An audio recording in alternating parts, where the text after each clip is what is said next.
Sherry Miller, who used sex, lies, and internet chat to plan a horrific crime, was arrested in February 2000. This crime is widely regarded as the first internet-related murder in the United States. On December 22, 2000, Sherry Miller, a typical American mother of three, was convicted of second-degree murder and conspiracy to commit first-degree premeditated murder. She maintained her innocence for nearly 17 years before pleading guilty. In 2016, she confessed, saying, "I have ruined many lives. It's time to put an end to the lies and tell the truth." Bruce and Sherry were born and raised in Flint, Michigan, a poor town that once played an important role in the Midwest auto industry. Sherry Paulette Kitley Miller was born on October 13, 1971, and recalls a difficult childhood. The girl grew up without a father, and her mother lived a dissolute lifestyle, drank heavily, and frequently changed men. Sherry's childhood was spent in a trailer with her mother's men, who frequently offended her. Sherry claims to have been abused since she was 3 or 4 years old. At 16, the girl was abandoned. At 17, she married, became pregnant, and gave birth. The marriage ended sometime later. Sherry got remarried and divorced again. Her second husband, Tribby, was found guilty of second-degree child abuse after hitting his child hard, causing multiple skull fractures. Sherry clearly chose the wrong men. Tribby was also tried for abusing his 6-year-old stepdaughter, but he was found not guilty due to insufficient evidence. Sherry flitted from one man to the next, looking for someone who could care for her. By the age of 26, Sherry was a single mother with 3 children, from different men, working in a nursing home and selling Mary Kay cosmetics to make ends meet. She wasn't a model-like beauty, but she was undeniably attractive and charming. In 1997, the 26-year-old woman began working as an accountant for Bruce Miller's company, B&Auto Salvage. At this point, Sherry realized that the 47-year-old successful business owner was the ideal man to provide her with stability and comfort. Bruce Leroy Miller was born on July 26, 1951. He, like many Flint residents, worked for General Motors for several years when he was younger. After leaving GM, Bruce continued in the auto scrapping business. In fact, he owned and operated an auto junkyard that took in old cars and resold their parts. Bruce was married 3 times, enjoyed racing, socializing with others, and was always generous and open. At first, he had no interest in his new employee, Sherry Kitley. Bruce only assisted a single mother in a difficult life situation, but Sherry managed to entice Bruce, and an office romance developed despite the 20-year age difference. The couple's relationship progressed rapidly. Bruce was flattered by a young woman's attention, and the couple quickly progressed from dating to living together. 4 months later, on April 23, 1999, a wedding was held in one of Las Vegas's chapels. Sherry and her children moved in with Bruce, and she discovered the stability she had long sought. Bruce's brother, Chuck Miller, later told the television program Snapped, "She always said Bruce was the best thing that ever happened to her. She finally had a normal life and a man who could afford to make her happy." Chuck's wife, Judy, said, "Bruce was overwhelmed by the pretty young blonde whom he thought was the perfect wife. Only friends expressed concern about Sherry's need to spend money shopping beyond her means. She immediately maxed out her credit cards and spent all the money she could find. I was trying to fill a constant void," Sherry later explained. Despite her friends' concerns, her hard-working husband ignored his wife's spending habits. In any case, Sherry also worked. She was a Mary Kay cosmetic salesperson, so she could sell products to customers at home or while traveling across the country. Her husband even bought her a computer to help her manage her finances. This purchase proved to be a game-changer. Sherry Miller accidentally discovered adult chat rooms on the internet while searching for a vacation destination on her home computer. In 1999, social networking did not exist, and text messaging was not widely used. Instead, people communicated through online chat rooms, some of which were adult in nature. These were places where you could flirt anonymously, share your fantasies, and experience virtual romance. According to friends, Bruce was aware of his wife's online flirtation, but thought it was harmless. He adored his wife, was happily married, intended to adopt her children, and preferred to trust rather than cloud his family life with suspicion. Sherry quickly adjusted to the virtual world and became accustomed to logging into chat rooms and sharing her most intimate sexual fantasies with complete strangers under various promising aliases. Detective Kevin Shanlian, who investigated the murder case, told the court that Cherie used at least 25 different aliases. It wasn't until 2016 that she confessed, "I didn't get up from behind this computer.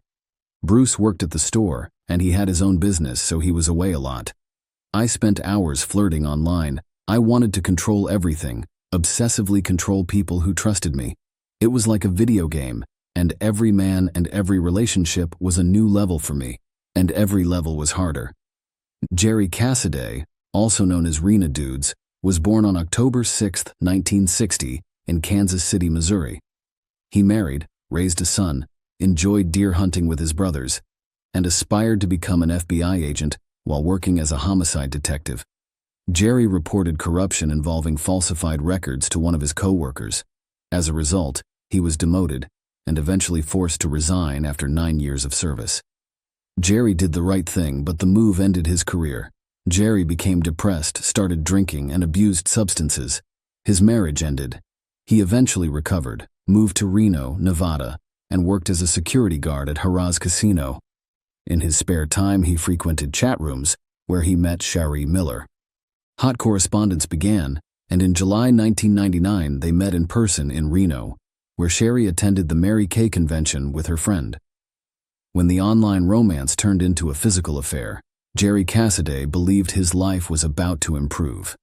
Cherie stated that she was a wealthy businesswoman, living with a disabled husband, and was looking for a sexual encounter on the side. Jerry believed her, and his friend and colleague Carol Slaughter would later recount. Cherie came into Jerry's life when he was at rock bottom. His marriage had broken up. He was in a new neighborhood with no friends.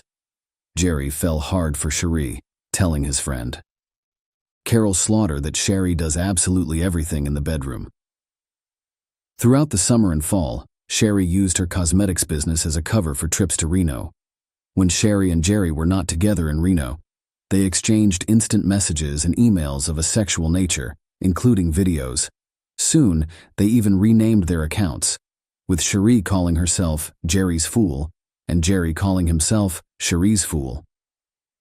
It would seem that the ex-cop should have sensed something amiss, but the emails full of declarations of love apparently blinded him.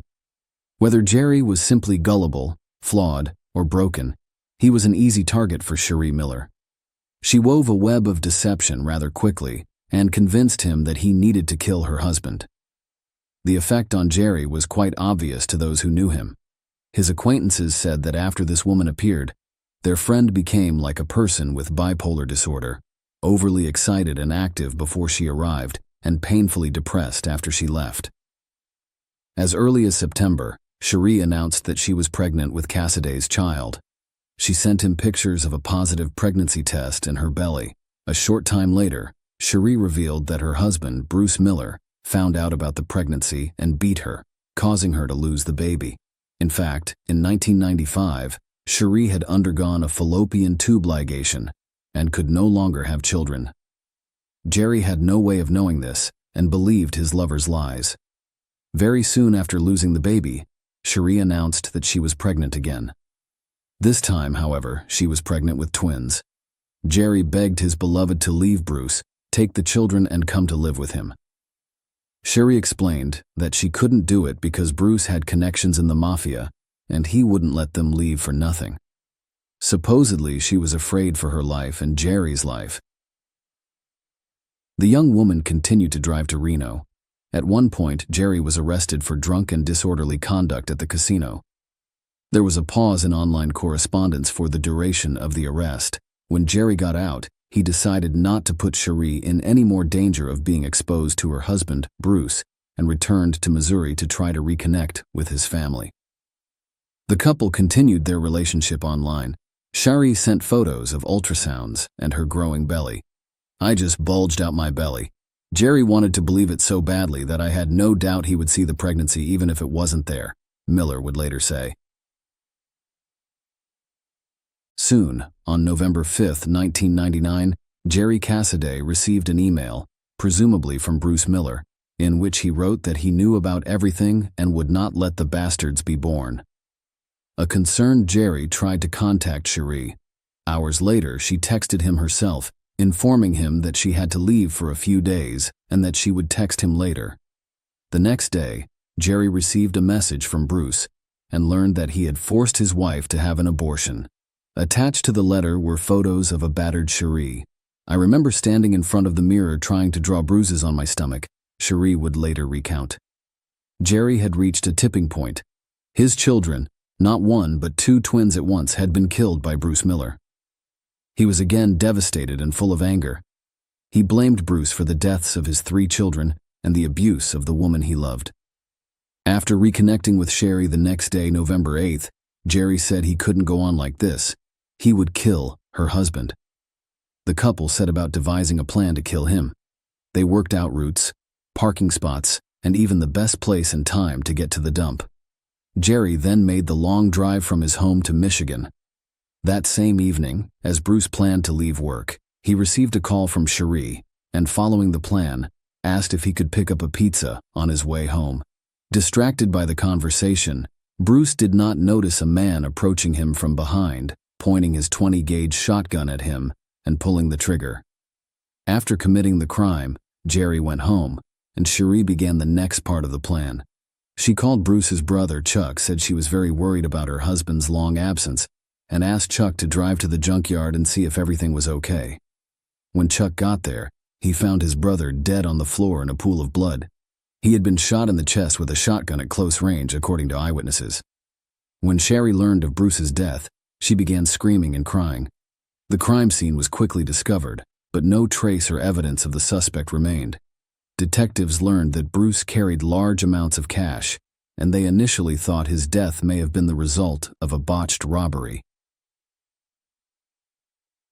As the dead man's wallet was missing, John Hutchinson, a friend and employee of Bruce's who had recently borrowed $2,000 from him, came under suspicion.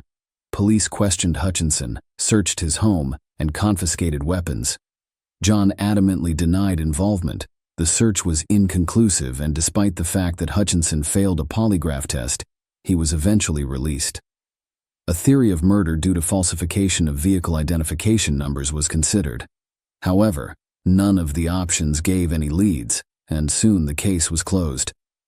Meanwhile, according to Bruce's sister, Judy Miller, Cherie's behavior did not fit most people's idea of a grieving spouse. 2 days after the death of her supposedly beloved husband, she was already dancing in a bar in Ottisville, Michigan, and looked happy. 2 weeks later, she had a boyfriend, and it wasn't Jerry Cassaday, but a local delivery boy named Jeff Foster. The goal was accomplished. It was like Sherry had passed a level in a video game, and the former lover was no longer interesting. Here's an improved version of your text with proper grammar and punctuation. Jerry thought he would be with the woman he loved after the murder. After all, he killed for her, but that did not happen. She began to distance herself. A month after the murder, she moved her new boyfriend, Jeff Foster, into the house she used to share with her husband and completely severed her relationship with Jerry, leaving him devastated. It was probably at this point that Cassaday realized he had murdered an innocent man in cold blood, and guilt overtook him. 3 months later, on February 11, 2000, Jerry shot himself in his Odessa, Missouri apartment with a .22 caliber rifle. His body was discovered in a chair with an open Bible in his lap, on murder. "Thou shalt not kill, and whosoever shall kill shall be liable to judgment." He judged himself, pleaded guilty, and committed suicide. In an interview a few days after the body was removed, Cassaday's mother said that family members were cleaning the apartment and found a briefcase under the bed with 3 suicide notes and an envelope taped to the outside. Jerry wanted revenge on the woman who had broken his heart. The former detective confessed to killing Bruce Miller because he believed Bruce had abused Cherie and caused the deaths of his 3 children. "I went over there, killed him. I was such a fool, but now everyone will know the real reason I became depressed. I couldn't tell anyone the truth. She wanted to get the money and get rid of her husband. She got her way, but she soon realized she couldn't do that to others. I now realize it was all a lie." Jerry attached printed transcripts of instant messages with Cherie, in which, between intimate episodes, she gave him directions on how to find the dump, where to park to avoid being seen, and other important information. The Cassidy family's attorneys contacted the Jesse County Sheriff's Department and relayed the information.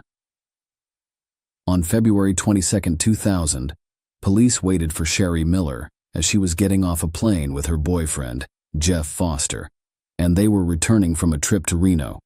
She was charged with second-degree murder and conspiracy to commit murder. Prosecutors believed Cherie was a skilled manipulator who convinced her lover to kill her husband under false pretenses.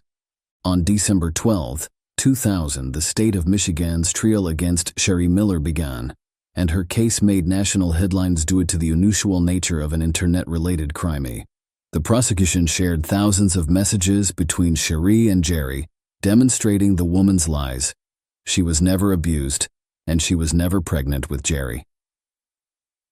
According to the prosecution's version, Cherie wanted Bruce's death because a divorce would not have provided her with enough money. However, the defense argued that the young woman received only a small amount of money after her spouse's death, despite the fact that she would have lived a much more affluent life during her lifetime. The defense also claimed that Jerry Cassidy fabricated evidence in order to exact revenge as an abandoned lover. Cherie denied writing the messages describing the crime, implying that Jerry had forged the messages using his experience as a homicide detective. However, police discovered evidence of the messages on Cherie's computer. Cherie told the jury that the sexual communication between her and her lover was just part of an online fantasy, and that she lied about her pregnancy to help Jerry deal with depression and about the abuse to convince Jerry to leave her alone. On December 22nd, Miller was found guilty and sentenced to life in prison on the murder charge and 54 to 81 years on the conspiracy charge. In 2007, she was diagnosed with post-traumatic stress disorder and found to have other mental illnesses while in prison. Cherie began treatment and filed an appeal.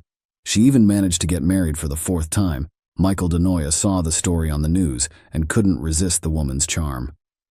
In 2009, a federal judge overturned Sherry Miller's conviction, stating that Jerry's suicide letter should not be used as evidence because Cassidy is no longer alive, and the defense cannot cross-examine him. The judge ordered a new trial and set a bail amount.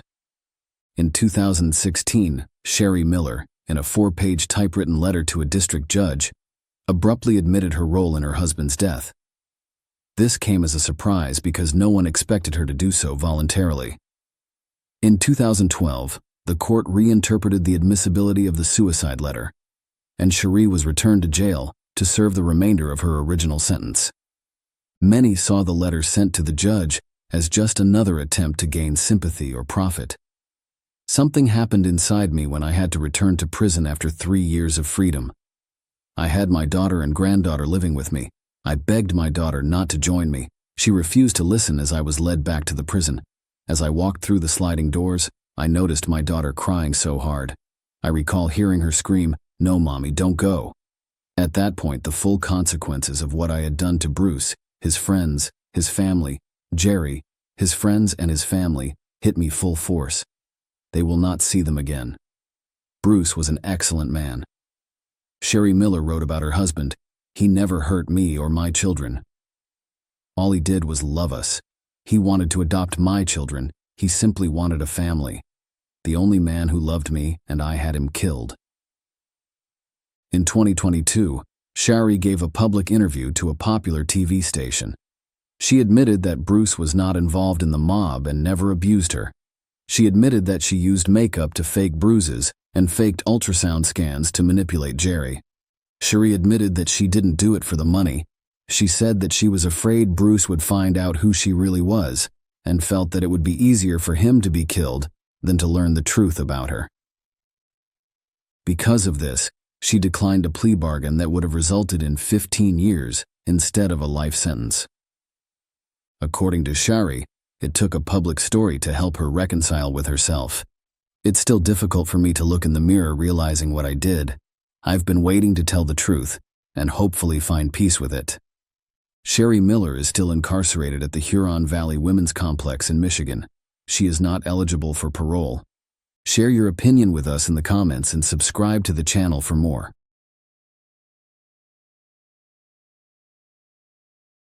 Hey guys, welcome to my channel, and today we're going to take a look at another horrible case with you. Menajay Starin, 34, a mother of 3, was reported missing by her father on May 1, 2023. Sometime in April 2023, she disappeared from her St. Paul, Ramsey County, Minnesota residence. The St. Paul Police Department's officers immediately began looking for her. They discovered disturbing information that led them to one individual, her boyfriend, 40-year-old Joseph Stephen Jorgensen. As they investigated Jorgensen's participation further, what sinister and terrifying secrets would come to light? Would we eventually learn the truth behind Manager's disappearance? We are examining Joseph Jorgensen's unsettling case today, so let's go straight to the riddle without any more ado. More than 300,000 people live in St. Paul, a thriving city in Ramsey County, Minnesota, that is teeming with both historical and contemporary charm. It promotes a feeling of community and welcomes variety. The Cathedral of St. Paul, the James J. Hill House, and the Summit Avenue area are just a few of the historic landmarks and neighborhoods of St. Paul, one of Minnesota's oldest cities. Statistics show that you have a 1 in 124 risk of becoming a victim of violent crime and a 1 in 24 probability of becoming a victim of property crime in St. Paul. Nevertheless, despite advancements, a horrible and unimaginable crime in 2023 rocked the city to its foundation. On May 23, 1989, Menajay Starin was born. Not much is known about her early years. It is uncertain if she had any further siblings, however records show that she had a brother named Nora Starin. Menajay was 34 years old and a single mother of 3 kids by 2023. She lived in a little apartment in St. Paul, Ramsey County, Minnesota, at 1428 7th Street. Whether she had ever been married is still unknown. Reports from people who knew Menajay at the time portrayed him as a likable person. People who knew her talked about how she was kind, patient, and positive with everyone she met, no matter what their background. Nevertheless, despite these admirable traits, Menajay battled personal issues. She struggled with mental health problems and drug addiction. Her family was aware of these difficulties, which contributed to her children not living with her, since she was having difficulty overcoming her own challenges. Menajay was undoubtedly unable to give her kids a secure upbringing because of the circumstances surrounding her addiction and mental health issues. For Menajay, life went on in spite of the difficulties. Then an unforeseen event occurred. Menajay's father called the St. Paul police in panic on May 1, 2023. He disclosed concerning information regarding Menajay's battles with drug addiction and mental health concerns throughout the call. He said that she had intended to check herself into a drug rehab facility but never did. His last communication with Menajay took place on April 18, 2023. She had looked scared and suspicious. It worried her father that she was afraid of a boyfriend. As soon as the call was over, the police got to work. They went to Menajay's place to find her. Regretfully, she could not be located. The investigators were looking for answers when they came across and spoke with a man who was only recognized as the father of one of Menajay's children. The man broke with her typical pattern by admitting that he had not heard from Menajay either. Because they shared responsibility for their son, she would typically check in on him on a frequent basis. He expressed his worry, pointing out that it was quite uncommon for Menajay to neglect to check on their child's welfare for over 8 hours. The man also revealed that Menajay had previously contacted him using a variety of different phone numbers. However, April 21, 2023 was the last time they spoke. During their discussions, the detectives also located Menajay's neighbor. An unsettling observation was relayed by the neighbor. The neighbor claims that she once saw Menajay with red marks on her neck and a black eye. It's unclear exactly when this occurred, but the neighbor questioned Menajay after becoming frightened by the upsetting scene. "Have you been assaulted?" she asked Menajay. Menajay had verified the neighbor's assumptions, much to her dismay. Menajay begged against calling the police. Even though the neighbor's first reaction was to do so, believing that doing so would only make matters worse. The inquiry became more complicated as a result of this discovery, and the cops were left to deal with the unsettling truth that had pervaded Manijay's life. The detectives continued their inquiry by talking to the residential complex manager of Maniji. He gave them some insightful information. They discovered that, although not mentioned in the lease, Maniji had a lover named Joe who frequently visited her residence. The manager then gave a phone number linked to Joe to the detectives.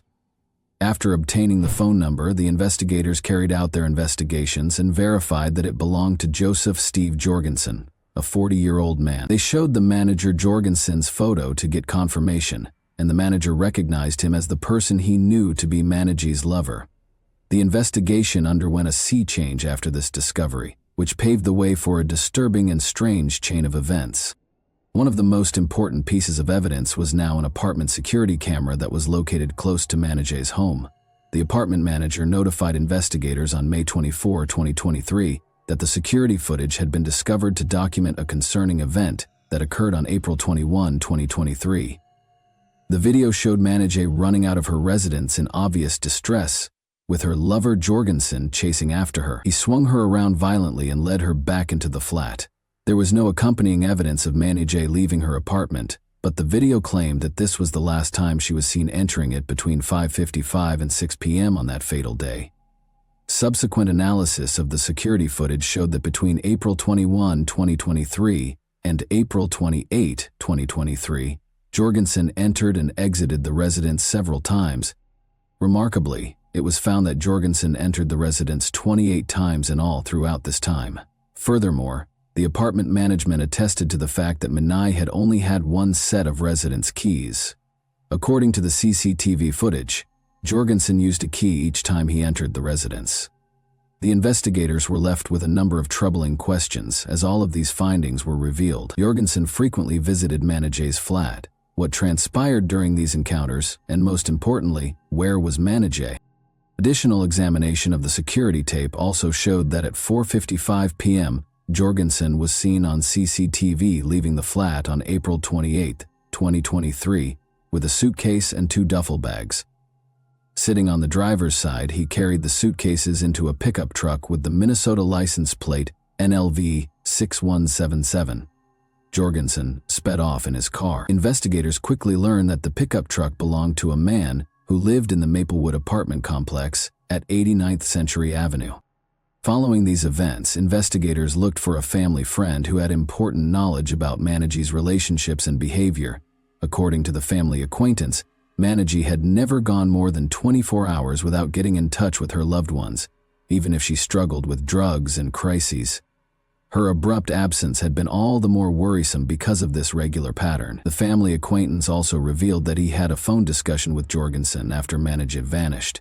At the time, Jorgensen had informed him that Manijay had gone to the store but had never come back. The family acquaintance claims that Jorgensen also voiced worries that Manijay might have been harmed by a man named Cassell. This Cassell had been characterized by Jorgensen as a suspicious person. After that conversation, the family friend disclosed that he had lost communication with Jorgensen. Equipped with this fresh knowledge, the detectives realized how serious the situation was. They were unable to overlook the fact that Jorgensen had not attempted to notify the authorities that Manijay was gone. In addition, the evidence showed that after Manijay vanished, no one had entered her flat but Jorgensen. Their suspicions were heightened by this information, and they focused all of their attention on Jorgensen as a potential target. The police, assisted by a property manager, made the decision to perform a comprehensive search of Manijay's residence due to the developing concerns and evidence, and COP came in. Their focus was quickly captured by the disturbing findings as soon as they entered. The screen for one of the bedroom windows was lying discarded on the floor, as the police and property manager observed. A closer look around the living area also showed a television with several cracks in the screen. Prior to this discovery, the property manager attested that the screen was undamaged. The officers discovered a smashed glass panel on the microwave when they searched further. There were indications that it had been cleaned. They noticed that the bedsheet in Manijay's bedroom had been partially taken off, exposing a foam cushion on top of the mattress. The disturbing scene was heightened when they discovered a massive hole in the foam pad that had been purposefully cut and removed. At the foot of the bed were red smears. These discoveries heightened the already mounting anxiety about Manijay's abduction and led the detectives deeper into a maze of disturbing hints and terrifying possibilities. The officers acquired a warrant to conduct a comprehensive search and process Manijay's flat in order to gather crucial forensic evidence after completing the required legal procedures. On May 25, 2023, the warrant was executed. A disturbing reality was revealed after crime scene technicians carefully inspected the premises. Large volumes of blood were found in the living room, particularly on the floor, the couch, and the kitchen. Someone had tried desperately to get rid of the blood's traces, as seen by the obvious signs of an attempted cleanup. It was becoming more and more clear that someone had been killed or gravely hurt inside the flat. The sad reality was verified by further investigation of the preliminary findings. Manijay herself was the owner of the blood samples that were taken at the site. The authorities discovered crucial evidence about Manijay's finances as they continued their inquiry. She was found to have gotten aid via an electronic benefits transfer, EBT card, issued by the state of Minnesota. With this card, people who get government assistance, like food stamps, can buy directly from merchants. A warrant to view Manijay's EBT account information was quickly acquired in recognition of the importance of this discovery. Following her final confirmed sighting on April 21, 2023, a number of transactions were discovered throughout the investigation. One such instance occurred on May 9, 2023, when Jorgensen made an ATM withdrawal at the Speedway, which is situated at 11th Century Avenue North in Maplewood, using Manijay's EBT card. He went to the Dollar Tree store at 7150 Valley Creek Plaza in Woodbury that same day and used Manijay's EBT card. He made a really odd buy there: a cleaning bucket, 2 boxes of saran wrap, paper towels, trash bags, liquid cleaner, latex gloves, and disinfectant wipes were among the items on his shopping list. The investigators were intrigued by this odd collection of materials. Jorgensen used Manijay's EBT card once more on May 11, 2023, at the Cub Food Store located at 1177 Clarence Street in St. Paul, Ramsey County.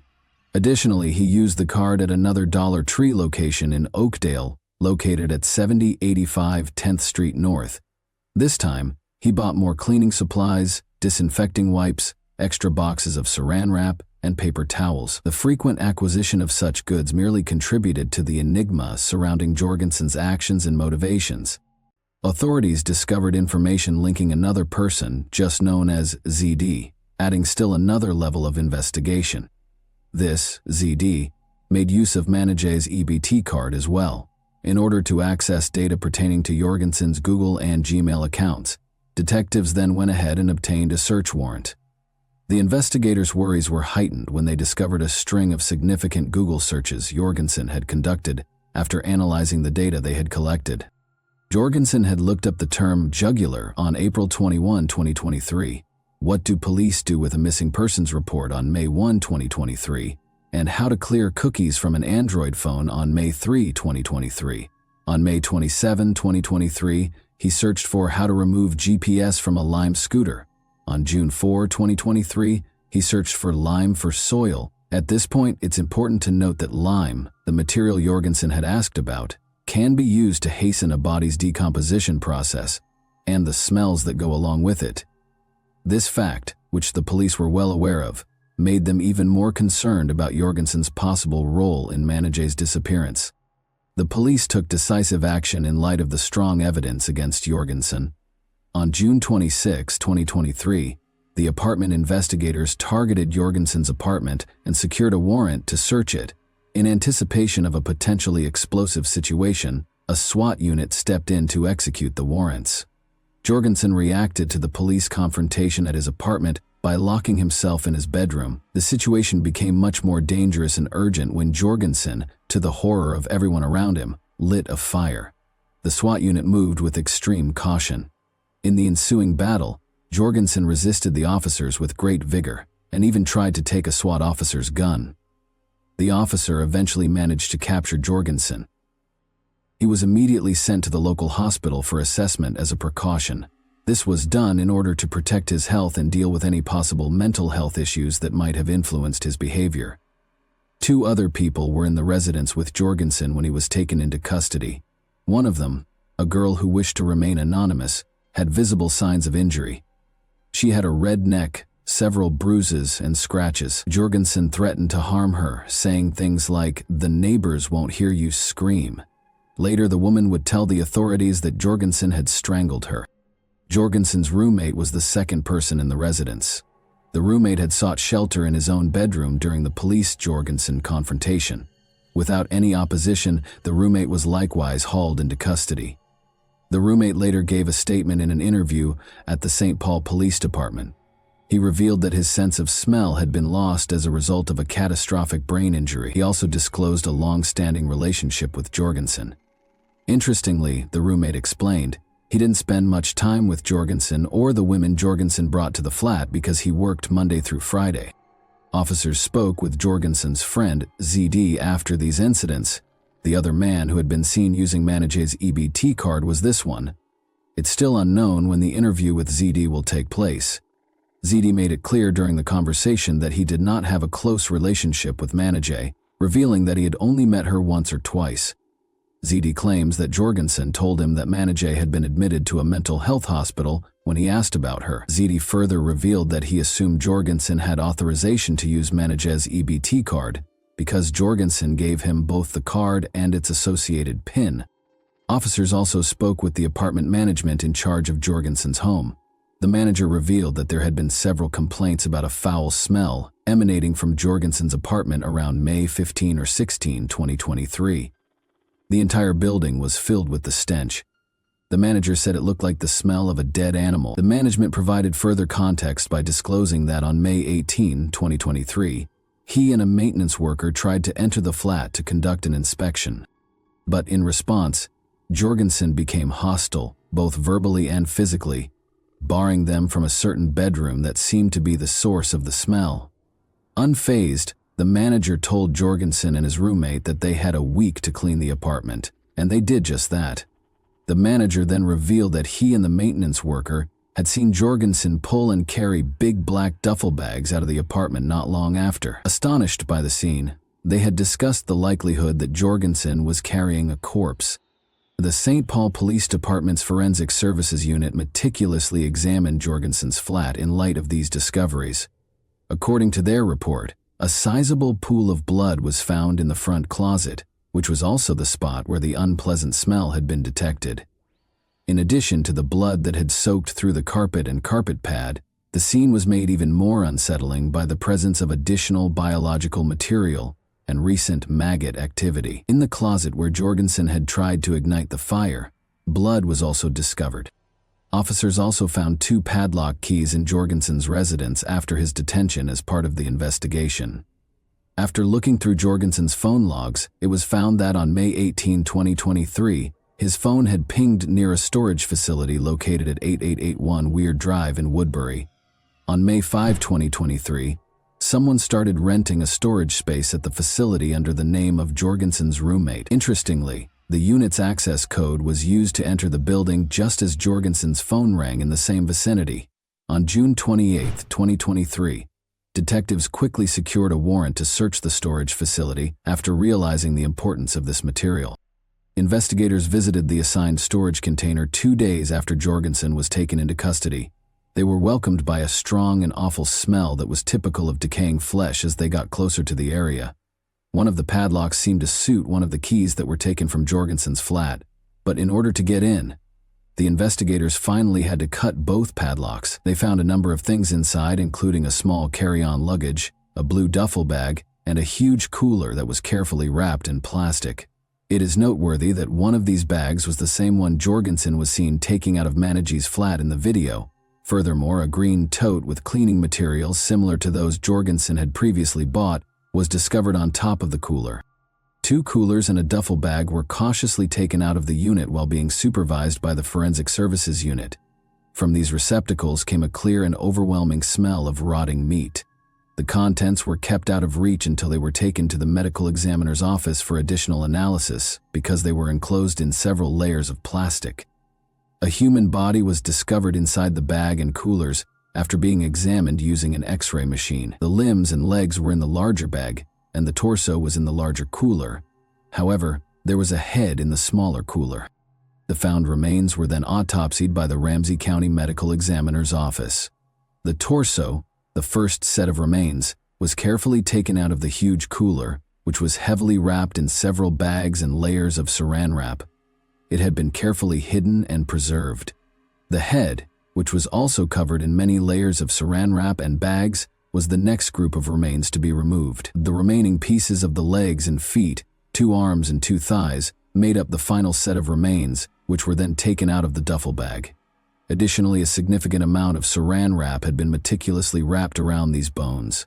The medical examiner had to spend a lot of time unwrapping the corpses. The remains identified as belonging to Manajay was satisfactorily established by the medical examiner after extensive investigations and analysis were completed. The Ramsey County Medical Examiner did identify the remains as those of Manajay Staran of St. Paul yesterday, Thursday, June 29.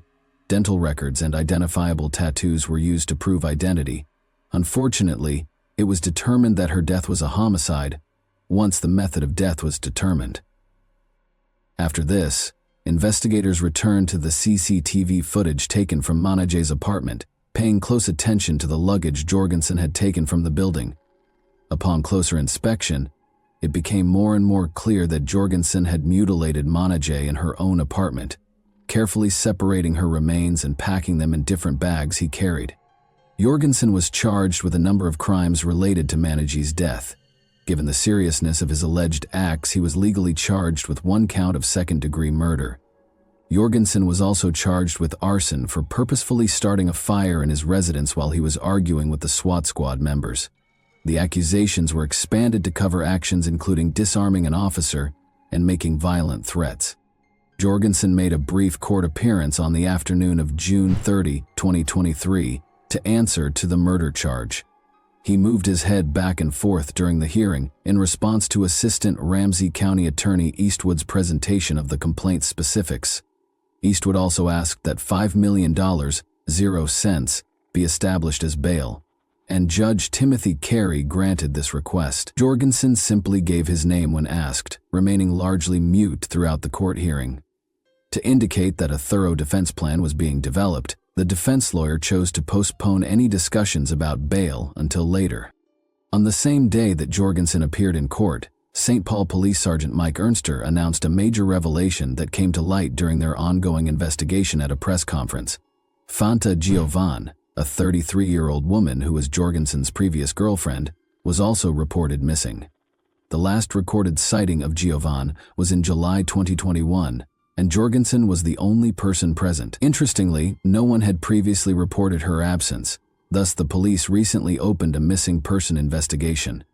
Tragically, police said at a press conference on July 7 that they had located the remains of 33-year-old Fanta Giovan in a different storage facility in Coon Rapids, which is 30 miles from the property where Staran's body was recovered and north of Minneapolis. Although more information about this second victim has not yet been made public, it is generally assumed that Jorgensen is also accountable for her murder.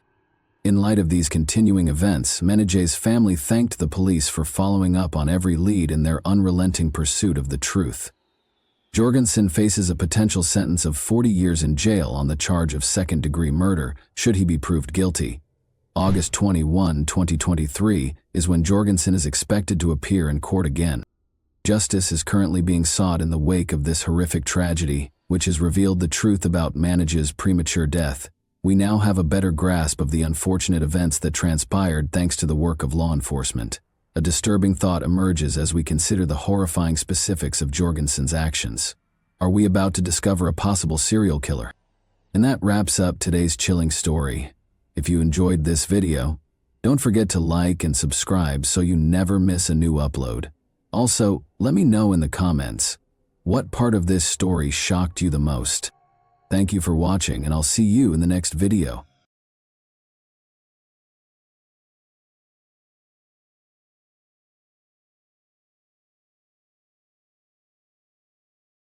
Hey guys, welcome to my channel, and today we're going to take a look at another horrible case with you. Brianna Warlin, a young woman, was awakened abruptly by an unexpected phone call at 1:45 on December 18, 2013. In the morning, she picked up the phone and found her best friend Heather on the other end, sobbing. Heather shared a recent conversation she had with her ex-lover, Sydney.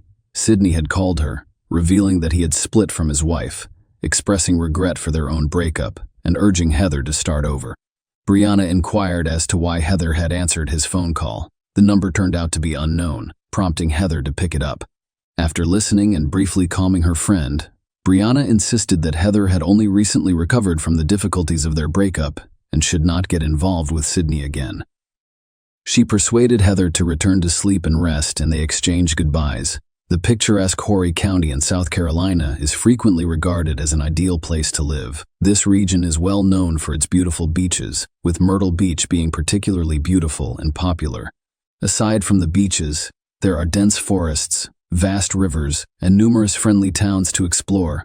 On December 19, Horry County Police discovered an abandoned car, a green Dodge Intrepid, parked in a remote area along the Waccamaw River. Peachtree Landing was approximately 8 miles from Myrtle Beach. This location served as a dock for small boats and was at the end of a long, little-known road that was rarely traveled by cars. The police checked the car's registration in their system and discovered that it was registered to Terry Elvis. Officers were dispatched to his home. They knocked on his door and told him about the found car. Terry was at home, watching TV on his living room sofa. It turned out that the car belonged to his daughter Heather. Terry attempted to contact Heather by phone, but she was unavailable. He agreed to accompany the police to the Peachtree Landing for further investigation. Terry was surprised to see his daughter's car in such a strange, secluded location, but he was not initially concerned about her safety. He assumed the car had been stolen because it was strange that it was there without its owner. After receiving a spare key from Terry, the police opened and thoroughly inspected the vehicle. They discovered no personal items in the cabin, including Heather's purse, keys, or cell phone. Terry's concern grew, so he attempted to contact Heather again. "I'm still not getting a response." He called the restaurant where she works. Heather had not shown up for work, according to the manager, and she was not scheduled until the following day. Terry informed the police of his concerns, stating that such behavior was completely out of character for his daughter and that something had gone wrong. At the time, the car and the riverbank where it was discovered were not considered crime scenes because there was no evidence of a struggle, broken glass, or blood. Nonetheless, authorities decided to conduct a missing persons investigation. Police and volunteers searched the land while divers investigated the riverbed. During the search, human remains were discovered in the forest. However, they were identified as belonging to an unknown man, not the missing woman. Investigators searching for leads investigated the missing woman's background. Heather, 20, was the daughter of Terry and Debbie Elvis, who lived in the county. She shared a close bond with her parents and younger sister. Heather's father mentioned that their family has always been close and supportive of one another. Heather was independent, but she remained close to her father, communicating with him every day by phone in 2011. Heather told her family that after graduating from St. James High School, she wanted to live with her best friend, Brianna Warren. Her parents were fully supportive of this decision. At 20, Heather worked as a waitress at the Tilted Kilt, a Scottish-themed restaurant in Myrtle Beach, and wanted to be a cosmetologist. Heather's younger sister Morgan revealed that her interests included makeup and working in front of the camera, and she was known for her creativity and ambition. Heather was also well known in her town for her kindness, carefree attitude, and positive outlook. Her friend Brianna observed that when people remember and talk about her, they smile because she always had a positive attitude. Heather was described by another friend as sociable, free-spirited, and enthusiastic about life. She was always determined to live life to the fullest. Heather had spent the previous year in Myrtle Beach with her best friend Brianna. She was doing well in her studies, and everything seemed perfect. However, everything changed when Heather had a chance encounter at the Tilted Kilt, which set her on the path to tragedy. Heather was working the day shift at a busy restaurant one warm June afternoon, while chatting with customers, taking orders, and transporting trays to the kitchen. She ran into Sidney Moore, a 37-year-old father of 3 and handyman. Sidney owned a small kitchen appliance repair business in Myrtle Beach and had received an order from the restaurant that day. They struck up a conversation, and Heather was instantly drawn to the man. Their interactions increased after that day. They discovered that they had many of the same interests and hobbies. Heather even hinted at her feelings on Twitter, saying she was drawn to older men. By the end of July, Heather had begun sending intimate messages to Sydney, who was renovating her restaurant. She also told her friends and co-workers about Sydney, revealing that he was the same person she'd mentioned on Twitter. Sydney liked Heather's attention and began visiting the restaurant on a regular basis. They frequently entertained in the kitchen while Sydney worked on appliance repair. By July, their relationship had most likely progressed from innocent flirting to something more serious, as evidenced by Heather's 2 tweets sent within a minute of each other. In one tweet, she mentioned that she had done something, while in the other, she stated that she was too deep to stop. Heather's co-workers were aware of her feelings for 37-year-old Sydney, and they began gossiping about their relationship. One co-worker later admitted that everyone was aware of their relationship and disapproved because Sydney was married. Furthermore, they frequently addressed Heather by different names, and once decided to play a joke on her. 2 colleagues called the restaurant and pretended to be Tammy Sydney's wife. In August, the rumors were finally confirmed. Sydney began to appear more frequently at the restaurant. She was constantly bringing Heather coffee and sweets, sitting in the dining area, and waiting for her at the back door after her shift so they could leave together.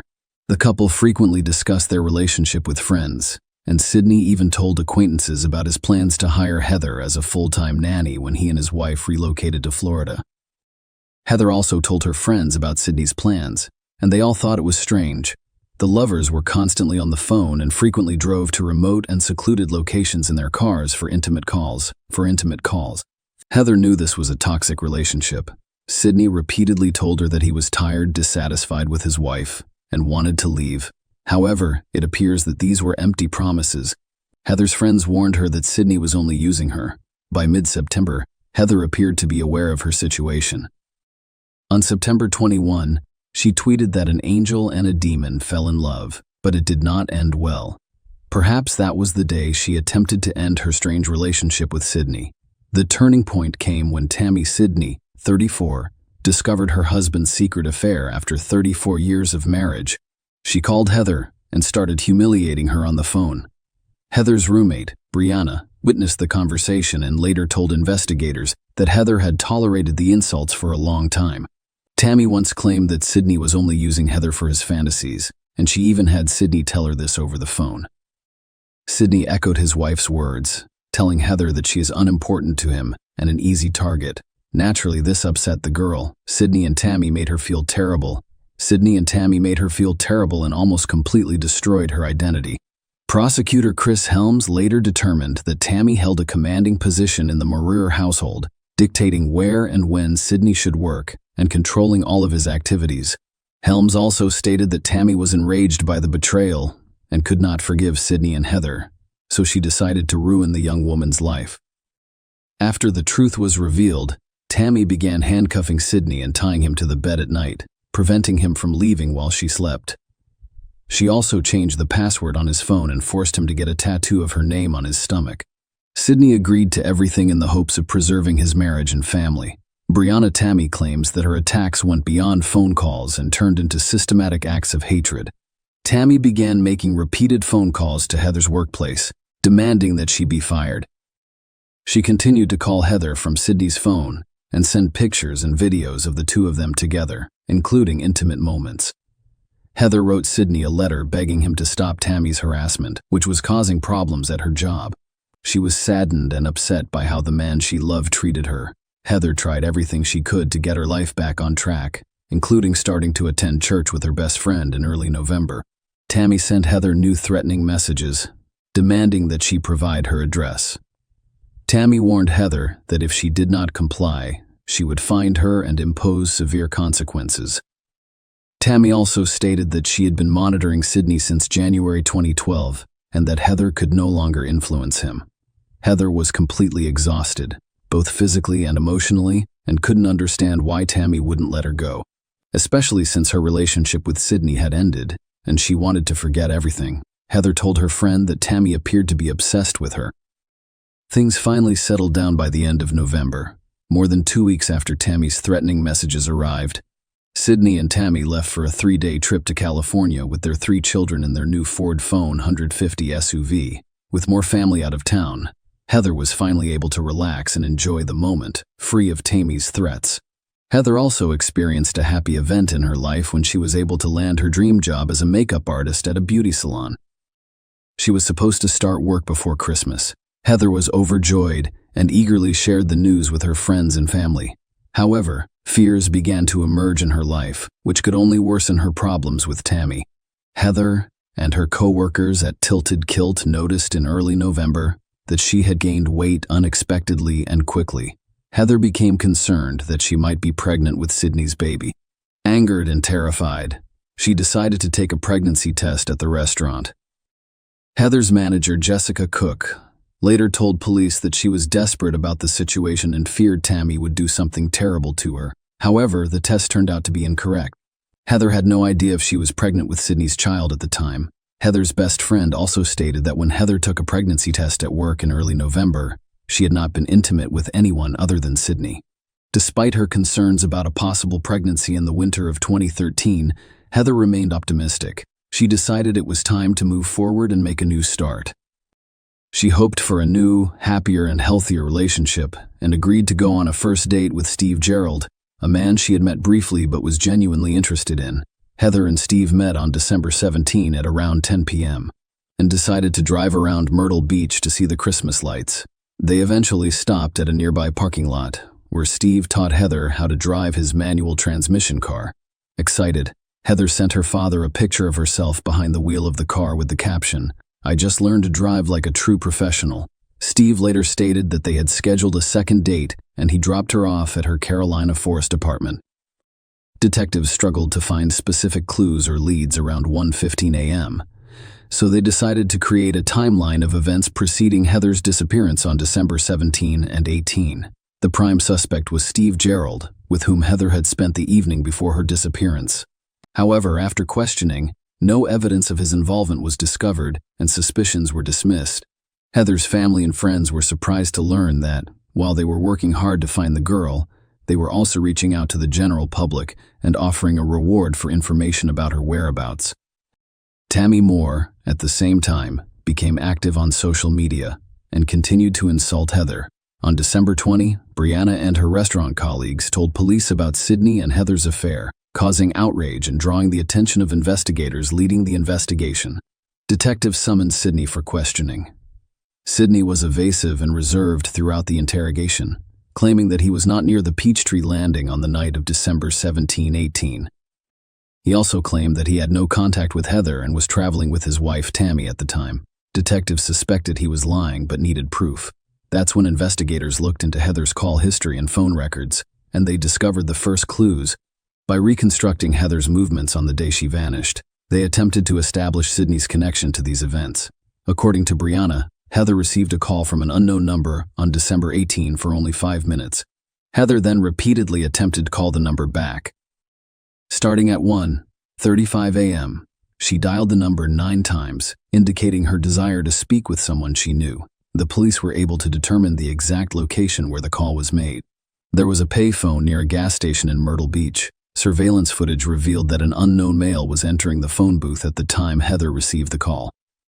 All of this evidence was presented to Sydney, who initially denied making the call before admitting that he called Heather to request that she leave him alone. Tammy Moore was also called in for questioning, where she discussed her marriage and the situation but denied any involvement in Heather's disappearance. She also stated that Heather led an inappropriate lifestyle and that her behavior was abnormal. Tammy contended that the issue was not only Heather's infidelity, but also her overall behavior.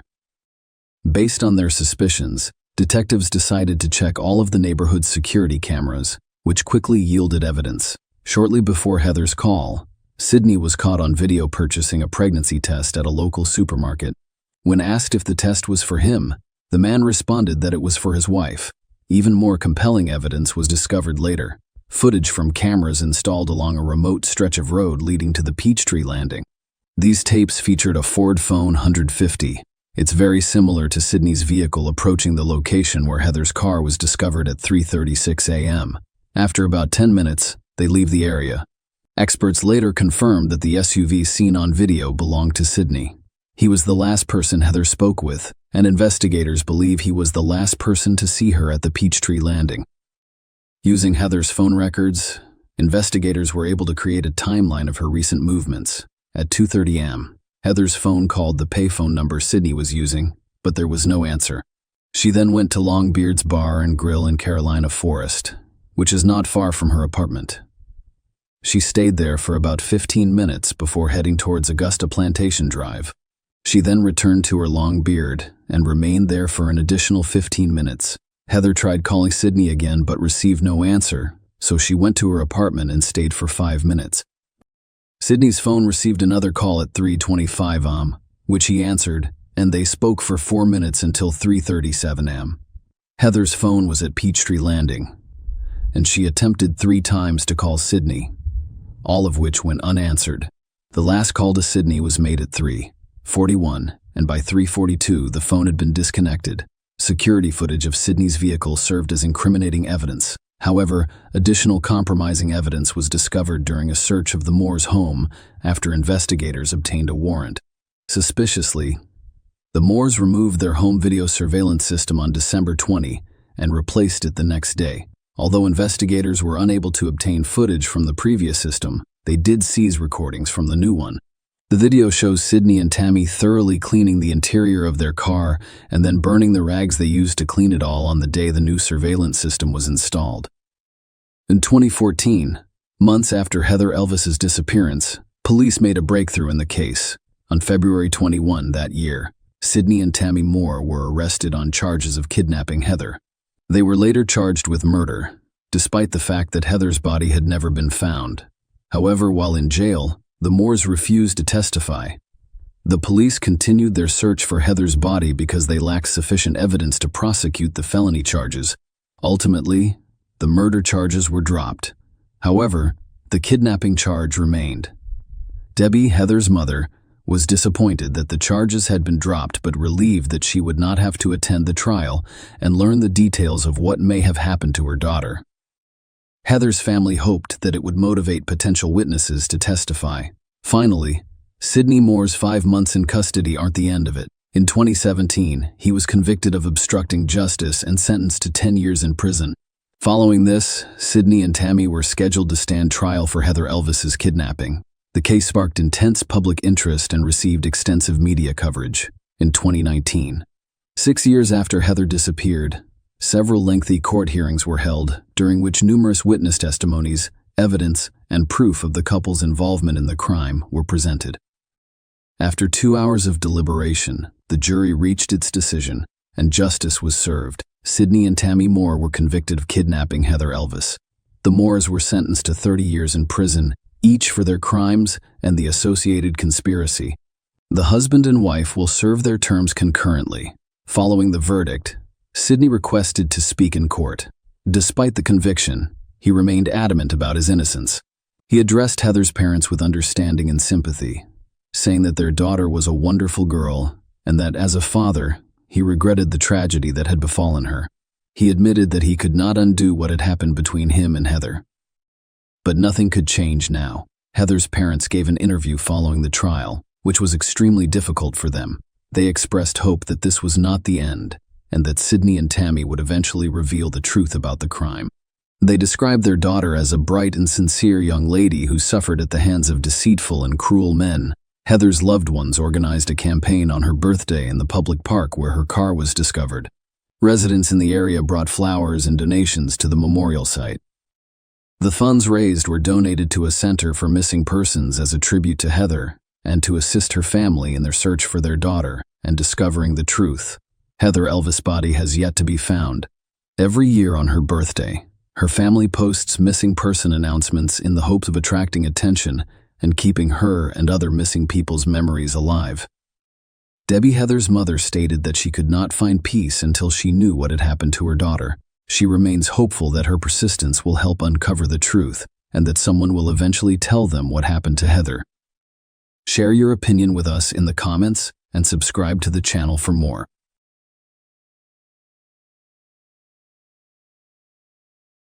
Hey guys, welcome to my channel, and today we're going to take a look at another horrible case with you. Today, we'll examine what happened in the U.S. state of Pennsylvania in 2017. Alina Shaikhet 20. A University of Pittsburgh student stopped returning calls and texts on October 8, 2017. Her mother and father were unable to get in touch with her, and she was supposed to meet them that morning. The Shakett family's life was forever altered by what they discovered when they visited her house. When Alina was 3 years old, her family relocated to the United States from Ivanovo, Russia, where she was born. Alina had extraordinary talent. She had a passion for acting, dancing, and singing. Many people were moved by her beauty and passion on stage. At a very young age, Alina became passionate about the performing arts. At the age of 4, she began her journey at the European School of Rhythmic Gymnastics. She started singing solo in out-of-state competitions when she was 5 years old. She attended the Tammy Lee School of Dance in elementary school, where she was able to secure prominent roles while showcasing her acrobatic dance routines. Alina quickly picked up dance techniques and styles that most kids would take years to master. She had the honor of performing with a group of much older, more seasoned dancers because of her extraordinary talent. Alina started going to the Broadway dance studio with Karen Prunzik in the 5th grade. She mastered a variety of dance forms, such as ballet, tap, and hip-hop. She even performed as the studio's prima ballerina, staying true to her Russian roots. She participated in Access Broadway and Onstage New York, where she received numerous honors for her exceptional performances over the years. Additionally, Alina performed at a number of local Pittsburgh events, such as Light Up Night, Macy's Christmas parades, and other gatherings in Idlewild Park, Robinson Township, and Kennywood.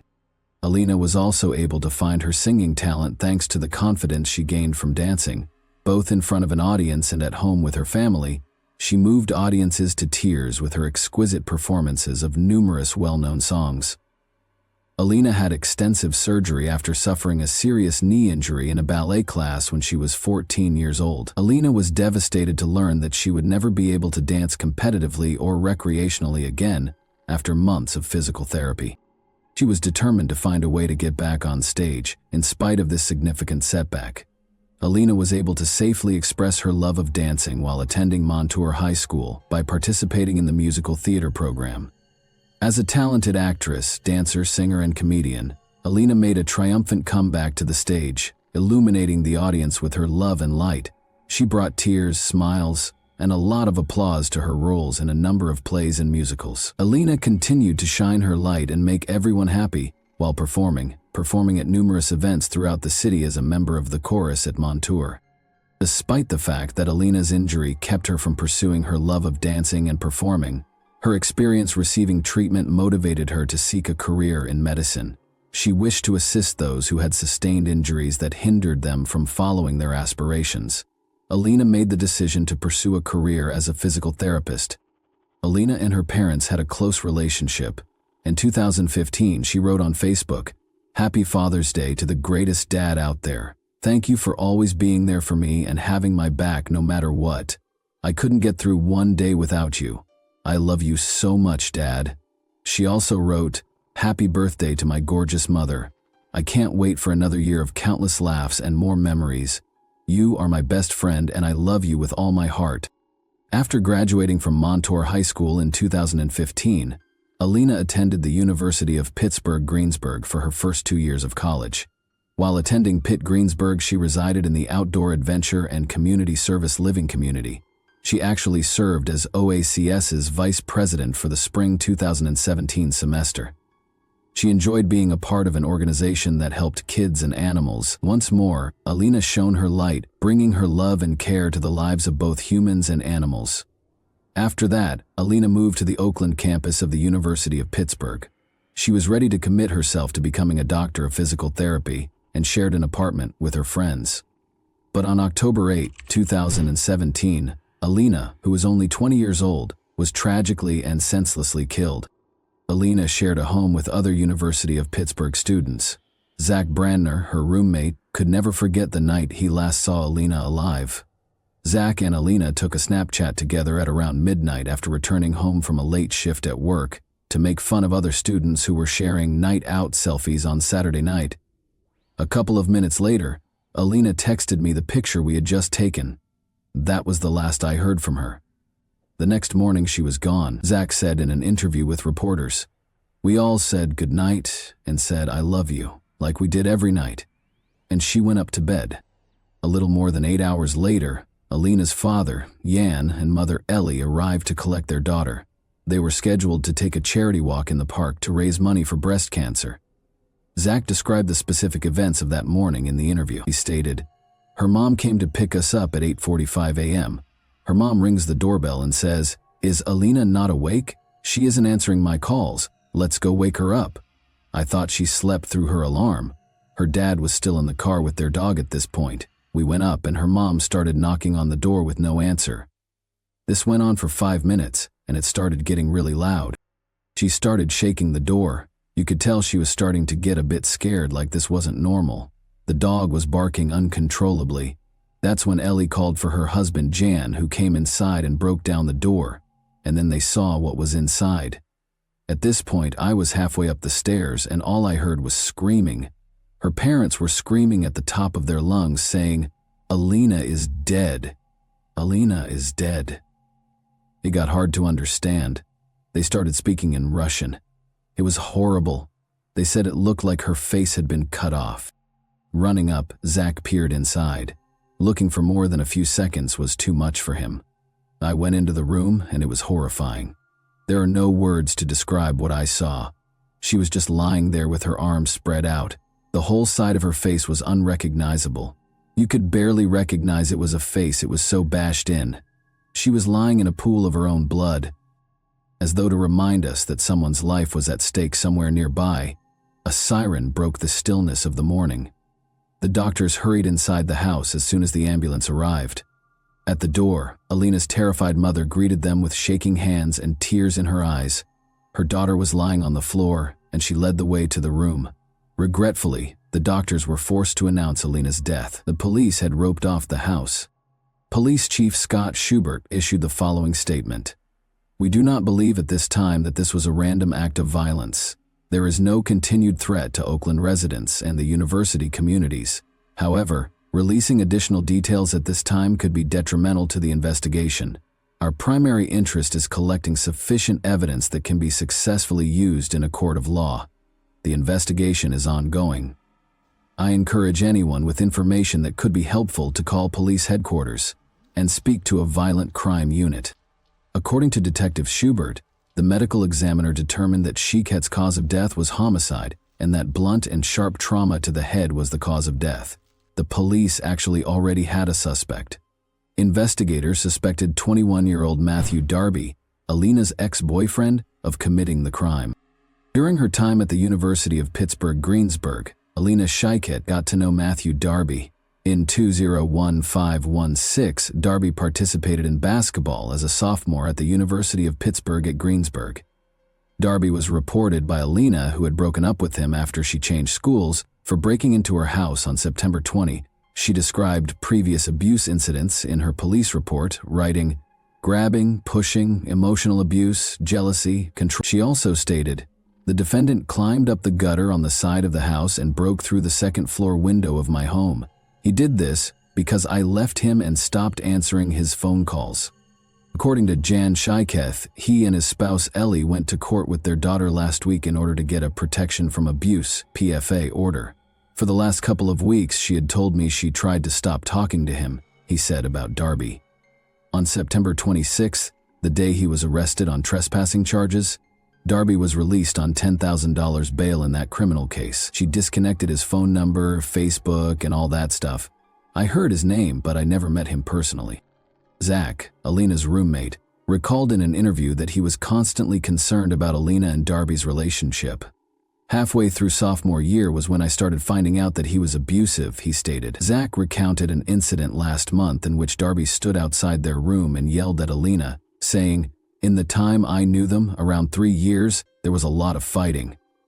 I'm not just saying this because she was my best friend, but Alina was extremely loyal to him. She never cheated on him, unlike him, and it went on for over 20 minutes, and he kept accusing her of cheating on him with this boy outside my window on the first floor. We heard Matthew screaming at Alina. She never did anything. This boy lives in North Carolina, but he was screaming at her. All she was saying was, 'Matthew, please, stop, stop.' He was uncontrollable." Zach clarified that this was just one of the many times Darby would lose his temper without cause. Zach claimed that Darby's demanding behavior carried over to her social media accounts. We would go out for pizza and everything would be fine, and then he would just turn on her. He would just go crazy for the littlest thing. If she liked a picture of a guy on Instagram, he would go and unlike it because he had her social media passwords, he stated. This was before they broke up. She changed them when she broke up with him. He would never let her wear clothes that could be considered too sexy looking. He was extremely controlling. He was notorious for texting and calling. Matthew would call her upwards of 20 times if she didn't answer. He just kept on calling and it just wouldn't stop. She blocked his number after they broke up. According to the police report, Darby broke into their house on September 20 following the breakup.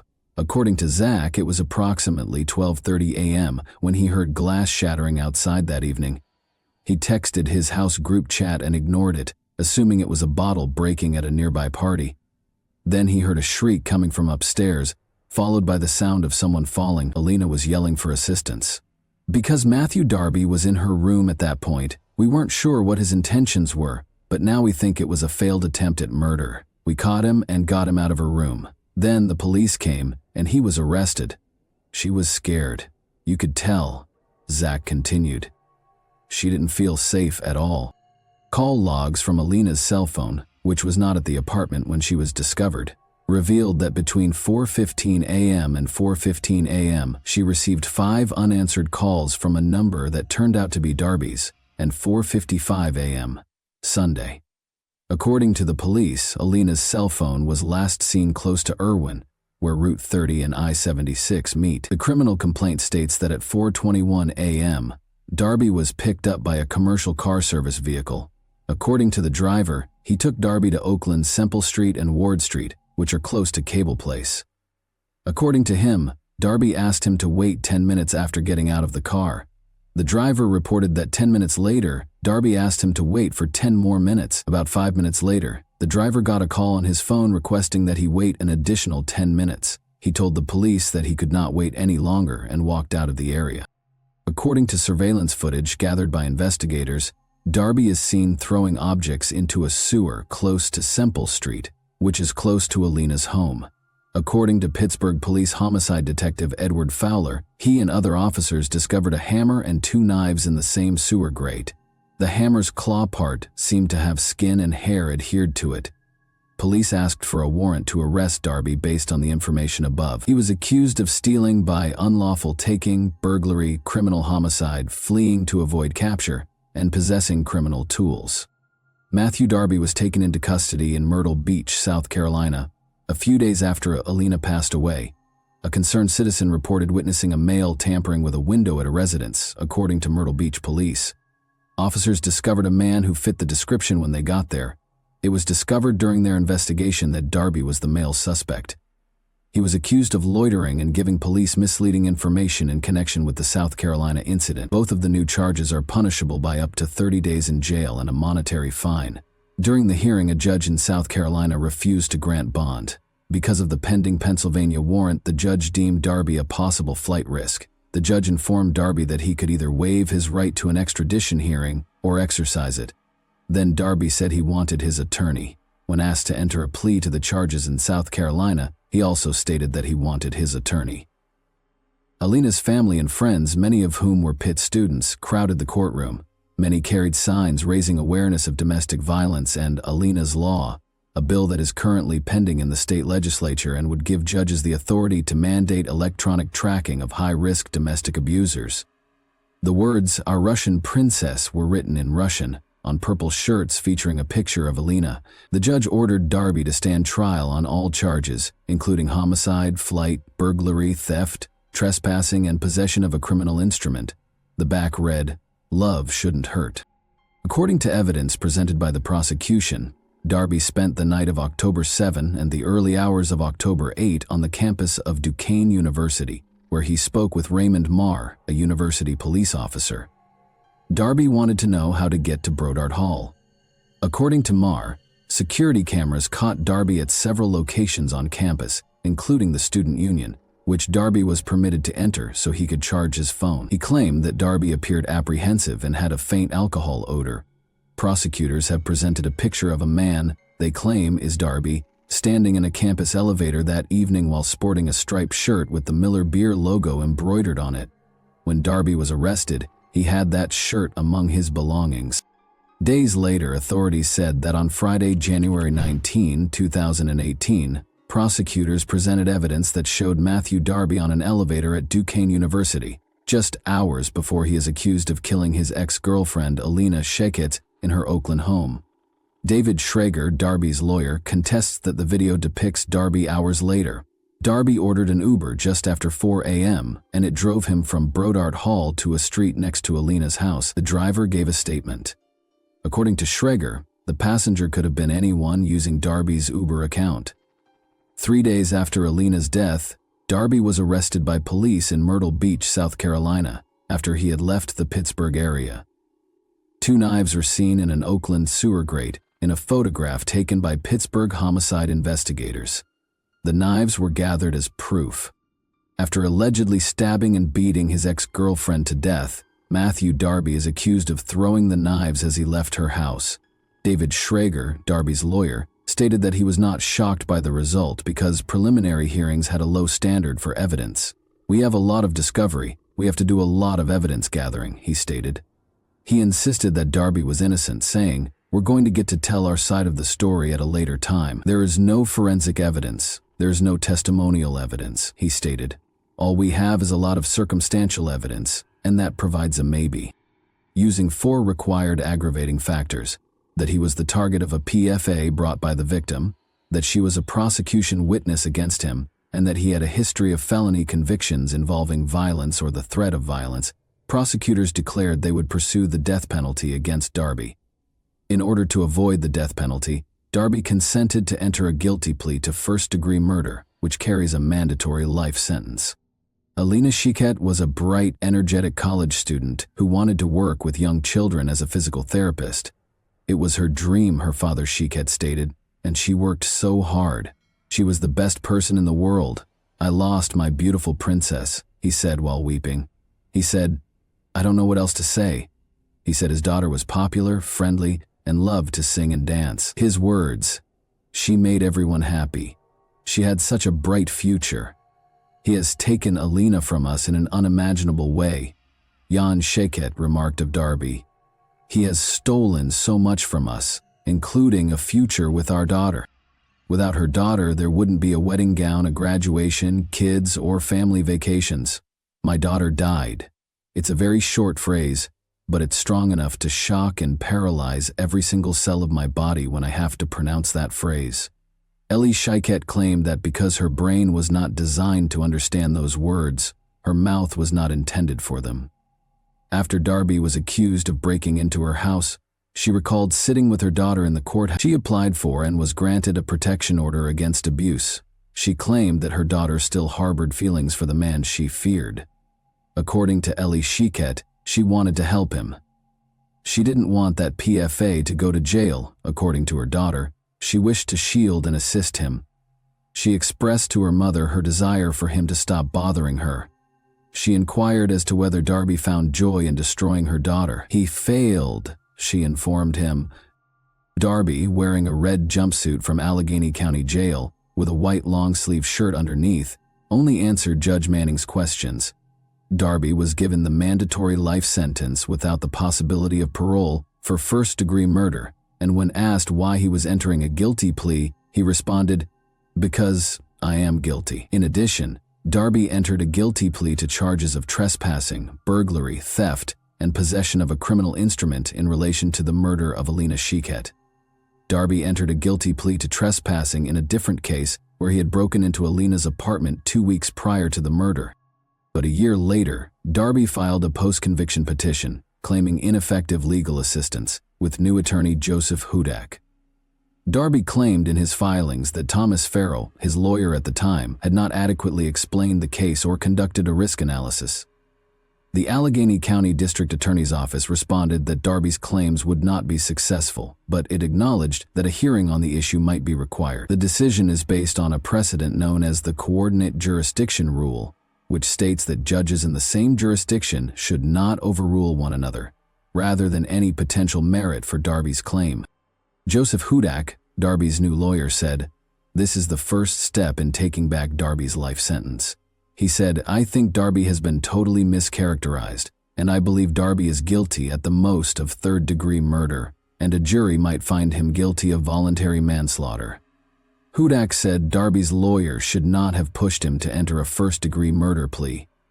Hudak stated, "I don't think the evidence ever supported a death penalty verdict," adding, "And there was so much mitigation, I don't think he would have received the death penalty anyway." Darby hasn't given up on his goal of being released from prison, but his attempts haven't been successful thus far. He is presently incarcerated for life. Alina was a remarkable young lady. She exuded vitality, love, and vitality. Everyone around her felt special because of her caring nature. Every room she walked into was made brighter by her amazing smile. Everyone felt like they were in on the joke because of her infectious laugh. She was living, not merely existing. The Shaykettes are proud of the legacy Alina has left behind and the light she has brought into the world, despite the fact that her family misses her terribly. And that wraps up today's chilling story. If you enjoyed this video, don't forget to like and subscribe so you never miss a new upload. Also, let me know in the comments what part of this story shocked you the most. Thank you for watching, and I'll see you in the next video.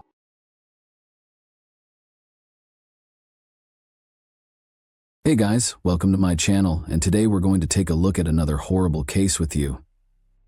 After making a late-night roadside help call in January 2013, 26-year-old Texas father Brandon Mason Lawson disappeared. When his car was discovered abandoned, what had started out as a typical night took an enigmatic turn. Brandon's voice shook in terror as he called 911 in a panic, whispering that he was being pursued and desperately needed assistance. Brandon remained a mystery despite a great deal of searching and investigation, leaving his friends and family in a desperate search for answers. What actually transpired that evening, and who was he fleeing from? Let's investigate the enigma. Brandon Lawson was an oil field worker from San Angelo, Texas at the time of his disappearance. According to reports, he was a devoted partner to his girlfriend, Ledessa Lofton, whom he had dated for 10 years, and a loving father to 4 children. Ledessa was the stepmother of Brandon's oldest daughter and the mother of their 3 children. Brandon's recent drug relapse, which resulted in his inexplicable absences, caused Ledessa great concern. Their bond was forged over years of shared experiences and the difficulties of raising a family together, despite the usual ups and downs in their relationship. But Brandon, like a lot of young people, had his share of difficulties. He had previously abused drugs, particularly methamphetamines, but according to reports, he had been clean for roughly 6 months prior to the night of his disappearance. His friends and family knew him as a strong, industrious man who was trying to change his life. However, he had previously been overcome by the hold of addiction, and he was burdened by the strain of juggling his demanding work in the oil industry with his family life. The events leading to Brandon's disappearance began on the evening of August 8, 2013, when he and Ledessa got into a fight. It started off like any other evening. After a long day of work, Brandon got home in San Angelo between 10:45 and 11 p.m. Brandon and Ledessa got into a heated argument. Although it was initially unclear what specifically started the argument, Ledessa later disclosed that she became irritated and suspicious when Brandon failed to come home the night before. After the argument grew more heated, Brandon made the decision to leave the house at 11:30 p.m. About 3 hours' drive from San Angelo, he called his father and said he was coming to his home in Crowley, Texas. He left Ledessa behind and climbed into his silver Ford F-150 at 11:54 p.m. At the time, she didn't think much of it and assumed he would calm down and come back. Ledessa later reflected on the altercation in a 2018 interview, explaining that it was caused by a number of factors. The recent birth of their youngest son, which created additional stressors between them, and Brandon's rigorous work schedule, which involved more than 60 hours per week, were major contributing factors. Ledessa acknowledged the emotional weight of her words and conveyed her sincere regret for the argument. She acknowledged that she put a lot of the blame on herself. The memory of their most recent altercation still plagued her, and she remarked, "I will never get those words back." Brandon called his brother Kyle at around 12:30 a.m. on August 9 to let him know that he had run out of gas on Highway 277 close to the tiny town of Bronte. The town of Bronte is surrounded by a broad, rocky region of desert and hills. It is surrounded by rough, harsh terrain, including dry riverbeds, rocky outcrops, and steep hills. There aren't many people living there, and it's secluded. There aren't many services in the area, and cell phone service is scarce. During the night, the sky is so dark that only the stars can be seen. The wind is the only thing breaking the heavy silence. Being stuck in a location like this can quickly turn into a major issue. Brandon Lawson experienced precisely this on the evening of August 9, 2013. Just outside of Bronte, on Highway 277, his truck ran out of gas. All of a sudden, he found himself isolated in a remote location, vulnerable to the hostile surroundings. All he could do was wait for his brother. Kyle remembered that Brandon sounded uncontrollable during one of their calls. He informed Kyle that he was being pursued, which clearly caused concern. Brandon clarified that the Mexicans in the neighborhood were pursuing him when Kyle asked for more information. Kyle, still perplexed, inquired as to whether Brandon was hallucinating as a result of drug use, but Brandon denied it. Kyle didn't know what was happening, but he was worried. In order to assist Brandon, he hurried to Ledessa's house with his wife and their 4-year-old child to get a fuel can. Kyle continued to try to contact his brother while they were driving. However, Brandon never seemed able or willing to engage in a full conversation when they spoke. Kyle tried his hardest to communicate and gain a comprehensive understanding of Brandon's predicament, but their brief and fragmented exchanges added mystery to an already perplexing situation. One of the most important and perplexing pieces of evidence in the case is the distressing 911 call that Brandon made at 12:50 a.m. Due to routing errors, the 911 call was sent to a nearby nursing home in Robert Lee, Texas. Brandon's voice was erratic and panicked during the call.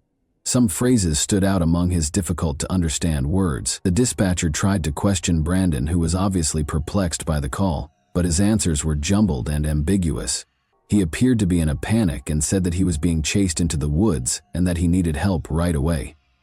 Even though the call was unclear, it was clear that Brandon was upset and thought someone was chasing him. The phone logs that precede Brandon's disappearance are broken down as follows. Kyle left a voicemail at 12:51 a.m. after Brandon claimed he was being pursued.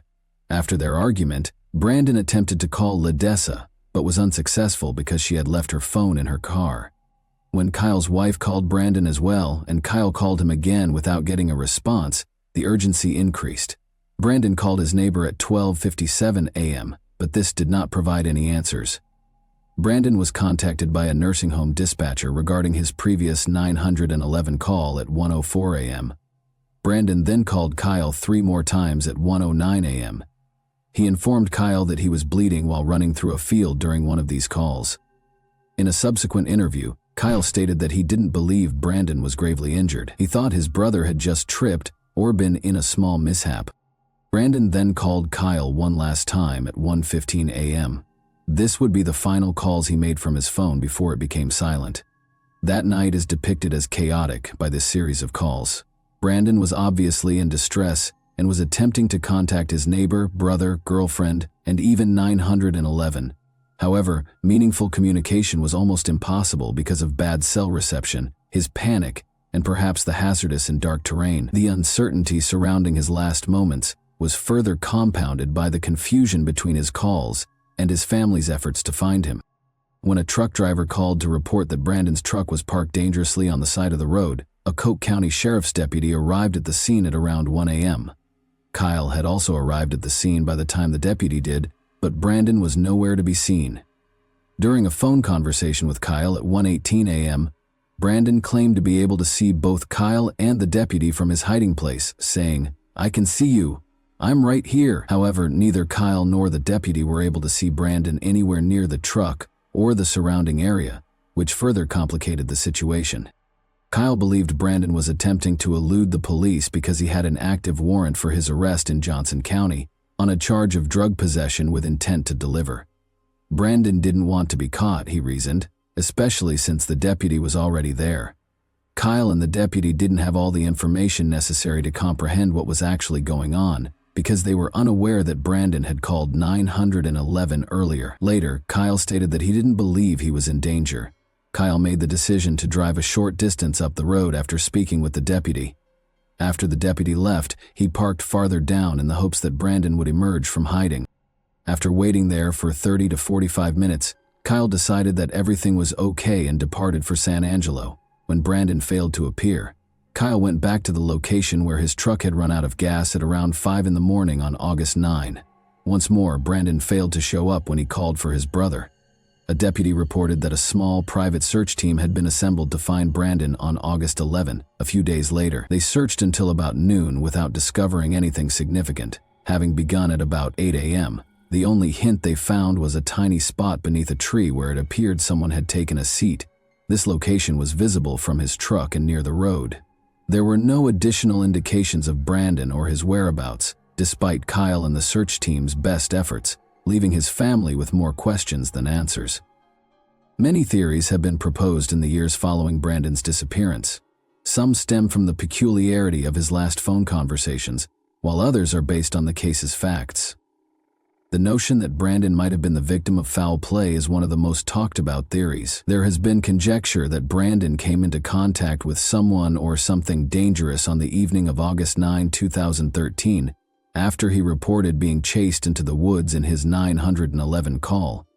Some have even proposed that drug use may have played a role. People question whether Brandon was in danger, possibly a drug deal gone wrong or a run-in with violent people while stuck on the highway, given that he had used methamphetamines just before the incident. But this theory is called into question by the paucity of evidence. There were no reports of other cars in the vicinity at the time, and no evidence of a struggle was discovered close to his truck. Many people were left wondering whether foul play was involved, where it occurred and who was involved, because the scene surrounding the truck was oddly undisturbed. The idea that Brandon may have intentionally vanished is another theory that has gained some traction. At the time, his life was complicated. Maybe he took extreme action because of his tumultuous relationship with his girlfriend, personal problems, and legal troubles. According to some, Brandon might have taken advantage of the circumstance to flee his life and start over somewhere else. There is some circumstantial evidence to support this theory. The key to Brandon's pickup truck, which had been left partially over the white line on the road, was in his possession, alone. Law enforcement started looking into the incident shortly after the truck was towed on August 9, 2013, at around 8 a.m. Assigned to the case, Deputy Neal looked for indications of activity at a number of nearby properties. The deputy wanted to find out if Brandon might have sought shelter or water on any of these properties, many of which were only used during certain seasons, but Neal couldn't find any evidence that Brandon had been there. After LaDessa formally reported missing on August 13, Texas Ranger Nick Hanna, who was now in charge of the case, searched the area in a helicopter. Brandon was nowhere to be seen when they flew over the area close to Highway 277 and the Colorado River. One intriguing finding from the helicopter search was that there was enough exposed ground for someone who was lying down or hiding to have probably been seen from above. Deputies came to the conclusion that Brandon Lawson had left Coke County as a result of this. The deputy wrote in his final report that he didn't think Brandon was hiding or lost in the area.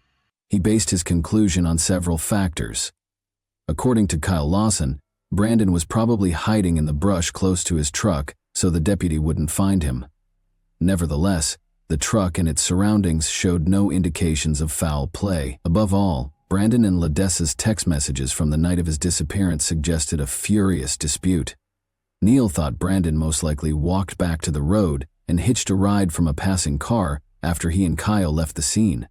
The idea that Brandon purposefully vanished has only grown stronger as a result of his ongoing absence over the years. The region was going through a serious drought when he vanished. They were able to identify small items like corn sacks from the air during aerial searches. They could have easily seen Brandon if he had been on the ground. In addition, the river in the region was incredibly low, only reaching knee-deep in its deepest sections. These circumstances implied that Brandon would have been discovered during their searches if he had been in the region. Brandon's active warrant for possession with intent to deliver was also mentioned by the deputy as a potential explanation for his disappearance. He surmised that Brandon might have chosen to flee in order to stay out of legal hot water. The fact that Brandon cashed in his $401,000 with Renegade Oil Services shortly before going missing, potentially as part of a disappearance plan, lends more credence to this theory. Kyle Lawson was asked to meet with Sheriff McCutcheon, Ranger Hannah, and a Johnson County investigator at the same location where Brandon's warrant had been issued several months after Brandon vanished. They interrogated Kyle about his role, asking whether he had hurt or assisted his brother in getting away. In the end, Kyle asked for a polygraph to clear his name. Kyle claims that he passed the test on hurting his brother, despite some inconsistencies brought on by coughing during the exam. The accidental death or lost in the wilderness theory is another explanation for his disappearance. Arid and rocky, Highway 277 is home to cacti, thorny bushes, and dangerous creatures like wild hogs and rattlesnakes. This belief appears to be supported by the thorough searches that have been conducted, but every lead has ended in disappointment, with no sign of him. According to the final theory, Brandon's recent use of methamphetamines may have caused him to suffer from drug-induced hallucinations or paranoia. Severe paranoia, disorientation, and unpredictable conduct are all possible side effects of methamphetamine, especially if the user has been up for a long time. Brandon may have fled into the wilderness in a confused state, and his references to people chasing him may have been the product of a drug-induced hallucination. The term paranoia describes a strong mistrust or fear of other people, frequently coupled with illogical ideas or convictions that someone or something is trying to hurt them. Even when there are no actual external threats, paranoia in the context of drug use can show up as an elevated sense of threat or danger. Brandon's strange phone calls may be explained by this theory, but it doesn't address the question of what happened to him after he fled his truck. Did the weather get to him? Did he get stuck somewhere inaccessible or fall into a ravine? His family was left in a difficult position after Brandon Lawson vanished, caught between hope and the harsh realities of life. Brad Lawson, his father, struggles with mixed feelings. He is plagued by nightmares in which Brandon is still alive, possibly coerced into slave labor by a cartel.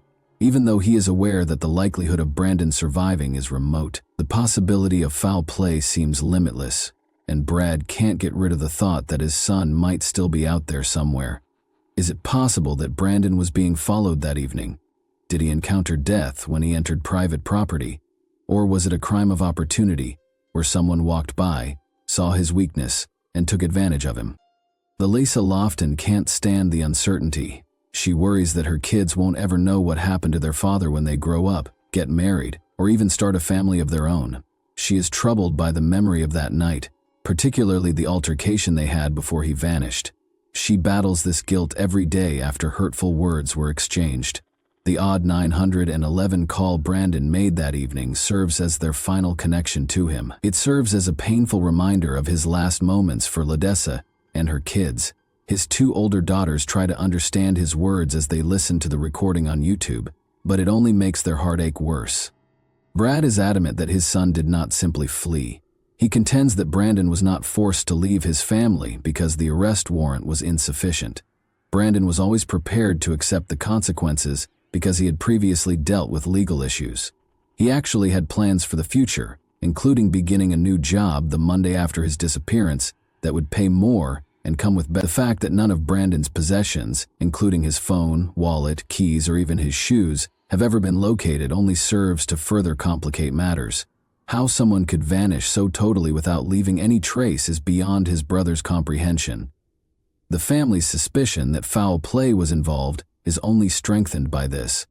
Ledessa is hopeful that someone will eventually come forward because she thinks that someone out there is aware of what happened to Brandon.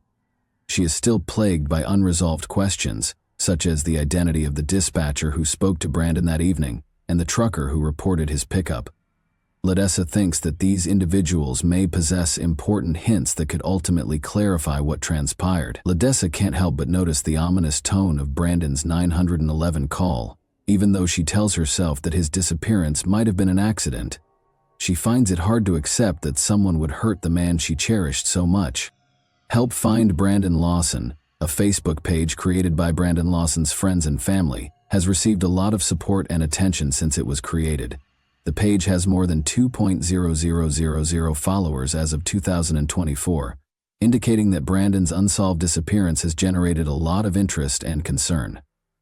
This website is a vital resource for disseminating news, details, and appeals pertaining to Brandon's case. It gives Brandon's family members a place to communicate with supporters, reminisce about Brandon, and coordinate efforts to keep his story in the public eye. The page encourages anyone with information regarding Brandon's whereabouts or the circumstances surrounding his disappearance to come forward, and plays a crucial part in the ongoing search for answers. Paula Boudreau, LaDessa's hired private investigator, has also been putting in a lot of effort to find hints. The sizable community that follows the Help Find Brandon Lawson Facebook page frequently provides her with leads. Boudreau has encountered challenges while searching the land with cadaver dogs and helicopters.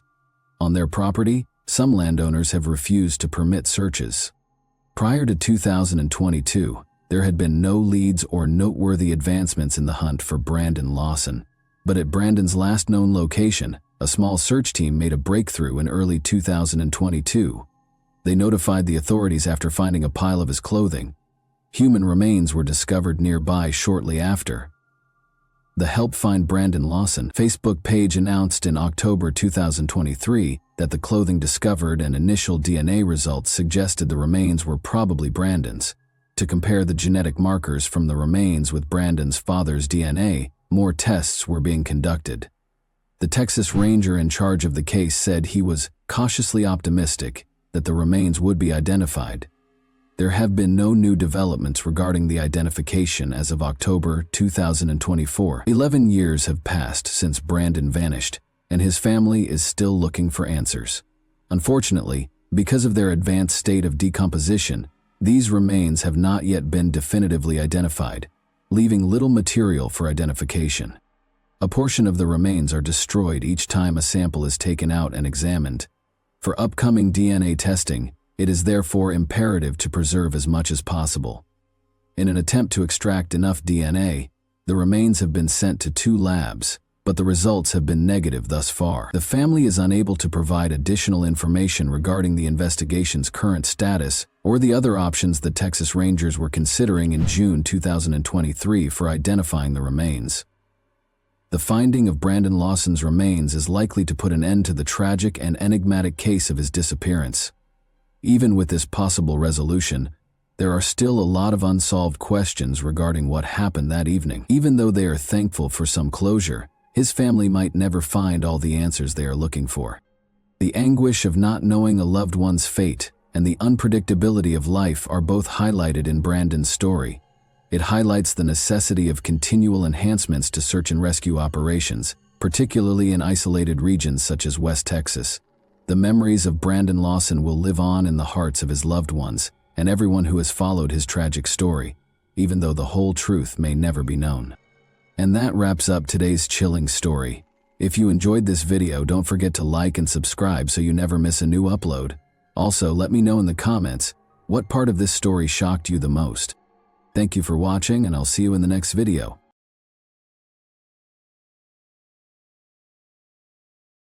Hey guys, welcome to my channel, and today we're going to take a look at another horrible case with you.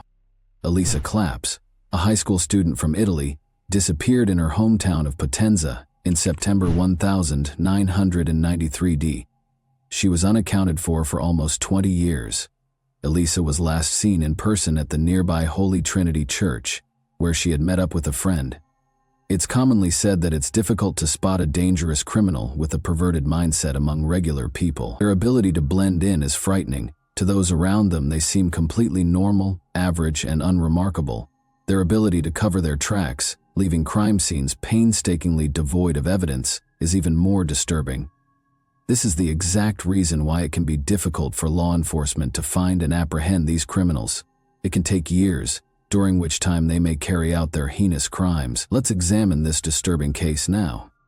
On January 21, 1977, Elisa Maria Claps was born in the southern Italian town of Potenza, which is surrounded by mountains. She was the youngest of her family's 3 children. Her father ran a small tobacco shop, and her mother was a simple clerk. Elisa grew up with Gildo and Luciano, her 2 older brothers. The Claps family, who regularly attended Sunday services at their neighborhood church, was well known for being devout and strict. Driven by her desire to help people, Elisa was a bright and ambitious student who aspired to become a doctor. She was described as being very friendly, kind, and compassionate by those who knew her. She was naive and trusting at the same time, always having faith in other people. She had a natural ability to connect with people and quickly form friendships. Despite the attention she received from her peers, Elisa had never been in a romantic relationship by the time she turned 16. The boys at school definitely noticed her because of her lovely long hair and warm smile. However, because she came from a religious family, she graciously turned down every date invitation. In the early summer of 1993, an admirer became unsettlingly devoted. Danilo Restivo, a local, started displaying unwelcome and persistent interest in Elisa. The town was filled with disturbing rumors about Danilo, who was 5 years older. Elisa made an effort to avoid this strange man, who whenever he had the opportunity tried to entice her into remote areas. She was unable to be harsh or contemptuous due to her upbringing and innate kindness, and Danielle appeared to take her politeness as encouragement. In her private journal, Elisa wrote about Danielle, acknowledging that he both scared and made her feel sorry for him. Though she was careful never to be alone with him, she always tried to be polite because she saw how lonely and troubled he seemed. She always found a reason to get out of his presence as quickly as possible, usually by saying she had important errands to run. The Claps family took a vacation to the peaceful seaside town of Monte Giordano in the middle of August of that year. Elisa froze one day as she and her brother Gildo were walking through the quiet streets. She signaled to her brother not to leave her side by holding his hand tightly as Danilo approached them. As though they were old friends, Danilo greeted Elisa and even asked her to accompany him, insisting that he needed her help with something. Gildo knew right away that something was amiss. As he led his sister away, he made up an excuse. He later questioned Elisa about whether Danilo had harmed her and why she had reacted that way. Although the man had never physically hurt her, Elisa admitted that he had been following her and that she was afraid of him. Around 5 p.m. on September 11th, the Claps family's phone rang. Elisa responded, and as she conversed with the person on the other end, her attitude rapidly changed. Her brother did not miss the growing somber and agitated expression on her face. Galito inquired as to who had called after Elisa hung up. "It was Danilo," she said. Elisa adamantly declined Gildo's offer to confront him, claiming she could take care of it on her own. She thought she had everything under control and didn't want to cause any trouble. The enigmatical absence at church. Elisa's parents and brothers departed early on Sunday, September 12, 1993, for a day trip to Naples, which is roughly 90 miles away from Potenza. Elisa had remained behind, intending to join her close friend Elena for the morning service at the nearby church. Her family had returned from Naples by noon, and as everyone waited for Elisa and Elena, her mother made lunch. However, the girls had yet to return home as time went on. Someone knocked on the door at 1:45 p.m. Elena appeared nervous as she stood on the doorstep. She inquired as to Elisa's return, stating that they had become separated at the church and were unable to see one another. Elena claimed that she thought Elisa had already arrived at her house, but her account sounded flimsy, and she shifted uneasily, as though she were concealing something. Elena's distress increased when the family informed her that Elisa was still missing. She eventually acknowledged that she hadn't been truthful under duress. After the service, Elisa had actually stayed behind to talk to a young man. The two girls had planned to meet at the park afterwards before going to lunch, and the talk was only expected to last 10 minutes at most. However, neither 10 minutes nor an hour later did Elisa appear. As they conversed, Elisa grudgingly disclosed that Elisa's intended meeting with the young man was Danilo. Guldo's face turned pale at this. He alerted his brother and parents that Elisa might be in grave danger and that they should begin looking for her immediately. Danilo Restivo. Who was he?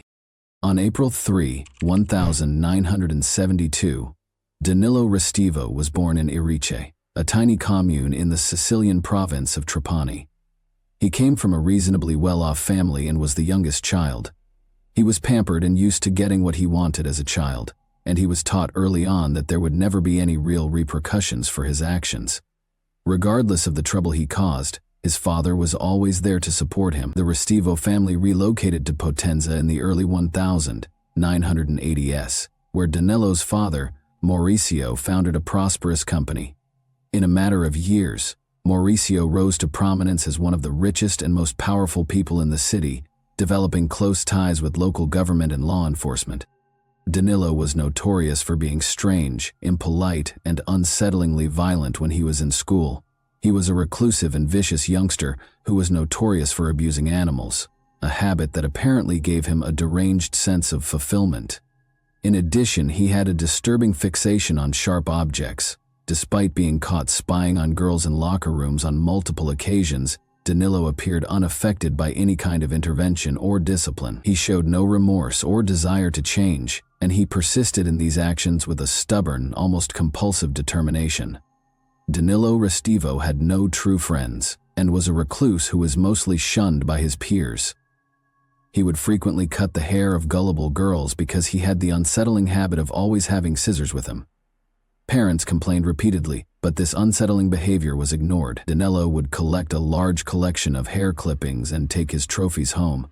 Strangely, his family didn't seem to notice any warning signs, and instead dismissed this behavior as simple, childish mischief. Danilo's actions became more concerning as he grew older. His cruelty was not limited to animal abuse. He seemed to enjoy hurting other people. He still had trouble relating to people, especially girls, with whom he frequently acted aggressively and made an effort to threaten or harm them. The initial victim. Sonia, Danilo's younger cousin, was roughly a year and a half younger than him. They frequently walked home together from the same school. Danilo would often invite her to remote locations after class, making up a variety of reasons to entice her away. But Sonia was suspicious of her cousin. Her mother had specifically warned her not to go anywhere with him by herself, and her instincts told her to exercise caution. After promising to show Sonia a secret hiding place, Danilo was able to persuade her to follow him in the spring of 1987.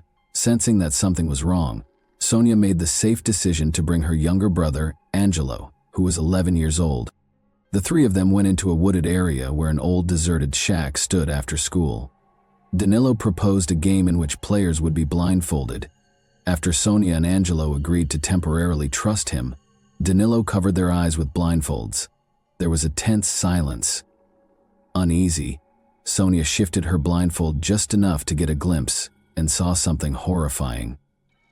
Her cousin was approaching Angelo, getting ready to attack, and taking a pair of scissors from his backpack. Sonia startled her younger brother by screaming as loudly as she could. Angelo jerked away in an instinctive reaction, still with his eyes covered. Danilo's hand swung down, but the scissors sliced his shoulder rather than his neck. Danilo appeared to be stunned by the sight of blood and Sonia's shrill cries, which allowed the kids to flee in the few seconds they had left. With their cries resonating through the forest, Sonia and Angelo fled the shack and fled for their lives. Danilo screamed threats and demanded they keep quiet about what had happened as he pursued them.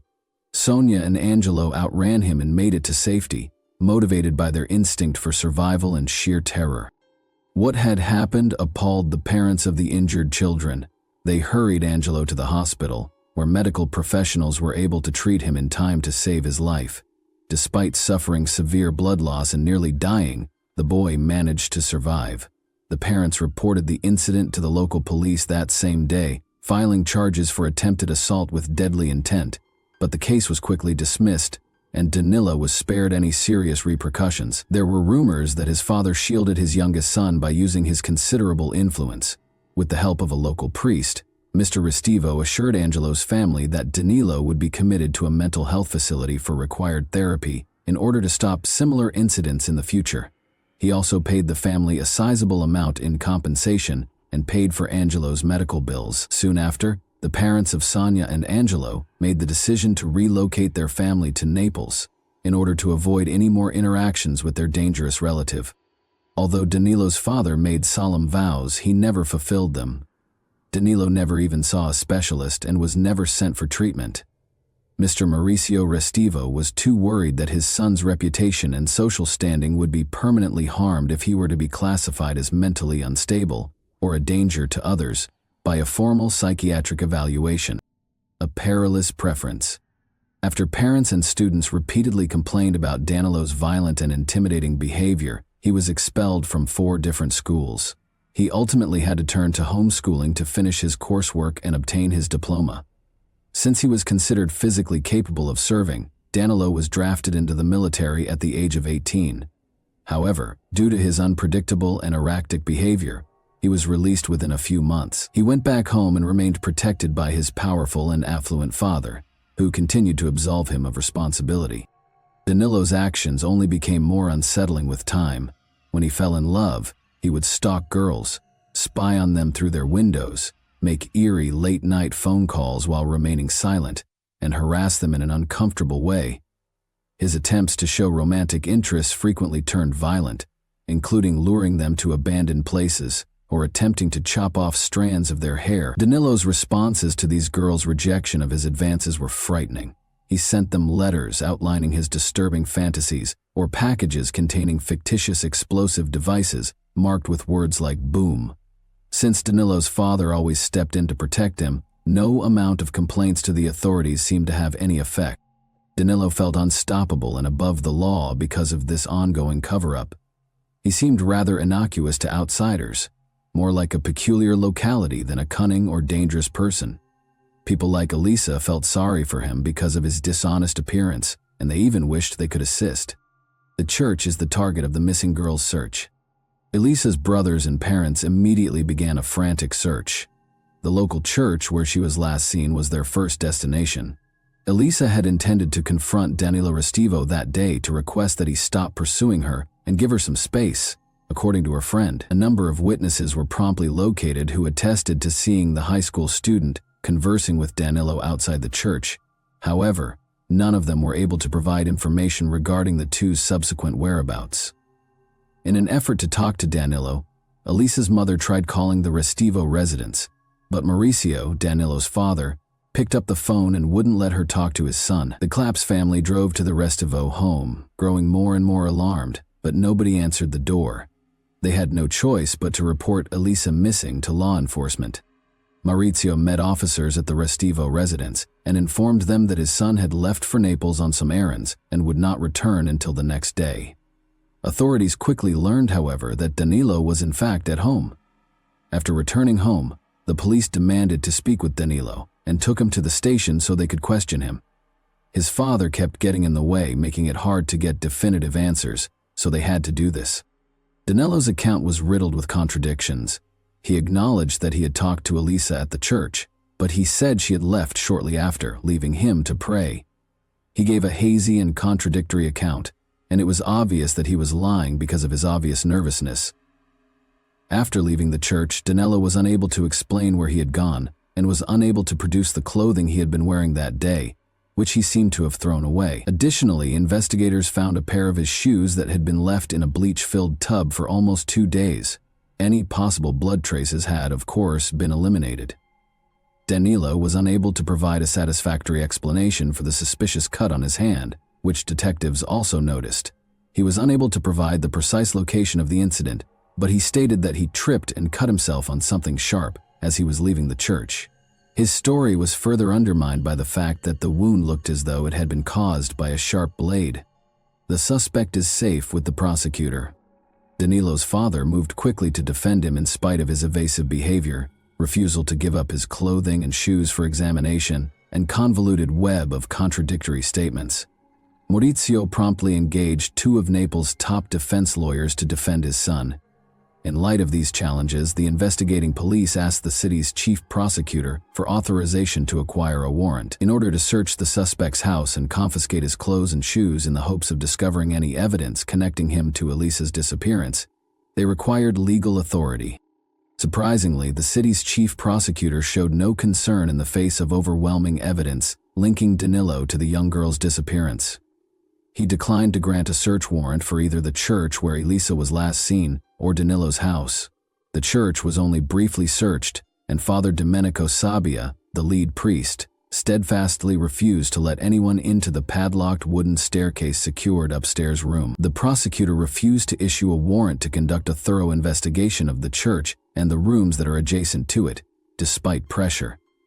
Father Domenico suspiciously used the past tense when referring to Elisa right away, as though he was aware that she was dead. 3 weeks following Elisa's disappearance, Danilo was featured as the main suspect and his photo was displayed in a local news segment about the case. After this broadcast, dozens of women called the police station to report that Danilo had been harassing and stalking them. They disclosed his unsettling fixation on women's hair and his propensity to carry scissors, which he used to try to covertly chop off strands of hair from gullible victims in parks, city streets, and even on public transit. Dedicated investigators' persistence allowed them to ultimately accuse Danilo of making false statements. He received a sentence of 2.5 years in prison in the spring of 1995. However, his sentence was commuted to community service, ironically at the same church where Elisa had vanished, after less than 2 months in prison. A new investigation and a new prosecutor. When police detained a criminal organization's leader in 1999, the investigation into Elisa's disappearance came to a standstill. Despite his lack of knowledge regarding Elisa's case, he revealed damaging details about the city's top prosecutor. He claimed that the prosecutor had engaged in corruption by taking bribes, concealing crimes, and purposefully sabotaging investigations. These claims led to a major shift, even though they were regarded as hearsay and the informant was subsequently charged with defamation. Elisa's case was given to a new lead investigator and prosecutor, who essentially began from scratch. They were eventually given a search warrant for Danilo's home this time. The search turned up something concerning, even though the exact clothes and shoes he had worn on the day Elisa vanished were not there. Danilo's room was filled with a large collection of hair strands from many different girls. Investigators discovered a sizable box containing pictures of nude and semi-nude women beneath Danilo's bed. By spying on his victims in showers, locker rooms, fitting rooms, and even through their home windows, he had taken these pictures himself. Sadly, he also retained a different collection of pictures showing women who had had limbs amputated. Although his severe psychological problems were evident, this did not lead to any new information in the case of Elisa Claps, who went missing. 6 years after Elisa's disappearance, police attempted to search the church once more, but Father Domenico refused to let them into the locked upstairs room. By using his connections and portraying the investigation as an effort to desecrate a place of worship, he went to considerable measures to stop the search, and even mobilized churchgoers against the officers.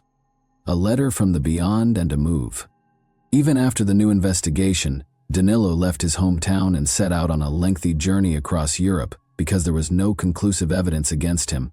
He persisted in stalking women and cutting their hair whenever he could, but he had to be more careful without the protection of his powerful father. Danilo would immediately relocate to a different city or even a different nation if his actions were likely to result in legal repercussions. An unexpected letter, purportedly written by Elisa herself, was delivered to the Claps family in the early 2000s SS. According to the message, she was still alive and well and had fled to Brazil with a romantic partner. The author requested that her family not try to find her or get in touch. However, the handwriting clearly differed from Elisa's. By comparing it to her personal diary and school notebooks, anyone could see the difference. In addition, there were numerous obvious grammatical mistakes in the letter, indicating that the author was not well educated. Unsurprisingly, the Claps family's own investigation revealed Danilo to be the source of their suspicions. He had somehow chosen to write the letter while he was visiting his parents, posing as Elisa in an unsuccessful attempt to deceive her loved ones. A fresh victim. Heather Barnett, 48, was killed in a vicious crime that shook the sleepy British town of Bournemouth on November 12, 2002. When her 2 teenage children got home from school, they made the terrible discovery. The mutilated and lifeless body of Heather was discovered in a pool of blood on the bathroom floor. Her skull displayed evidence of multiple blunt force trauma, most likely from a hammer blow, and her throat had been slashed. The removal of her breasts and their placement next to her head, however, was the most unsettling part of the crime. A lock of hair that wasn't Heather's was in her hand. There had been no struggle to tear this hair out. The scissors had cut it neatly. Furthermore, Heather had had a portion of her own hair cut. These unsettling specifics raised the possibility that the crime was ritualistic. Investigators quickly focused on Fiamma Marsango, and her husband Danilo Restivo, Heather's odd neighbors. The victim's house was only a short distance away from the couple's residence, which was next door. Danilo had approached her inappropriately, and Heather had complained about him on multiple occasions. She told a friend that she was afraid of her husband, even though they were married, right before the crime. Heather took custom orders from her home and worked as a seamstress. Under the guise of commissioning clothing, Danilo frequently attempted to visit her. He insisted on going inside to discuss specifics, even though he never placed any specific orders. Heather discovered her house keys were gone 2 days prior to the tragedy, following one of Danilo's visits. At the time, she assumed she had just lost them and didn't relate this to her neighbor. Regretfully, she hadn't managed to change the locks yet. Even before the police and emergency personnel arrived, Danilo was among the first individuals on the scene. He said he was on his way home when he heard Heather's kids screaming in terror and hurried to assist. Officers brought him in for interrogation, but they soon let him go because he seemed incompetent and unthreatening. But after his most recent visit, Heather's kids pointed to him as a cause for concern, stating that they were also uncomfortable around their odd neighbor and brought up the missing keys. The police chose to closely monitor Danilo because they had no immediate reason to search his house. They soon discovered him performing a disturbing act. Danilo was discovered stalking a young woman and trying to cut a lock of her hair while holding scissors on the street. He was taken into custody by officers, who also searched his car and requested his identification. They discovered an unsettling assortment in the trunk, including extra pairs of shoes, a change of clothes, and a set of knives. This, along with his questionable actions, ultimately produced sufficient proof to secure a search warrant for his home. When investigators searched Danilo Restivo's house, they were shocked by what they found. They discovered multiple albums containing hair he had cut from different women. Sneakers and clothing were soaking in a tub filled with bleach in the bathroom. The missing keys belonging to Heather Barnett, which are currently in Restivo's room, were the most damning piece of evidence. Although there were blood traces on the clothes, the samples were too badly ruined by the bleach to be identified. But Danilo's DNA was found on a towel in Heather's restroom, indicating that he used it to wipe blood splatter off his face. A body in the attic of the church, and 2 beliefs. Authorities discovered Danilo's troubling past as they investigated the murder of Heather Barnett. He had been the main suspect in the disappearance of a high school girl in his hometown 9 years prior. The girl's body had never been found at the time, and investigators had not discovered enough conclusive evidence. But now that there was ample evidence of his violent tendencies and no powerful father to defend him, Danilo was put on trial, convicted of premeditated murder, and given a 40-year prison term without the chance of release. Then, in the attic of the same church where Elisa Claps had last been sighted, construction workers found her mummified remains in March 2010, 17 years after she had vanished. Father Domenico Sabbia had refused to let the police in through the locked door, concealing her body. Although it was obvious that Father Domenico had kept a horrible secret, he had long since died by this point, and it was impossible to pinpoint exactly what part he'd played in hiding the crime. There were unsettling parallels between Elisa's body and Heather Barnett's case. The cause of death was a slashed throat, and her chest had been similarly mutilated. Her underwear had also been soiled, indicating a violent personal attack. Bloodstains on Elisa's deteriorated clothing matched those of Restivo, who had hurt himself during the attack, and fingerprints were found at the scene. An uncanny signature that mirrored the evidence from Heather's murder was a lock of hair in Elisa's hand that wasn't hers. Since Restivo was already serving his 40-year sentence in the UK, he was tried in absentia for Elisa Clapp's murder. He was found guilty once more based on overwhelming evidence, and this time he was sentenced to 30 years in prison. He will be extradited to Italy to serve an extra 30 years for the heinous attack on Elisa. After serving his sentence in the UK. Although Restivo's involvement in other unsolved murders and disappearances has not been proven, authorities suspect that he may have had many more victims. And that wraps up today's chilling story. If you enjoyed this video, don't forget to like and subscribe so you never miss a new upload. Also, let me know in the comments, what part of this story shocked you the most? Thank you for watching, and I'll see you in the next video.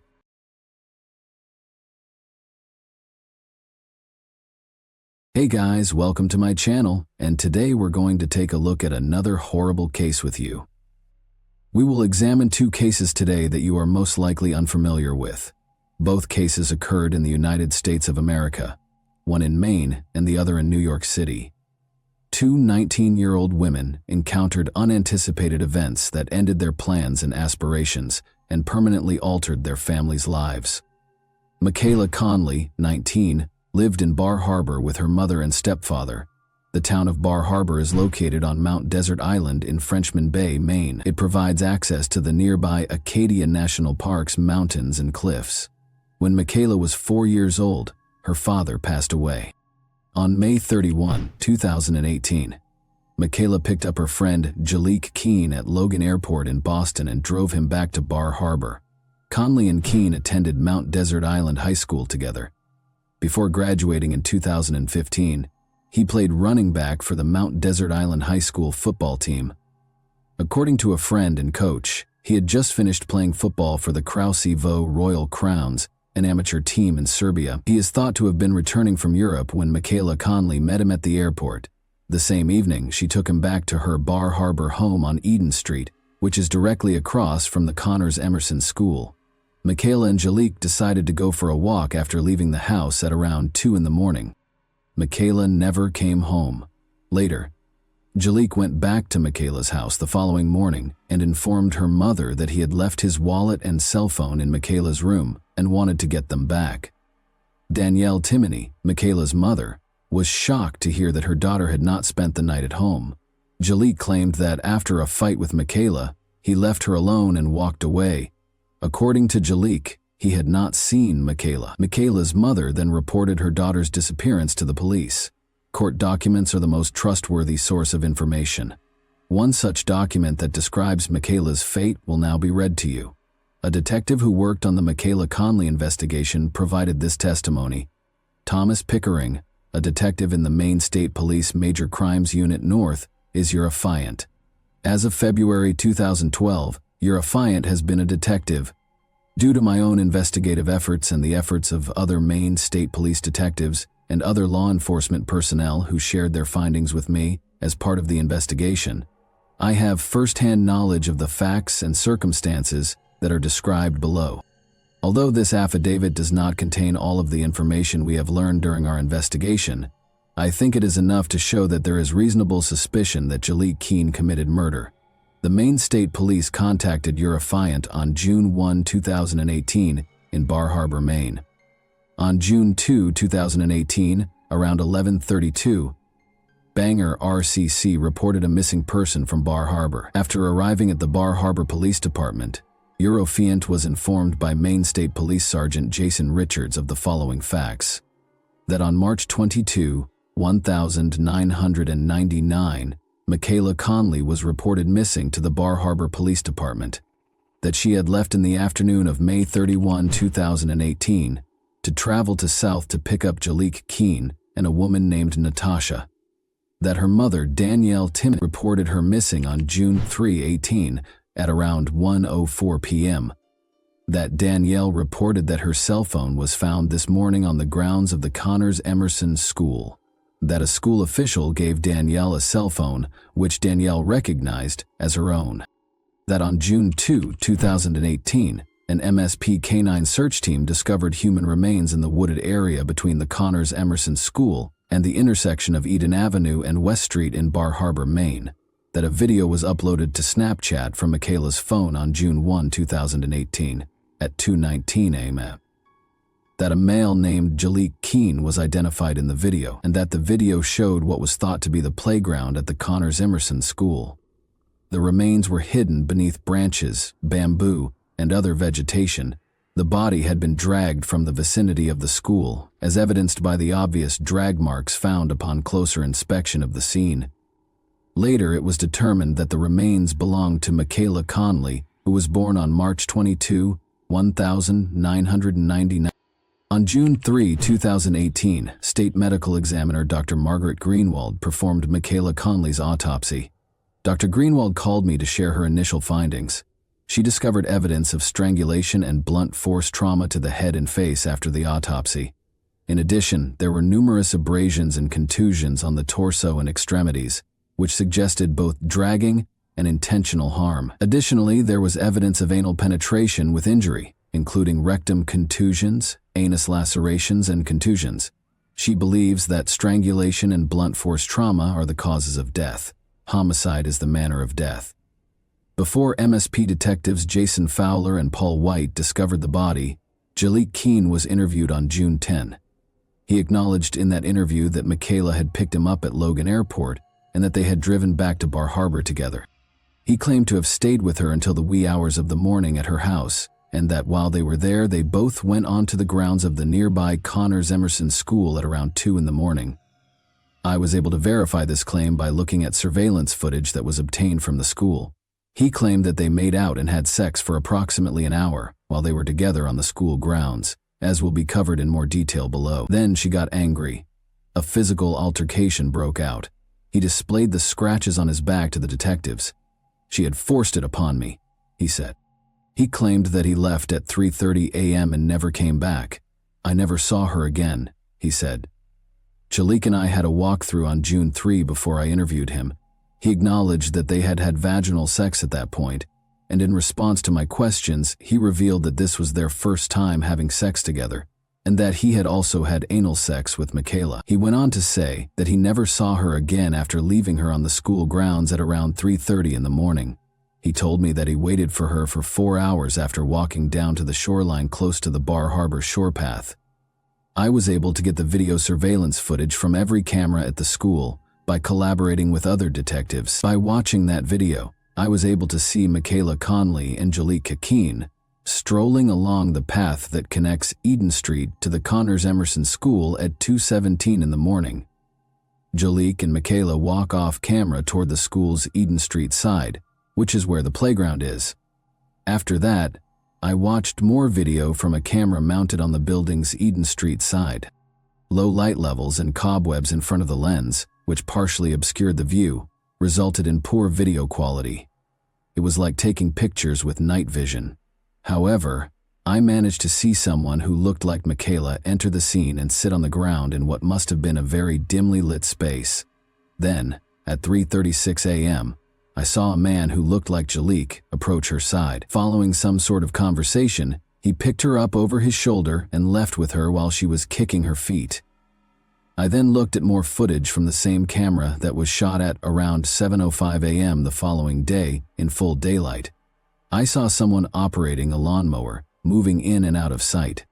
Shortly afterward, I saw Jaliek Keene emerge from behind a line of bushes into the open, carrying an apparently dead Michaela by her wrists, pulling her over his back with her body stretched out on it, and quickly dragging her across the screen in the direction of the location where her body was eventually discovered. Jaliek had the same eye-catching tattoo on his left arm that I had previously noticed on the video, and I noticed that he was wearing the same black clothing that he had been wearing when they first arrived on school property. Additionally, when he is interviewed, the video footage blatantly disputes Jaliek's assertion that he abandoned Michaela at the school grounds at 3:30 a.m. and never returned. I did not see any other male or female than those mentioned above at any time while I was watching the surveillance tape. Jaliek Keene was taken into custody. Despite facing multiple charges, he entered a not guilty plea. About 50 of Conley's family members and friends packed the courtroom for the 2019 trial. A smaller group of Keene's relatives and friends were gathered on the opposite side of the courtroom, wearing black t-shirts featuring a picture of Keene and the words, "We all love you" in large letters. Meg Elam, the prosecutor, told the jury, which consisted of 6 men and 9 women, that on May 31, 2018, Michaela Conley drove Keene and 2 other people back to Bar Harbor after picking them up at Boston's Logan International Airport. Michaela was unaware that she would die within the next 18 hours, Elam reminded the jury. She also mentioned that Michaela Conley's genitalia and under her fingernails contained Keene's DNA. Since Keene was physically stronger than Michaela, she had very little chance of escaping after the police found and inspected her body. According to the website of the West Virginia University sports team, where Keene played collegiate soccer, Michaela was 5 feet 4 inches tall and weighed just 93 pounds. In 2015, he made a separate opening statement to the jury, stating that he weighed 180 pounds and stood 6 feet tall. Attorneys Don Corbett and Jeffrey Tutaker, who are Keene's representatives, stated that although prosecutors have circumstantial evidence against Keene, they are unable to prove that he killed Michaela Conley because there may have been another person on the school property who escaped being captured on camera. According to Corbett, police never tested objects discovered on the playground, such as cigarette butts and an empty alcohol bottle, in an effort to identify additional suspects. According to her, there is no evidence of Conley's cause of death or the identity of those present when she passed away. Circumstantial evidence, according to Corbett, does not prove anything beyond a reasonable doubt. It makes people guess. Before Corbett told the jury how Conley and Keene, who had known each other since elementary school, went to Conley's mother's home on Eden Street, which was right across the street from the elementary school, when they arrived in Bar Harbor at around 1 in the morning, Elam gave her opening statement. Her mother never saw or spoke to her again after Conley and Keene left. According to Elam, Keene returned to the house the following morning and claimed that he had left his cell phone there the previous evening. Conley's mother discovered that Conley was missing when she went up to her daughter's room to get it. Keene informed Conley's mother that he had last seen her on the school grounds at around 3:30 a.m. when she inquired about the whereabouts of her daughter. Conley's mother was notified later that morning by school personnel that they had located Conley's cell phone on the school's playground. Later that morning, after a thorough search involving Conley's friends and the police, they also discovered Conley's shoes outside the school. Keene persisted in telling people that he last saw her at the playground. Even the defendant took part in the search. Elam claimed that even though he already knew where Michaela Conley's body was, he feigned to search for her. Keene began as Conley's friend but ended up being a wolf in sheep's clothing. According to the victim's stepfather, "I am completely shattered. I am irreparably damaged. This is my life sentence without my girl. Keene has destroyed our family, Jalik." According to Danielle Timoney, Conley's mother, Keene made the decision to testify on his own behalf. A video that purportedly showed him carrying Conley's lifeless body and then washing himself in a water spigot was shown to him on the grounds of Connors Emerson School. Keene claimed he couldn't remember what was captured on camera. Prosecutors and defense lawyers questioned Keene. He claims that after an international flight from Serbia, where he played football, he had been up for about 36 hours that night. Keene claims he didn't remember anything from that morning until he left his wallet and phone at Conley's house. As he spoke for himself, Keene informed Judge Murray that he disagreed with one aspect of the case, stating that although he loved Michaela, he was never in love with her. After that, Keene read a written confession in which he acknowledged that he was responsible for Conley's death and stated that he wanted to exchange his life for hers. He appeared to request the death penalty rather than spend years in prison, saying he would never purposefully hurt any of his friends but would take a bullet for them. A jury found Keene guilty, but Keene added that no one knows what happened the night Michaela was killed in May 2019. During the sentencing on September 11, the verdict was declared. Despite the video evidence, Judge Murray said it was chilling that Keene refused to accept responsibility for Conley's death. Judge Murray also found it unsettling that Keene could appear to Conley's mother while pretending to care for her daughter, 22-year-old Jalik, only minutes after killing her. Keene received a sentence of 30 years and 58 years for murder. The two terms will be served simultaneously. The event covered in this video happened in January 2022, specifically in East Harlem, New York City. Cristal Bayron Neves, 19, was employed at Burger King on the night shift. As if sensing trouble, she was scheduled to work another shift on January 8, 2022. Even though Crystal didn't want to go to work, her sense of duty overcame her. The girl showed up for what turned out to be her final shift. North of the Upper East Side, East Harlem, also called Spanish Harlem or El Barrio, is a neighborhood in Upper Manhattan, New York City. It is bordered to the east and north by the East and Harlem Rivers, to the south by 96th Street, and to the west by 5th Avenue. Although it is one of the neighborhoods that are included in Greater Harlem, it is generally not regarded as being a part of Harlem proper. Despite its name, the neighborhood is home to one of New York City's largest Hispanic communities, which is primarily made up of Puerto Ricans, Dominicans, Cubans, and Mexicans. In 2019, Crystal, her mother, and her 14-year-old brother relocated to New York City from Puerto Rico, where they gradually made their home. While their mother, Christy Nieves, found employment and tried her best to provide for her children, Crystal and her brother began attending school. Crystal received her high school diploma in 2021. She started looking for work, but since she lacked any skills, she was compelled to accept a position at East Harlem's Burger King in December 2021. Her home was only a few blocks away from her workplace on 116th Street. Her dreams were not limited to working behind the cash register at a fast food restaurant. Of course, she intended to attend college and pursue a career that would enable her to be eligible for a higher-paying job. But for now, Crystal's dream was a personal vehicle, and she set out to earn the money necessary to purchase it for herself. During her first few days at Burger King, Crystal encountered difficulties. She had to work the night shift because of the way the schedule was set up. Since East Harlem has a long history of social issues, including high crime rates, Crystal was understandably unhappy with the night shifts. She was afraid of the homeless people who would gather in front of the Burger King where she worked at night. Crystal asked her manager to adjust her work schedule after she started to worry about her safety. She requested to start working the day shift on January 14, 2022. As her final night shifts came to an end, Crystal was to start working during the day. She grew less and less excited to go to work. Before leaving the house on the evening of January 8, 2022, Crystal was heading to one of her final night shifts. She told her mother, Christy Nieves, that she was scared of the contingent that gathered there at night, and that was why she didn't want to go to work. But the mother insisted that her daughter must do the right thing. "You have to be responsible," Christy said. "You're already on the schedule, so you must leave." The last time Crystal's mother saw her alive, she left for work. Crystal changed her clothes when she got to work and started working. She worked at a Burger King location that was open 24 hours a day, but there was no security. A man wearing all black entered the building at around 1 in the morning. He had a gun in his hand and a black ski mask covering his face. The first person to obstruct the offender at this time was a patron who was seated at a table within the establishment. The handle of the gun struck him in the head. The 59-year-old female manager was struck in the face by the perpetrator after she was next in line. Then, the masked man threatened Crystal as he walked up behind the cash register. He insisted that she take the money out of the cash register and give it to him. Although there was only $100 in the cash register, Crystal opened it, took the money and gave it to the criminal in order to comply with the demands. The masked man pulled the trigger because he apparently didn't like receiving so little money.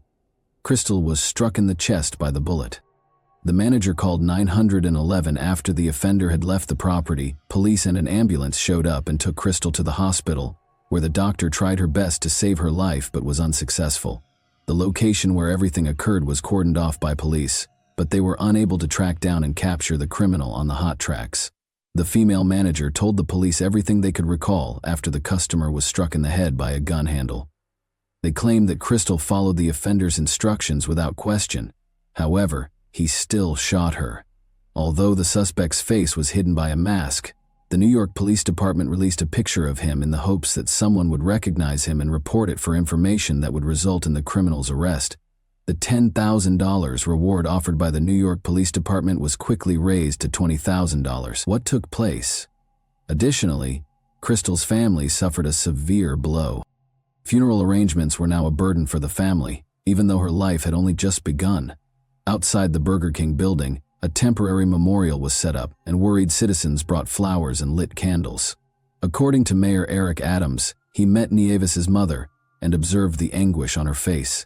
He expressed gratitude to the NYPD for their efforts in apprehending the suspect. "Even though I don't attend arrest press conferences, it was extremely personal for a cold-blooded murderer to shoot a 19-year-old girl after she cooperated. There are far too many firearms on our streets, as we have repeatedly stated." Adams said that when a fundraiser was set up for the Nieves family, hundreds of worried people answered the call for assistance. In her native Puerto Rico, Christy Nieves made the decision to bury her daughter. When contributions totaled $45,000, the fundraiser was shut down. Crystal's family members received complimentary tickets to Puerto Rico from JetBlue Airways, which has its headquarters in New York. Police were working to solve the case in the interim. Throughout the city, leaflets featuring the offender's picture were actively circulated. The incident was discussed on television news programs, and the picture was also circulated on social media. There was no justification for shooting this young woman, so it's likely that very few people in New York are still unaware of Crystal's incident. The money had been transferred. She was making an effort to follow the gunman's instructions. She was killed for no apparent reason, according to NYPD Chief of Department Kenneth Corey. 5 days after Crystal's death, police spoke tearfully about the teen's last moments. After the culprit fled the scene, they declared that they had arrested a suspect. Detectives used surveillance footage to follow his movements. On Friday, January 14, Winston Glynn, 30, was taken into custody. The clothes the murderer allegedly wore the night of the attack were discovered in nearby dumpsters when police arrested Glynn at a Bedford-Stuyvesant, Brooklyn address. According to law enforcement, they found a phone that he had taken from the manager of the restaurant and thrown into a subway tunnel. They also used security footage to follow the attacker to a nearby bodega where, an hour prior to the deadly altercation, he made an electronic transaction. Among other charges, he was accused of first-degree murder.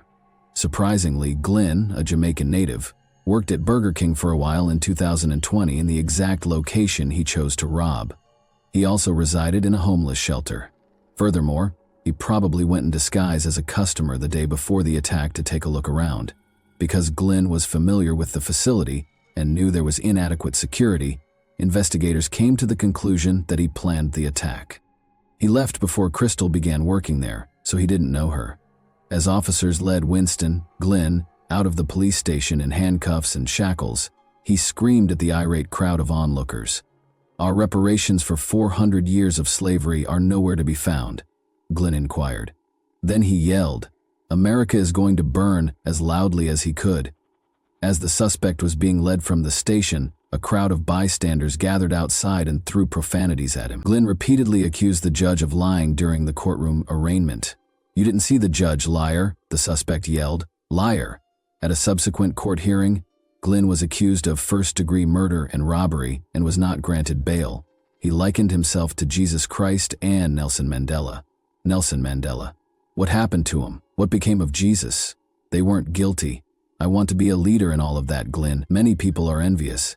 He asked why he would use a traceable payment so soon before the crime, and why it took days for a witness to identify him after the news had broadcast the robbery's video. "I used to work at a tip line, and I'm sure someone called it. That's all," he raged, alluding to the 8 months he worked at the East 116th Burger King in 2020, the location of Bayron Niev's murder. "This can only go in one direction. They let me go, and I sue the city for keeping me for so long," he continued. "The system treats the lower class as if we are unimportant," which infuriated Glynn, before asserting that the families of the wealthy and powerful truly profit from crime and chaos in the city. He also made strange references to Freemasons and the Illuminati. Glynn entered a not guilty plea in the death of Bayron Nies.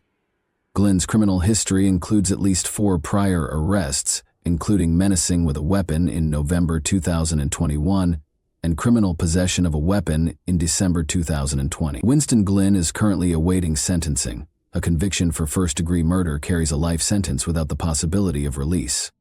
And that wraps up today's chilling story. If you enjoyed this video, don't forget to like and subscribe so you never miss a new upload. Also, let me know in the comments, what part of this story shocked you the most? Thank you for watching, and I'll see you in the next video.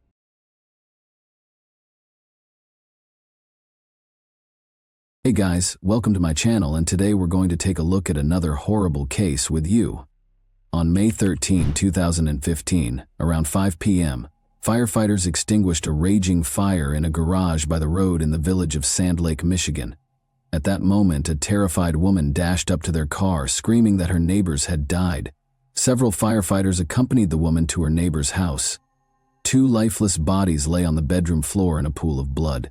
It appeared that they'd been shot. To preserve the evidence at the crime scene, the firefighters avoided touching anything and immediately informed the police that they had discovered 2 bodies and needed investigators and forensic experts. Forensic experts had been at the crime scene for about an hour, collecting evidence and photographing the bodies of 46-year-old Martin Durham and 47-year-old Glenna Durham, when one officer noticed a small movement in Glenna's chest. He rushed to her body and attempted to feel for a pulse, but Glenna's eyes opened wide and she sat up abruptly, screaming, "What are you doing, Marty?" The officer immediately summoned paramedics, who transported the injured woman to the local hospital. Marty and Glenna met as teenagers in the early 1980s. Marty invited the girl on a date to a local open-air theater, where they both lost their virginity in the same evening, with little interest in the film itself. Their relationship progressed quickly and passionately, but it ended after a few months, in part because Glenna, 17, married soon after. Marty started a family on his own. Christina Keller was 14 years old when she met Marty, then 19, at a party at his house. The young man appeared charming and amusing to the girl, but also a little strange because he immediately declared that he would marry her someday. Marty arrived on her doorstep the following day. He must have made a good impression on Christina's parents, because he has never left her life since. Their friendship turned into a romantic relationship, and Christina, then 16, discovered she was expecting their first child. Within 2 years, she was carrying their second son, prompting the young couple to marry. Christina and her husband had a daughter 11 months later. Christina was 19 and Marty was 24 at the time. Initially, the young family lived with relatives, but in early 1995, Marty secured a higher-paid job at a factory in Michigan, and the family of 5 relocated. However, Marty was involved in a car accident on the evening of February 16, 1995, on his way home from work. Another vehicle speeding through a red light collided with his vehicle. The larger vehicle nearly crushed Marty's car, trapping him inside. Marty was transported to the hospital, where he had been clinically dead for approximately 5 minutes. He suffered severe injuries to his left side and was in a coma for more than 3 weeks. When he regained consciousness, he had no memory of his wife, children, or much of his previous life. He spent a year and a half learning to walk, speak, eat, and care for himself again. Christina provided physical support for him during this time. Marty began to resemble his former self, but psychologically he had changed. He became enraged as a result of the brain trauma. He never fought with his wife or children, but he became a domineering figure. Even his sense of humor grew darker. Christina filed for divorce in 2000, nearly 5 years after the accident. She still cared deeply for her husband, but her feelings had shifted to a more maternal nature, as she had taken on the role of his caregiver and could no longer relate to him in any other way. Marty purchased his first home in May 2001 using funds from the insurance company and a bank loan. The house was located in Sand Lake, Michigan, a small village with a population of 500 people. Marty was overjoyed with his new home, which he had moved into with his 2 sons and an African gray parrot named Bud. 2 months after moving in, Marty received a knock on his door from a 16-year-old girl claiming to be his daughter. Marty inquired as to her mother's identity, and Glenna, his first love, revealed herself. The girl knew her mother had an affair early in their marriage, and she was born a few months after. She wished to establish her paternity for certain.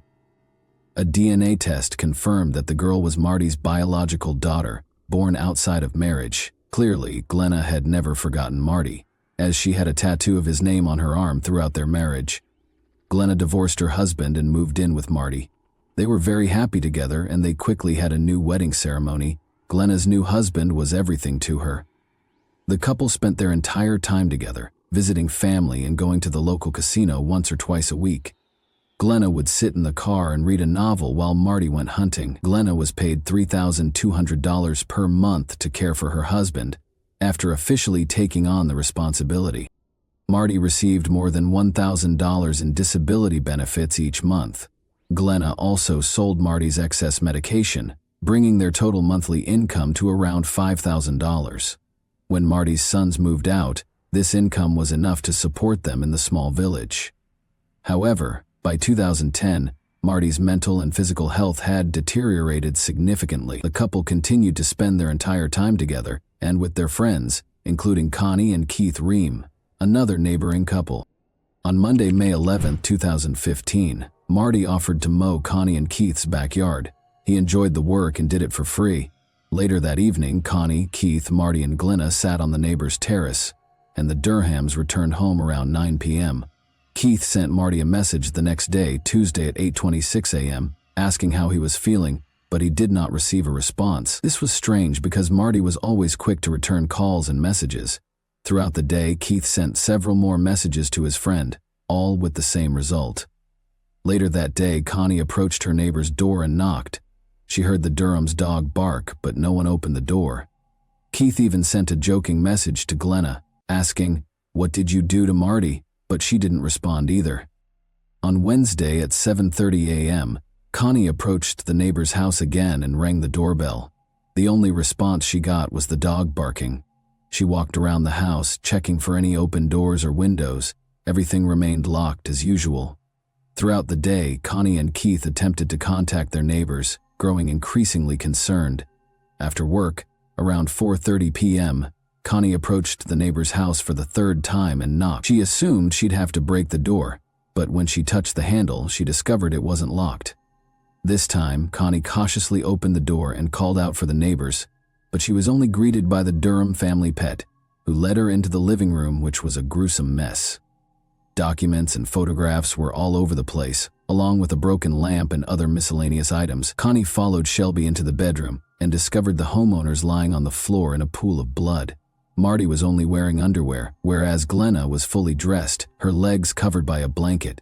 Connie dashed out of the neighbor's house and ran toward a fire truck she saw further down the road. Marty did not have the same luck as his wife. He was shot 5 times in the back, forearm, and chest, leaving him with no chance of survival. He'd been dead for a few days. Glenna was shot twice, both times hitting the area behind her right ear. Blood was discovered not only in the bedroom, but also on a chair in the living room and a pillow with 2 bullet holes. Under the chair, a gun and 2 empty shells were discovered. In the bedroom, there were 5 more shell casings, 1 near the door and 4 near Marty's body, for a total of 7. However, the gun found near the chair was designed to fire 6 bullets. This indicates that the perpetrator had time to reload the gun before continuing to shoot. Aside from the living room and bedroom, the rest of the house appeared to be in perfect order. There were no signs of forced entry, and the kitchen table was set with a bowl of spaghetti and a piece of garlic bread. Later that evening, when Glenna was taken to the hospital, Marty's children were allowed to bring the family pets, a dog and a parrot, to their mother's home, Christina. Despite the fact that the children were only allowed to take the pets, the trio took advantage of the opportunity to search the house and discovered a sealed envelope labeled "Personal." Inside, they discovered letters from Glenna addressed to her children and ex-husband. In the letters, she expressed her love for the children and apologized for not being the best mother. She also asked her ex-husband to care for the children. In Glenna's drawer, they also discovered a packet of unpaid bills. They handed over all of their findings to the police. The investigators began questioning the family's relatives and friends about their personal and financial situations. They enjoyed spending time together and became completely absorbed in each other's company. However, it quickly became clear that they were having serious financial difficulties. Glenna was in charge of the family's finances, and relatives suspected Marty was unaware of the gravity of the situation because he was so frugal. On the other hand, Glenna had developed a serious gambling addiction. She would buy hundreds of lottery tickets and lose thousands of dollars at the casino. But whenever her husband approached her, she pretended to be playing with $1 bills.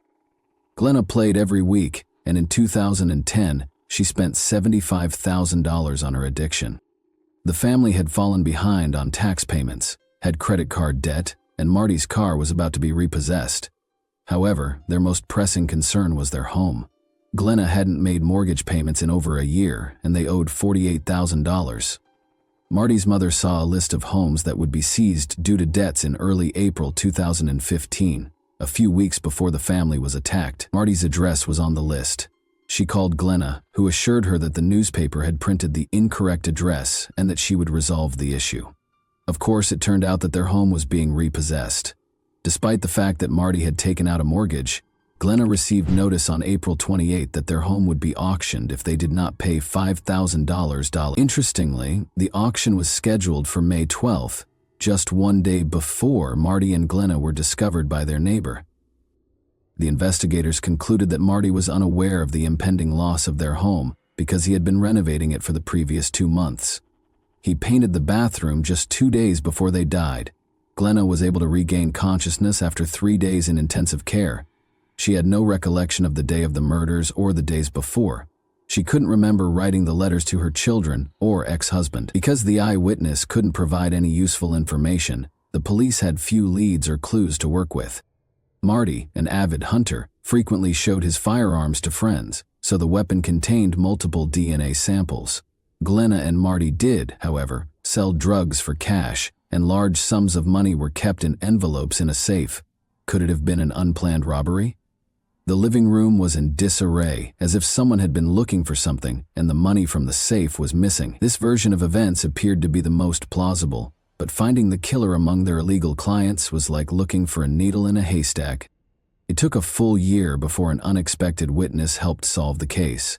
Bud, a 19-year-old parrot, had been living with Christina for the previous 12 months. Bud was an African gray parrot with the unique ability to mimic not only sounds and words in his environment, but also human voices. Originally, he was Christina's beloved pet, but Marty took him, presumably to retaliate against his ex-wife for leaving. When Bud returned to his beloved owner, he began repeating various conversations he had overheard while living with Marty, such as how Marty interacted with the dog. However, at some point, he started repeating an argument between a man and a woman.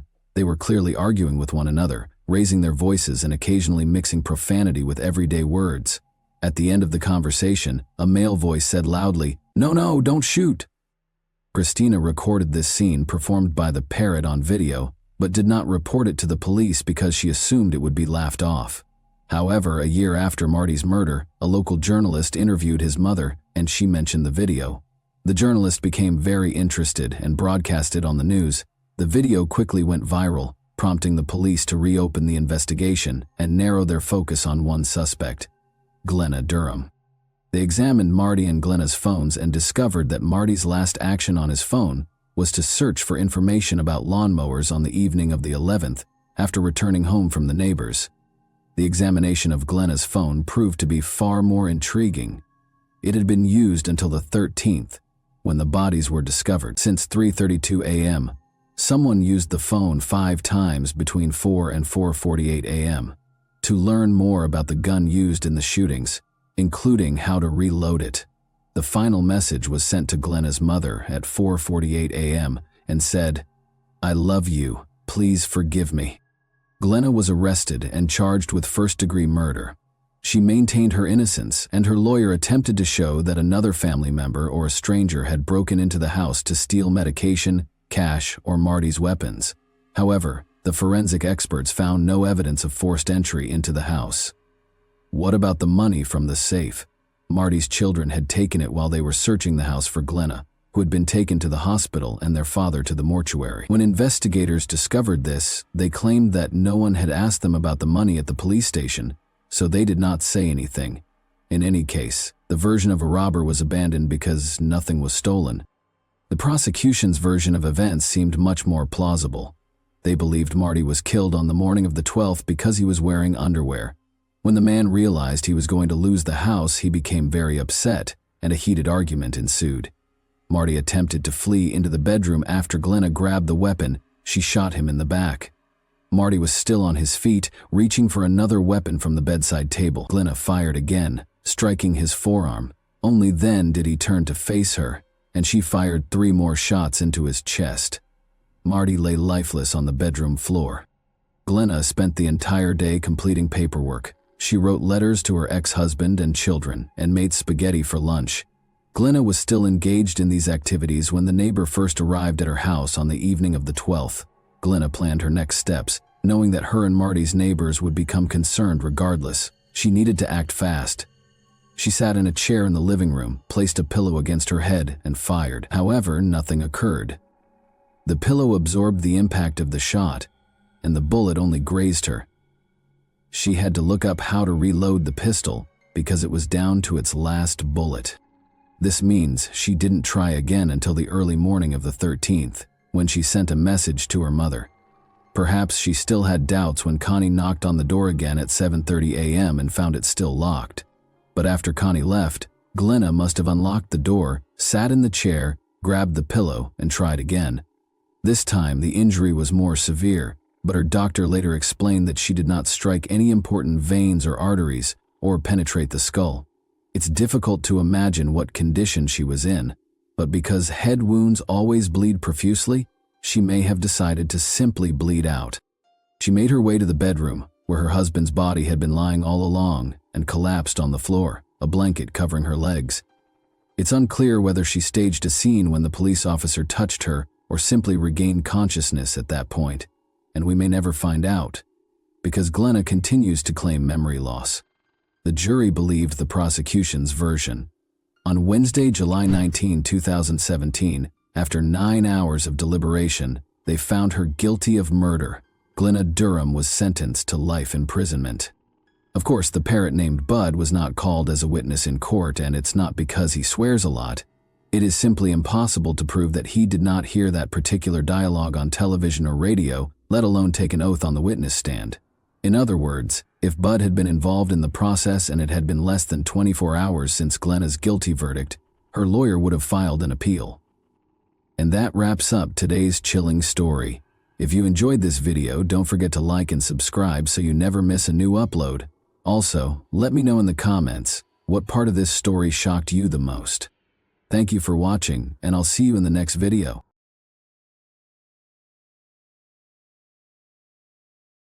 Hey guys, welcome to my channel, and today we're going to take a look at another horrible case with you. Gazella Diode heard her phone ring at 2 in the morning on March 1, 2011. The screen displayed an unidentified number. A Valence police officer approached her and inquired as to whether she was Samira Bernard's mother.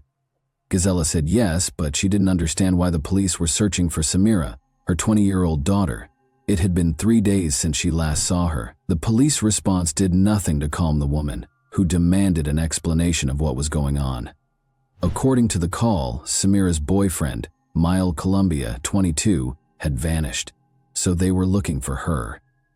The young couple had been dating for 8 months, the police had found out, but Gazella had no knowledge of the man. Mile had met Samira at a party. Samira Ben-Sard was a stunning woman who knew she was beautiful. She enjoyed posing for pictures and aspired to be a model. In turn, Mile was a very pleasant and kind young man. Their attraction to one another was instantaneous, and they began dating. But at 9:45 p.m. on February 28, 2011, Mile's supervisor at the construction company called the police. Since he hadn't heard from his employee in 3 days, he was concerned. When the man arrived at work on Saturday morning, his phone rang. Without giving a reason, he hurried to his feet and disappeared, never to be seen again. His boss was taken aback when he still hadn't arrived on Monday morning. It was his first absence from work, and they regarded him as a responsible and punctual worker. After learning that Mile was not returning calls from friends and co-workers, his boss made the decision to call the police.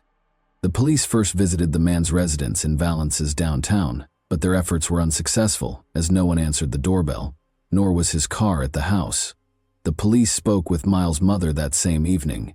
She mentioned that she hadn't heard from her son in 3 days and that he had acted strangely during their most recent meeting, acting tense and very emotional. The woman reported that her son, who had never done so before, gave her a hug, kissed her, and declared his love for her.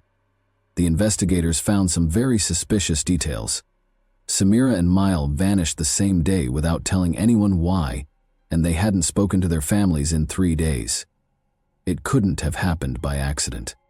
Analyzing their phones yielded one hint. The investigators discovered that Samira and Mile did not simply depart simultaneously, rather they drove off together. According to the phone pings, they left for Nice in the middle of the day on Saturday and checked into a 5-star hotel on the promenade in the evening. After getting in touch with the hotel, the investigators discovered that 2 men and a woman were being recorded by security cameras. Samira and Mile fit the description exactly.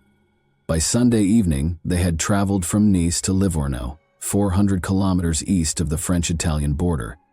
It was evident that the young couple was moving deeper into Italy, so the French police asked their Italian counterparts for help. Mile had made reservations at a high-end Livorno hotel. A man and a woman who fit the description of the missing couple had stayed with the hotel, according to the staff. Thus, they spent Saturday night in Nice before traveling to Livorno the following day. Everything suggested that Samira and Mile had taken a haphazard romantic trip, which was not surprising given how popular the Riviera was for such excursions. Since Samira's mother had received a message from her daughter, saying that she had left, but that there was no need to worry because she would return soon, the detectives had no reason to doubt their belief that the young couple would soon return home together. Although it appeared to be another affirmation that the young couple was doing well, Gazella was positive her daughter would never vanish simply by taking an impulsive vacation. Samira never skipped work and was a responsible woman. Additionally, Gazella was troubled by a detail. She couldn't comprehend how her daughter, who loved being photographed and never left the house without wearing carefully chosen clothes, applying makeup and styling her hair, could leave for several days with a young man without taking anything with her. The fact that Samira sent an SMS also baffled her. The problem is that she would typically just give her mom a call. Since they were close and could talk for hours, getting a text message didn't make her feel any better. On the contrary, it made her anxiety even worse. The city of Imperia, which is about 80 kilometers from Nice in northern Italy, provided the next update on the case. Massimo Bessin was traveling to work on Monday, March 3, 2011, when he decided to take a shortcut and turned onto a small street. Something odd caught his attention along the road. When he opened the door, he saw that it was a woman, but initially he thought he saw a mannequin. Massimo yelled something but got no answer, but the woman was obviously on the move. He summoned an ambulance in a hurry. She was identified by Italian police as the French woman who had gone missing. Her skull was pierced by a bullet that had been shot in the back of her head. At this point, the romantic trip theory could be disregarded. The French police couldn't understand. They first believed it to be a romantic escape, then it was a suspicious disappearance, and now they were dealing with a girl who had been injured in an attempted murder. Despite being critically ill, Samira was still alive. Her mother was notified and she was taken to the hospital right away. At first, Gazella didn't even recognize her own daughter when she got to the hospital. The sight is hard to describe. Samira looked like a 9-year-old girl with her head shaved bald. The woman found it hard to accept that her daughter had been shot in the head and ended up in Italy. Since the bullet was embedded in her daughter's skull, the doctors informed the mother that there was little chance of recovery. Gazella refused to accept this and made arrangements for Samira to be taken to a hospital in Marseille. She was told directly by a surgeon there that although he would do the surgery, he would not give her false hope. The patient would never fully recover, even if she lived. Samira had surgery for 10 hours. Despite surviving the surgery, she was unable to speak and did not recognize anyone when she opened her eyes. Like a child, she had to relearn everything. Samira was unable to provide any information regarding the events in Italy, but without her testimony, the police had to look for the perpetrator. There were numerous signs that the crime was being planned. The Italian police were unable to locate any of her possessions when they discovered her lying on the side of the road close to a landfill. No passport, no phone, and no purse were present. This suggested that the criminal did not want her name to be revealed, but the investigators had a lead. Samira's boyfriend, Mile Cambia, was the last person they saw her with. According to the police, Mile fled after committing the crime by crossing the border into Italy, but after Samira was discovered, he erred by using his bank card in France. Only 35 kilometers from his Valence apartment, he used it at a first-rate hotel in Les Turrets. Mile had returned to France the day before according to surveillance footage. But why didn't he return home to his family if he was innocent? He chose to stay in a hotel a few kilometers away instead. Investigators soon learned that he had used Samira's credit card, which was another error on his part. In other words, Miles stayed in a hotel and used the woman's card while the young couple went on an impromptu trip to another country, where the woman almost died. The worst suspicions of the police were validated by everything. The detective talked to the young man's friends and family in an attempt to find a motive. Samira and Miles' relationship was evidently far from ideal. Mile was bothered by the fact that Samira was a very attractive woman and that many men were interested in her. Their disagreements frequently turned violent.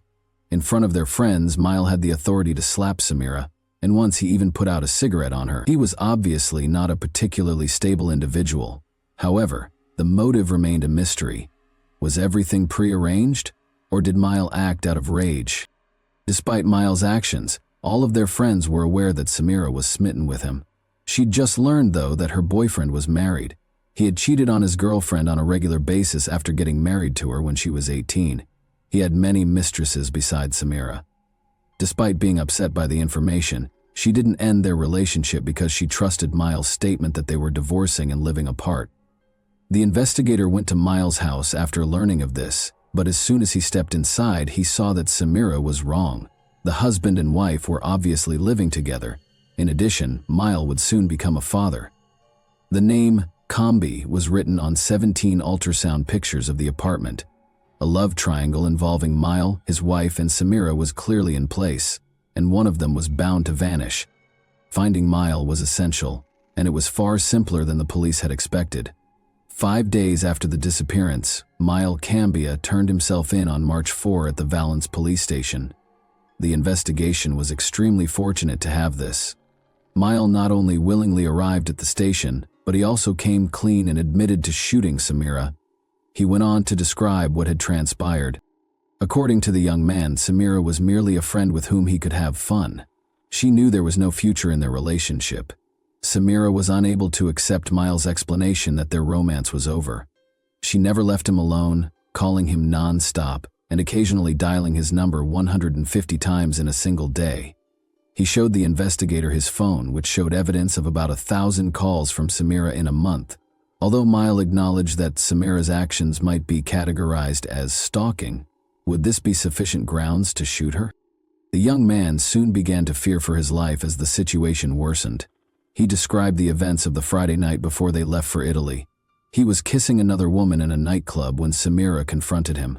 After leaving the club in a hurry and using her key to scratch his car, she got into a fight with Samira's cousins.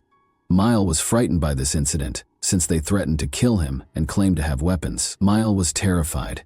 After deciding that he needed to find a way to protect himself going forward, he hurriedly got into his car and drove out of the nightclub. He considered purchasing a weapon for his personal protection. When he received a call the following day, he left without thinking and went to buy a revolver. Still, none of this clarified why he had shot Samira. Mile clarified that his intention in traveling to Italy was not to murder her or carry out any other heinous deed. All he wanted was for their tumultuous relationship to end. In an attempt to defuse their tense situation and give Samira an explanation, he took her to Italy, but things didn't work out. Mile got out of the car after they argued once more. Samira trailed after him. Mile claims that he did not intend to shoot when he grabbed the weapon, only to frighten her, but the revolver accidentally went off. Then he dropped her to the ground, climbed back into the car, and drove off. He claimed to be afraid when asked why he didn't call for an ambulance. He didn't know what to do, so he went into hiding for a few days after she fell. The police already knew the rest of the story. In general, the man asserted that what transpired in Italy was an accident, and that he was the victim of his compulsive lover's pursuit. The police weren't entirely convinced by his explanation, so he was arrested for attempted murder. A few things didn't add up. Why would someone go abroad and stay in a 5-star hotel only to break up with someone? Why did he use her credit card after stealing all of her personal items, and who used her daughter's phone to send Samira's mother the message? Although it was hard to prove without Samira's testimony, the investigator was certain that the young man was lying. Thankfully, Samira was able to testify after some time and therapy. First, though, Samira spoke very slowly and in a weak voice. She gave her account of what happened 8 months after the attack on October 11, 2011. Samira's statements ran counter to what her ex-lover had said. He said they needed to talk when he arrived at her house. He persisted, so she gave in, even though she didn't want to. She accepted Miles' invitation to a weekend retreat. When she asked him where he wanted to go, he said, Spain. The fact that this upset her made him take her to Nice, and then to Italy. Mile abruptly swerved off the road on the 3rd day of the journey, following 2 days of relaxation. He told her not to worry, saying he just needed to get rid of something, when she questioned why he had turned onto a road that led to a landfill. Mile halted the vehicle and exited. After letting her out through the passenger side door, he took out a revolver and aimed it at her.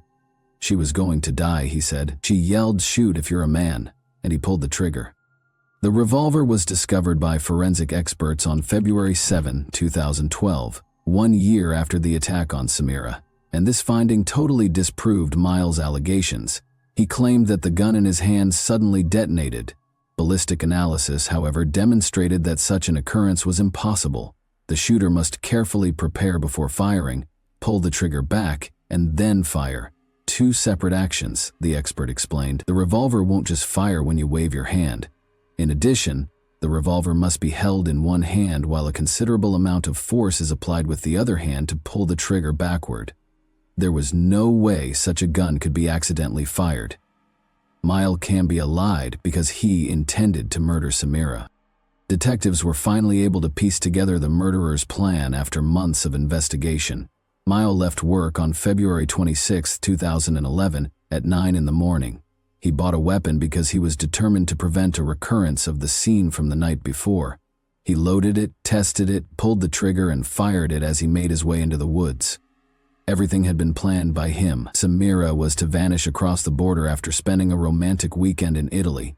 Since he had no connections in Italy, it was the ideal place to carry out the crime. Mile pulled the woman out of the car, drove off the road, shot her, and threatened to kill her. In order to avoid identifying her, he then took her possessions. Miles tried to deceive the police by sending Samira's mother an SMS after returning to France. It was assumed that the woman had taken a vacation and was still alive. The man was sure he would never be caught and thought he had committed the ideal crime. You can only imagine how shocked he was to learn that his victim had lived. He hid for 5 days close to his hometown while the police searched for him, thinking about what he should do next. He came up with a new self-defense tactic since he lacked the resources and beneficial contacts to flee. Malcambia made the decision to tell his version of events to the police. The trial of Miles started in the city of Valence on February 10, 2014. For the victim and her family, the trial was a true ordeal. Miles stuck to his version of events, much to their astonishment.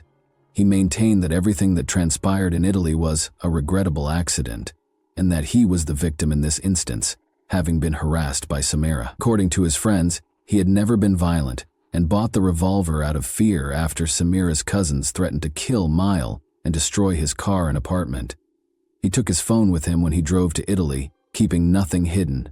He was emotionally worn out from Samira's incessant calls and just wanted to take the woman on a trip to help her relax. It is also important to note that Mile charmed the jury with his exaggerated displays of civility and respect throughout the trial. His plan worked, and he received a 13-year prison sentence.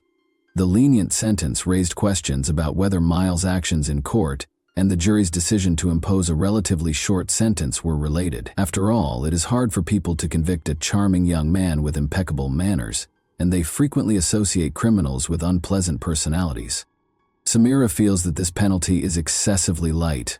She will always be confined to a wheelchair because she loved a man who chose to kill her, but by the time he turns 40, he will be free and able to lead a normal life. According to the surgeon, Samira recovered 80% of her abilities in a year of therapy, but the effectiveness of rehabilitation drastically decreased after that, leaving her reliant on assistance for the remainder of her life. She acknowledges that he paid her back in this way because she was prepared to do anything for love. And that wraps up today's chilling story. If you enjoyed this video, don't forget to like and subscribe so you never miss a new upload. Also, let me know in the comments, what part of this story shocked you the most? Thank you for watching, and I'll see you in the next video.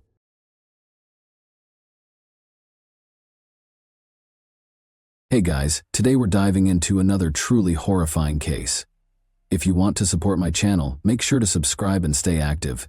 It really helps me out. I'd be super grateful for that. Let's get started. Sometimes it is hard to embrace the truth, so people make up a lie that they genuinely start to believe and persuade others of. Truth is something that exists in reality and corresponds to the actual state of circumstances. To celebrate the new year, 11 young men and 1 girl gathered in a hotel room. You'll think, strange collaboration, and you'll be correct. But hold on, one information will totally alter your perspective. Since all of the men at this party belong to a sexual minority, the 12 friends who got together to celebrate the year 2021 did so with great joy. In fact, they celebrated so well that on January 1st, the company had to take the only girl to the hospital, where doctors declared her dead. However, who was she? How did she pass away, and did anyone face charges related to her demise? However, everything is in order. You'll realize why we began this story with the idea of truth, as we dive into the previous party, practically minute by minute, and learn what transpired on that fatal night. Thus, John Paul de la Serna arrived at the 4-star City Garden Grand Hotel in Manila, the Philippine capital, around 11 a.m. on December 31, 2020. 9 additional men booked into rooms 2207 and 2209, which were on the same level, during the day, and Christine de Serra checked in later. Shortly after midnight, John Paul Khalili, the hotel manager, joined the merry company. The focus of New Year's Eve night was dancing, having a good time, and drinking a lot of alcohol. When Rommel Galida awoke at approximately 10 in the morning, she saw Christine dozing off in the bathtub. He wrapped a blanket around her and returned to his slumber. She was unconscious and starting to turn blue when he woke up a few hours later. 3 friends and hotel employees drove Christine to the hospital, but when they arrived at the emergency department, the physicians just declared her dead. The only girl was dead in the morning after spending the whole night in the hotel room with the 11 guys. News. The public was outraged by the crime's headlines. Since it was clear what a bunch of young men and 1 female could do all night, everyone had the same idea of what the story would be about. The investigation's task was to determine what actually transpired on that New Year's Eve night and the cause of Christine DeSera's death. Born on April 13, 1997, Christine Angelica DeSera was raised in Barangay San Isidro, General Santos City, into the prosperous household of John Nestor de la Serna and Sharon Rose Faba de la Serna. She developed into a bright, independent, and gregarious young woman. For her 3 siblings, Monica, Chloe, and JJ, Kristen was a devoted sister. She relocated to the bigger and more promising city of Davao, which is located on the shores of the bay of the same name. After completing high school, she enrolled in a university there. Christine was active on social media, danced, modeled, and studied hard. In addition, Christine was the pinnacle of knowledge and beauty. She received a Bachelor of Arts in Communication, Arts with a major in Media Arts from the University of the Philippines, Mindanao, in Davao City in 2017 with honors. The girl has taken an active part in both acting and modeling. She faced off against 8 other contestants for the title of Ms. Silve Davao 2017 in the Davao City Mall run by the New City Commercial Corporation. In June 2018, she placed 2nd. From September 2017 until January, she took part in the yearly fashion show. She served as a marketing consultant for Gaisano shopping centers in Davao City, General Santos City, Tagum, Toro, and Digos in 2019. Christine has had a rich and satisfying life. Her life's ambition was realized in February 2019. She relocated to Manila in order to begin working for Philippine Airlines subsidiary, PAL Express, as a flight attendant. Desserts from Christine. December 28, 2020, was my last flight as a flight attendant. Since Christine's passing was widely reported, a lot of debates and theories were developed among the community. At first, authorities believed that Kristen was probably murdered and abused by a group of men she was hanging out with on New Year's Eve. Makati City Police charged 11 men with assault and murder in the early stages, despite the lack of autopsy results and a toxicology report. The case was deemed closed by the Philippine National Police. Suspects were identified and charges were brought against those arrested. Although 3 of the partygoers were arrested, after turning themselves in to the police, the forensic medical report provided the primary explanation for Christine's death. On January 3, 2021, Forensic Medical Officer Police Major Michael Nick S. Sarmiento oversaw the autopsy of Christine's remains at the Rizal Funeral Home in Pasay City. After the body of Christine DeSera was examined, a forensic report was released, concluding that the ruptured aortic aneurysm was the cause of death. But it also noted a linear abrasion on the girl's right thigh, along with bruises on her right arm, right thigh, knees, ankles, and right foot. During the genital examination, deep-healed cuts and abrasions were also noted. A special investigation team was established to investigate the crime, according to the National Capital Region Police Department. However, Christine's family refused to believe that a lively young girl could pass away too soon from natural causes. The family of Christine DeSera revealed at a news conference on January 5, 2021, that they had read the autopsy report indicating that she died from an aneurysm. They did, however, claim that the autopsy was not complete and asked for another one. The deceased's parents have been attempting to figure out how Christine's aorta was torn. After all, the aneurysm was caused by violence or abuse, according to the police and the DeSera Family Council, so it was not a natural death, and the offenders ought to face consequences.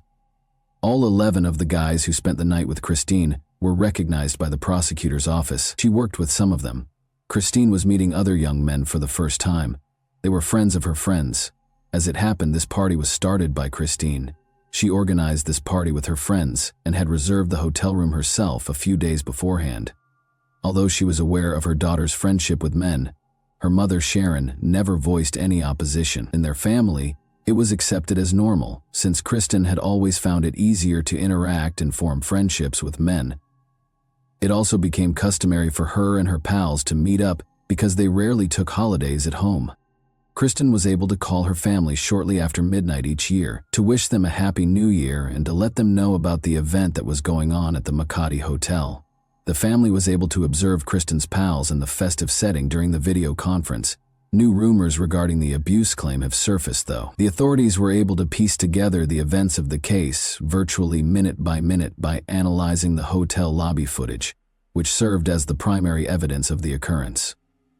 Note that Christine DeSera reserved room 2209, which was the designated location for the party. In the late afternoon, the major action starts to take place. Christine moves from room 2209 to room 2207 at 11:21 p.m. The company goes back to their accommodation around 11:38 p.m. At 2:50 a.m. Christine goes last and is seen holding her shoes in a glass. Christine enters room 2207 while holding Valentine's hand, a new acquaintance. A hotel worker brings an extra mattress to room 2209 at 2:52 a.m. and while they are at a neighbor's house, and Valentine goes with Christine to her room. Valentine is clearly intoxicated based on her demeanor. She is carrying a bottle in her hand and has an overly easy walk. The couple enters around 3:15 a.m. after the companions pause at the door and Christine gives Valentine a short kiss before the man swiftly pulls away. 6 minutes after Christine had rushed out of her room and into her neighbor's room, one of the guys departs. He goes to 2209, presumably to give his pals a call at 3:22 a.m. In the next room on the right side of the corridor, Christine DeSera is seen talking to another man, while two more males pass by. She appeared distressed. After giving one of her friends a sudden embrace, Christine and her friend vanish completely from the camera's field of view. John Della Serna is seen escorting Christine back to the first room at 4:13 a.m. The camera catches Christine at the room's entrance once more, at 4:22 a.m. At 27:07, what brought her back there is unknown. After she nearly collapses, a man who resembles John Della Serna grabs her by the waist and brings her to room 2209. At 5:05 a.m., Christine appears to be somewhat inebriated. As Christine flees from a man who resembles Louis de Lima, the camera records her giggling. Later, they are outside of room 2207. At 6:23 a.m., Christine walks inside room 2209 with him and appears normal. For the final time, Christine appears on video alive. She is cognizant as Valentine carries her from room 2207 in his arms. Although the night was undoubtedly filled with events, the most significant reality is still hidden behind the scenes. The party went on until dawn, at around noon when Christine was discovered comatose in the bathtub. Her buddies continually tried cardiopulmonary resuscitation while carrying her to the ground. They tried unsuccessfully before calling the front desk for assistance. The head of security and the hotel management entered the room a few minutes later. Christine was lowered to the hotel's first floor using a wheelchair. Christine was escorted to the hospital by Romel Galita. Regretfully, the doctors simply mentioned the girl's passing. Romel delivered the dreadful news to Christine's mother over the phone. Despite the fact that it appears to be a fun party and that it is difficult to fit so many people in one room, the investigators suspected that the young people were using illegal substances to increase the effects of the alcohol as they frantically moved from room to room throughout the night. Some of the inmates stated, when questioned, that just whiskey and tequila were used during the party and that no other illegal substances were present. It is important to note that the investigation's initial focus was illegal drugs because, according to one of the detainees' testimony, Christine had concerns about the drink's composition and hypothesized that someone might have added an unidentified chemical to spike them. Guests were instructed to bring their own food and beverages, it turned out, though the post-mortem report indicated that neither alcohol nor illicit narcotics ingested the night before her death would produce this type of aortic dilatation or defect. There was conjecture that Christine's drink was poisoned. and might have caused the aneurysm that ultimately resulted in her death. Since there were no illegal substances or evidence of them in the room or the suspect's personal items, the substance information was ultimately deemed unsubstantiated. The 2009 search for possible evidence in the two rooms and the adjacent room did not produce the expected results, which at least partially demonstrated Christine DeSerna's brutal death. When questioned, Mark Rosales and John De La Serna declared that they would never harm Christine and openly acknowledged their unusual orientation. John further disclosed that early in the morning, Christine was already throwing up, so they had to take her back from room 2207. According to Romel Galita, he discovered Christine in their room's bathtub at around 10 in the morning. Assuming she was asleep, he just covered her with a blanket. However, he discovered the girl was blue and not breathing around midday after he woke up and went back to wake her. He hurried to his pals for support. She was taken to Makati Medical Center per the hotel's recommendation, where she was declared dead upon arrival, allegedly as a result of an aortic aneurysm rupture. The Makati City Police were notified of the death by the hospital. By that time, other men from a nearby hotel room had departed. In a separate statement to the public on January 4, the Philippine National Police stated that, despite some missing information and contradictory claims, the case involving Christine DeSera is nearly resolved. According to Police Chief Debold Sinas, 3 individuals have already been identified and taken into custody. The Makati City Prosecutor's Office ordered the release of the 3 males who were in detention on January 6 owing to a lack of evidence, even though other suspects were still being sought. The prosecution maintained that there was not enough evidence to prove Christine had been molested. They added that the police have not yet established that Christine DeSera's death was due to abuse, even if it occurred. In addition, Christine was an extra lady at the party, which was a get-together of males with unconventional sexual orientations who were all flirting with one another. Most of the people at the party, including Romel Galita, were Christine's co-workers and stewards. Sarah, at PL Airlines, demonstrating her familiarity with these individuals and their sexual orientation. The Makati City Prosecutor's Office opened a preliminary investigation on January 13, 2021, after an official autopsy verified that the 23-year-old's cause of death was a ruptured aortic aneurysm. Additionally, the prosecutor's office demanded that the police make public the findings of the victim's toxicological report, histopathic research, and DNA analysis. The claim that her daughter was not abused, however, was disputed by Christine's mother, Sharon DeSera. She stated during an appearance on a news program that a gang of men were abusing her daughter. If you're a mother and you see Christine's body, you'll likely understand the suffering she endured as a result of them. But my daughter is no longer able to speak because she is no longer alive. During the TV show, the woman voiced her opinion. As proof that the autopsy report was erroneous, Sharon pointed to the cuts and bruises on her daughter's body that were not included. Later, Christine's relatives stated that they wanted a second autopsy to refute the authorities' initial conclusion that she passed away naturally. The foundation was bruising and injuries that weren't noted in the initial report. Brick Reyes, a family representative, stated that there would be enough proof of Christine's torture from the wounds on her arms and legs, as well as from her remains. Additionally, according to Rick Reyes, they think the young lady was assaulted and drugged before to her passing. During the New Year's Eve celebration, Christine, who was already drunk, claimed that her drink appeared to have been tampered with. According to Christine's parents, they have lodged a complaint, calling for Michael Nix Armiento to be fired immediately for egregious carelessness and incapacity in creating Christine's death certificate and forensic report.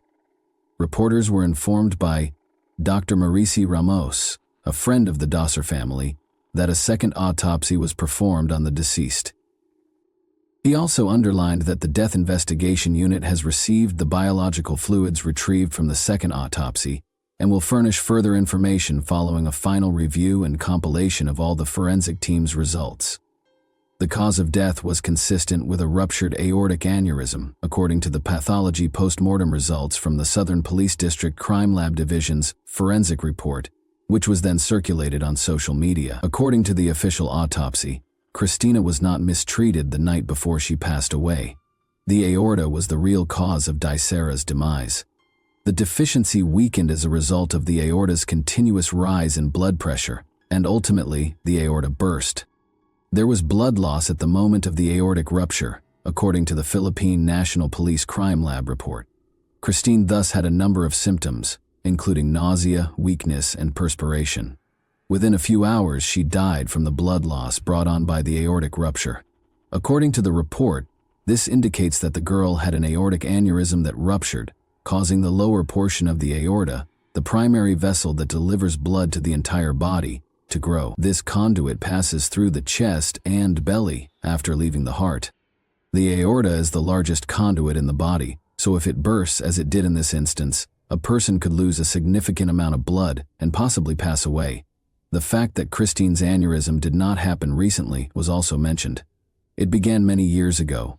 According to the article, dilatation existed long before she passed away and is a chronic illness. Even if she hadn't passed away that tragic night, she would have perished in any situation when her blood pressure would have increased to the point where the aneurysm ruptured.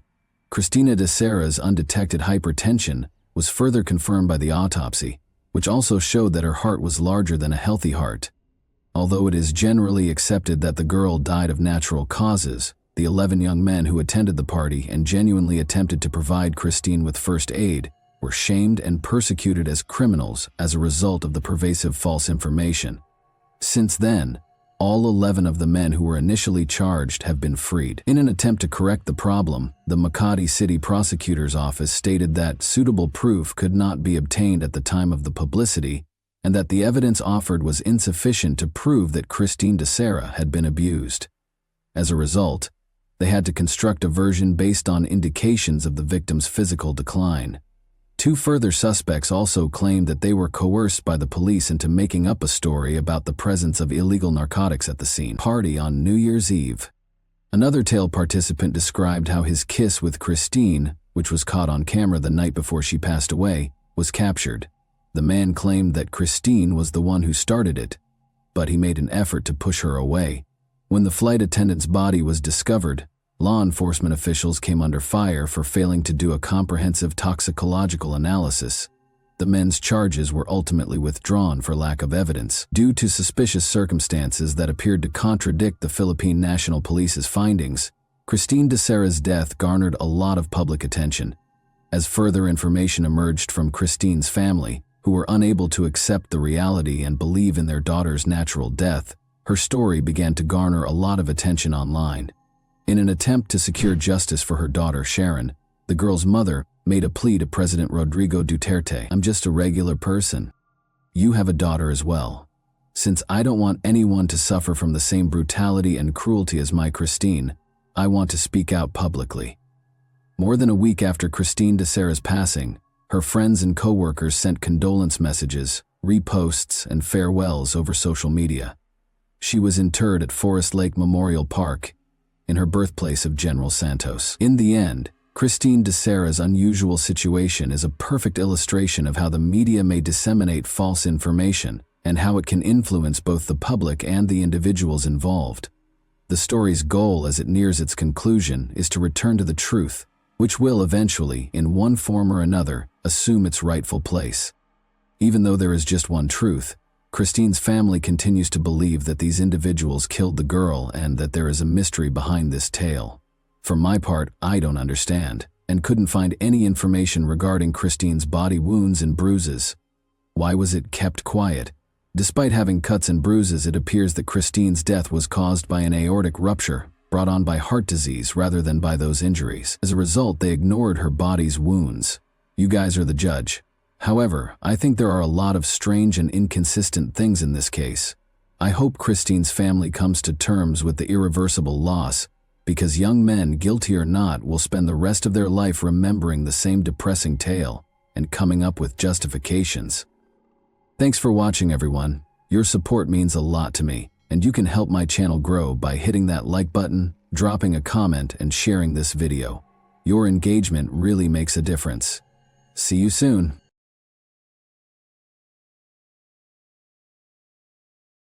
Hey guys, welcome to my channel, and today we're going to take a look at another horrible case with you.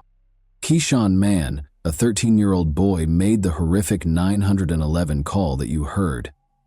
The Kentwood dwelling child had a rather startling encounter. He was casually relaxing on the basement couch on January 25, 2010, when an unthinkable incident occurred. They heard someone approaching and the horrifying sound of a gunshot. His father had been shot while using his laptop, and his lifeless body lay on the floor. No youngster should ever have to see such a terrible and painful event. What secrets and ulterior intentions drove the man to be brutally murdered in his own house? How did the police resolve the case in the end? We'll examine Keyshawn Mann's convoluted case today. On January 25, 2010, this case brought us to Kentwood, a quiet town with a population of about 54,000 people, tucked away in a beautiful environment and renowned for its calm attitude and close-knit community. It provides a delightful fusion of natural beauty and suburban living. Kentwood offers a warm atmosphere for both families and single people, with its tree-lined lanes and amiable locals. Despite its peaceful exterior, Kentwood conceals a number of secrets that will soon be revealed. Everyone appeared to be going about their everyday lives as usual in the town of Kentwood on January 25, 2010. However, the police department was notified by an unexpected 911 call around 6 p.m. The initial caller sounded frightened, as though a horrible incident had occurred. His voice betrayed the fact that he was a scared teen in dire need of assistance. They had no idea that this upsetting call was only the start of a bizarre and startling chain of events. The police began questioning people in an effort to learn more specifics about what had happened. The police were aware that the victim might have attempted suicide despite the confusion. They thus made an effort to verify their suspicion. The cops wanted to speak with an older person to gain more specific information because the call was becoming intense, and they needed to know what had truly transpired. Given that he had previously stated that everyone was present, it seemed odd that no one was home all of a sudden. The individual began to express a troubling suspicion that he had at the time of his father's passing. When he rushed upstairs after hearing the noises of someone racing from upstairs, he discovered his father's lifeless body and a scene of bloodshed.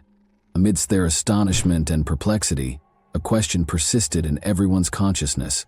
If the father wasn't the one fleeing, then who was, and where had he disappeared to? The cops hurried to the 5800 block of Pine Vista Street in Kentwood as soon as the call ended. Keyshawn Mann, a 13-year-old boy who had courageously contacted out to report his father's death, met them when they arrived. He was accompanied by his two younger siblings. One of them was 8 years old and the other 12. Fear and despair were mixed together in Keyshawn Mann's eyes. He described to the police the horrific events that transpired, including how he heard a gunshot and hurried upstairs to discover his father, 35-year-old Jermell Stokes, dead within seconds. Blood was scattered around the room, making the crime scene a terrifying image. After quickly securing the location, the police started to investigate Jermell's body. At the rear of his skull, they discovered a bullet wound. Interestingly, his body showed no further bruises or indications of violence. This implied that the murderer's only goal was to take Jermell's life without inflicting more damage or violence. The murderer believed his mission was accomplished and departed the area as soon as he had shot him.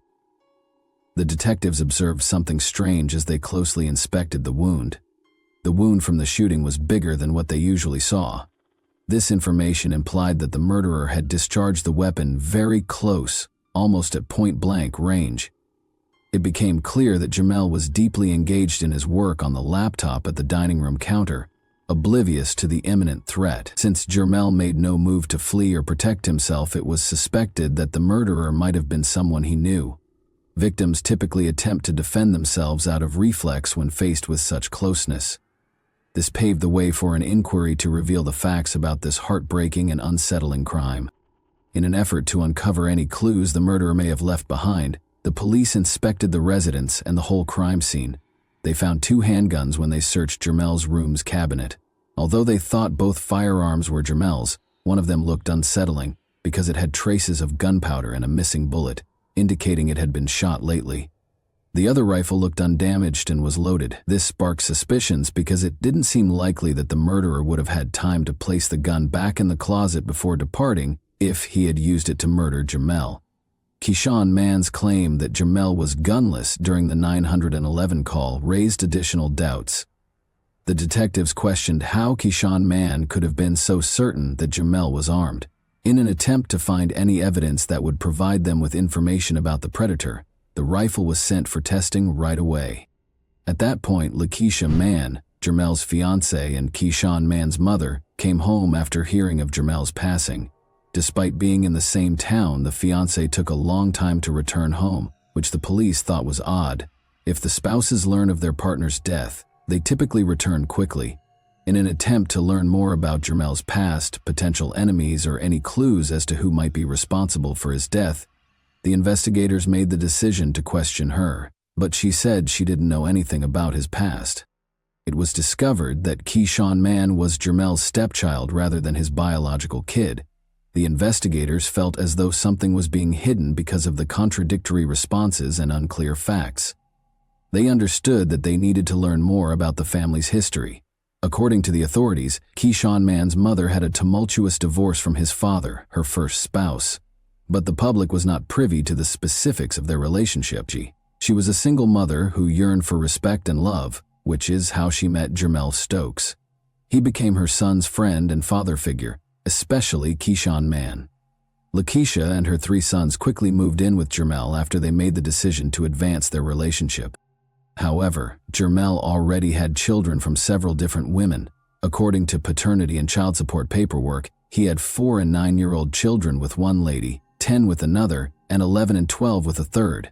According to state police records, Jermel was previously charged with a felony in 1993 for carrying a concealed weapon. In 2003, he also entered a guilty plea to a misdemeanor charge of taser possession. Aiming for a new beginning and a blended family, Jermel started a new chapter in his life with Lakeisha and her 3 sons.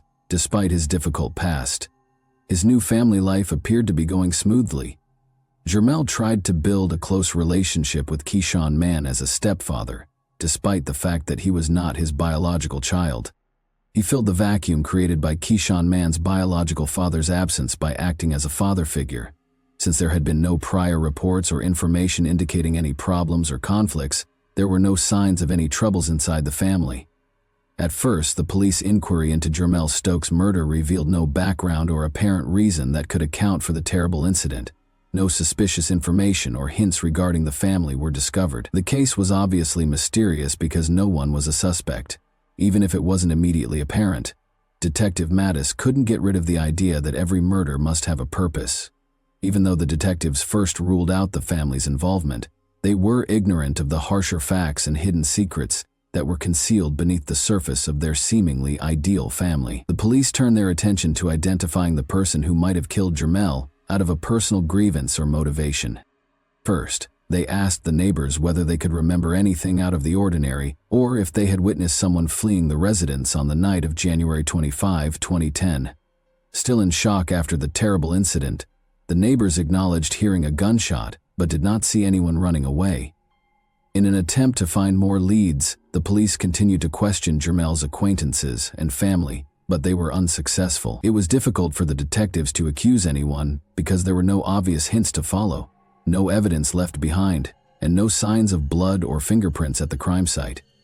The stunning fact that left everyone startled was finally revealed by the firearms testing findings. His own stepson, Keyshawn Mann, had fingerprints on the gun that killed Jermel.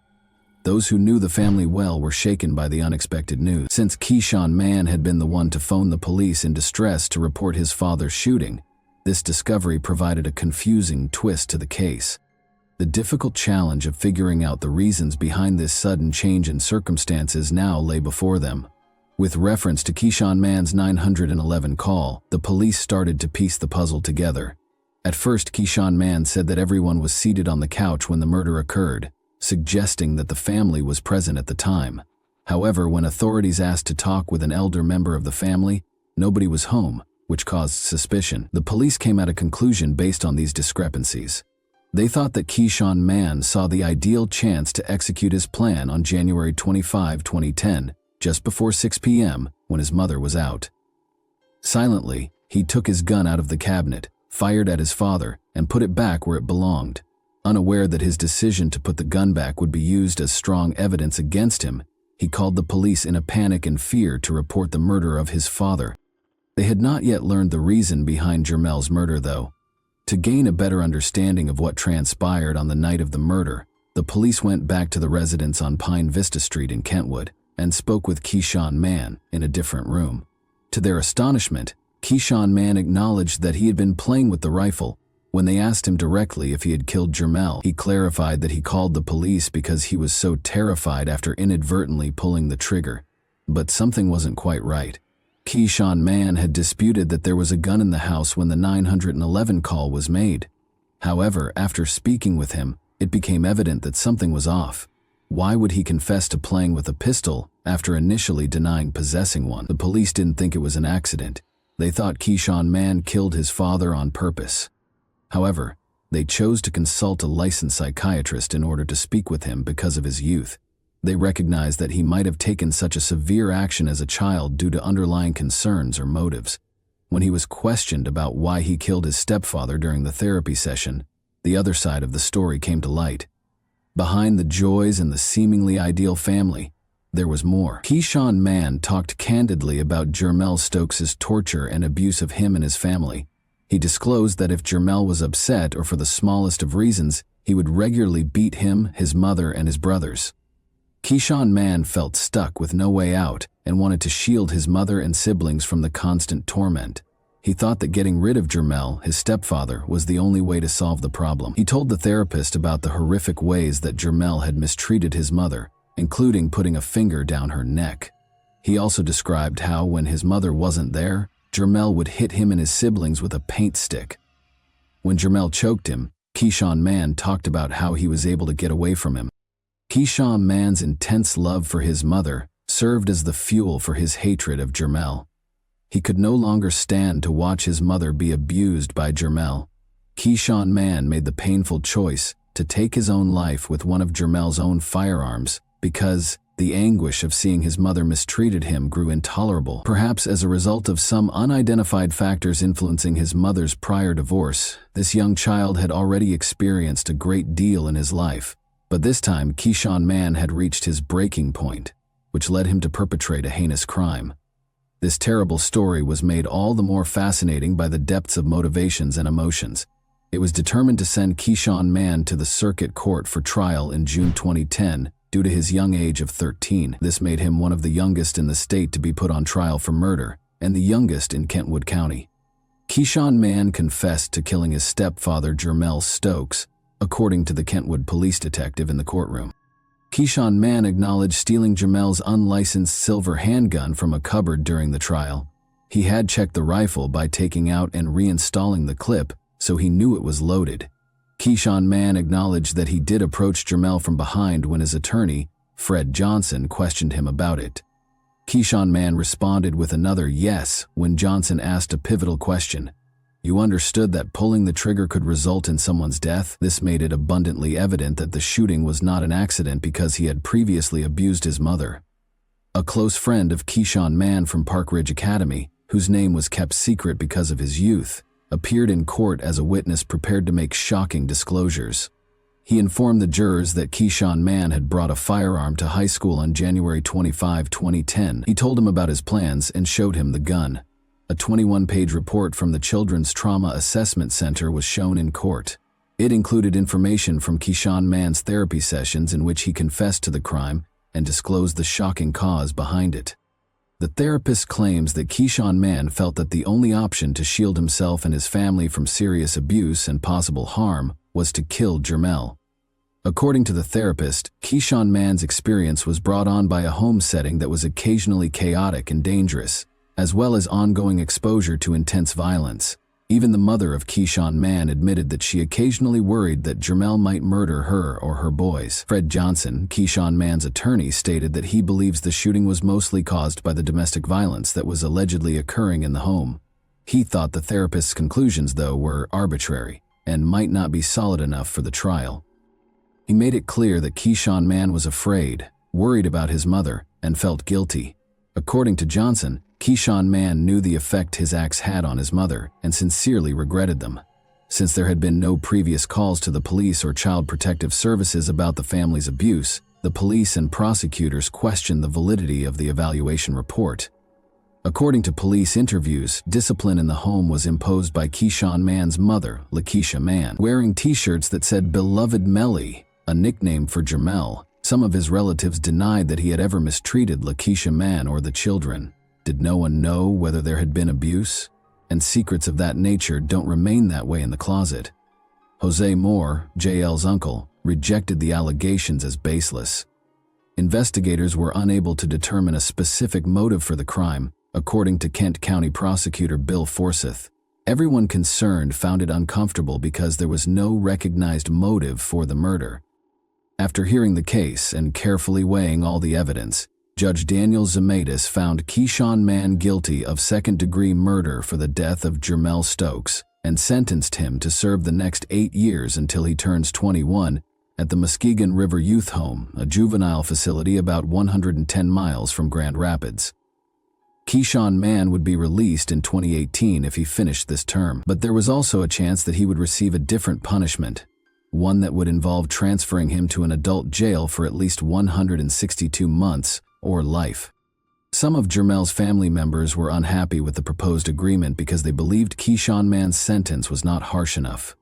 Keyshawn Stokes, Jermel's sister, said that she thought Keyshawn Mann should be sentenced to 35 years in jail because her brother was 35 years old. Justice, in her opinion, was not being done. Annette Moore, Jermel's aunt, also expressed her belief that Keyshawn Mann's return to normal life was an unfair decision. She didn't think Keyshawn Mann was mistreated, but she did think he committed a significant offense and should be sentenced as an adult. Moore expressed her displeasure with the current sentence's fairness, but since the verdict had already been rendered and could not be overturned, acceptance was the only option. But 3 years later, on February 13, 2013, 16-year-old Keyshawn Mann showed up in court for a progress report on his stay at the Muskegon River Youth Home. He was performing better than the facility average, according to reports. He was able to go to counseling sessions and classes while he was in a guarded area. On a scale of 1 to 5, the youth home's officials gave his performance a 4 and observed that he was improving significantly. They even noted that Keyshawn Mann had demonstrated suitable coping mechanisms by managing his emotions, disappointments, and rage in a constructive way. During his brief court appearance, Keyshawn Mann apologized for his behavior and thanked his family for their support. He made a big mistake, he admitted, and he made it clear that he was determined to learn from it. According to his lawyer Johnson, Keyshawn Mann was committed to giving it his all no matter what. Keyshawn Mann was scheduled to complete college credit classes after graduating from the Youth Home Educational Program as a junior. As 21-year-old Keyshawn Mann celebrated his birthday and his release from the Muskegon River Youth Home on December 6, 2017, after serving more than 7 years in prison for second-degree murder, birthday balloons floated in the Kent County courtroom. Keyshawn Mann was released. Keyshawn Mann was granted his freedom by Judge Daniel Zemaitis, who was supervising his progress at the periodic review sessions. At the final hearing, the judge spoke to Keyshawn Mann and said he was certain he was ready to start a new chapter of achievement in the community. When the judge gave the announcement, Keyshawn Mann and his mother Lakeisha exchanged heartfelt embraces as friends and family crowded the courtroom. Vicky Seidel, the assistant prosecutor for Kent County, commended Keyshawn Mann for setting a good example for other youth in the program. She claimed that he had carried out his duties and characterized him as an example for the inmates. For almost 18 months, Keyshawn Mann had been enrolled in online courses at Mid-Michigan Community College. According to his family, he had plans to continue his education, possibly attending Grand Rapids Community College in 2017. Kent County Probation Officer Dan Corey reports that Keyshawn Mann's meeting with his father, Jermel Stokes, to resolve the matter went smoothly. Mr. Stokes said he hoped Keyshawn Mann would have a fruitful life. Though it had been a tough 7 years, Keyshawn Mann agreed that his life had significantly improved. He conveyed his appreciation for the chance to improve himself, given that Keyshawn Mann was only a small boy at the time. Jermel's aunt also pardoned him for his behavior. She felt that Keyshawn Mann should be given the opportunity to start over, since she understood that his actions were motivated by fear. How do you feel about this case? Do you believe Keyshawn Mann should have been given another chance? And that wraps up today's chilling story. If you enjoyed this video, don't forget to like and subscribe so you never miss a new upload. Also, let me know in the comments what part of this story shocked you the most. Thank you for watching, and I'll see you in the next video.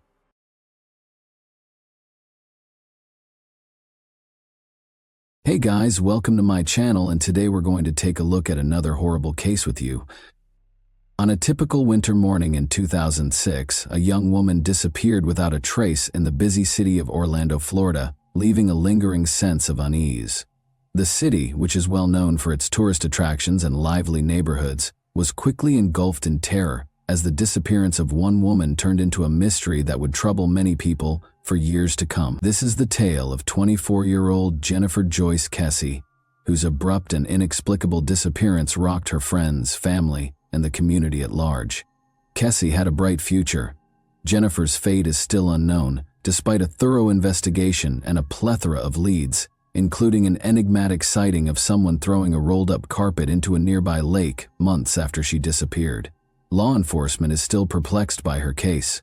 Her story has been sustained over the years by her family's unrelenting search for answers, which has stoked optimism that the truth about her disappearance will eventually be revealed. On May 20, 1981, Jennifer Joyce Kessie was born in Orlando, Florida. Jennifer developed into a determined, perceptive, and compassionate young lady as she grew older. She did exceptionally well in her studies and extracurricular activities, and her family was very proud of her achievements. After graduating from Tampa's Vivian Gaither High School, Jennifer continued her education at the University of Central Florida, where she earned a degree in finance in 2003. She soon got a job at Central Florida Investments, an Ocoee timeshare company, as a finance manager.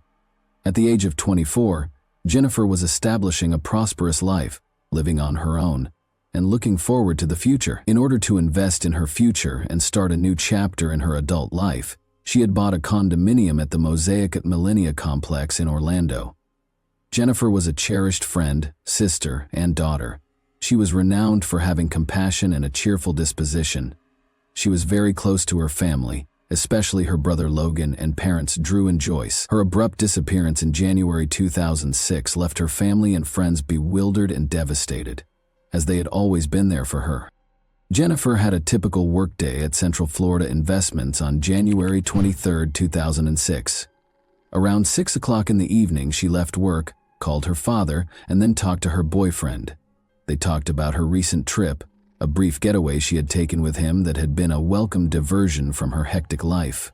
The last verified conversation anyone had with Jennifer was during this call. Her boyfriend was worried when he did not receive his regular call on January 24, because she had a habit of calling him every morning.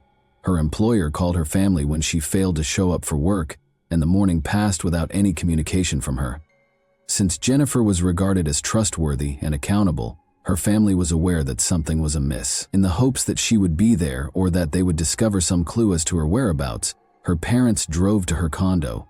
Jennifer's condo showed no signs of forced entry when they got there. It appeared from the scene inside that she had begun her morning as usual. Her towel was still wet, and her work clothes were neatly laid out, so there was proof that she had showered, dressed, and gotten ready for work. But she was nowhere to be found. There were no obvious signs of a struggle, and nothing seemed out of place. On January 26, 2006, 2 days after Jennifer Kessie disappeared, a big lead surfaced that gave some hope. Only a mile from her own condo, her black 2006 Chevy Malibu was found abandoned at the Huntington on the Green apartment complex. Although the car had been abandoned in a parking lot, no one was immediately interested in finding it. It was the video that the complex's security cameras had recorded. The video showed someone parking Jennifer's car, quietly exiting and leaving. But the video quality was so bad that it didn't provide many hints. Any identifying physical features were blurred, and the figure's face was hidden. Although it was evident that the person was male, the video offered no specific information regarding the person's height, physique, or attire. The suspect was later referred to by one journalist as the luckiest person of interest ever, considering the scant evidence provided by the video. Based on the hazy video, the FBI was called in to help identify the person's size and gender, but they were only able to estimate that the person was between 5 feet 3 and 5 inches tall. NASA attempted to extract clearer images from the video as well, but the suspect remained a dark figure with few distinguishing features. Investigators and Jennifer's family were disappointed when no conclusive identification could be made, despite their best efforts. In search of crucial hints, investigators focused on Jennifer's car, while the surveillance footage was still inconclusive. The vehicle's forensic analysis produced very little evidence. Despite the discovery of a small DNA fiber and a latent fingerprint, the case did not advance. The car had clearly been completely cleaned, indicating that whoever had left it had taken great care to remove all traces of themselves. The car was missing a number of things, including Jennifer's briefcase, purse, keys, iPod, and cell phone. The mystery was further complicated by the fact that her phone was still off and her bank account had not been accessed, in addition to these missing possessions. Authorities were unable to provide a definitive explanation for Jennifer's disappearance, which seemed to be more intentional.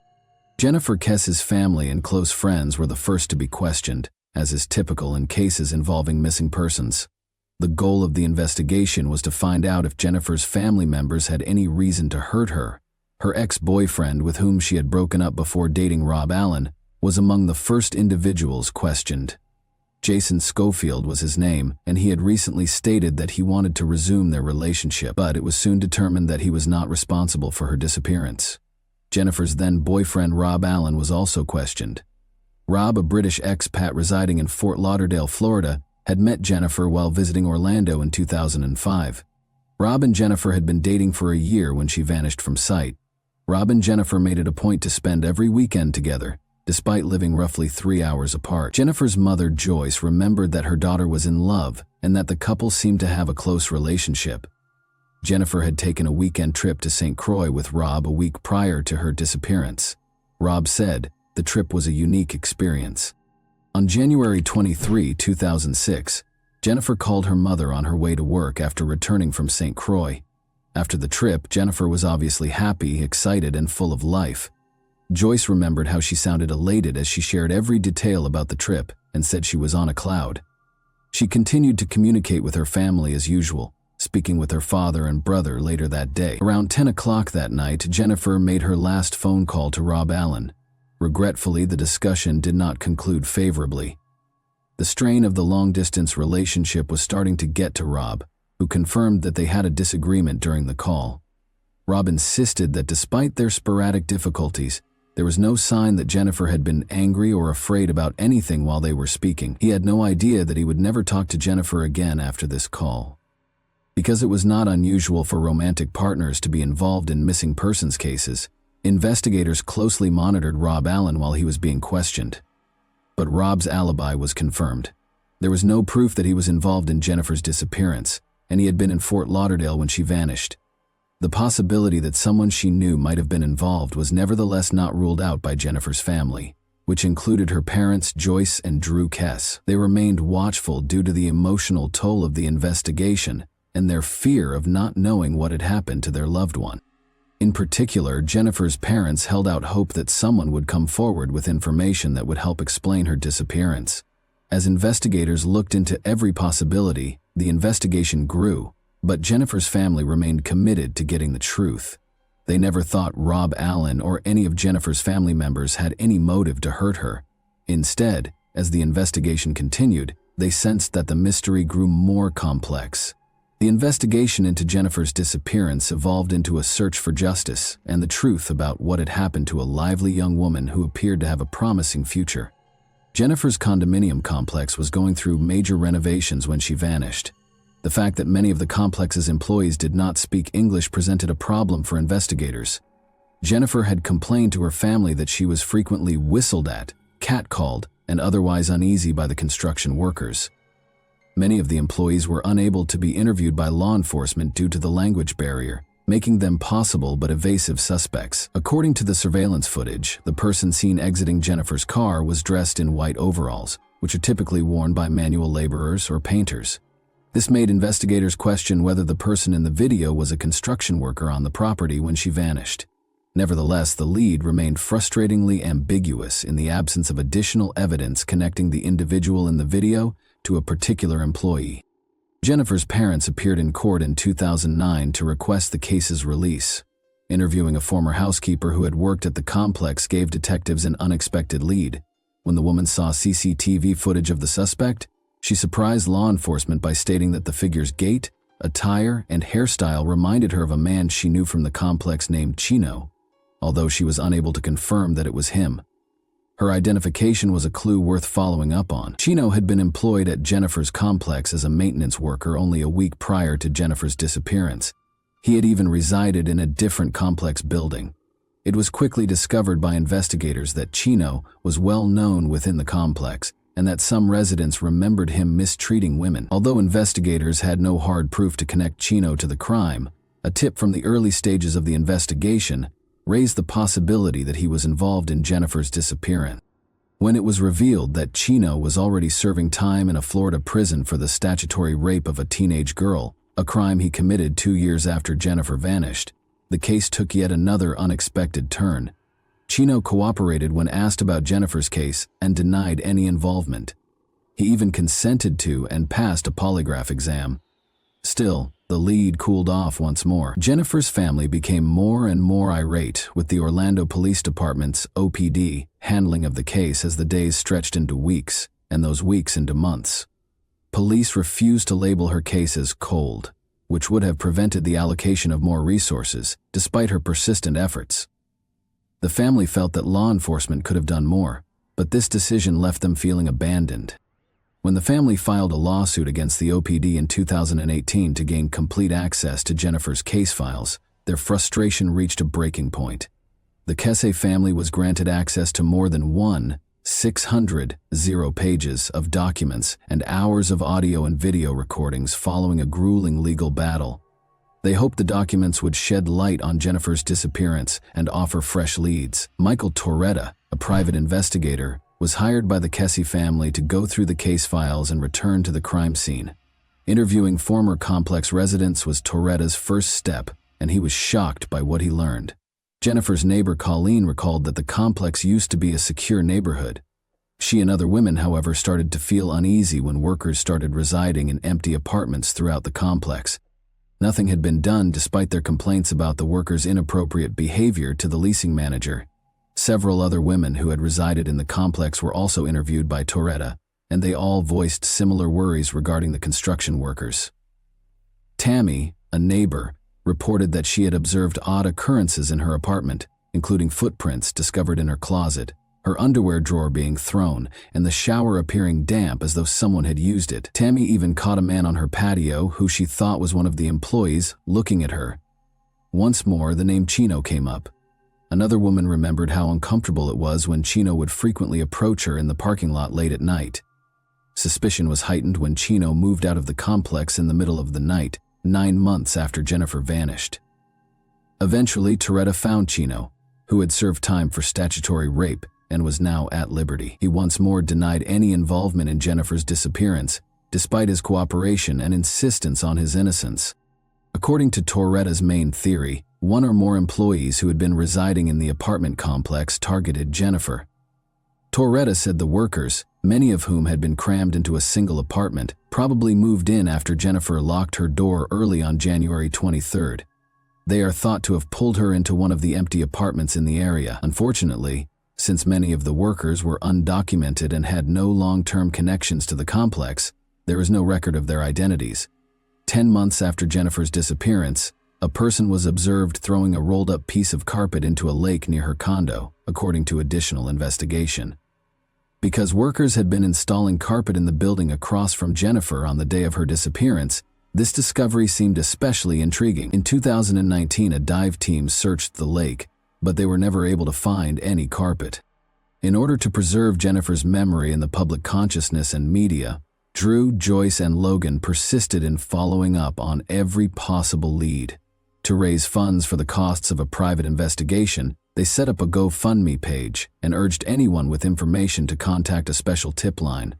CrimeCon appearances, social media appeals, and public awareness campaigns all helped to keep the case in the public eye, but none of them yielded the answers they so desperately needed. Jennifer's family persisted in seeking justice in spite of the obstacles. After years of advocacy, the Florida Department of Law Enforcement, FDLE, took over Jennifer's case in 2022. This change was welcomed by the Kesse family, who thought that FDLE's resources and experience might finally provide the answers they were looking for. Joyce, Kesse, and Drew were cautiously optimistic, pointing out that the investigation entered a new phase with FDLE's involvement. There was hope that the case might make progress thanks to the agency's sophisticated forensic tools and investigative resources. The same period saw the publication of a book by Jennifer's uncle, Bill Gilmore, which described the family's search for her. He told tales about Jennifer's life and the unsolved mysteries surrounding her disappearance through public speaking engagements and appearances at events such as CrimeCon. His efforts strengthened Jennifer's case and brought attention to the family's dissatisfaction with the OPD's initial handling of leads and evidence. Jennifer Kessie's disappearance has had a profound impact on her family, particularly on her brother Logan and parents Drew and Joyce. The lack of answers has caused them to suffer emotionally for almost 20 years. There is a sense of lost time every year that goes unresolved, such as holidays and birthdays they never spent with Jennifer. They hope for closure in spite of the heartache. Their extended family and close friends also feel the pain, and they keep helping with the search and spreading the word. Despite the uncertainty, the family is steadfast in their conviction that the mystery will be unraveled. The youngest, Logan, shares his parents' desire for justice after seeing their suffering. The Kesses are steadfast in their pursuit of the truth and in preserving Jennifer's memory. No matter how long it takes, they are adamant about finding answers and won't give up until justice is done. Their strength is demonstrated by their tenacity in continuing to search for almost 20 years. And that wraps up today's chilling story. If you enjoyed this video, don't forget to like and subscribe so you never miss a new upload. Also, let me know in the comments, what part of this story shocked you the most? Thank you for watching, and I'll see you in the next video.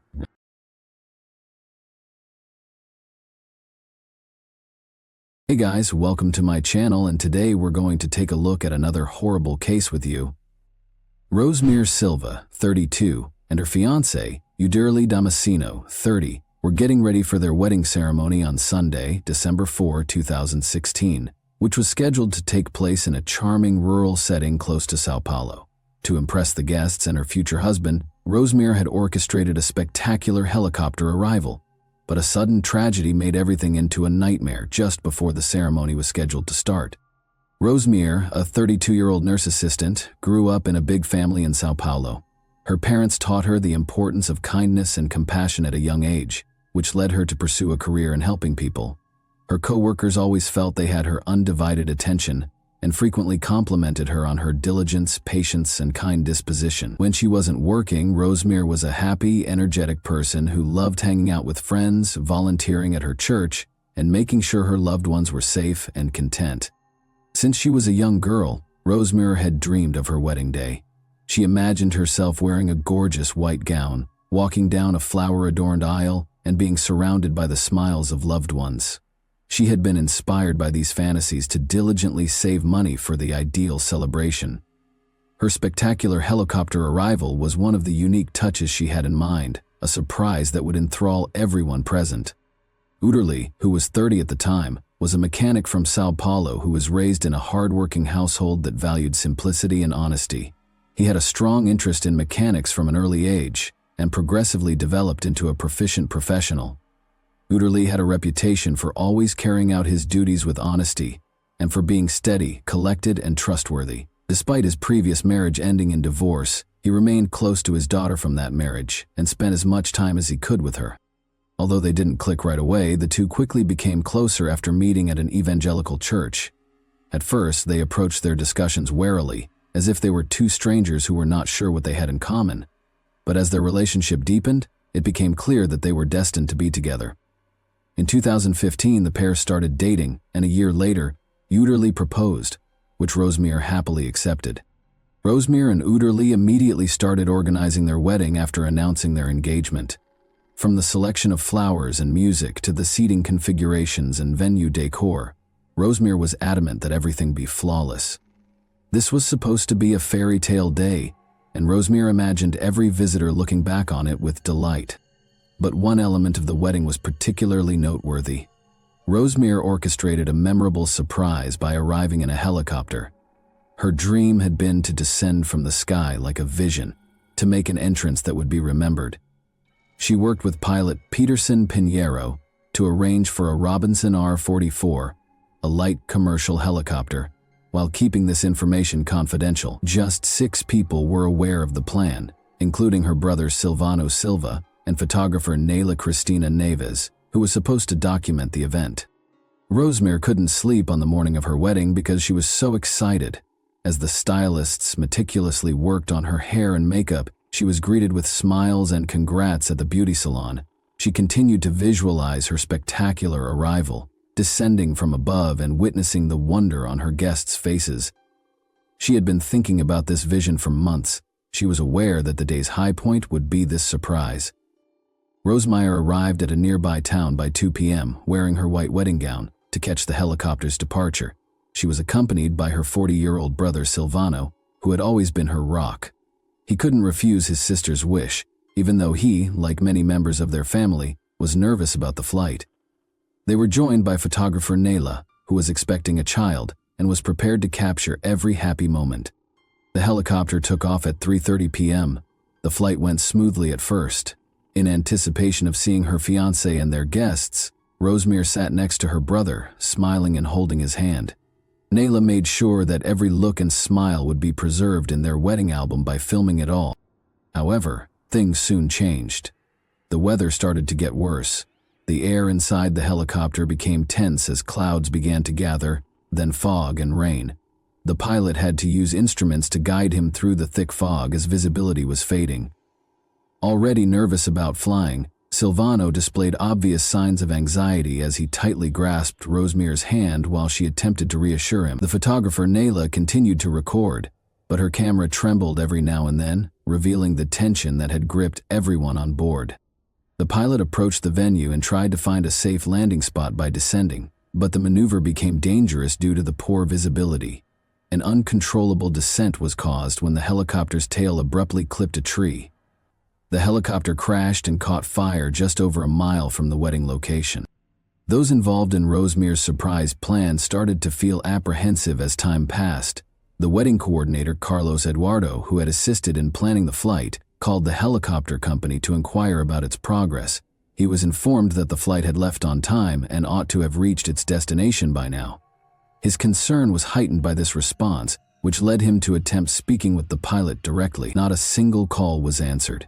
When the phone rang and no one answered, Carlos and the other organizers frantically looked for other ways to find out where the helicopter was. Employees of the company also made unsuccessful attempts to contact the pilot. Meanwhile, as the guests became aware of Carlos's nervous manner, whispers and concerned looks began to circulate among them.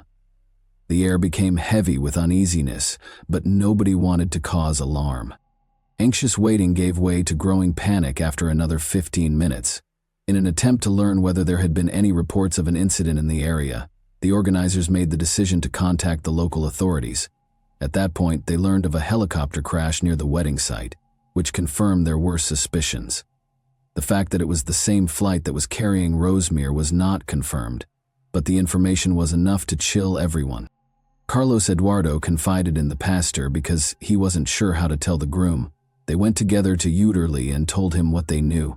A few miles away, there had been a report of a potential helicopter crash. Uterly initially found it difficult to understand. He was unaware that Rosemary would be arriving by helicopter. The pastor kindly clarified that Rosemary had planned a surprise for both him and the guests. However, the words didn't seem to make sense. As the realization dawned, Uterly stood in stunned silence, staring at Carlos Eduardo and the pastor. His surroundings appeared to dim, the noises of the assembly fading into a quiet emptiness. When the gravity of the situation became apparent, everyone's eyes were on him. That helicopter might have contained Rosemary.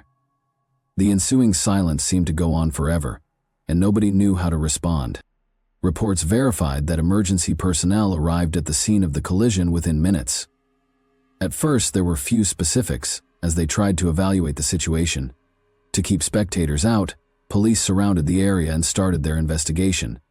As news of the crash spread to the wedding location, the guests' anxiety grew more intense by the second. Though everyone could feel that the possibility of a positive outcome was dwindling, one of the event organizers suggested waiting for official confirmation before drawing any conclusions. Behind him, the groom could hear whispers among the guests, and he knew that until the specifics were known, no one would tell the truth. Whispers were spreading like wildfire, and the day that was supposed to be a celebration was gradually devolving into chaos.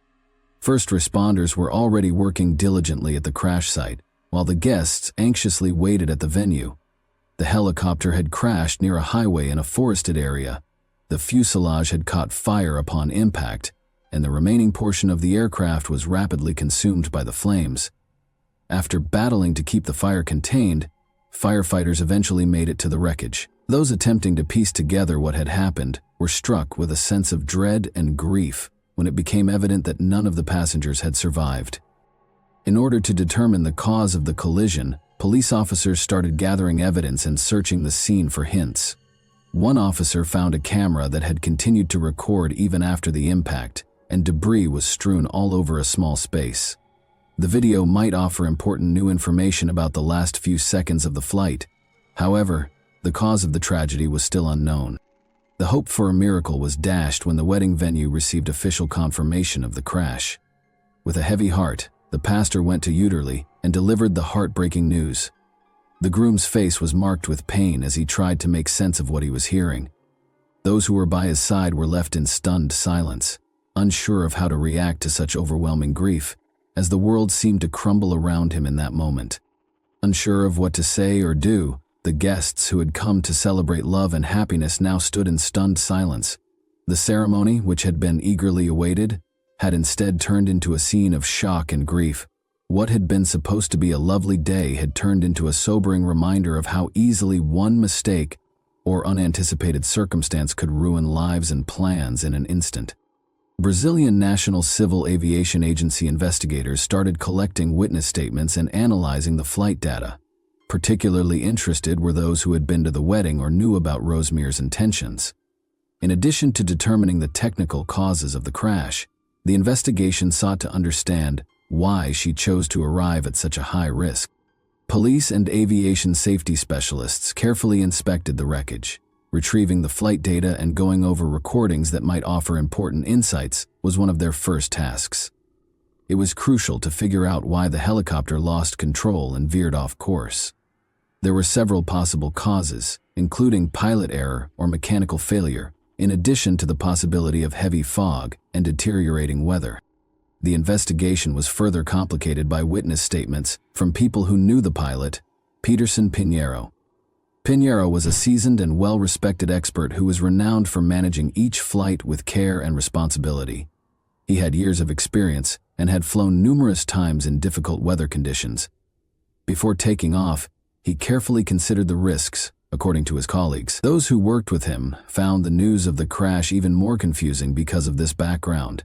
It was difficult for many to accept that he could have made such a serious error, but the facts were still indisputable. The helicopter had clipped a tree and spun out of control in dense fog and rain. In order to ascertain whether there had been a chance for a safe landing, investigators tried to piece together the last moments of the flight. The families of Rosemary and Utery were left to deal with unspeakable grief while investigators worked at the crash site. Close friends, parents, and siblings found it difficult to believe that this tragedy had truly happened. One of the few people who was aware of Rosemary's intention to arrive by helicopter, her sister, recalled their conversations. The idea of surprising everyone with her entrance had filled Rosemary with excitement and enthusiasm. However, nobody could have predicted that this would be her last flight. Uterly stood by the wedding arch, still reeling from the loss. He witnessed organizers and attendees attempting to console one another, but it did not bring him any comfort. He was troubled by the fact that he had been unaware of Rosemary's surprise. He believed that by failing to protect her, he had let her down. What ought to have been the start of their life together had instead turned into one of his worst memories.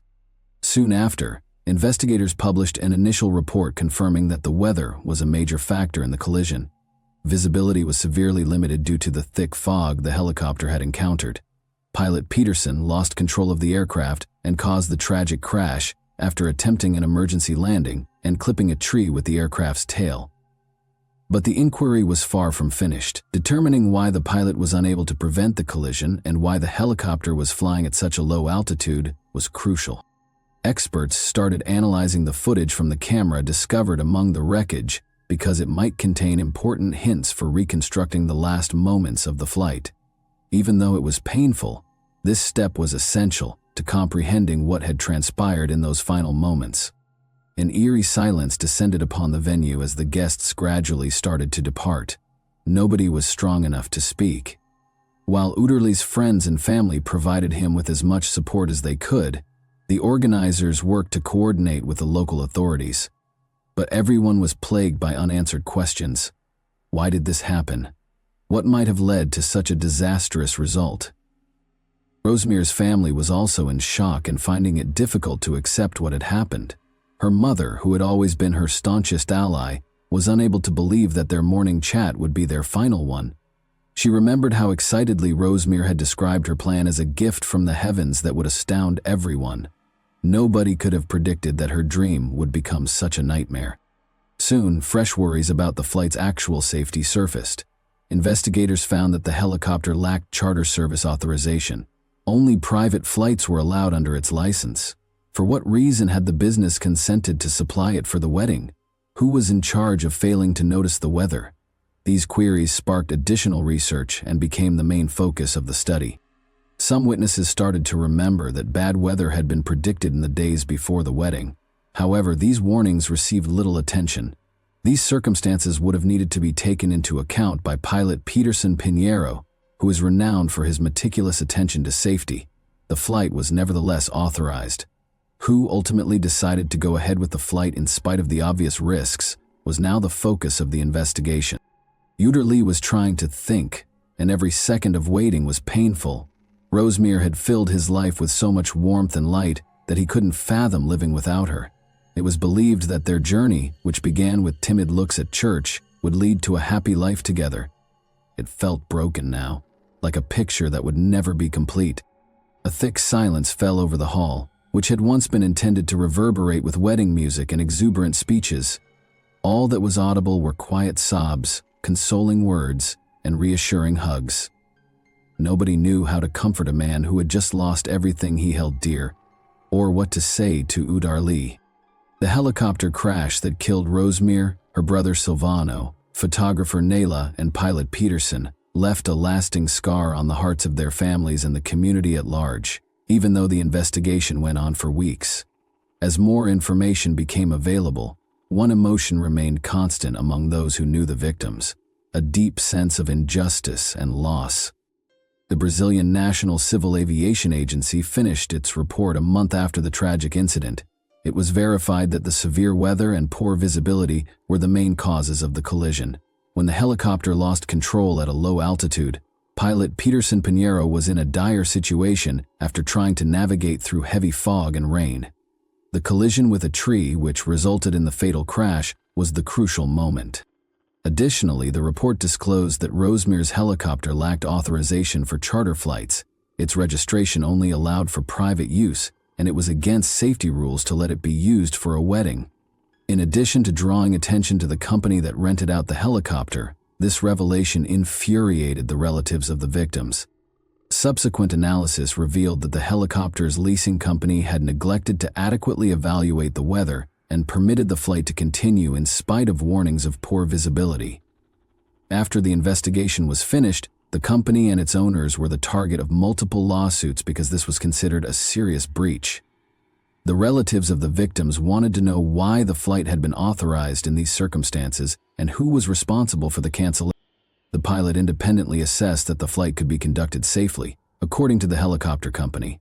More investigation was necessary, though, after it was discovered that the business lacked permission to use the aircraft for commercial purposes. Their licenses were temporarily suspended as a result, and a thorough audit of their business practices was conducted.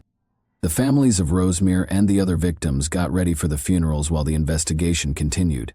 None of them wanted to confront that moment. Seeing dreams dashed is one thing, but accepting the loss of loved ones is quite another. Hundreds of people came to pay their respects at the solemn funeral. Tears and silence conveyed more than words could ever convey. Unable to express his sorrow, Uderli stood by Rosmir's coffin. His spirit appeared hardened by the weight of his grief, and his eyes were hollow. He had dreamed of being with Rosmir all his life, but in a flash everything was different. He thought his heart might burst as he stood in front of her coffin. He was unable to accept that this was really the end, and couldn't say goodbye. Following the funeral, Rosemary's friends and family started a campaign to call for more safety regulations in private aviation. They hoped that no one else would ever experience such a terrible loss as a result of carelessness or oversight. This tragedy struck a chord with the public, leading to broad support for more stringent laws and mandatory supervision to guarantee adherence to flight safety standards. Their local church, which they frequently visited, honored Rosemary's memory as well as that of her brother and the other victims. Uderly made the decision to preserve their legacy in spite of his suffering, in order to provide families impacted by comparable tragedies with tools to deal with their loss. He set up a small fund. Investigators published their final report after several months. It verified that bad weather and poor visibility, which caused the loss of control, were the primary causes of the tragedy. The company's failure to appropriately evaluate the risks involved and adhere to appropriate rental procedures was one contributing factor. The company's flight licenses were temporarily revoked and fined until all found flaws were fixed. Even though the investigation yielded a lot of answers, it was unable to restore the lost. Families were compensated, but it didn't make their grief any less painful. It was only a symbolic gesture that Uderly and everyone who knew Rosemary could not reverse. Life gradually returned to normal for most people months after the tragedy, but not for Uderly. The spark that used to light his eyes had vanished, but he still went to work and saw friends. Nothing could fill the void Rosemary's passing left in his heart. He frequently found himself thinking back on their happy times together in the evenings and wishing that day had gone differently. What started out as a dream for an amazing surprise showed how fleeting life is and how one bad choice can alter everything. Tragically, Rosemary's wedding day was not what she had hoped for, but it was still memorable. And that wraps up today's chilling story. If you enjoyed this video, don't forget to like and subscribe so you never miss a new upload. Also, let me know in the comments, what part of this story shocked you the most? Thank you for watching, and I'll see you in the next video.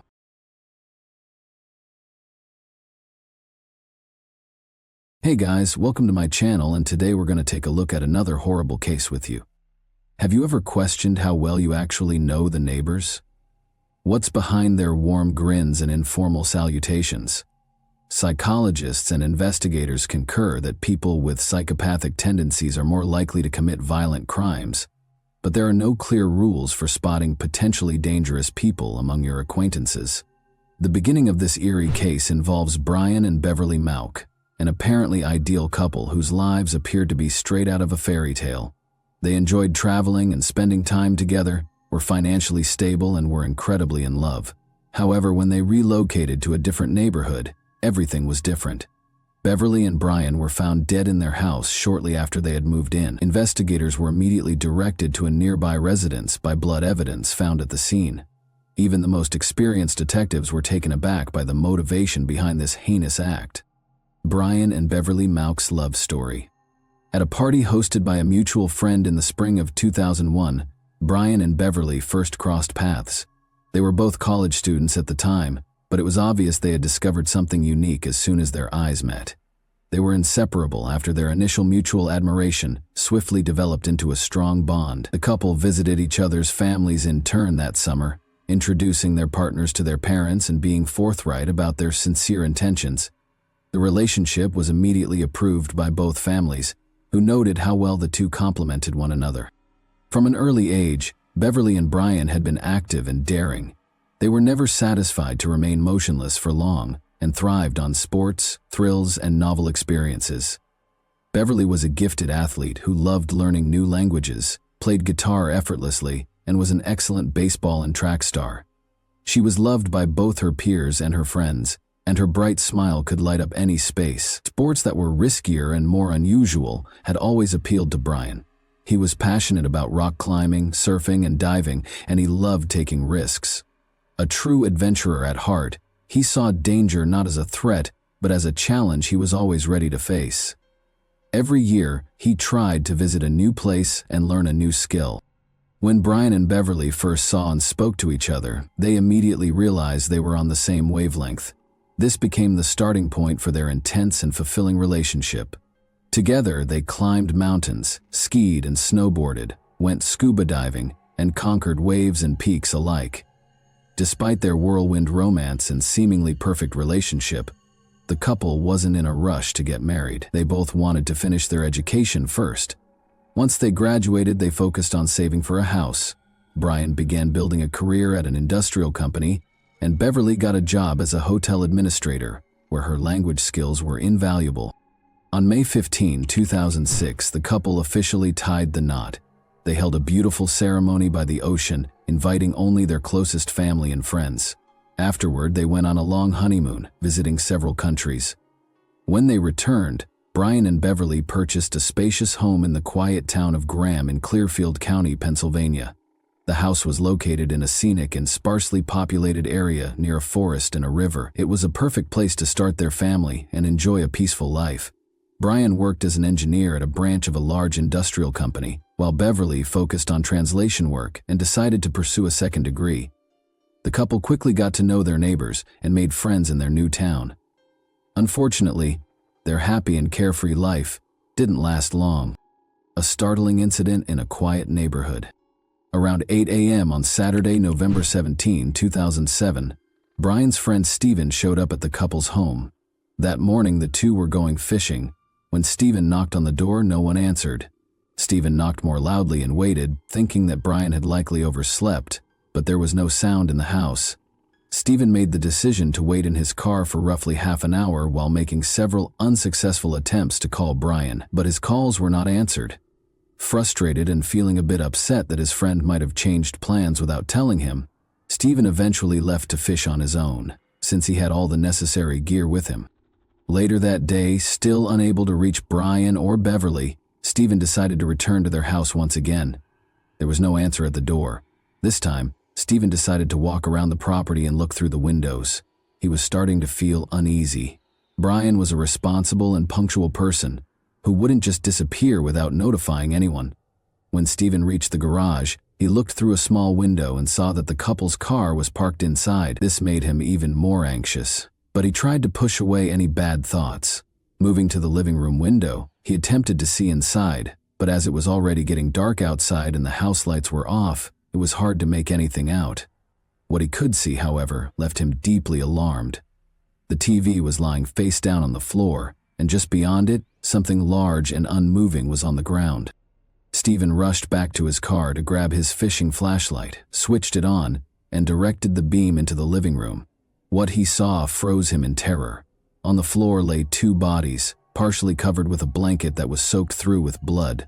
One bare foot stuck out from one side, and a hand was visible on the other. Horrified, Steven immediately called emergency services to report what he had seen. He waited for law enforcement to arrive, staying by the house of his friends. When officers arrived, Steven was the first to be interviewed. He recounted everything he knew about the day and expressed deep regret that he hadn't checked the windows earlier that morning when neither Brian nor Beverly answered his knocks or calls. Examining the crime scene, the front door wasn't locked, nor was it forced open, which immediately raised suspicions. Inside, in the living room, the lifeless bodies of the homeowners were discovered. Both had been dead for at least 12 hours. Based on initial observations, the cause of death was determined to be gunshot wounds inflicted by a large caliber weapon. Each victim had been shot 3 times, leaving no chance of survival. The precision of the attack indicated that the assailant was determined and deliberate. But why? There were no signs of theft, personal belongings, cell phones, and even cash were untouched, ruling out robbery as a motive. There were no signs of struggle, and apart from the gunshot wounds, the bodies showed no evidence of other injuries or aggression. Investigators were left with the chilling impression that this was either a calculated execution or a deeply personal act of vengeance. However, according to witnesses, the couple had no known enemies or unresolved conflicts. The bodies had been moved after the crime, as evidenced by drag marks smeared with blood across the floor. The perpetrator had clumsily attempted to clean up, leaving smeared blood trails and splatters on the walls and furniture, indicating where the victims had been during the attack. 6 spent shell casings were found at the scene. Surprisingly, the assailant hadn't bothered to collect them. Later, forensics verified that a .22 caliber revolver was used to fire the shots. Investigators came to the conclusion that a single perpetrator most likely shot both victims using the same weapon. The lock remained intact, indicating that the couple had voluntarily allowed the guest inside. Investigators speculated that Brian may have answered the door, identified the guest, and granted them entry. He may have turned toward the living room after inviting the individual inside, but the moment he did, the attacker produced a gun and fired 3 close-range shots into Brian's back. One of the bullets left his body and hit the TV screen, knocking it to the ground. Beverly probably came out of the bedroom because of the noise. She attempted to flee when she noticed her husband lying in a pool of blood and the attacker standing close by. Unfortunately, she didn't get very far before she was killed in the hallway after being hit in the back by 3 bullets. Later, her body was pulled into the living room and set next to Brian's. The fact that both victims were still in their pajamas suggests that the crime was committed while they were asleep in the early hours of the morning. It was still unclear why the attacker had wrapped a blanket over the bodies. The drag marks on the floor were smeared, giving the impression that someone had attempted to clean them but had instead made the situation more chaotic. It appeared as if someone had attempted to sweep away a sizable bloodstain that was close to the body. Investigators discovered a long-handled plastic broom behind the couch, its bristles matted with dried blood. But the reason the broom handle was left at the scene was because the criminal had carefully cleaned it of fingerprints. The reason for the broom's use quickly became apparent. The criminal had been carefully cleaning the floor in an attempt to remove bloody shoe prints. Similarly, palm prints and smudged fingerprints were discovered on door handles, furniture, and walls, making identification impossible. Experienced forensic investigators were aware that the longer a criminal remained at the scene, the more likely it was that they would leave behind something incriminating, even if the attacker made an effort to clean up and hide their tracks. Their intuition was right. They discovered a crucial clue: a partial boot print on the blanket that covered the victims' bodies. Because it wasn't blood-stained, the print wasn't immediately noticeable. Rather, the tread pattern showed on the fabric underneath it, and it was imprinted where there was only a thin layer of blood on the floor. After sending the blanket to a lab, forensic experts determined that the tread belonged to a rare type of heavy-duty work boots with a unique sole design. After more research, it was discovered that a Clearfield County construction company had recently bought multiple pairs of these exact boots. With this lead, investigators started questioning company employees in an effort to reduce the number of possible suspects on their list. Detectives discovered a palm print on one of the surfaces of the house in addition to the shoe print. There was optimism that the case would be resolved in a matter of days, and it appeared to be a breakthrough. Nevertheless, no matches were found when the print was scanned through law enforcement databases. This implied that the offender had no past records and had never had their fingerprints taken by the police. The initial suspect, Stephen, the friend who had found the bodies and alerted the police to the crime, was, of course, the first suspect. Suspicion was aroused by the fact that he had been to the crime scene twice that day, but Stephen clarified that he didn't call the police until later because he had thought earlier in the morning that Brian and Beverly were just sleeping. Stephen was shocked and furious to learn that he was a suspect. He had no alibi because he said he had been fishing by the river by himself for almost the whole day, where no one else had seen him. Nevertheless, his timeline was confirmed by investigators using traffic camera footage. As he had described, the recordings verified that he had traveled to and from the fishing site during the day. Stephen was further exonerated by fingerprint analysis, as tests for gunshot residue on his skin and clothing revealed no evidence, and his prints did not match any recovered from the scene. Furthermore, the boot prints were not the same size as Stephen's shoes, and he had no affiliation with the construction company that had bought the boots. All suspicions against him were abandoned, since there was no proof linking him to the crime. An unexpected observer. In the meantime, detectives interviewed neighbors extensively in an attempt to locate witnesses. They eventually received a promising lead when they knocked on the door of Daniel and Jennifer Tabaris, who lived across the street from the Mocks. When they called, Daniel said he was happy to answer their questions, but that his wife Jennifer was at work. He disclosed that at approximately 5:30 a.m., he now knows that the strange noises he heard from the Mocks' house on the day of the crime were gunshots. Daniel, intrigued but wary, had noticed a white pickup truck parked close to the Mocks' home through his window. He was positive the car was not the couple's. Two men left the Mock's home a few minutes after the loud noises were heard. The low light just before dawn made it difficult for Daniel Tavares, the witness, to get a clear view of them, but he gave a thorough account of the white pickup truck's driver that was parked close to the house. Daniel reported that the driver was a white man of about 40 years of age, with a sturdy build, long dark hair pulled back in a ponytail, and a mustache. Additionally, he saw a tattoo on the man's left hand, though he was unable to discern the design. No other neighbors reported seeing anything similar, despite the fact that this information seemed promising. Brian and Beverly's friends, family, and co-workers were unable to name anyone in their social circle who fit this description or had a truck like that. The fact that the car was not visible on any local traffic cameras further suggests that the criminals may have evaded detection by taking a detour through the woods. A county-wide alert was issued for the white pickup truck, but no leads were found. A fresh suspect surfaces. In an interview with detectives, Beverly's mother recalled that a few months prior to the crime, her daughter had brought up Jeremy Flint, a neighbor. Law enforcement had been keeping an eye on Jeremy, a 22-year-old man, for dealing illegal substances. Other neighbors had made disparaging remarks about him, and his home was notorious for being visited by suspicious people on a regular basis. Because of this, investigators began to think about him as a possible suspect in the heinous double crime. Jeremy wasn't home when the police came to visit him. At first, they believed he might have run away after committing the crime. After interviewing more neighbors, it was discovered that Brian and Beverly had thrown a small party at their house just before the tragedy. Jeremy had unexpectedly arrived, uninvited and under the influence of drugs. His actions were characterized as aggressive by witnesses. He incited arguments, insulted visitors, and harassed a few of the women. He eventually had to leave, but not before promising that the couple would come to regret what they had done. A cell phone and a gun with ammunition that had been kept in a pantry drawer were among the things that Brian and Beverly discovered missing from their house the following day. The couple chose to confront Jeremy because they were positive he was to blame. They visited his home and firmly but politely demanded the return of their belongings, threatening to call the police if they weren't given back. It might have been a risky error to make this rash threat against someone connected to illegal activity. Jeremy refused to return the items and denied stealing anything, but inexplicably the missing items turned up in the couple's backyard the next day. Beverly and Brian were certain that Jeremy had left them there overnight.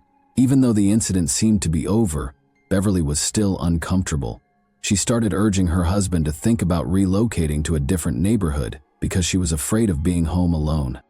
The alibi of Jeremy.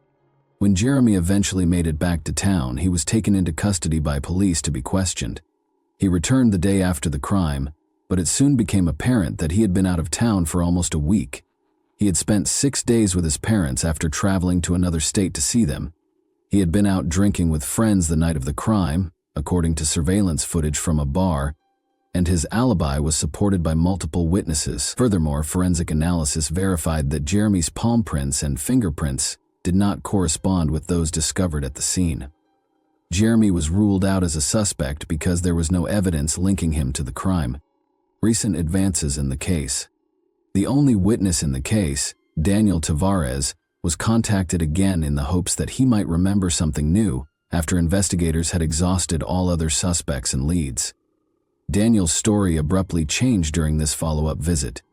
In addition to describing one of the men leaving the house with a scar on his cheek, he claimed to recall specifics about the clothing the criminals were wearing. Daniel had previously mentioned that the men's faces were hidden by hoodies, so this was a startling change. Daniel was asked to identify the window he had been looking through at the time of the incident by a detective. Despite the fact that it was daylight, the detective's analysis of the view revealed that it was still challenging to discern the specifics of a person across the street. It seemed unlikely that Daniel could have seen so much, given that the events had occurred in the early morning twilight. This disparity raised the possibility that Daniel had been lying all along. However, why? Was he personally responsible for the crime? Daniel produced a number of pairs of dress shoes, boots, and sneakers when investigators asked to see his footwear, but none of them matched the footprint discovered at the scene. Detectives began to examine Daniel more closely, however, as his story changed and his actions became more suspicious. A difficult history. The background of Daniel Tavares, proved to be extremely disturbing. His life took a bad turn early on. He was born in 1966 as the youngest child in a military family. Daniel's mother took care of him and his 3 older sisters after his parents divorced when he was only 4 years old.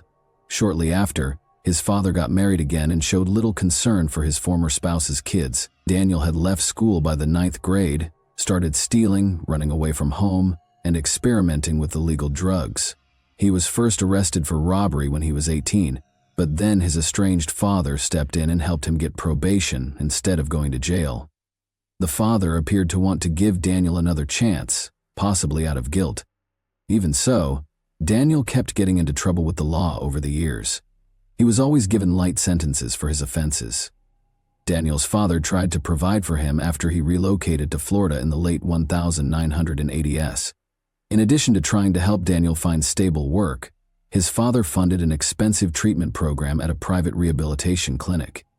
However, Daniel was caught stealing and dealing drugs once more within 6 months. He was sent back to live with his mother after his father gave up this time.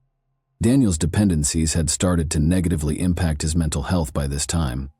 He received a schizophrenia diagnosis and medication within a year, but Daniel hardly ever took his drugs as prescribed. Rather, he combined them with alcohol, which resulted in violent and hazardous outbursts. A case of violence. During a fight with his mother in July 1991, Daniel snatched up a knife and attacked her, wounding her almost 30 times. At the scene, she passed away. Daniel stated during his trial that he was influenced by voices in his head that told him to kill her. Psychiatrists appointed by the court, however, concluded that Daniel was legally liable because he had been aware of his actions. He received a 20-year prison sentence. Daniel served less time than the entire sentence and was released on parole in 2006. Daniel Tavares started communicating with Jennifer Freitas while incarcerated, and the two eventually fell in love. Jennifer awaited his release and they were married as soon as he was granted parole. Around the same time as the Mount couple, Daniel moved into her house in Graham, a small town. Daniel broke the conditions of his parole by moving to a different state. He ought to have been taken into custody right away, but a technical glitch and police carelessness kept that from happening. Even after detectives discovered a bloody handprint at the Mox crime scene, Daniel managed to avoid detection because his fingerprints were inadvertently deleted from the criminal database. It was as if everything was somehow conspiring in his favor. Daniel briefly worked for a construction company that bought the rare work boots connected to the crime, according to additional investigation, but there was not enough hard evidence for detectives to make an arrest. They had to carefully construct their case so as not to alert Daniel or Jennifer, his possible accomplice. Placing the trap. Daniel was asked to come to the police station on November 24, 2007, ostensibly to help with composite sketches of possible suspects. He enthusiastically accepted and enthusiastically described and assisted in drawing portraits of people he had made up entirely for about an hour. He was preoccupied when a second officer walked in and remarked nonchalantly that in order to rule Daniel out as a suspect, they needed to get his fingerprint. After some hesitation, Daniel finally consented, certain that there would be no evidence of his presence at the crime scene. The officer casually mentioned that investigators had discovered an unidentified bloody handprint at the Maux residence after fingerprinting. Daniel tensed visibly and started to explain that his prints might have been left at the Maux house because he had been friendly with them and frequently visited them. The officer calmly replied that there was no reason to be concerned because the handprint was bloody and obviously that of the criminal. The discussion then turned to Daniel's past by a second detective. Daniel confessed to killing his mother after he brought up the crime for which he had served time. Unexpectedly, Daniel started to describe the horrifying specifics of that crime with icy fervor. He gave off the air of a real psychopath, grinning as he explained what he had done. Forensic experts were comparing Daniel's prints to those recovered from the crime scene in the meantime. Detectives presented Daniel with the evidence after the results showed a perfect match. Anger immediately replaced his arrogant manner. However, officers handcuffed him and placed him under arrest before he could lash out. Daniel was forced to confess and assist investigators due to the overwhelming evidence against him. He clarified that he had spent hours drinking and using potent drugs at a bar the night before the crime. The bar staff threw him out and threatened to call the police when he ran out of money to pay his tab. Daniel Tavares was furious when he remembered that he had given his neighbor Brian Mock a tattoo as a friendly gesture the month before. Daniel, however, arbitrarily demanded $50 for the service after deciding that he should be paid for his labor. At 5 a.m, armed with his revolver, he arrived at the Mocks' home while they were still sleeping together when Brian opened the door. Irritated by the early visit, Daniel's demand for money was there. Perplexed and irritated, Brian declined, instructing Daniel to return once he had calmed down. However, Daniel insisted. Brian decided it would be simpler to pay in order to defuse the situation, so he went to another room to get the money. Daniel took offense at a comment he made as he was leaving. Daniel became indignant at this. In an instant, he pulled out his gun and shot Brian 3 times in the back. Beverly was awakened by gunfire and went outside to investigate. She saw Daniel standing with a gun over her husband, who was lying on the floor in a pool of blood. She attempted to flee back to the bedroom after realizing the danger, but she was shot 3 times in the back before she could do so. Upon acknowledging the seriousness of his actions, Daniel returned home and asked his wife Jennifer to assist in cleaning up the crime scene. Sadly, Jennifer didn't appear shocked by what he did. Together, they carried Beverly's body into the living room, set it next to Brian, and wrapped a blanket around them both. Jennifer proposed erasing the bloody footprints with a broom. Additionally, she carefully cleaned surfaces to get rid of fingerprints, but she overlooked one important one. After cleaning was completed, Daniel threw the murder weapon into a nearby river. The revolver was never found, despite investigators' best efforts. The fallout. Daniel Tavares received a life sentence without the chance of release. Jennifer, his wife, expressed profound regret, saying she had aided Daniel because she was afraid for her own safety. She only received a 1-year prison sentence for tampering with the evidence. A terrible discovery was made in 2015 by new homeowners remodeling the house where Daniel had previously resided with his mother. They discovered human remains when they were digging in the backyard. The remains were identified by forensic analysis as belonging to a young neighbor who vanished in 1990. Investigators found that Daniel had been attracted to the woman romantically, but had reacted violently and fatally when she turned him down. Her body was interred in his mother's backyard, where it was kept secret for many years. Daniel was given a second life sentence for this offense. And that wraps up today's chilling story. If you enjoyed this video, don't forget to like and subscribe so you never miss a new upload. Also, let me know in the comments what part of this story shocked you the most. Thank you for watching, and I'll see you in the next video.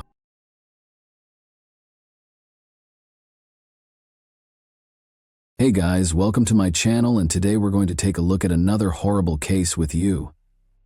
Teresa Halbach vanished in October 2005 following her visit to the Avery Salvage Yard in Manitowoc County, Wisconsin. Although her car was discovered abandoned, the investigation quickly came to a standstill because the leads were unproductive. Police searched for the truth despite a number of unfounded theories and contradicting reports. As time went on, the case attracted national attention, sparking interest and inquiry. Family members and friends were in a desperate search for Teresa's whereabouts. What was Teresa's actual fate? Was something far more sinister responsible for her disappearance, or was it a tragic accident? Let's investigate this perplexing case. Teresa's small hometown was Calumet County, which is well known for its cheese. Teresa's early years and promising future were set against the tranquil and picturesque backdrop of the area. Born on March 22, 1980. Teresa Halbach was raised in Wisconsin's Calumet County. Prior to her life being tragically cut short at the age of 25, she was a young woman with a bright future. She was raised on a dairy farm as one of 5 siblings in a loving household. Teresa was a remarkable student, in addition to being a girl from a small town. She came home to begin her life after graduating from the University of Wisconsin-Green Bay in 2002. Teresa, who lived in a farmhouse next door to her parents and was still figuring out what she wanted to do with her life, was like many people in their 20s. She spent a lot of time with her parents and siblings and was close to them. She even served as the volleyball coach for her younger sister.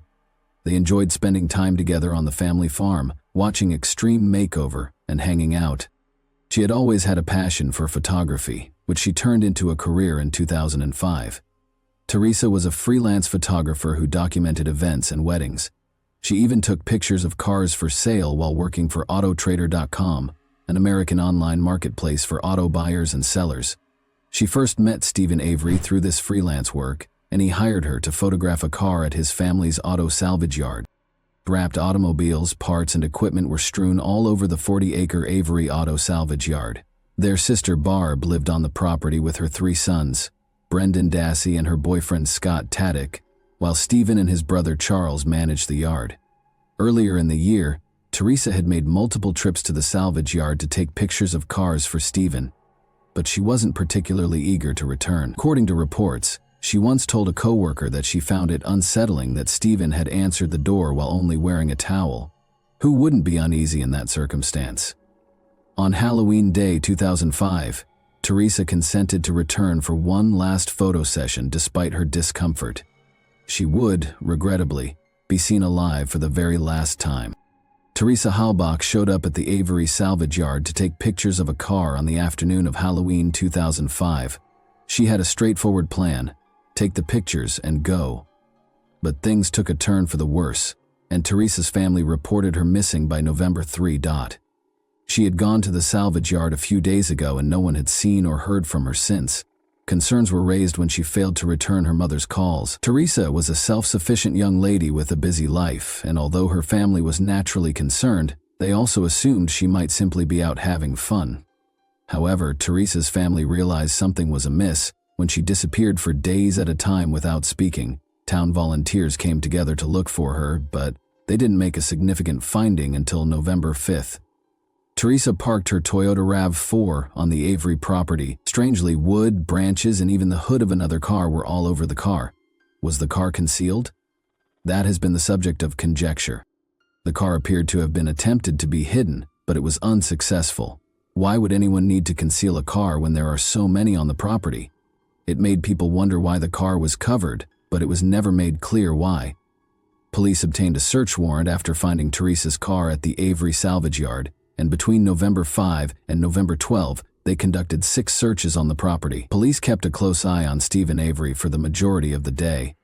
Officers seized a flatbed truck and a car from his family's retreat in the North Woods. Several troubling pieces of evidence were found during these searches. Investigators discovered burned bone fragments in a burn pit behind Stephen Avery's garage. These were subsequently determined by DNA testing to be Teresa's remains. Remains of Teresa's cell phone, Palm Pilot, and camera were discovered in a burn barrel on the property, and blood was discovered in the front and cargo sections of her RAV4. Police discovered 2 firearms, including a rifle, and Teresa's car key in Stephen Avery's bedroom during a search of his home. After several months, additional searches turned up a bullet and pieces in Avery's garage that were connected to the rifle that had been found in his house. Even though the bullet contained DNA evidence, it was still unclear whose DNA it belonged to, which led to more questions about the case. Although this body of evidence eventually strengthened the case against Stephen Avery, it raised controversy and left many questions unanswered. Stephen Avery made an initial statement without legal representation when he was questioned. That was the last time he saw her, he said. Law enforcement, however, soon began to doubt his account. Things quickly got out of hand when he was first arrested on suspicion of possessing illegal firearms on the property. On November 15, a few days later, Stephen Avery was formally charged with Teresa Halbach's murder. The amount of his bail was $500,000. Investigators had little reason to doubt the evidence, especially the blood, bones, car key, and firearm. The fact that Stephen Avery was no stranger to law enforcement is what makes his case so remarkable. This brings us to Stephen Avery's troubled past. He was raised on his family's 40-acre salvage yard in rural Gibson after being born in Manitowoc County in 1962. He had a reported IQ of 70 and struggled academically, attending special education classes. Avery served 10 months after being found guilty of robbing a bar when she was 18. He was imprisoned for a year in 1982 after being found guilty of animal cruelty for burning a cat alive. Avey was given a 6-year sentence in 1985 for threatening his cousin with a gun, but soon after, in 1985, Avey was falsely convicted of the vicious sexual assault and attempted murder of Penny Bjornson, marking the beginning of the most important chapter in his criminal history. Bjornsson identified Avery despite his alibi and sentenced him to 32 years in prison. Avery was exonerated in 2002 after the Wisconsin Innocence Project took up his case and used DNA testing to prove that Gregory Allen was the real culprit. Avery was released in 2003 after serving 18 years. In order to recover $36 million for the erroneous conviction, he subsequently brought a civil suit against Manitowoc County and its representatives. When Teresa Halbach vanished in 2005, the lawsuit was still pending. In 2006, the case was resolved for $400,000. Investigators interviewed a number of people who lived or worked at the Avery salvage yard while Stephen Avery awaited trial for Teresa Halbach's murder. Stephen's 16-year-old nephew Brendan Dassey was one individual who attracted their attention. Although Brendan Dassey was not initially considered a suspect by the police in February 2006, they thought he might have some information regarding Teresa Halbach's disappearance. They believed he was keeping his uncles safe. However, Brendan started making statements during the interrogation that weren't consistent with the actions of an innocent person, which raised questions. Police believed Brendan had important information after an initial interview. Brendan had a borderline IQ, which is lower than the average. Brendan was 16 years old, but his comprehension and skills were more akin to those of a younger child. Brendan was interviewed twice more by investigators without his mother or legal representative present. They got his mother's approval prior to the last interview. The date of this controversial interview was March 1, 2006. Brendan admitted to taking part in Teresa's multiple-hour sexual assault, murder, and mutilation during this session. Brendan was told by police that they were already aware of the specifics. Brendan gave a detailed statement, clearly frightened. He said that after coming home from school, he was asked to enter his uncle's trailer where he discovered Teresa bound. As Teresa begged for assistance, his uncle allegedly encouraged him to sexually abuse her. Brendan claimed that his uncle convinced him to comply, and that after that, his uncle shot and stabbed Teresa. Brendan cut Teresa's throat at his uncle's order. A startling change occurred when Brendan was arrested and charged with sexual assault, murder, and corpse mutilation, but at that time, there was no supporting evidence for his confession.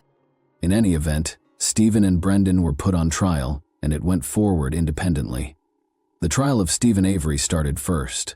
Blood in Teresa's car, a spent bullet that matched Stephen's rifle and Teresa's DNA, and a key to her car discovered in Stephen's trailer that contained his DNA, were among the many pieces of evidence the prosecutors produced. Stephen's blood was found inside Teresa's car, and his DNA was found beneath the hood fastener. On Avery's land, Teresa's burned remains and possessions were discovered.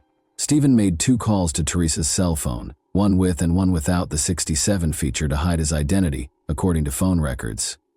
The 67 feature makes the call appear private or unknown and prevents your phone number from appearing on the recipient's caller ID. These sparked suspicions and implied that Stephen might not have known the 67 call could be traced by the police.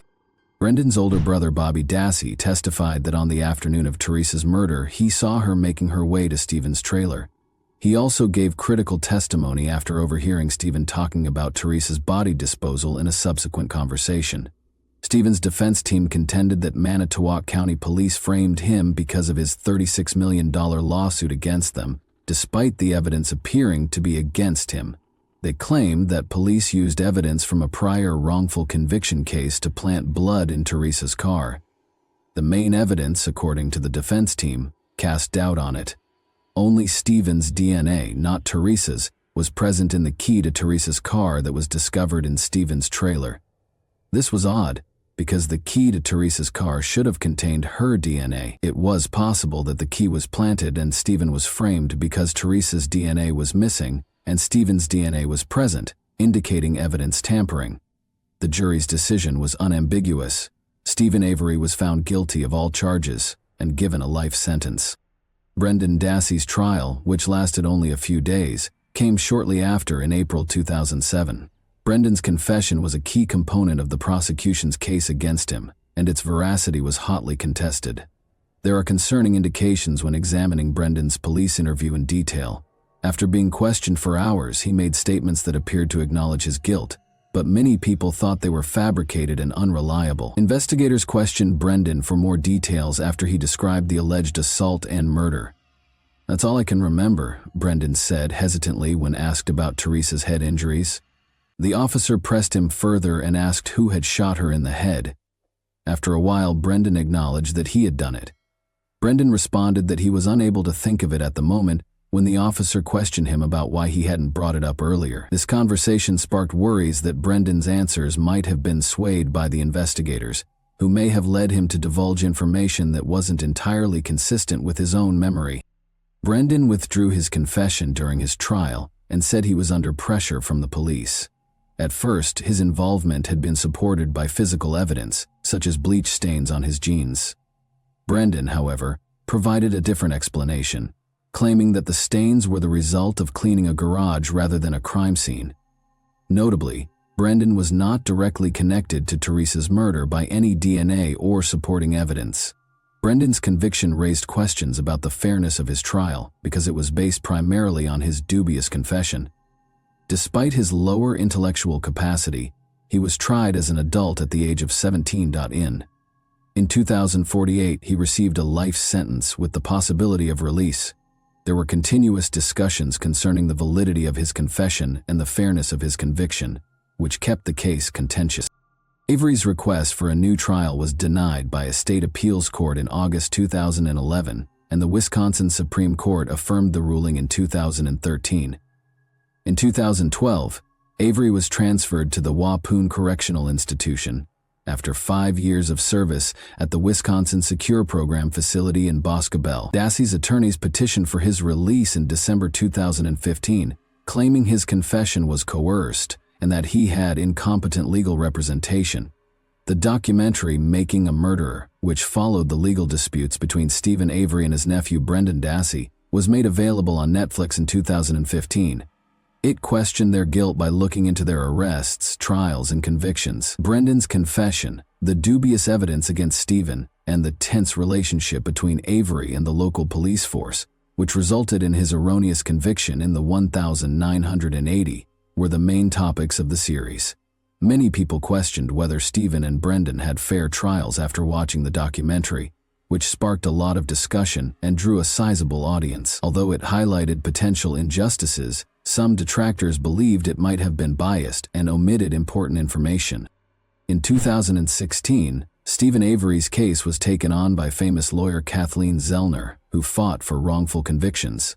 A Chicago-based attorney named Kathleen Zellner ascended to the Hall of Fame by defending numerous people who had been unfairly convicted.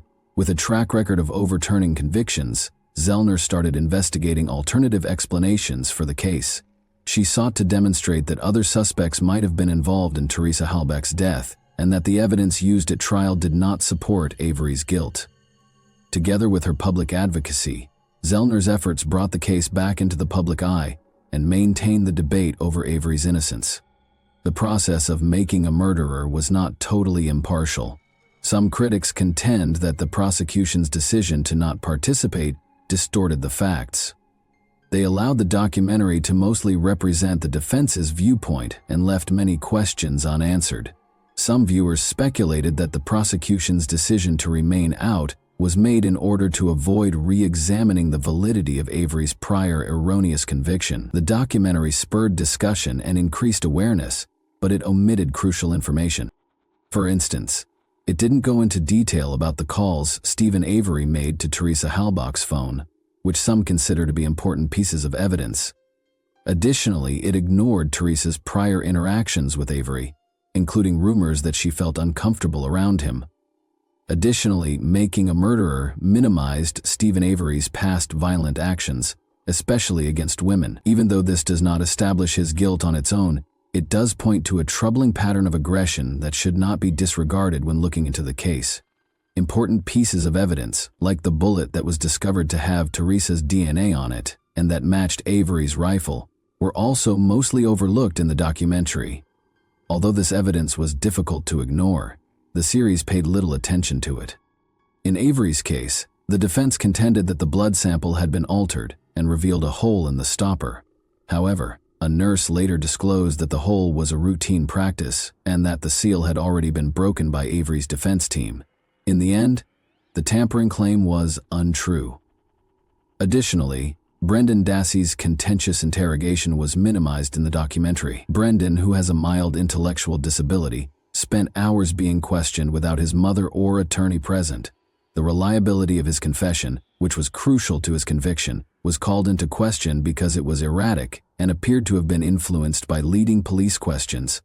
There was no tangible evidence linking Brendan to the crime scene, despite the fact that his confession was essential to the prosecution's case. Thus, his conviction depended almost entirely on the confession, even though there were doubts about how it was obtained. The possibility that Brendan's statements were coerced, or that his age and intellectual limitations made him susceptible to manipulation, was not sufficiently addressed in the documentary. The documentary left viewers with more questions than answers, even though it may have ignited a global movement for justice. The question of whether these two men were genuinely guilty or the victims of a seriously defective legal system was once more complicated. Parts of Brendan's confession were later allegedly misplaced in the Making a Murderer documentary, which, when watched in its entirety, may provide additional insight into the way the police interrogated Brendan. Notwithstanding the media attention, the question still stands: what is the current status of the cases, and have Teresa Halbach and her family received justice? Brendan Dassey's supporters had hope when his conviction was momentarily overturned in 2016. The courts determined that his confession was not coerced, which was the primary question at hand. Experts contend that the courts did not fully take into account concerns regarding his age and intellectual disability, which raised concerns about his vulnerability during interrogation. 2018 saw the U.S. hopes for federal relief were dashed when the Supreme Court decided not to hear Brendan Dassey's case. His legal options are limited because the governor of Wisconsin has also declined to pardon him. His release is still uncertain, and many people still feel that justice has not been done, even though fresh evidence may reopen his case. On the other hand, even after Stephen Avery's appeals were repeatedly rejected, his case is still contentious. Kathleen Zellner, Avery's lawyer, is still arguing for a retrial and additional evidence testing, pointing to incompetent counsel and suppressed evidence.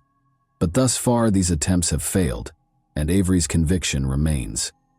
The legal issues Avery is facing appear to be challenging, even as Zellner keeps up her efforts on his behalf. His case has not yet produced any significant developments, and it is unlikely that his conviction will be overturned anytime soon in the absence of fresh evidence or modifications to the law.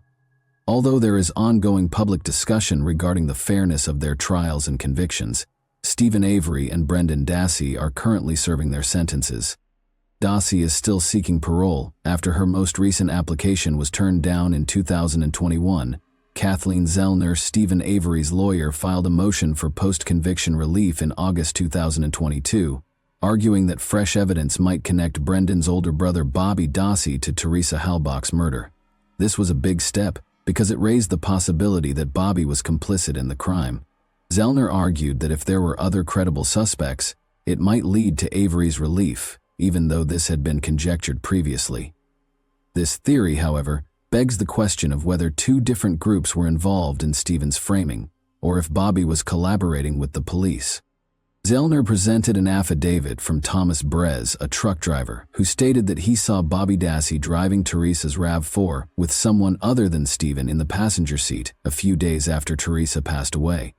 Although this testimony provides additional context, it does not prove Bobby's involvement in the murder. Furthermore, Bobby is not directly connected to the crime, despite his computer history containing searches for violent pornography. Additionally, Zellner cited Bobby's alibi, which was offered by Scott Tadich, his mother's boyfriend, a man with a criminal record and a reputation for being irritable. Zellner implied that Tadich might have been complicit in the crime, either by lying or by taking part in it. However, in the absence of concrete proof, this remains conjectural. Zellner has also looked into Teresa's ex-boyfriend Ryan Hillegas's involvement. Ryan was heavily involved in Teresa's search and lacked an alibi. Zellner thought it was strange that Ryan had access to Teresa's voicemail and had not told the police about his previous relationship with her. There isn't any concrete proof that Ryan was involved in the murder, though, despite these suspicions. The court rejected Zellner's request for a hearing based on these other suspects, finding that there was not enough evidence or motivation to imply that Ryan or Bobby Dassey were involved in Avery's framing. In essence, The court decided that the defense had failed to show how these people could have committed the crime or fabricated evidence. Avery was transferred to the medium-security Fox Lake Correctional Institution in 2022. Although the case is still complex, Zellner intends to appeal to the Wisconsin State Court of Appeals. In addition to voicing concerns about Brendan Dassey's coerced confession, some experts doubt Avery's innocence because of his violent past and possible corruption. There are still unanswered questions regarding Teresa Halbach's death and the family's ongoing legal battles because the case has not been settled. And that wraps up today's chilling story. If you enjoyed this video, don't forget to like and subscribe so you never miss a new upload. Also, let me know in the comments what part of this story shocked you the most. Thank you for watching, and I'll see you in the next video.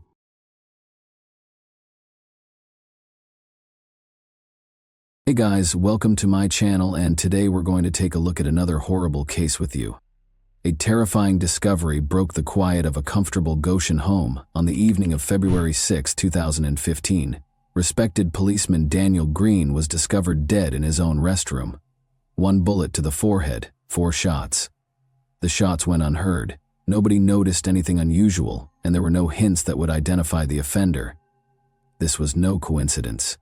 It all appeared to have been done with cold, deliberate precision. An officer had devoted his entire career to serving the community. Who could have killed him? Nobody close to him could have predicted how complicated and sinister the answers would be. In the tiny town of Goshen, encircled by orchards, the silence of the deserted house was suddenly broken. A dead man lay flat on his back on the bathroom floor. On February 6, 2015, at precisely noon, Daniel Green, a well-respected police officer, was discovered. His co-workers went to Daniel's house because they were worried that he hadn't arrived for work. They were completely shocked by what they discovered there. The 31-year-old officer was killed by 4 bullets, one of which hit his forehead. Nothing had been heard by any of the neighbors. No one had contacted the police, and there was not a single clue that identified the offender. No weapon or DNA evidence was found. The criminal left behind nothing but emptiness, as if they knew exactly what they were doing. Daniel Green had spent his whole life in Goshen. The people of the town held him in high regard during his 11 years of service with the California Police Department. He always sought to make a positive impact on the community and loved his work. His life ended so suddenly and brutally in this place, which was like a fortress in a quiet corner where everyone knew and trusted one another. As soon as the police started their investigation, they turned their attention to Daniel's private life. Following his divorce from 27-year-old Erica Sandoval, he had been living alone. It was not an easy relationship with her. Daniel's friends and co-workers were aware that Erica had not let him go and was still meddling in his affairs, even after they had split up. Despite their formal separation, she frequently attempted to manipulate him. Almost instantly after receiving a message from a friend, Erica showed up at the scene on February 6, 2015. In front of the officers, she sobbed uncontrollably as she entered the house, claiming she had nothing to do with what had happened and that she hadn't seen Daniel that day. But the investigators were suspicious of her actions. There were too many unresolved questions, she reacted too emotionally, and she got to the scene too soon. The Tulare County Sheriff's Department was rocked by Officer Green's death. His co-workers started to question whether his untimely death had anything to do with his work or if it was a personal matter. One thing was certain: despite the growing number of questions, these mysteries needed to be resolved as quickly as possible. Motives, relationships, personal disputes. Investigators put in endless effort, step by step, to find the truth, looking everywhere. Daniel's twin brother and sister, Matthew and Misty, were devastated by his passing. The twin brothers had grown up together in Porterville, a small Californian town, where they had known early on that they wanted to work in law enforcement. Matthew chose to pursue a career in law after starting out in the police force. In contrast, Daniel remained in the force, becoming an officer and taking pride in his career choice. Their sister was proud of her brothers and was always there for them. Daniel Green was well known for his love of motorcycles, in addition to his work as a police officer. He enjoyed the feeling of speed and freedom while he was a member of a motorcycle club.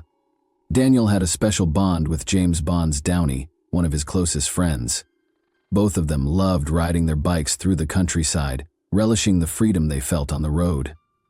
Daniel had a busy personal life. He was rarely by himself and loved going on dates. For a while, he would bring a new girlfriend to family get-togethers every month. This went on until he met 22-year-old nurse Erica Sandoval in late 2009. Everything changed for him when he met Erica. He made the decision to settle down after falling deeply in love. He was still single at that point, but his sister and brother were already married. But things were different with Erica. She captured Daniel's heart. According to Erica's close friend Angelica Ramirez, Erica was incredibly infatuated with Daniel at the start of their relationship. They appeared to be the ideal couple at first glance, and their passion was strong. But as Daniel's sister remembered, even though Erica was friendly, she could lose her temper easily if something didn't go her way. Tension in their relationship increased over time, leading to frequent disputes and arguments. Born into a middle-class family in Southern California, Erica Sandoval grew up there. David Sandoval, her brother, recalled how Erica always felt special as the only daughter. Her parents tried to give her the best of everything and spoiled her.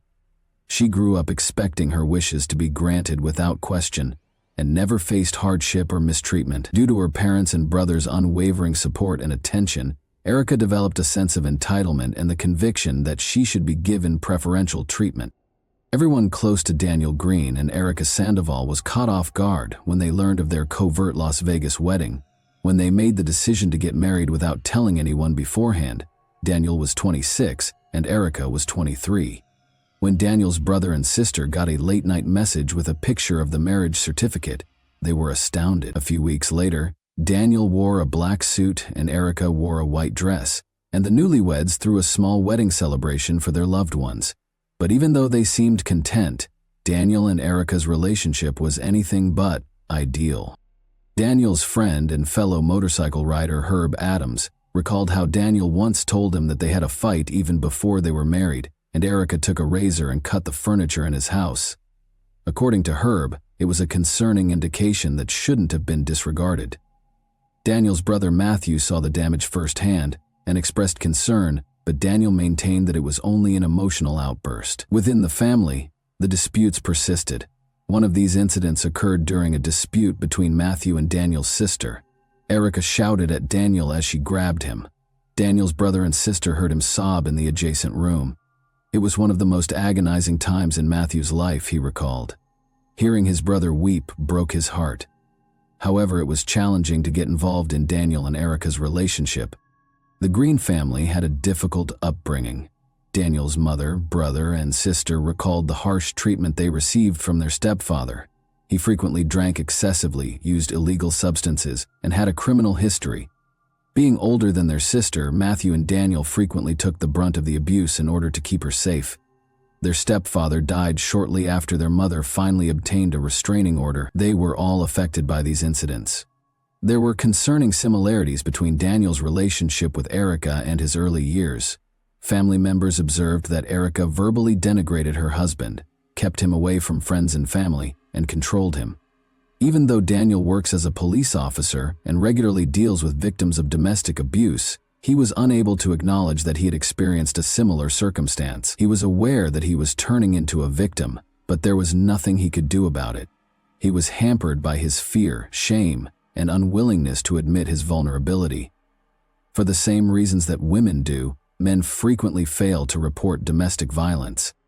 In February 2011, Daniel and Erica's marital problems peaked. Daniel's neighbor overheard the couple getting into a heated argument. In an attempt to push her husband over the edge, Erica was shouting and making fun of him. Knowing that losing control could cost him his career, Daniel made an effort to maintain his composure.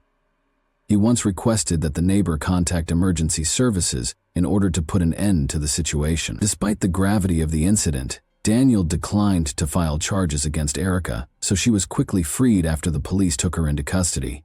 Daniel concluded that their relationship was over after this incident became irreparable.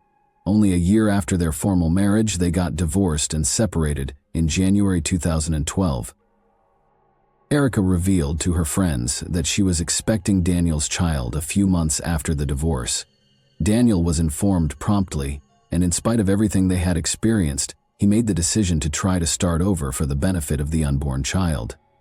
They moved back in together and resumed their relationship. The family of Daniel hoped that this time would be different and that their arguments would no longer be a problem. Daniel eagerly awaited the baby's birth and did everything he could to keep the peace at home.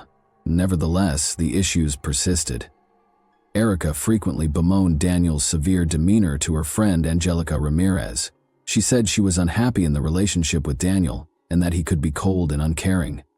Angelica remembered that Erica used to claim that Daniel had tried to strangle her by grabbing her by the neck. One day, she feared it might end tragically. Although she was aware of her limited influence, Angelica made an effort to assist Erica. Daniel's friends and family discussed Erica's violent behavior at the same time. She demonstrated uncontrollable behavior by damaging Daniel's property by slashing couches and mattresses. Month after month, the disputes intensified, but neither side asked for assistance. Tension only increased and their relationship remained precarious.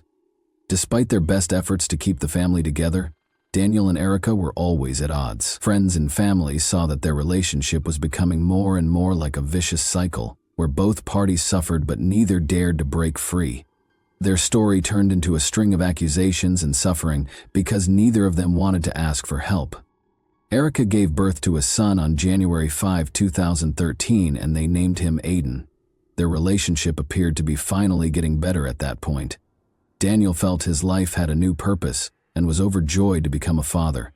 He made the decision to sell his motorcycle for the benefit of his family, realizing that their security and welfare came first.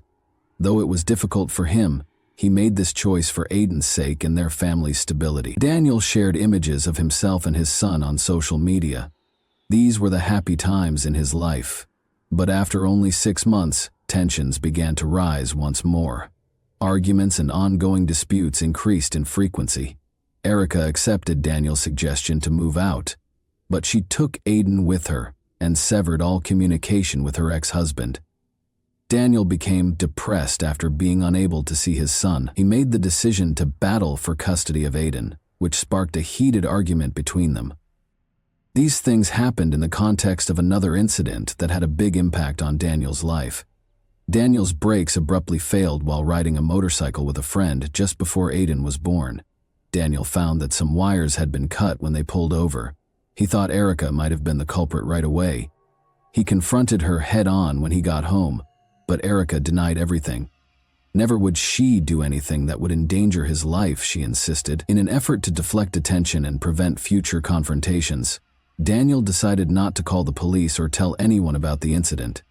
Erica was adamantly against Daniel's love of motorcycles. They were dangerous in her opinion. They quarreled each time he came back from a ride, and their relationship only became more tense. Following the incident with the cut brakes, the motorcycle's disputes peaked. In an attempt to maintain control and lessen the consequences, Daniel chose to keep quiet even though he knew their relationship was becoming toxic. Daniel thought that his family would enter a more tranquil phase after selling the motorcycle and having his son, but the arguments persisted. Daniel was thoroughly shaken by an incident that happened in the fall of 2014 while he and Erica were spending another night together.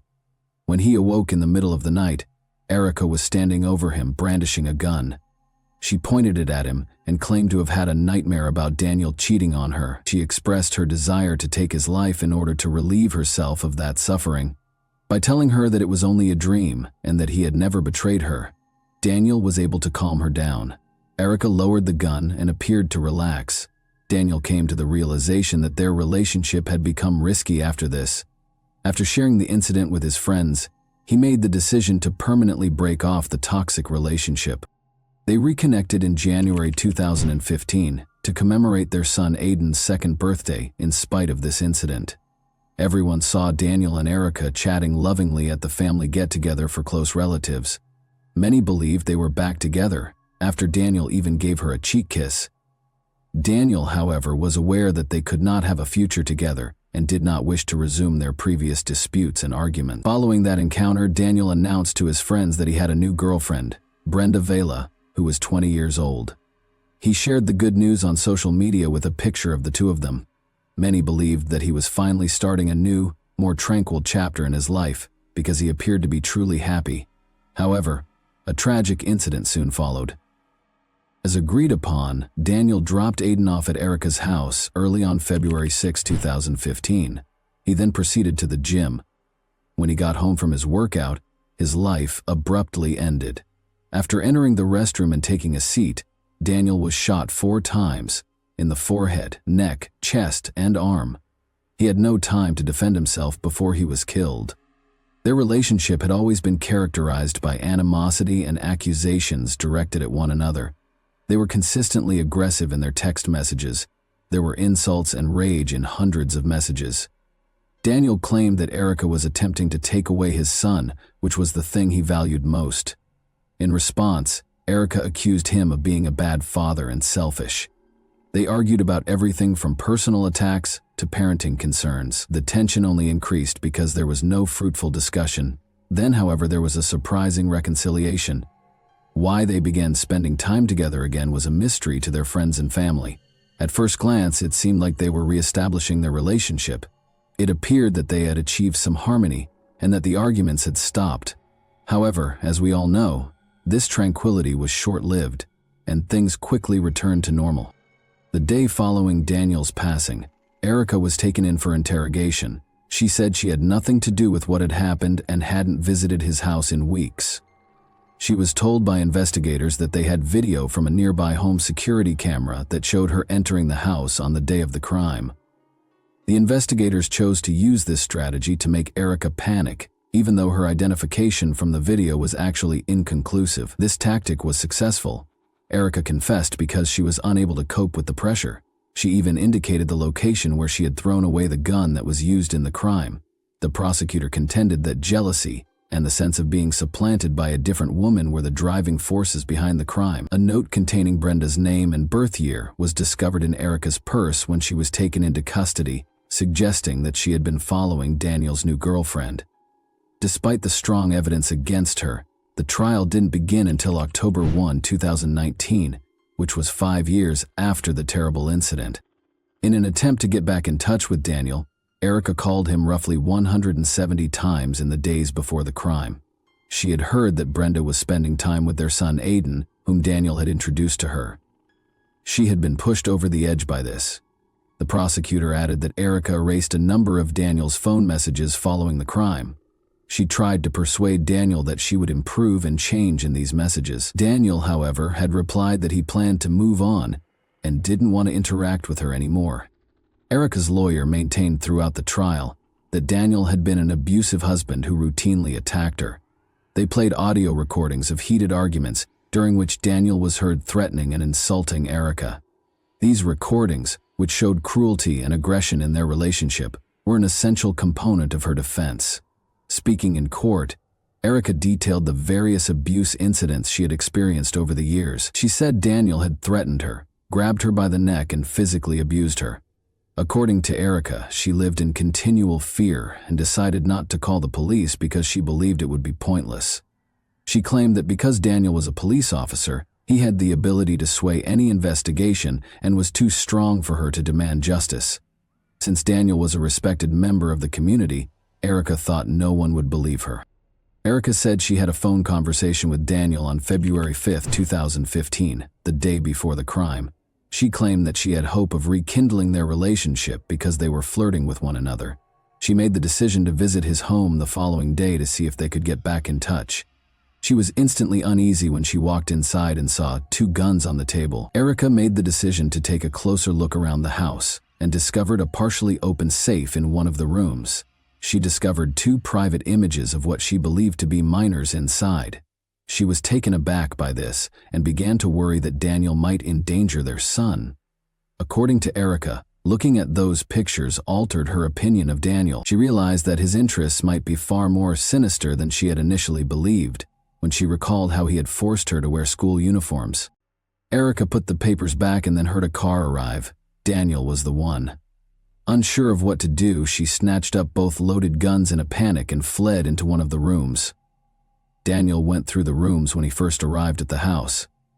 Erica heard him take the guns in her hands and go to the bathroom. She was so terrified that she followed him.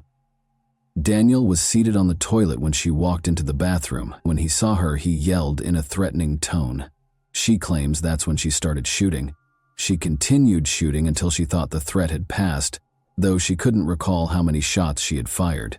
She then threw the weapons away, ran out of the house, and attempted to escape.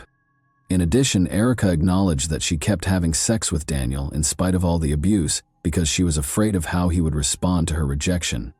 She asserted that he would turn hostile if she didn't appease him. She stayed with him in part because of this. She was afraid of what might happen if she tried to resist his demands or refused to comply. She believed that obeying his wishes was directly related to her safety. During the trial, Erica first brought up the pictures she had discovered in Daniel's safe. She claimed that because she didn't trust the authorities and thought they would support her ex-husband, she had purposefully kept quiet about it during the investigation. Daniel's family members were appalled by these allegations and flatly denied their veracity. Erica maintained that she was afraid her words would be misunderstood or disregarded. Erica's assertions were unsupported, though. When the police searched Daniel's house, they didn't find any illegal images or proof to back up her claims. According to the prosecutor, Erica lied about everything she said in order to escape punishment.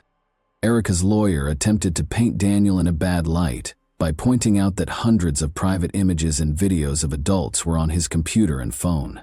The lawyer also pointed out that more than 1,000 pictures had been removed from Daniel's phone years prior, which he believed might reveal sinister secrets. Perhaps Erica had good reason to be afraid of him. Erica apologized to Daniel's family and said she was sorry for what she had done. She claimed that her actions were motivated by panic and fear for her son, and that she never intended for things to end so tragically. Additionally, Erica's lawyer contended that Daniel himself was equally responsible for Daniel's death as Erica. Both of them were unable to break free from the traumatic relationship they were in, and it appeared that their fate was doomed to end tragically. A mistrial resulted from the jury's inability to reach a unanimous verdict after nearly 4 days of deliberation. Since it gave them a chance to review the case and create a fresh defense plan, Erica's lawyer saw this as a success. In spite of this, Daniel's brother Matthew Green and his wife adopted Aiden, and Erica lost her parental rights. A new trial was planned for 2020, but the pandemic caused it to be repeatedly postponed. Although a final decision has not yet been made, the most recent hearing was held in December 2022. As of right now, Erica Sanville is being held pending trial. If convicted, she could be executed. The next stage of the trial, which could be pivotal in this intricate case, is still being prepared for by the lawyers on both sides. Many people learned from this tragedy, which served as a reminder of the extent to which personal demons and jealousy can lead if assistance is not sought, and toxic relationships are not ended promptly. Too many lives were lost, too much suffering was endured, and too many words remained unsaid. Nevertheless, despite this gloom, some people persisted in fighting for a better future and made every effort to ensure little Aiden's happiness. Even though the story is over, its reverberations will last for a very long time, serving as a constant reminder of what can occasionally be concealed behind the closed doors of homes that appear to be ideal. And that wraps up today's chilling story. If you enjoyed this video, don't forget to like and subscribe so you never miss a new upload. Also, let me know in the comments what part of this story shocked you the most. Thank you for watching, and I'll see you in the next video.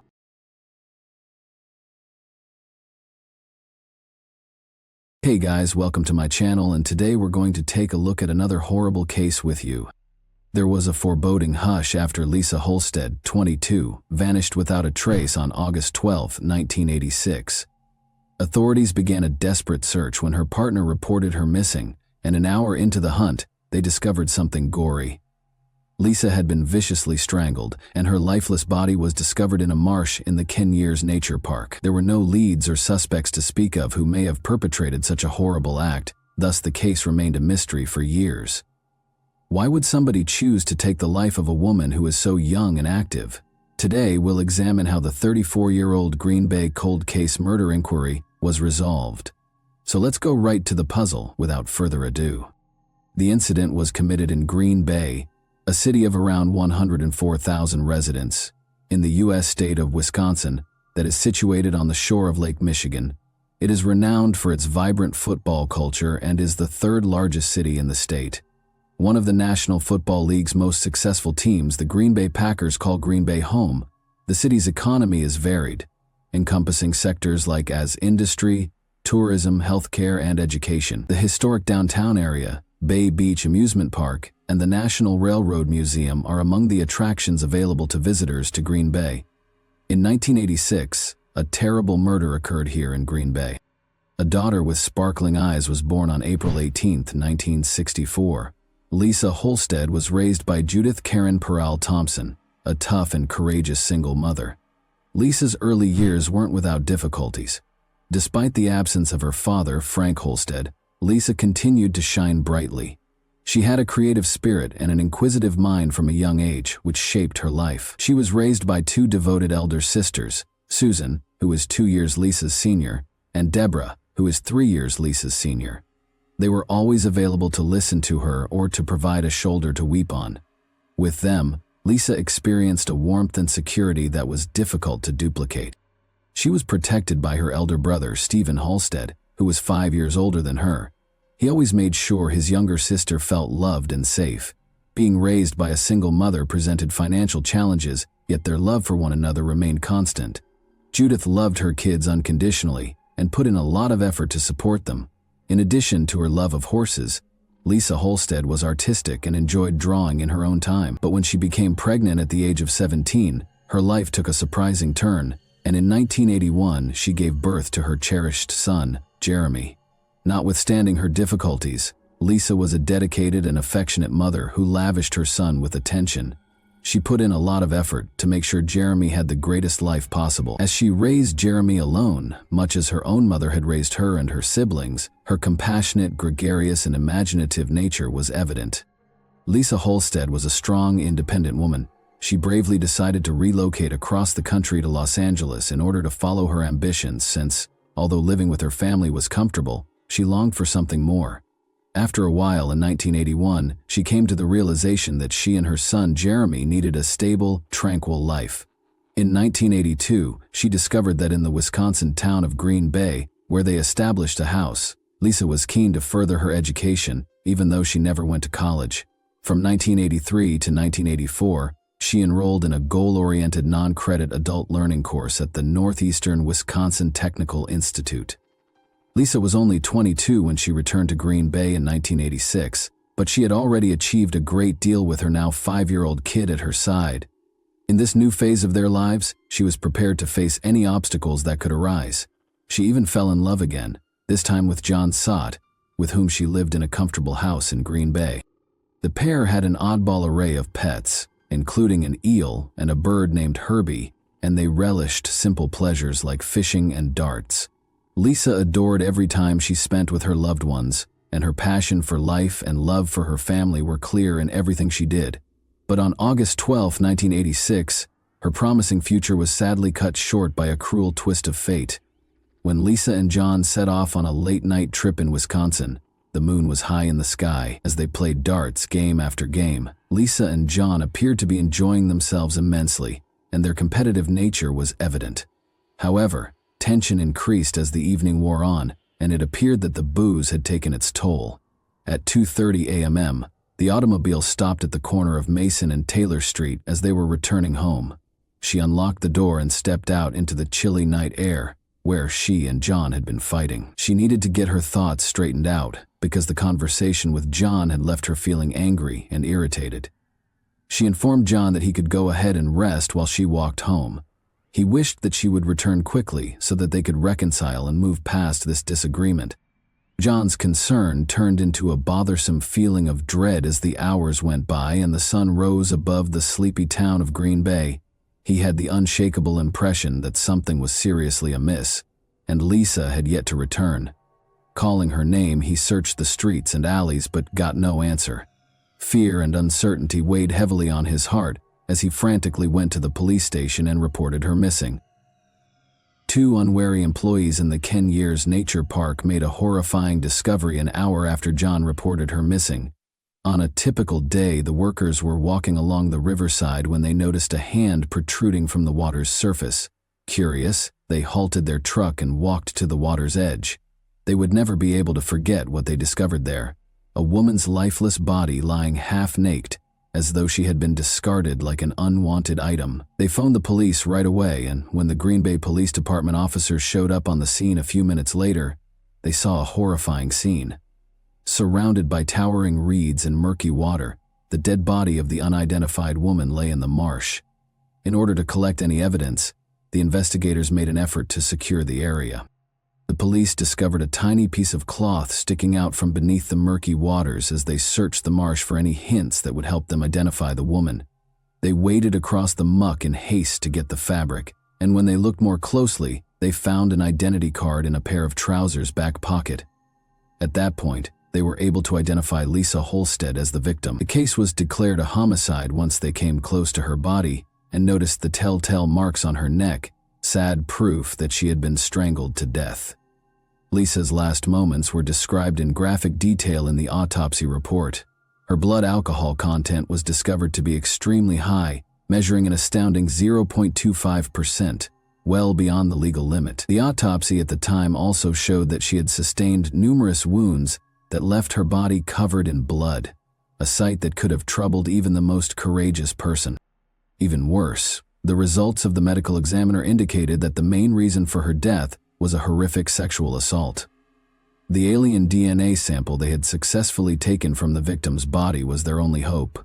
For the police, finding the DNA was like locating a needle in a haystack. They didn't have a suspect to match it to, but they felt it was an important piece of evidence. Like a priceless diamond, the tiny sample was meticulously preserved. The investigators hoped that technology would eventually catch up with this evidence's potential and provide them with the answers they so urgently needed. Like wildfire, the news of Lisa's passing spread, leaving a path of sorrow in its wake. The loss of the lady he loved, the final quarrel, and the knowledge that he could have done more to protect her left her boyfriend John devastated.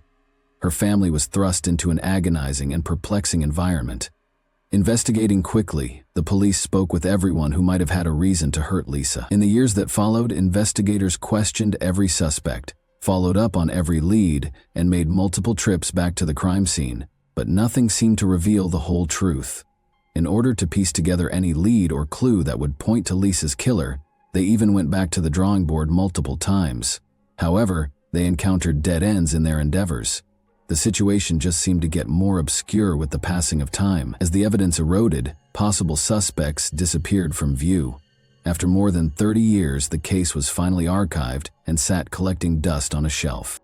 However, hope was rekindled in 2020 after the case had been unsolved for 34 years, when GBPD detective David Graff reopened the case and took the lead in the investigation with unwavering resolve.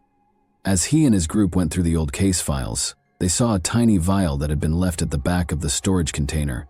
Inside was the culprit's DNA, which held the secret to solving the case. It was time to use the most recent forensic technologies to investigate her heinous murder. In an attempt to discover the identity of the murderer, he contacted Othram, a pioneer in the field that specializes in forensic genetic genealogy. In addition to revealing more about the suspect, this state-of-the-art technology would offer an intriguing look into the killer's family ties. The detective was finally able to unravel the complex web of this cold case with this new information. When the lab returned the results of the June 2020 study of the DNA, the Green Bay Police Department had a plethora of information about their suspect.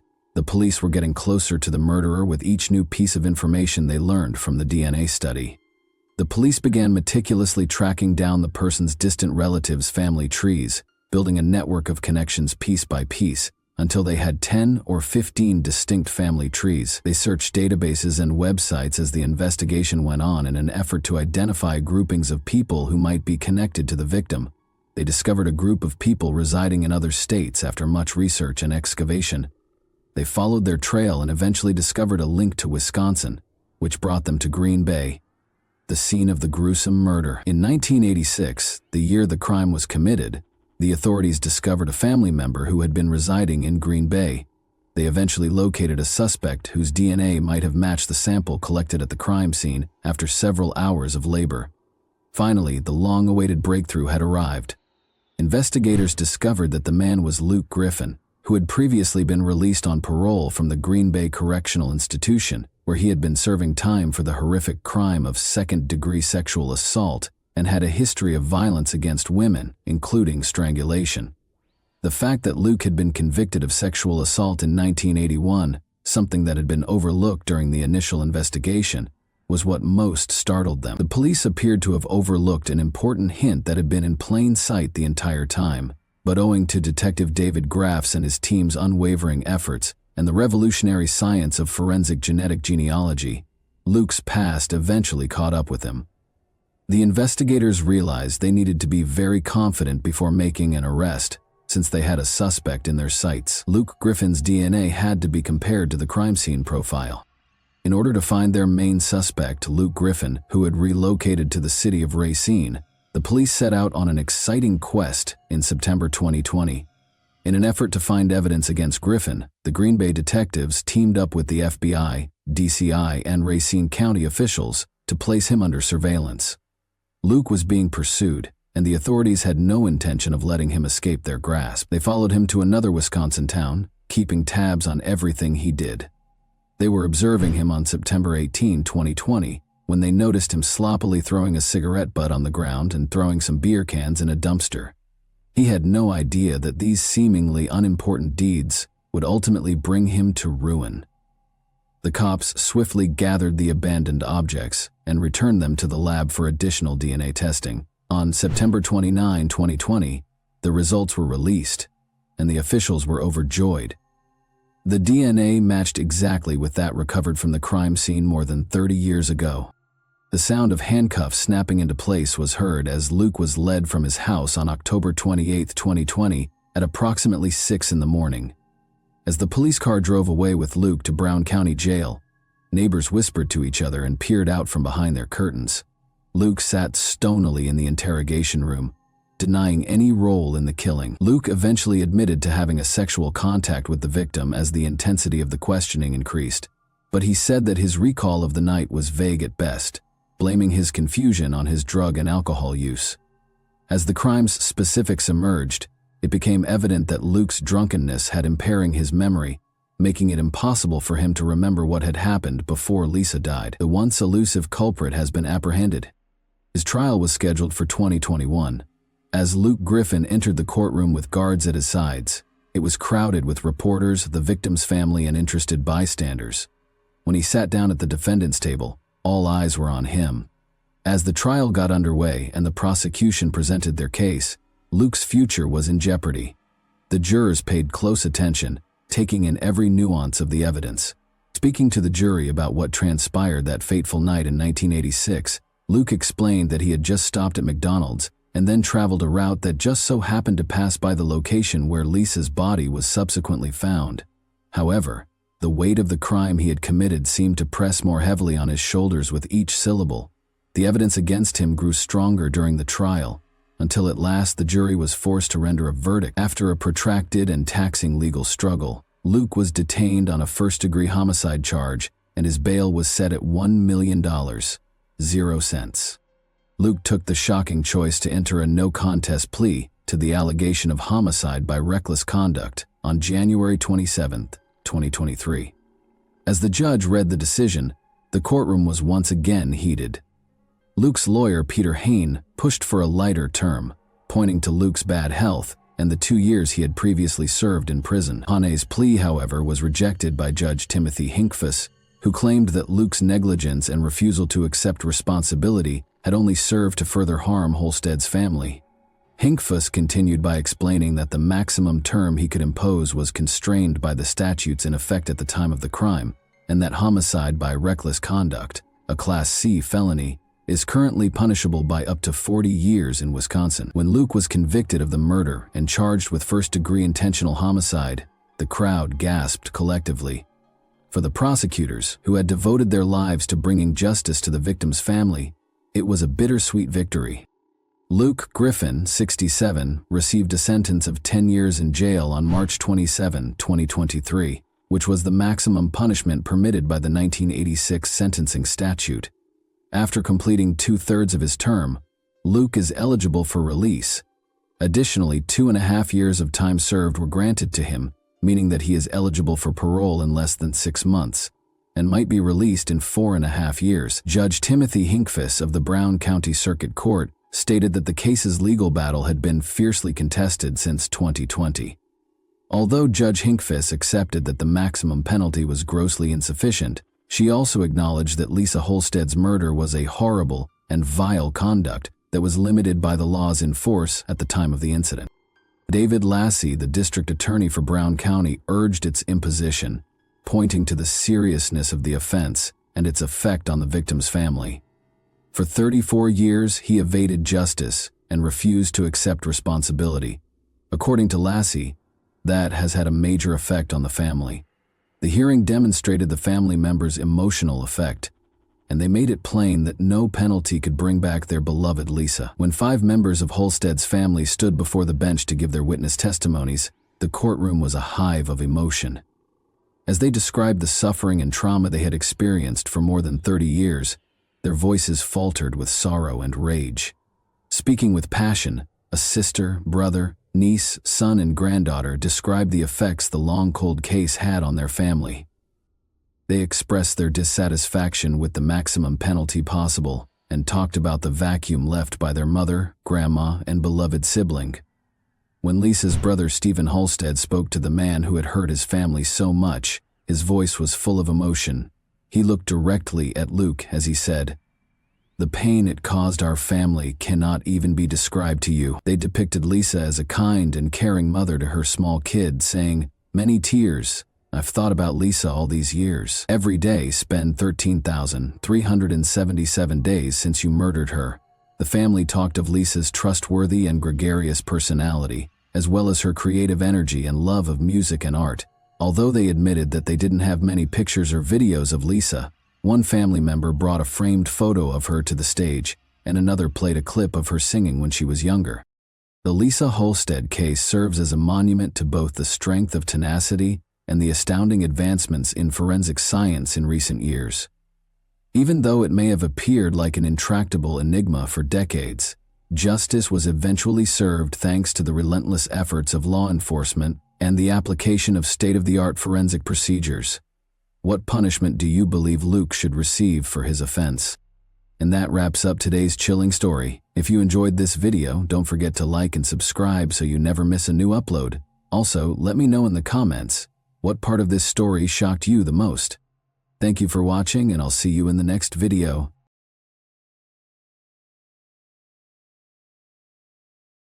Hey guys, welcome to my channel, and today we're going to take a look at another horrible case with you.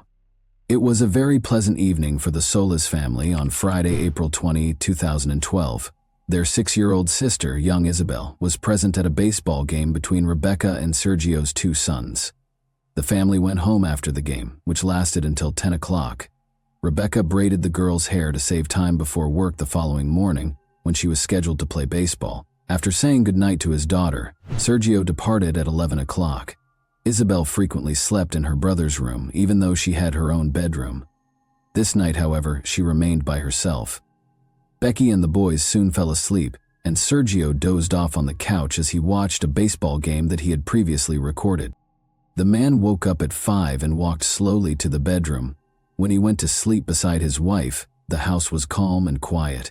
Rebecca left for work at the medical center 2 hours later. The woman heard nothing and saw nothing out of the ordinary in the house. She left for work without visiting her daughter's room. Isabel wasn't in her bed when Sergio went to get her up for the game at about 8 in the morning. No one answered when he asked his sons if they had seen their sister. He called for Isabel and searched the house with the boys, but she didn't answer. Then, at the age of 14, Sergio Jr. saw that his sister's room had an open window and that the protective screen was on the ground in the yard. While Rebecca was hurrying home and the sons were desperately looking around the neighborhood for their younger sister, Sergio called his wife.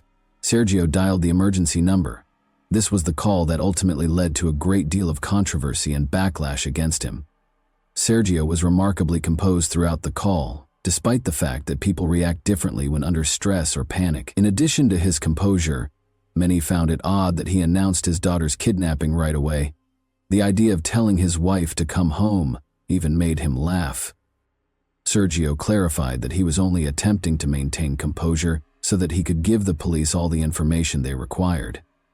It's interesting to note that Sergio Jr.'s neighbor also dialed 911. He was obviously upset and trembling, unlike his father. But he also said right away that his sister had been abducted and that they would not be able to locate her. Rebecca, who had also been in a state of panic and despair upon arriving at her house, was then given the phone. She was able to provide a detailed account of the attire her daughter was wearing prior to going missing. In fact, the girl's bedroom window had a protective screen on the ground in the yard when the officers arrived. It had a big hole in it, like it had been made with a tool. Soft toys that were always lying in the room beneath the girl's window were now strewn about. Isabel's shoe prints, which were found on the electrical box beneath the family's high fence and on the alley behind the house, were found on the floor next to blood. When he kidnapped the girl, the criminal most likely climbed over it. The police conducted extensive door-to-door searches, dismissing the possibility that the 6-year-old girl had escaped because they thought the case was one of kidnapping. Around 6:30 a.m., Alicia Stardevant, the Solis family's neighbor, reported being awakened by a noise.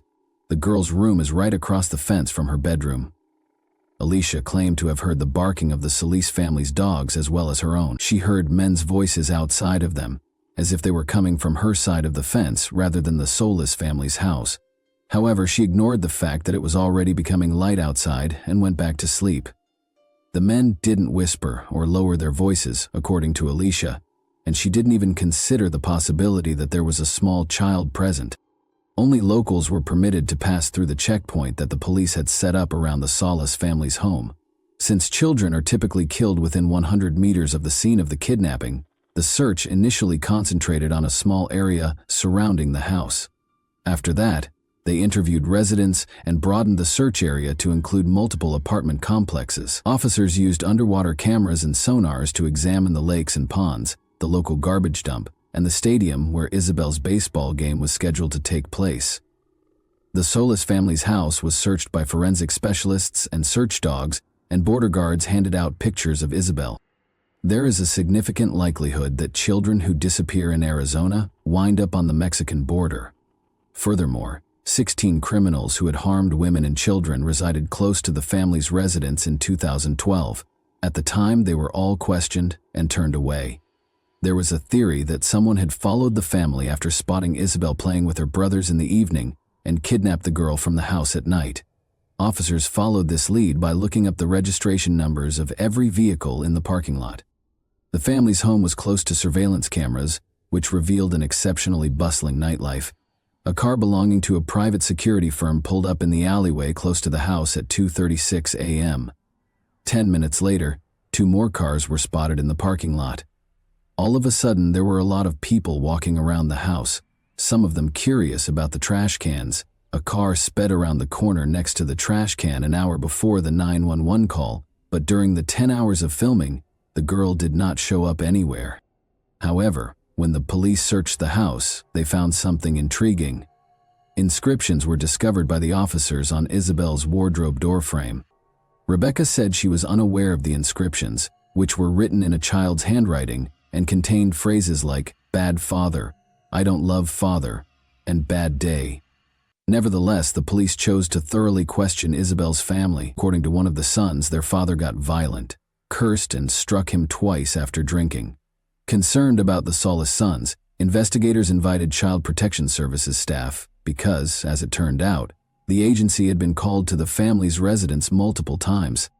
One of the boys left a glass in the detergent while doing the dishes in January 2012. Sergio reprimanded his son for his error and drank water from that glass. The boy told his friends about the incident the following day, and someone's parents called Child Protection Services, despite Rebecca's insistence that they laughed about it. In any case, Sergio willingly left the house in May 2012 at their request, despite Rebecca's assertion that her husband was a great father and that all questions would be addressed when Isabel got home. Sergio was able to return home to his wife and sons after the incident was quickly resolved, but the family was disappointed that the investigation produced no findings. The police kept focusing on them, Sergio in particular, even though they were never named as suspects. "It feels like the investigation never went beyond this house," the man later said. "That is the reason it is so distressing." They therefore engaged private investigator Jerry Snyder to look into Isabel's kidnapping objectively, and he suspected Rebecca's cousin Justin Master Mourinho. Initially, Justin spoke to reporters and conducted interviews as a spokesperson for the family. However, 2 weeks after Isabel vanished, he sent his car to Florida, hired the top attorney, and departed without responding to inquiries from the police or media. The private investigator found such behavior odd.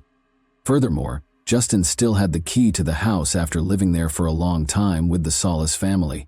According to one version, Justin might owe someone money because he had previously spent the night in Isabel's room.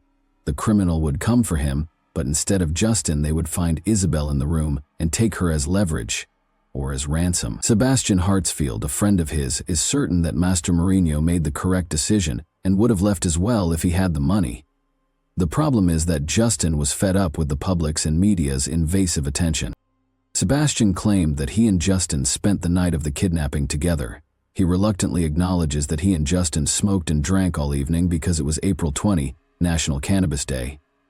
Sebastian is certain that his friend is innocent, even though there was a 6-hour lapse while they were sleeping, and he is unsure of Justin's whereabouts. The police chief stated that the investigator the family had hired had no evidence, but the police were certain of Justin's innocence when they finally questioned him. It is noteworthy that Sergio's daughter was abducted for ransom and that he was also suspected of owing money to criminals. Isabel was at the age when family members most frequently kidnap children. Sergio kissed her goodnight at 11 o'clock, the last person to see her after she was abducted from the house where only her family members were present. He failed the polygraph exam. Furthermore, the dog's nighttime barking serves as an indirect indication that a family member was involved. How could an outsider be aware of the girl's room location, the fact that she wouldn't be sleeping in her brother's bedroom, and the fact that her room would be dog-free? Her bedroom was usually where at least one of them slept. How could the kidnapper have known exactly how to get past the street security cameras? However, aside from suspicion, neither Justin nor Sergio were connected to the crime. Isabel was where? Rewind to the morning of July 23, 2012, when 3 distress calls were received by the rescue service. A young girl called to report that she had been kidnapped. "He's coming," she said, mentioning Isabel's name and identifying the district in which she was located, before the call ended. The officers searched the designated district but were unable to locate anyone. 2 sisters, ages 9 and 11, lived in the apartment complex where they traced the call. The sisters had just chosen to pull a practical joke. Despite the commotion, the calls were promptly released. However, the city had to pay $4,700 in officers' wages for the search in the district the girls had designated because of their joke. The police made multiple attempts to raise awareness of the case after this incident, such as posting a picture of Isabel's potential appearance years later. However, the case remained unresolved for years in spite of all efforts. Who took Isabel hostage? Was she taken by someone the family didn't know who came in through a window? Did Justin think about kidnapping Isabel in order to demand a ransom because he was in debt, but the kidnapping didn't work out? Are there relatives hiding what happened to her? And was one of her brothers complicit? Or is the biological father of Isabel more knowledgeable than he claims to be? Unexpectedly, the case made a breakthrough on February 8, 2017. Melissa called the FBI and said they should talk to her fiancé, Christopher Clements, regarding Isabel's disappearance. They should speak with him because, allegedly, he might know something about the girl's disappearance. But Melissa was unable to elaborate. It was easy to find Christopher because he was incarcerated on robbery charges. Christopher assured the agents that he was aware of Isabel's location, but he insisted on a bargain in return for information on her whereabouts.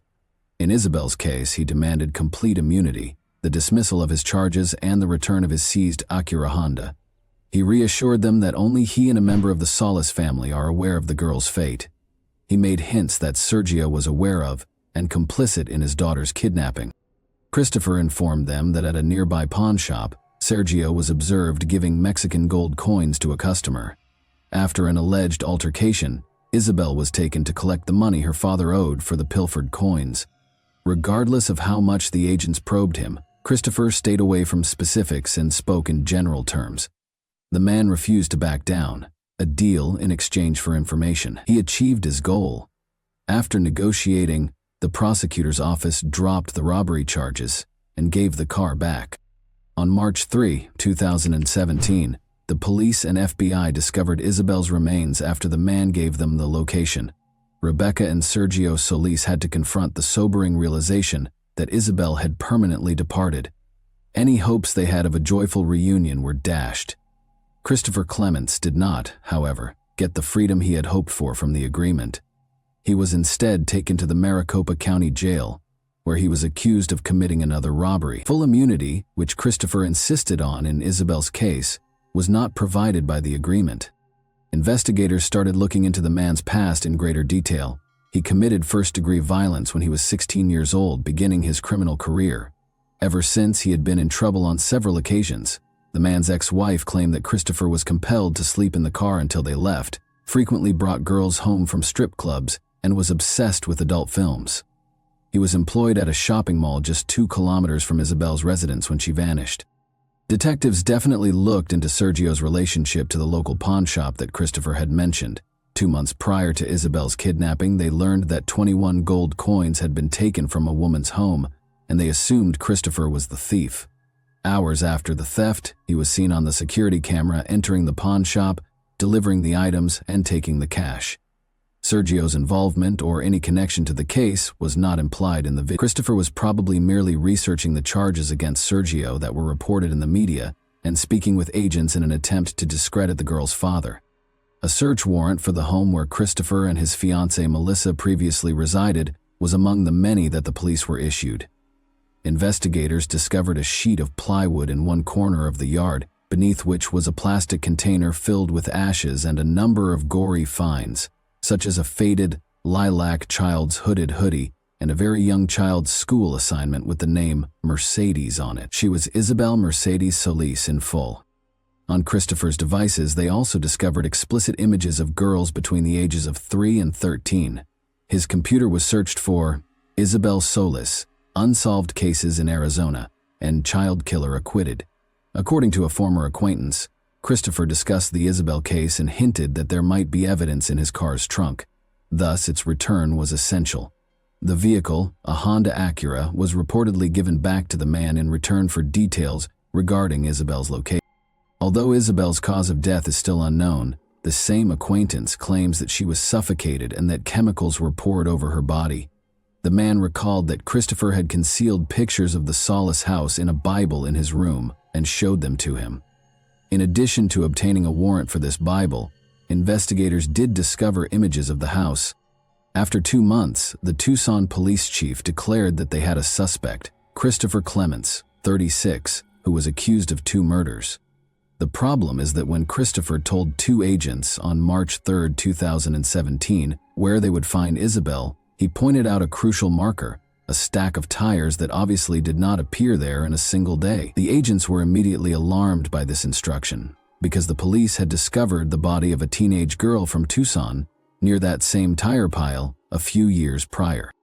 Maribel Gonzalez was the girl's name.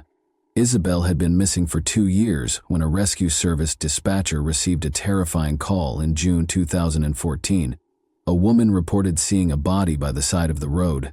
When the police arrived on the scene, they discovered a naked body buried beneath the tire pile, the smell of decay and evidence that someone had been dragged on the ground. The place was a long way from the closest residences. In an attempt to identify the girl, the police sent a picture of the tattoo on her collarbone and a chain with an anchor that she was wearing to the media. In fact, a number of people reported that it was 13-year-old Maribel Gonzalez to the police. According to Maribel's relatives, she was seeing Mariano, a man in his 20s. A month before Maribel vanished, they ended their 3-year relationship. Around 11 or 12 p.m., Mariano told the police she sent him a message. She had a fight with her mother the day she vanished, so she asked him to come get her. He had to get up early for work, so he disregarded her message. She was never seen by him again. Even at night, she enjoyed taking solitary walks, according to her boyfriend. She also enjoyed visiting the mall, which is the same one where Christopher Clements worked and is close to Isabel's house. Because the bodies were discovered close to one another, the police were able to connect these cases. Maribel's DNA and Christopher's DNA were compared, and they matched. 2 years prior to Maribel, Isabella was abducted and murdered. Could Maribel's death have been avoided if the offender had been apprehended following the initial crime? As it turns out, Christopher's name was mentioned multiple times during the investigation prior to his 2018 conversation with the agents. As is already known, the officers got in touch with everyone who lived close to Isabel and committed sexual offenses, which are violent crimes against women and children. Christopher was one of 16 names on the list. He was classified as a Class 3 offender, which means that he has a very high chance of committing the same crime again. He spoke with the police, but he clearly managed to persuade the officer that he was unrelated to the case. Maybe he had an alibi from his girlfriend. In addition, Isabel's parents requested that anyone who might raise suspicions, such as traders, distributors, advertising agents, unannounced visitors, or unexpected meetings, be remembered after Isabel vanished. Rebecca thought of the man who had shown interest in their red Acura right away. Despite his 2 visits, he never entered the house, and the woman was unaware of his name. It's interesting that during the interrogations, Christopher also brought up that encounter.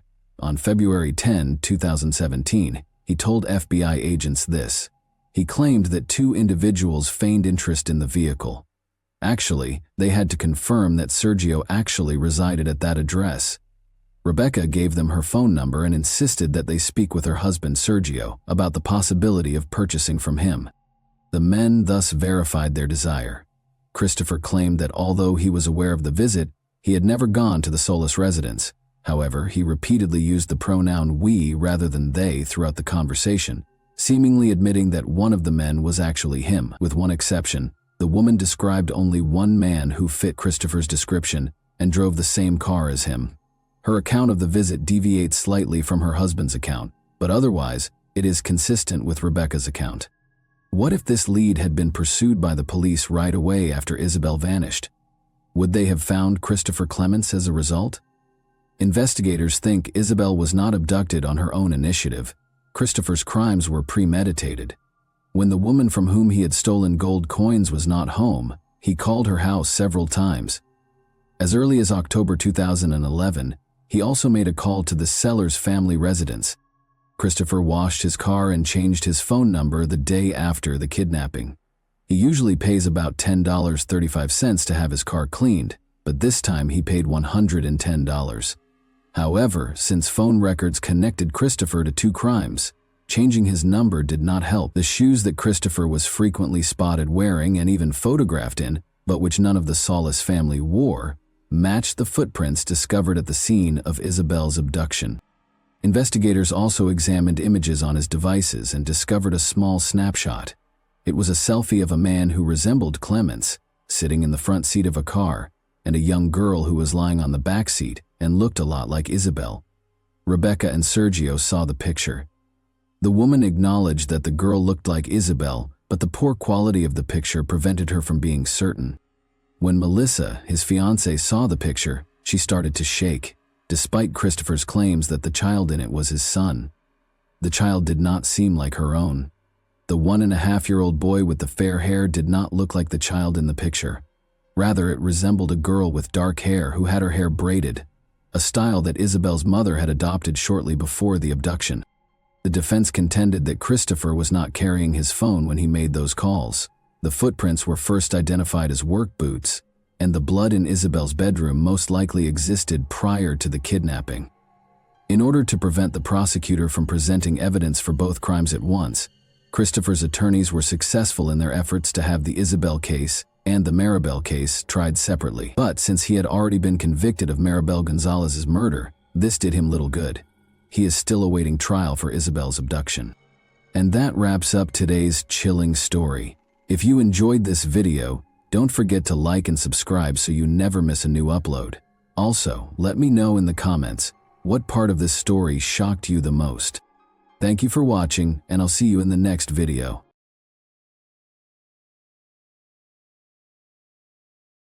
Hey guys, welcome to my channel, and today we're going to take a look at another horrible case with you. Till death do us part doesn't often last that long. Feelings of sweetness and tenderness can rapidly give way to disappointment, annoyance, and even hatred. The most sensible course of action in certain situations is to break up, if not as friends, then at least not as enemies. However, When big quantities of money and the opportunity to become wealthy quickly come into play at the expense of an ex-lover's life, an innocent person's destiny may be decided. The example of Gary Bentley is hardly unusual. Although people have been slain for much less, the murderer in this case wanted to keep $1 million and live a comfortable and easy life. Did Gary foresee what would occur? According to his parents, he did. They were trying to protect him since they felt uneasy and worried about him. However, Gary found it hard to accept that his child's mother, the love of his life, was truly capable of murder. Even though his mother was still alive, he battled valiantly to keep his failing marriage intact for the sake of his kid. But ultimately he died and the youngster was left an orphan. What is known about Gary Bentley's early life then? On August 31, 1984, Gary Lewis Bentley was born in Louisville, a small rural hamlet in Jefferson County, Kentucky. He was the youngest of Gerald and Lisa Bentley's 2 children. From a young age, Gary and his older sister Amy had a tight and trustworthy relationship. The Bentleys owned their own farm and put a lot of effort into providing their children with a quality education and other necessities. The children helped out as well and weren't afraid to take on the physical and labor-intensive tasks involved in farm management. The family was close-knit, supportive, and always looking out for one another. Gary spent a lot of time with his father, Gerald, from an early age. They frequently went hunting, fishing, and camping together and were quite close. His father showed him where to collect edible mushrooms and berries, taught him how to handle a pistol, and gave him survival tips, including how to survive in the bush. Gary became quite interested in guns as a teenager. He eventually began collecting firearms and understood how to use them. He was best friends with his father and they went fishing or hunting almost every weekend. Gary was a true handyman who could make or mend almost anything, making him the epitome of a small-town gentleman. He was described by many around him as gentle, laid-back, and always ready to provide a helping hand to those in need. Gary had no bad habits, avoided negative influences, excelled in school, and never ran afoul of the law. He was a calm, introspective child who prioritized his family.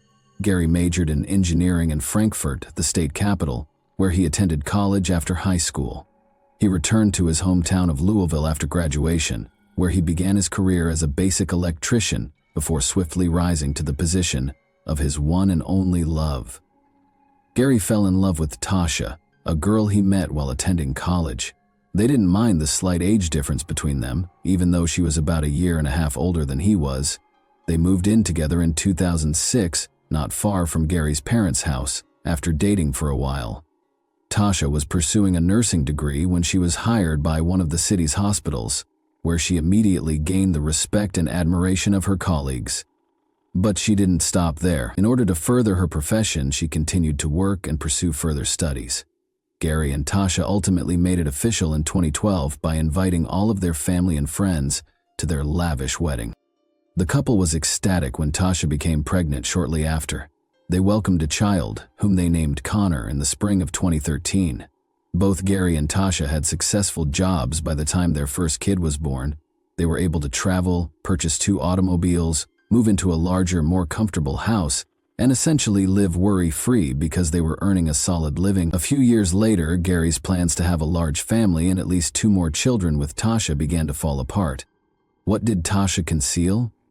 Their marriage was ideal for the first 4 years.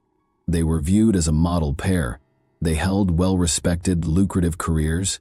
We are excellent guests, wonderful parents, and close friends. The couple frequently invited close friends and family to gatherings they hosted at their house. When someone needed assistance or support, they were always the first to offer it. Gerald and Lisa, Gary's parents, are ecstatic with their daughter-in-law and grandchild.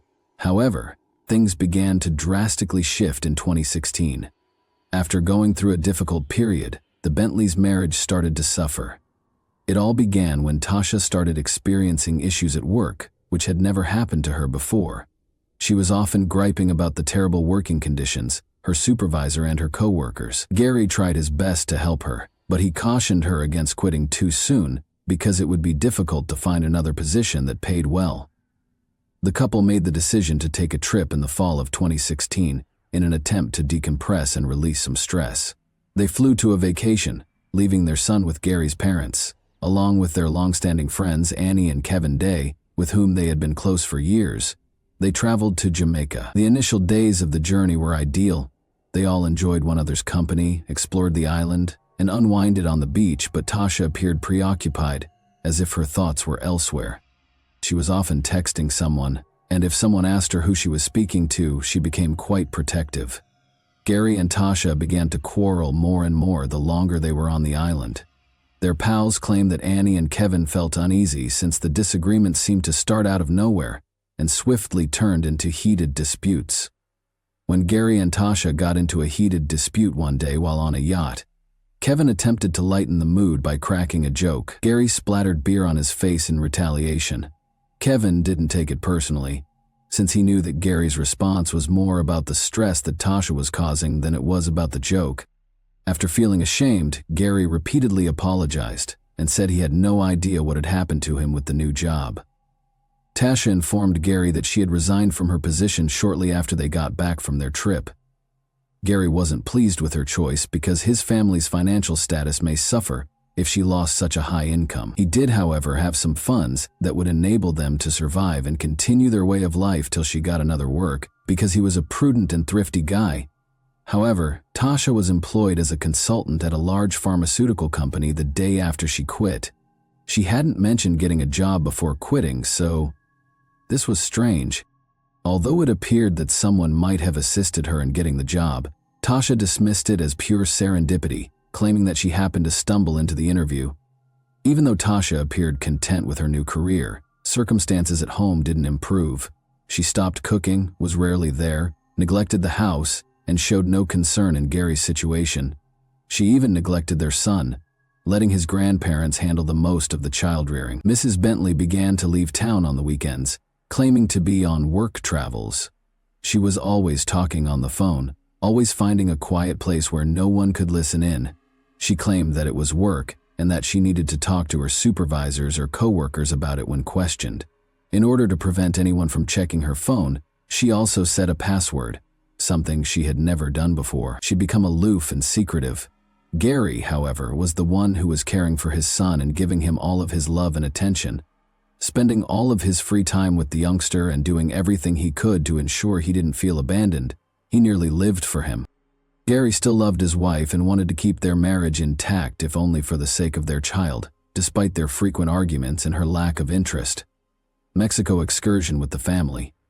Seeing the strain in their son's family, Gary's parents made the decision to take him, Tasha, and their grandchild to one of Mexico's most stunning resorts as a surprise, in the hopes that it would provide a tranquil setting for them to re-establish contact and spend quality time together.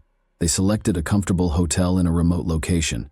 The internet was spotty and frequently interrupted, and cell coverage was scarce. This made it possible for the family to spend time together and enjoy one another's company. At the beach and go for lengthy strolls.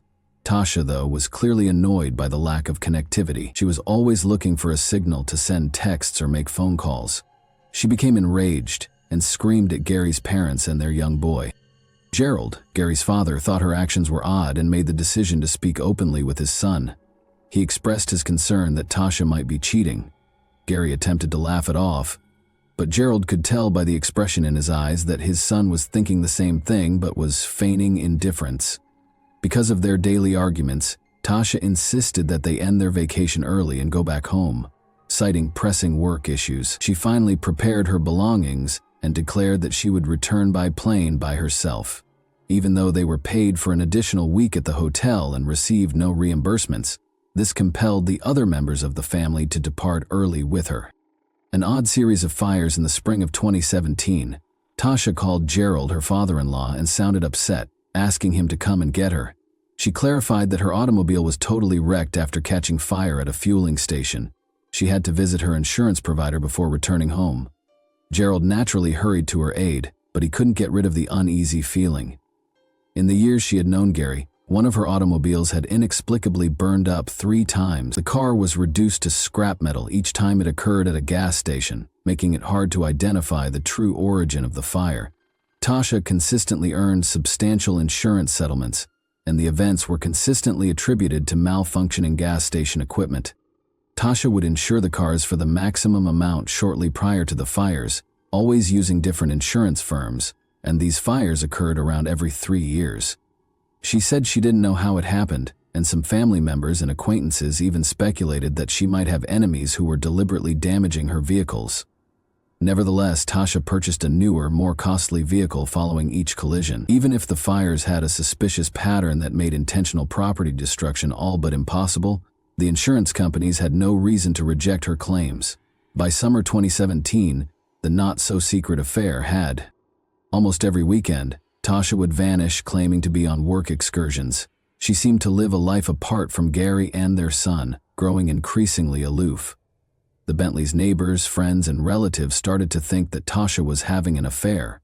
Gary took these rumors quite personally. He gave up making jokes about it, and would either be silent or abruptly shift the topic.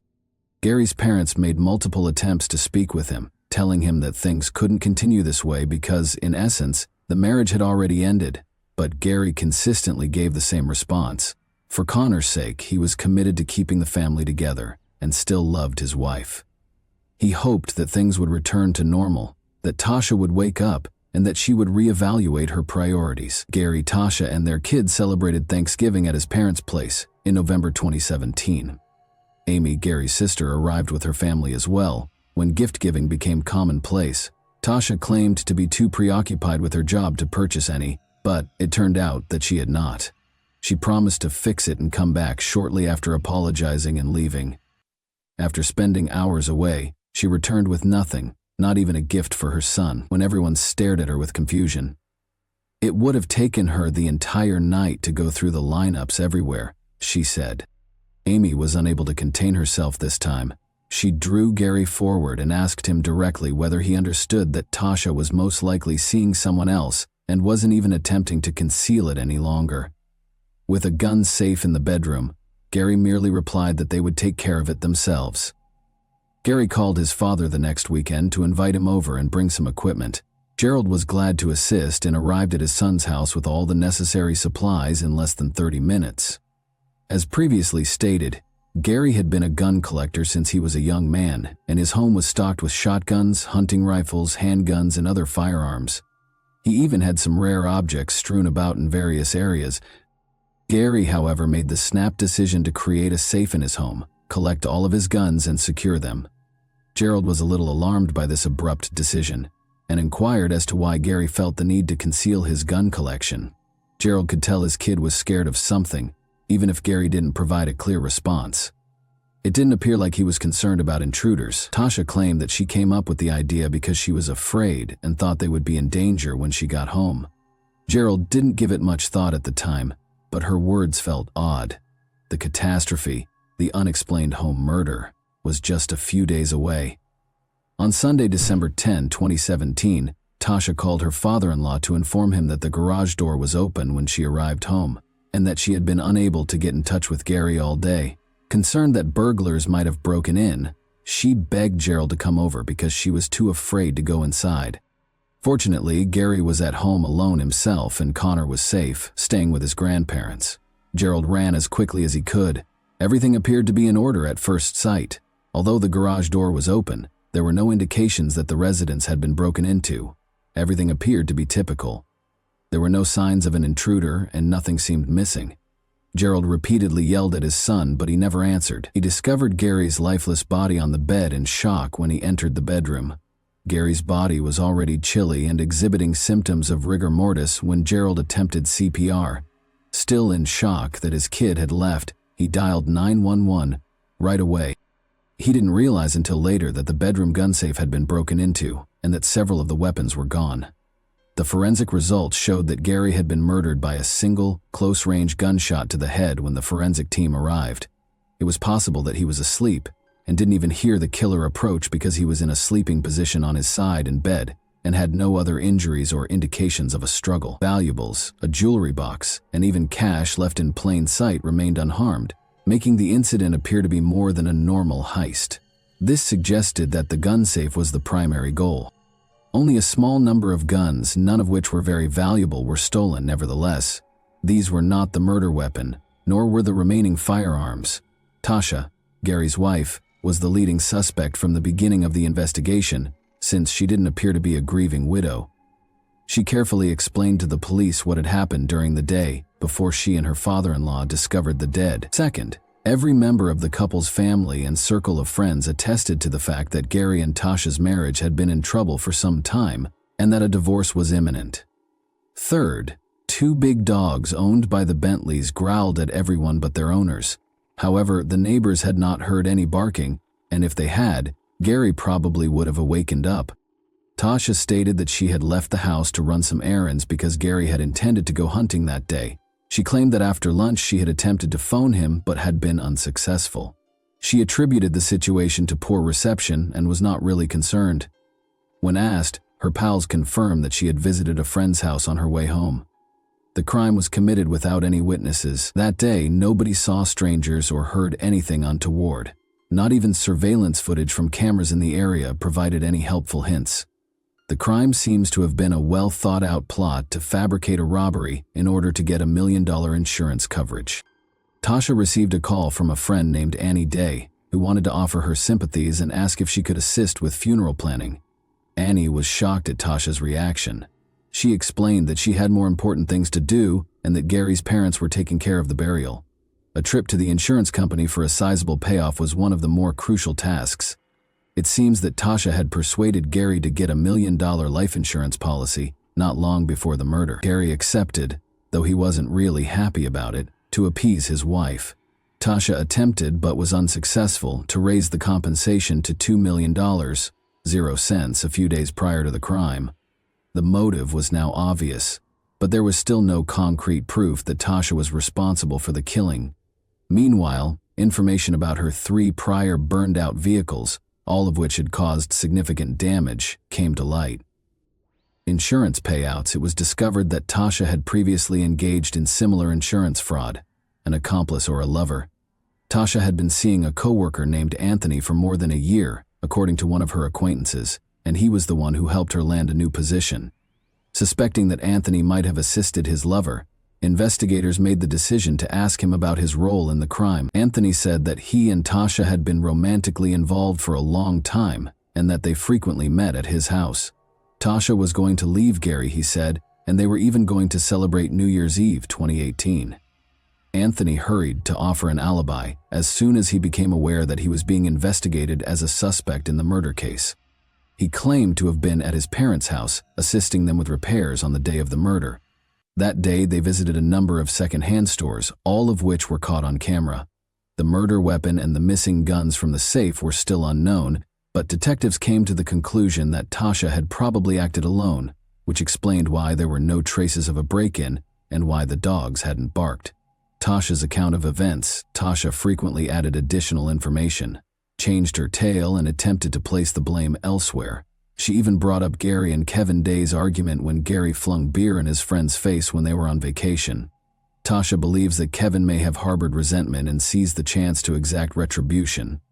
But after being questioned for a few hours, Tasha eventually gave up and admitted, although she acknowledged killing her husband, she held Gary responsible for the incident. According to Tasha, Gary was violent toward her and their kid, and on the day of the murder, he struck their child once more.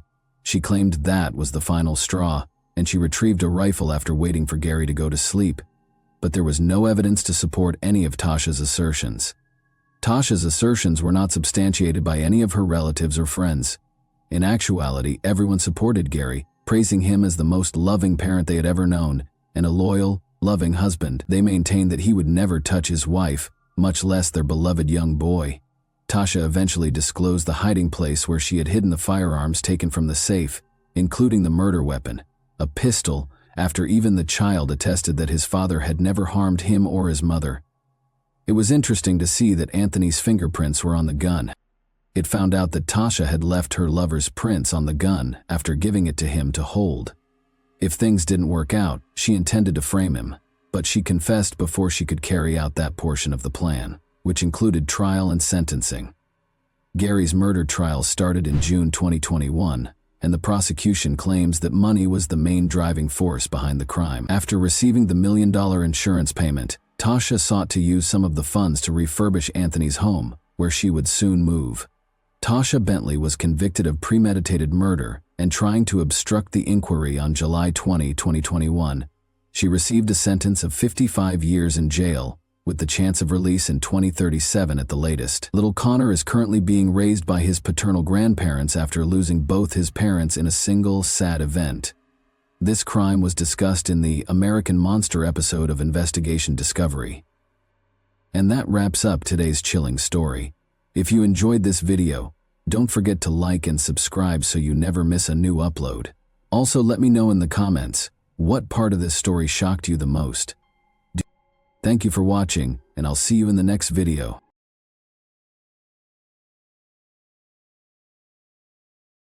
Hey guys, welcome to my channel, and today we're going to take a look at another horrible case with you. On February 27, 2017, the 1-year-old Valerie Arrow was found dead in her home. The scene that unfolded before the eyes of the police was shocking in its cruelty. Valerie lay on the bed wearing a bathrobe, her wrists bound with a shoelace, and a scarf in her mouth as a gag. It was soaked in blood that had flowed from her throat. The room's floor was covered with the torn underwear of the girl, ripped in half. One obvious injury on her body was a strangulation mark on her neck. The police had even more to ponder after the autopsy. The toxicological analysis revealed that Valerie had been under the influence of multiple substances, and 2 scarves were discovered deep in her throat. They were so numerous that they might have killed her on their own. In addition, Valerie's backpack was discovered in the trash a few days prior by a building worker where the girl resided. Her papers, an ashtray, cigarette butts, a glass, shoes, apartment keys, and a blood-stained bedside lamp were all found inside. After compiling this data, the investigators came to the conclusion that the girl had committed suicide on her own volition. The matter was resolved. Naturally, Valerie's family was not pleased with this conclusion and made vain attempts to convince the police to look into the case as a murder. A girl named Law Martin's wallet and documents were discovered by hikers on the Fenway Trail 11 months later. The same day, they found the dead body of a 19-year-old girl in Bon Roppers Roquette in a canal about 20 kilometers away. She had taken off her socks and was completely nude. Law, who had been absent for 2 days, was there. According to the autopsy, the girl was strangled to death, but before she passed away, she had been sexually assaulted both vaginally and anally, using what appeared to be a baseball bat. The forensic specialist also discovered a torn spleen, which suggests a very powerful abdominal blow, like a kick. Despite starting an investigation, the police were unable to find any solid leads. Furthermore, nobody ever thought to link the 2 cases together, of course. After 7 years, the morning of February 11, 1997, arrived. In Toulouse, firefighters broke into a 4th-floor apartment in a multi-story building at 9 in the morning. They found a 29-year-old woman named Martin Matten's charred and lifeless body inside. Martin was on the bed, face down. There was a magazine from an automatic pistol on the floor and a ripped and blood-stained bra in the bathroom. Blood was all over the carpet and the bathtub, and a light bulb that had been unscrewed was lying on the floor. The firefighters came to the conclusion that there were 2 fires, 2 obvious attempts at intentional arson in the living room by the armchair and in the bedroom. After weighing all of the available evidence, the investigating police inspector came to the conclusion that Martin's death was caused by a choice she made. Emily Espies, then 21 years old, went into a Toulouse bar 10 days later, on February 26, 1997. She wanted to grab a drink with her friends in the afternoon. She met Patrice, a nice and attractive man, in the bar. Because he gave Emily and her friends illegal drugs, he had his own method of luring girls. The rest of the day and the next morning were spent with Patrice and Emily. The young man asked Emily to accompany him to a concert that he was planning to attend that evening. He invited her and she accepted. They did, however, meet up with Patrice's friend Eve, whom he had been living with for a while prior to the concert. The young people in the group shared a meal and some beverages. After that, Patrice and Emily headed to the concert in Patrice's car, arriving at around 1:30 a.m. While Patrice spent more time drinking beer at the bar, Emily danced a lot. Emily asked her new acquaintance to drive her home at around 2 in the morning because she was exhausted from not sleeping for 2 days. The tired girl fell asleep right away, before she had even had a chance to sit in the car. She was lying on the back seat of the car when she woke up, even though it felt like only a moment had gone by. Emily opened her eyes and was shocked to see that she was being choked by Patrice, a buffer with protruding eyes. He was no longer the nice guy she'd spent the entire day with. How someone could spend a whole day with such a nice guy and then, in just 1 minute, transform into a monster who was now strangling her was beyond Emily's comprehension. Emily made an effort to resist. She tried to rip Patrice's hair, screamed and scratched him. Emily passed out after he repeatedly hit her face and told her to stop talking. She woke up without her underwear a few minutes later. She must have been violated by his attempt. Given the likelihood of her death, Emily made the decision to either pretend to be dead or speak to him. In an attempt to defuse the situation and maintain her composure, she decided to speak with Patrice. She reiterated that she understood everything, that excessive drinking causes such things, that everything was okay, and that she would keep it a secret. Patrice asked her to please him after stopping the car. Emily declined. He then accompanied her to the back seat, proceeded to undress her, and again violated her. Emily tried to maintain her composure. She kept conversing with him, downplaying the damage he had done to her. Patrice suddenly started crying and expressed regret for his actions. "You have 10 years of my life in your hands," he told Emily. He must have been sincere, because Emily didn't think he was such a great actor. She felt hope once more. Emily soothed her tormentor and attacker. Her only concern was to survive this nightmare, so she spoke softly to him. She asked him to drive her home after she was able to calm Patrice down. When he refused, they went to Patrice's friend Eve's place. Patrice stopped touching Emily as they lay down to sleep in the same bed. A sense of expectation developed. Despite going through hell, Emily is still alive. Even though the assailant was only a few centimeters away from her, she felt a little safer because she knew Eve was in the adjacent room. For several hours, the girl was able to sleep until she heard his girlfriend Eve awaken. They were in the kitchen when Emily got up. When Eve and his girlfriend Nora noticed Emily's facial bruises, they were appalled. She told them that a guy at the concert had attacked her. His face was hidden by a hood so she couldn't see it. Emily lied, primarily to protect herself but also to protect Patrice. She had been severely shaken and was still in shock after all. She might not have been completely conscious of what was going on, as though her soul had separated from her body. This is a typical defense mechanism used by traumatized individuals. Since Eve knew that his ex-girlfriend had thrown him out following a heated argument and didn't fully trust him, she discreetly pulled her aside and inquired as to whether Patrice had anything to do with it, even though she was staying with him. Nora is adamant that it was a guy from the concert and that Patrice had nothing to do with it. Patrice went to the kitchen as well after waking up. Emily was right when he said, "Yes, it was a guy in a hood. Unfortunately, there was no chance of catching him." Anyway, Emily was taken to the hospital by Nora. The girl's neck had evidence of strangulation, according to the doctors. She also had a number of facial injuries. She would need to stay in the hospital for a few days while being monitored by doctors. Emily felt at last more secure in the hospital. She made the decision to come clean and admit that Patrice had actually attacked her, but he had already vanished because he thought Emily might confess everything.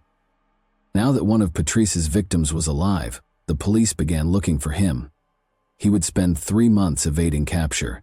Patrice, now known as Frank, met Marie Norman at a country festival on June 14, $1,997. Murray lived in a chalet in a small town below Foix and was 35 years old. When the young man complained about having nowhere to stay, Murray felt sorry for him and offered to let him live with her in return for some housework. In addition, Murray decided that Frank would take care of the house while she visited her parents on the 20th. For a few days, Murray and Frank lived together in this manner. He fixed things and worked in the garden during the day, and they ate dinner, chatted, and smoked together in the evening. Murray and Frank had a terrific time on June 19th. She organized a dinner to celebrate Murray's new position at a wolf sanctuary in Orlu. They smoked cannabis and drank a lot. Clearly in a positive mood, Frank, that is Patrice, tried to plant a kiss on Murray. To avoid an unpleasant situation, she went into the bedroom, but it was obvious that she wasn't prepared for it. But then the man hit her against the wall, grabbed her by the head, and followed her into the room. Despite feeling lightheaded, Murray was able to escape his hold. Patrice then grabbed a chair and struck his victim, who had collapsed on the bed and was no longer conscious. He repeatedly attacked her viciously. He began choking her with his bare hands after this brought her back to consciousness. However, Murray was still breathing when he let go of her throat. Patrice then gagged her and tied her wrists and ankles. He then carried Murray's body to the first floor and started cleaning up to get rid of any remaining blood.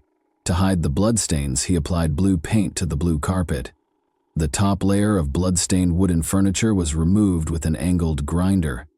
The murderer washed his own clothes in the washing machine and set fire to sheets and clothing in the garden. He then buried Murray in her own garden after digging a hole in the garden and covering the victim's body with a blanket.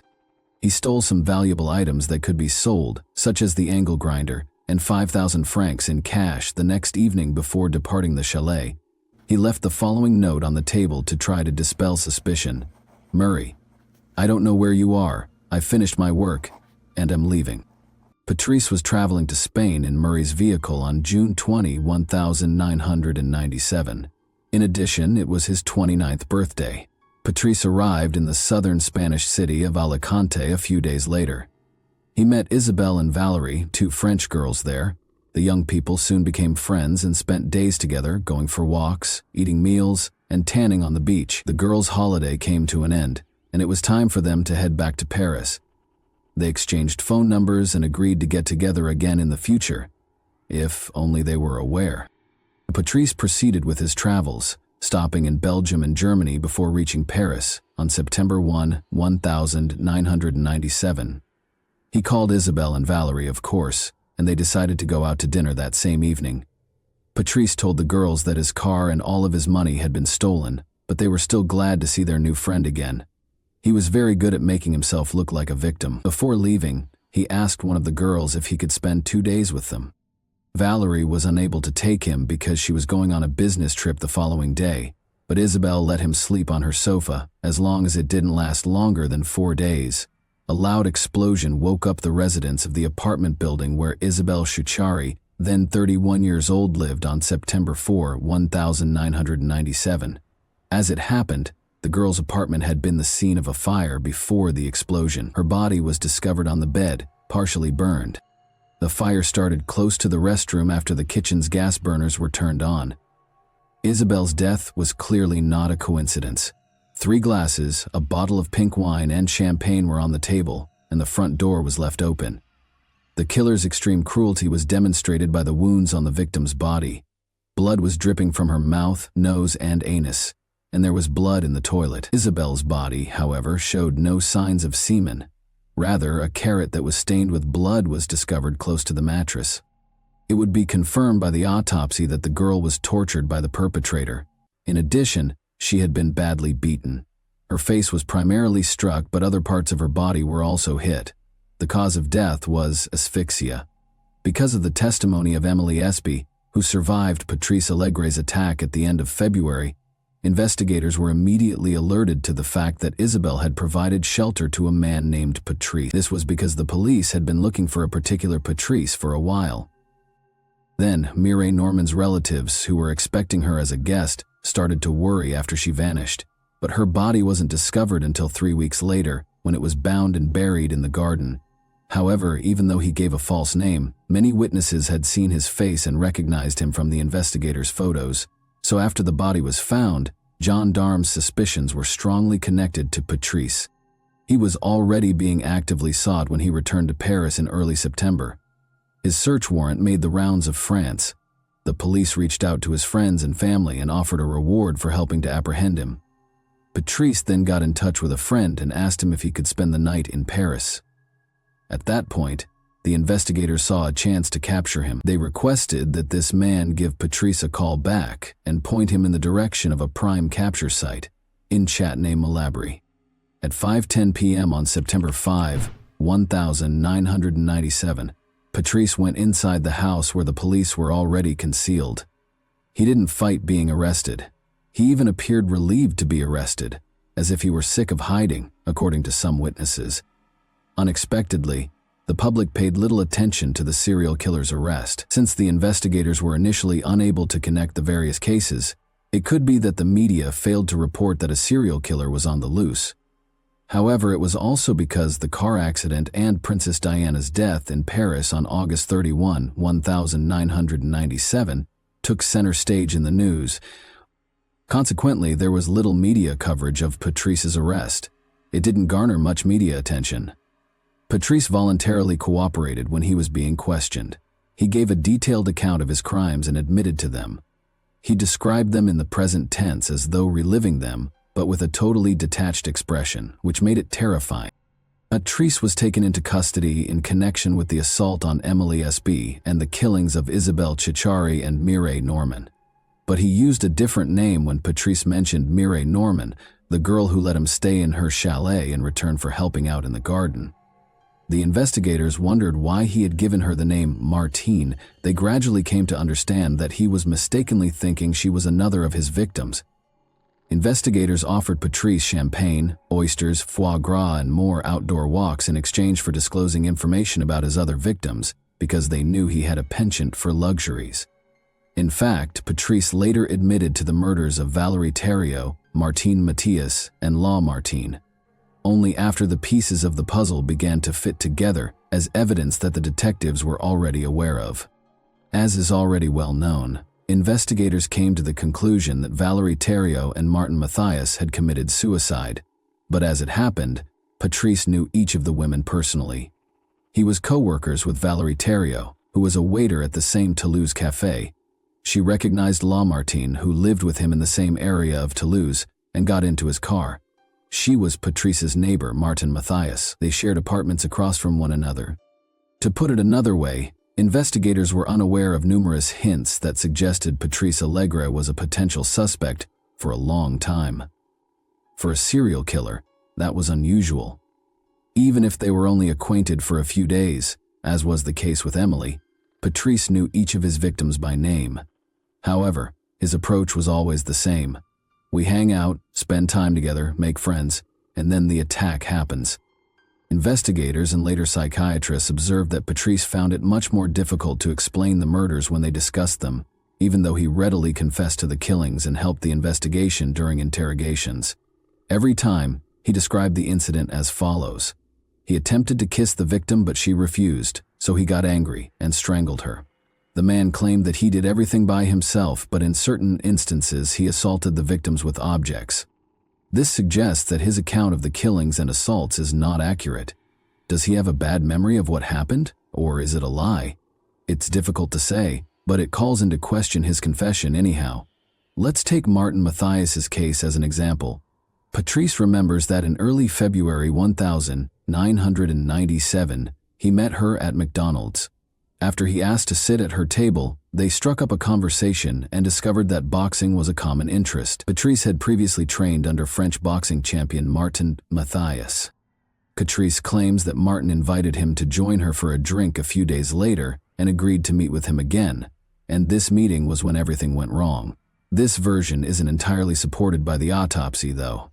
Despite not drinking, toxicological analysis showed that she had alcohol and chloroform in her system. Additionally, the intimate area of her body bore the scars of an electric shock. As you may remember, the electrical wiring in the apartment was altered, and a light bulb was unscrewed. This raises the possibility that Patrice stalked the girl because he lived across the street, even though the girl did not invite him to her home. Then, because Martin Mathias was stronger than him in normal conditions, he rendered her incapable of moving. It is crucial to recognize that there are differences between the killer's account and the available evidence, even though there are no facts that can be used to prove this. Furthermore, this suggests that he is not making an effort to be totally truthful with the inquiry. He also talked excitedly and in detail about his early years. On June 20, Patrice was born in Toulouse. At the age of 17, his mother, Michelle, a hairdresser, became pregnant with him. Roland, his father, was a police officer and 4 years her senior. He was always an unwanted child, and Patrice knew it. The second son, a desired child, was born to Michelle and Roland 7 years later. One could not say that Patrice had a happy childhood. His father would physically abuse his mother, and his parents would frequently quarrel. When Patrice attempted to step in, he was beaten instead. Being a police officer, Roland neglected his son and was frequently away from home. In contrast, Patrice's mother didn't seem to care much for him. But when Patrice was young, she collapsed into an alcoholic coma in front of him in her beauty salon, because she was an alcoholic. She also consistently cheated on her husband and was unfaithful to him. Patrice was able to observe some of her private interactions and the post-fight reconciliations between Michelle and Roland. He would frequently try to sleep in his room by covering his head with a pillow to block out the sounds of his mother's groans coming from the room next door. Another time, when Patrice, then 6, was sitting in the back seat and watching everything, she got pleasure from one of her friends in the car. Patrice idolized his mother and hated his father in spite of everything. He would stand up for her and was offended when others made disparaging remarks about her. He had to repeat a year multiple times because he struggled to learn in school. Because his mother permitted it, he would skip classes. He started stealing, selling drugs, and committing crimes during this time. But each time he was taken into custody, his father would save him. For instance, Roland once compensated the victims of Patrice's thefts with 300,000 francs. His actions may have stemmed from a traumatic incident that happened to him when he was 13 years old. 2 boys kidnapped him after he fled his home. He was abused in a car and drugged with strong illegal substances before being abandoned on the side of a distant road. For a boy who was not yet 14, this could not have failed to leave scars. This gives us a chance to learn more about him, but it doesn't excuse what he did later. He began abusing drugs and drinking excessively when he was 14 years old. The issue was that under the influence of drugs, Patrice, who was characterized as charming when sober, underwent a radical transformation. He became so genuinely aggressive that his friends, who were aware of it, were terrified of him. Patrice once became furious when someone made a negative comment about his younger brother while he was intoxicated at a bar. After leaving, he came back to the bar brandishing a weapon, held it to the victim's head, and squeezed the trigger. The gun miraculously failed to discharge, and Patrice was captured. His first and last murder might have been this one. At the age of 17, Patrice Allegre attacked a girl for the first time. Everything was going well when he first met the girl at a party. They went to a park, where the girl pushed Patrice away when he tried to approach her. It should be clear to you by now that rejections made him furious. He apologized, took the girl home, and immediately stopped choking her. But his strategy was already starting to take shape. It's interesting that Patrice never had issues with girls. Rather, the issue was that he had 2 sides. He was charming as long as the girl agreed, but if she didn't, he had to coerce her into giving him what he wanted. Patrice had 2 committed romantic relationships in his life. Cécile was the subject of the first. Their first real love story began in 1986, when Patrice was 18 years old. After 7 years of dating, the young couple had a daughter. But their relationship ended in 1989, just months after he committed his first murder. Their bond was similar to Patrice's parents. Patrice would physically assault Cécile during their heated arguments, but Patrice could control himself to some extent with Cécile. He tried to strangle her, for instance, but stopped when he said, "No, not you, not you." Cécile ended up in the hospital in 1994 with a broken jaw. After she lodged a complaint, Patrice was placed under arrest for a number of weeks. Cécile ultimately made the decision to end her relationship with Patrice in 1995. He met Sylvie the following year, and the two would live together until February 1997, when Sylvie also left Patrice because of his violent behavior. At that exact moment, Patrice attacked Émilie after moving into his friend Yves' home.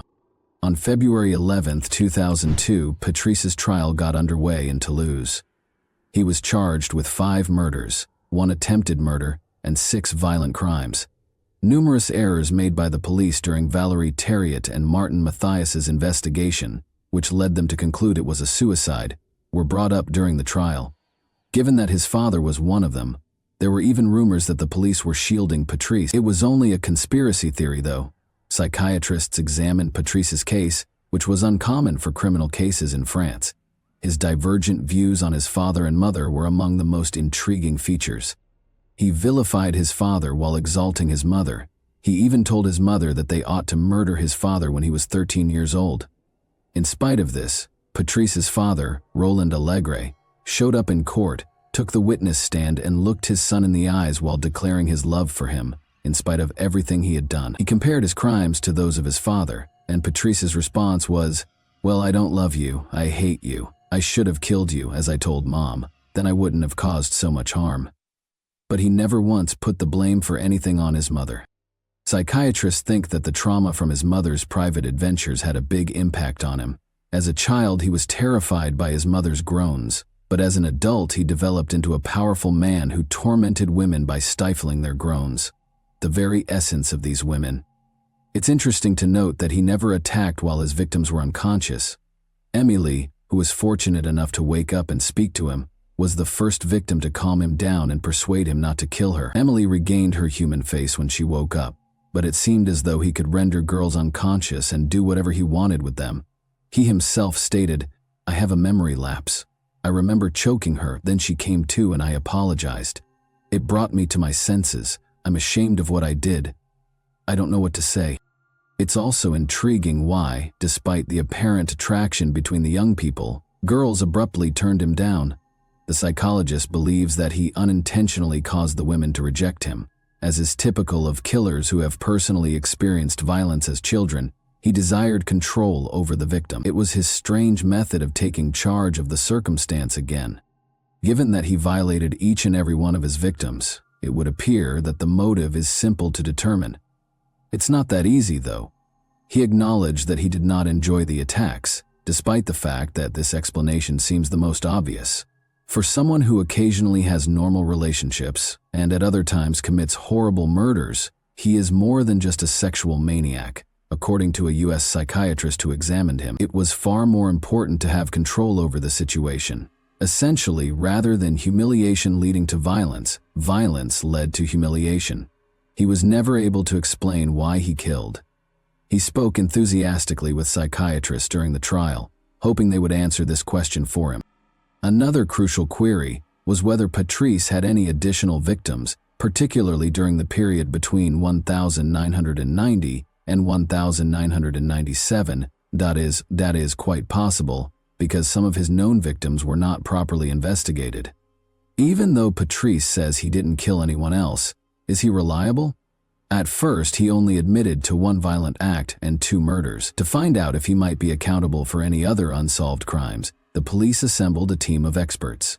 They were able to get a clue from Patrice regarding the unresolved murder case of Lynn Gabaldi by promising her champagne and oysters, along with another walk.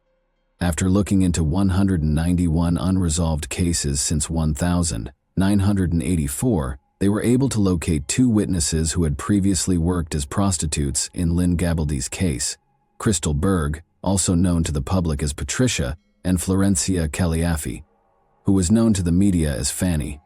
They all accused Patrice of killing Lynn, but in addition to him, they also accused Marc Barrage, the Toulouse prosecutor, of committing crimes. He allegedly hosted sadomasochistic parties where judges and politicians would have a good time. According to Fanny, the girls were abused, tortured, and occasionally killed because they did not voluntarily attend the parties. The orgies prostitutes were supplied by Lynn Gabaldi. Marc Barrage ordered Patrice to kill her because she threatened to tell the police everything.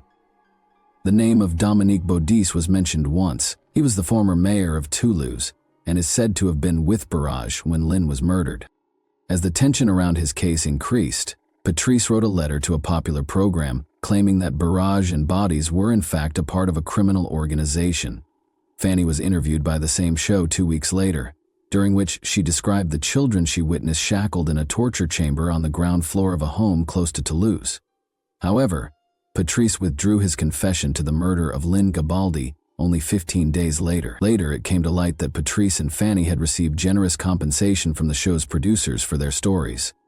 It also turned out that Marc Barrage didn't even know Patrice, and Dominique Baudis couldn't have been at Lynn's murder because he was in Paris. Patrice and Fanny were accused of giving false testimony, and the politicians were exonerated of the charges. For providing false testimony, Fanny and Patrice received sentences of 18 months and 3 years in prison, respectively. In July 2005, Patrice Allegre was given a life sentence on February 21, 2002, with the possibility of release after 22 years. He has already completed the required 22 years of service and is currently 54 years old. He started dating a Canadian psychologist during this period who relocated to France and lived near her prison-dwelling beloved. Patrice must want to see the woman and his daughter when they are not incarcerated. He applied for early release, but he dropped the plan after psychiatrists concluded that he has not been rehabilitated and that he has a very high risk of relapsing despite his best efforts. 9 years after the attack in 2006, Emily, the only survivor of Patrice's assault who testified against her attacker in court, died. Regretfully, she decided to do this herself. That concludes the terrifying tale for today. Please remember to like and subscribe if you liked this video, so you don't miss any future uploads. Tell me in the comments what surprised you the most about this story as well. And that wraps up today's chilling story.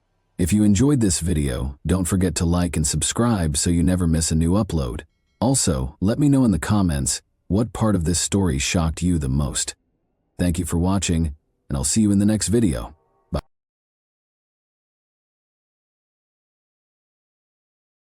Hey guys, welcome to my channel, and today we're going to take a look at another horrible case with you. Susan Walters, formerly known as Susan Kuhnhausen, was employed at Portland Hospital in Oregon's Critical Care and Resuscitation Unit on September 1, 2006. Before going home after her 6th-floor shift, she made the decision to visit a beauty parlor to get a new hairstyle and unwind after a demanding day. She felt revitalized and renewed when she left the salon. Maybe she thought of the proverb that says, "A woman is about to change her life when she changes her hairstyle." Susan had no idea how accurate this statement would prove to be. She came upon a 1-story blue Cape Cod-style home with a gray fence around it. She went through the back door and discovered a note from her husband, Mike, in the hallway by the microwave. He said he had gone to the beach and had to leave. They would meet up on Friday or Saturday, he added. Susan heard the security system and unlocked the kitchen door. After deactivating it by entering the code, she proceeded to the front door and emerged into the front yard. Susan gave herself a minute or two to check the mail outside on this warm, clear September evening. When she finally removed her shoes and went back inside, she saw that the bedroom was unusually dark. She always drew back the curtains in the morning, so this was out of the ordinary. But she brushed it off, assuming she had been rushing and had forgotten, and moved on into the room. Out of nowhere, a man emerged from behind the bedroom door. He was a huge giant that suddenly materialized, standing 180 centimeters tall and weighing about 90 kilograms. He had on a baseball cap pulled down over his eyes and a striped shirt. His long gray hair was pulled back into a ponytail that was concealed beneath the cap, and the rest of his face was entirely covered by a gray beard and mustache that made him appear even more menacing. Susan was most horrified to see that he was wearing yellow rubber gloves and that he had a hammer in one of them. Most people would instinctively run away if they saw a stranger in their bedroom wielding a hammer, but Susan could not be considered a normal individual. She was 51 years old and had spent 30 years working as a nurse in the critical care and intensive care units, so she understood how difficult it was. She had subdued patients who had taken illegal substances, dealt with wounded men who were writhing in agony, and learned how to deal with any of those situations while maintaining composure. She routinely received self-defense training, just like other hospital nurses. They knew how to escape a grip or sidestep a blow. Susan had gained self-confidence through years of training. So she didn't flee when the stranger tried to hit her with the hammer. Rather, she sprang at him. She was aware that if she got close, the hammer's swing would be much weaker. One blow to her temple, however, proved to be very painful. "Who are you? What do you want?" she yelled as loudly as she could, overcoming the pain. But he didn't stop or respond. Susan's knees ached from multiple surgeries, and she was significantly shorter than the man at 164 centimeters. But she weighed more than the stranger. Susan threw her body at him, hoping to take advantage of this. He pushed her back against the wall, but he didn't fall. Then he said the one and only thing he would say that night: "You are strong." Susan felt her body tingle with adrenaline. She suddenly understood that the stranger had come to her house to murder her rather than rob her. His intentions were obvious, and she wasn't going to wait for it to happen, even though she didn't know why or who he was. For the second time, Susan shoved him. She yelled, "Who sent you?" once more. The only answer was silence. Luckily, the woman was able to knock the hammer out of his hand, and then hit him 3 or 4 times in the head. Susan caught him by the throat as he recovered control of the instrument. She interrupted his breathing with her hands and repeated, "Who sent you here?" The stranger's face first turned red, then purplish, and then nearly blue. In a panic, Susan released his throat. She just wanted to get out of there because she was tired and in pain. However, the man caught up to her before she could escape the bedroom and enter the small hallway. Her lip was smashed when he pushed and struck her. Even now, she is plagued by the memory of what transpired next. Susan looked down at the floor and thought she was going to die as he stood over her with the hammer. However, people needed to know that she battled for her life if death was her destiny. She was unable to describe how she did it, but she was able to knock the man down on the floor beside her and began biting him so that, should she die, her killer would be identified by her tooth marks. She rolled with the man on the floor, biting his hand, his thigh, and even ripping his pants zipper to get to his groin. For her, though, even that was insufficient. She felt the man's clothes with her hand in an attempt to find any identification or proof that she could conceal in a closet or beneath the bed for the police to find. For a full 14 minutes, the struggle went on. "Tell me who sent you here and I'll call an ambulance for you," she yelled as she threw her left leg over the intruder, climbed on top and put her left arm around his neck. He remained silent. Rather than letting her off his back, the intruder just growled. Susan pressed her hand more firmly against his throat as she leaned in.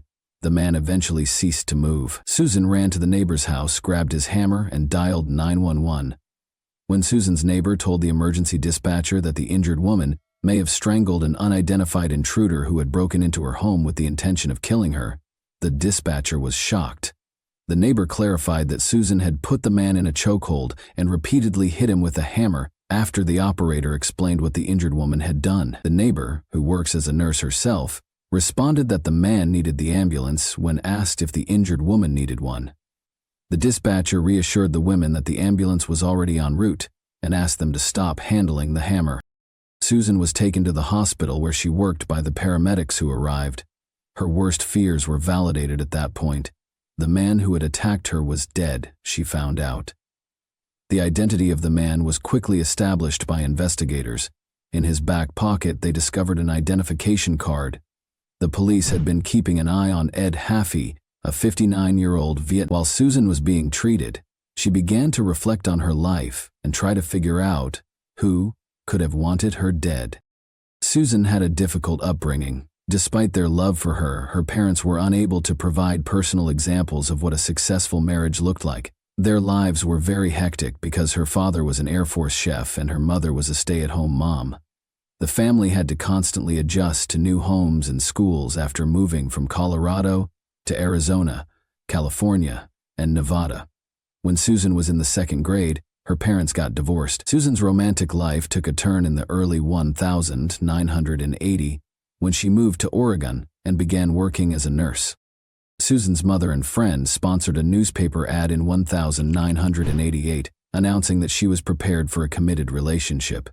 The ad was written in Susan's usual light-hearted and upbeat style. Mike Kuhnhausen, 39, wrote that he loved nothing more than strolling along the beach at sunset in one of the many responses she received. Mike spent a lot of time talking on the phone. He spoke in a pleasant tone and didn't hesitate to bring up weighty subjects.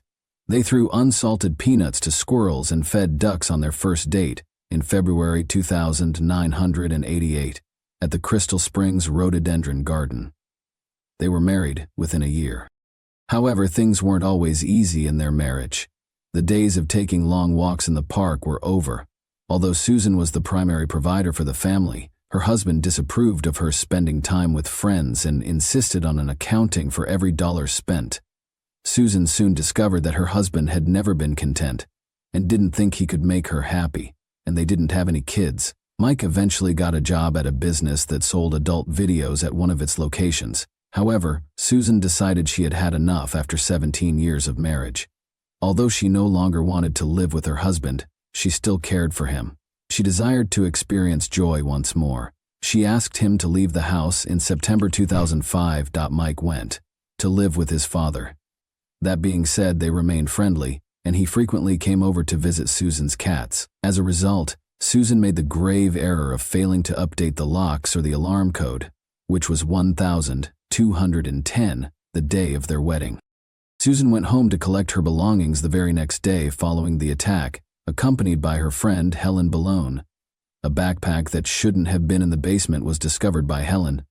Like any other basement, Susan's was filled with a wide range of items, so the police were unaware of the backpack. Dessert syrup, diabetes medicine, $200 in cash, a journal, and a receipt for a payment made to Ed Haffey were all found inside the backpack. The diary entry, from September 4, 2006, states that Mike was supposed to get a call from the man. Mike's new mobile number was also included. According to the autopsy, Haffey had taken a nearly fatal amount of illegal drugs prior to breaking into Susan's home. Although his family told the police that he was a successful tennis player and came from a wealthy family, the man had recently been living in a trailer. But 15 years ago, Haffey did something horrible. He planned the murder of Georgia Lee Dutton, 39, his ex-girlfriend, in 1991. Near Roseburg, in the Umpqua River, her body was discovered. After acknowledging his guilt, Haffey was imprisoned for the next 9 years. He relocated to Portland after being released in November 2003, where he naturally began looking for work. When Mike Kuhnhausen hired him to clean the floors of an adult video store in July 2004, he discovered it. The police learned that Mike had traveled to the coast and stayed at the Lincoln City Inn on the day of Susan's attack. He went back to Portland during the night and bought a Taurus .357 Magnum revolver from a pawn shop the next day. Mike ran away after leaving a parting note at his father's home on September 8 that read, "All I wanted was to be loved, and every time I achieved that, I ruined everything." His arrest warrant was issued by the police. He was arrested on September 13 in the Kaiser Sunnyside Medical Center parking lot, where Mike said he planned to go to the psychiatric clinic for assistance. He expressed to the officers his sense of meaninglessness in life. His claims of innocence were not taken seriously by the police. Mike Kuhnhausen had lost his job a few weeks earlier and was living on the streets. Mike knew that Susan had named her brother as the beneficiary of her insurance policy in case she passed away. But Mike and Susan had paid off the $300,000 mortgage on their home, and if Susan passed away, it would still belong to him. Mike first claimed he didn't even know Haffey, but the detectives had already gotten company records to support their claim. Mike acknowledged that he was acquainted with Ed Haffey, but that did not imply that he had done anything wrong. Other evidence, however, surfaced that suggested the two men were conspiring. Records from the security system indicated that someone had turned off the alarm while Susan was at work, but there were no indications of forced entry into the house. Mike denied allowing Haffey to enter the house, but he did say he had turned it off when he left the note. However, Haffey's former accomplice called the police on September 18 to report that Haffey had asked him to participate in an insurance fraud scheme. He described how he and Haffey met with the town's contractor, Mike Kuhnhausen, who offered the man $5,000 in exchange for helping Haffey murder his wife. Naturally, the man declined. Another witness reported to the police on November 17 that he had escorted Haffey to a parking lot where he met a bald man. After the assault on Susan, he saw the man's picture on the news a few days later. Mike Kuhnhausen was the one. Despite Mike's best efforts to deny it, the evidence against him was growing, and on August 30, 2007, he admitted to ordering the murder of his wife. "You wanted me to share a life with you until death do us part. Turns out, you were hoping the sooner it happened the better.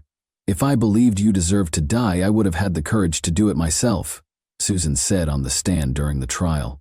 Mike was sentenced to 7 years in prison. Susan filed a lawsuit for $1 million right after the sentencing to make sure he wouldn't have enough money left for another contract. The scheduled date of Mike's release was September 14, 2014. His former spouse was prepared for it. The new Susan, who had once been lively and daring, became very wary. She sat with her back to the door in restaurants.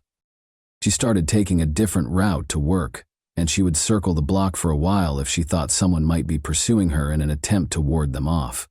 In Portland, she relocated to a new home on a gravel-lined dead-end street where she could hear footsteps if someone came to the window or door. She also practiced shooting in the garage next door. "I'm serving a life sentence for choosing the wrong husband," she quipped. Susan did everything she could to make sure Mike would never be able to harm her, but her ex-husband was never given the opportunity. 92 days prior to his release, he passed away from cancer on Friday, June 13, 2014. The prisoner's letters reveal that he only confessed to the crime in order to avoid a longer sentence and never really admitted his guilt. Mike thought he was the true victim of the incident. Susan acknowledges that she mourns his life, which he could have had if he had only let those who loved him into his heart, rather than his departure. She also laments that he passed away in prison, far from all of his loved ones. Since it is difficult for a victim of crime to get the information they need, Susan looked for information about Mike's release and her rights following his release while he was incarcerated. As a result, in 2017, she and the district attorney's office developed Case Companion, a free website devoted to helping local crime victims. It provides answers to all of the victims' inquiries concerning the legal system. Victims can also follow the defendant's court dates, sentencing information, and the date of the convicted person's release after the district attorney's office files charges. Susan kept up her nursing career until December 2014. Since saving lives was the focus of her work, she was long perplexed as to why her coworkers referred to her as a hero.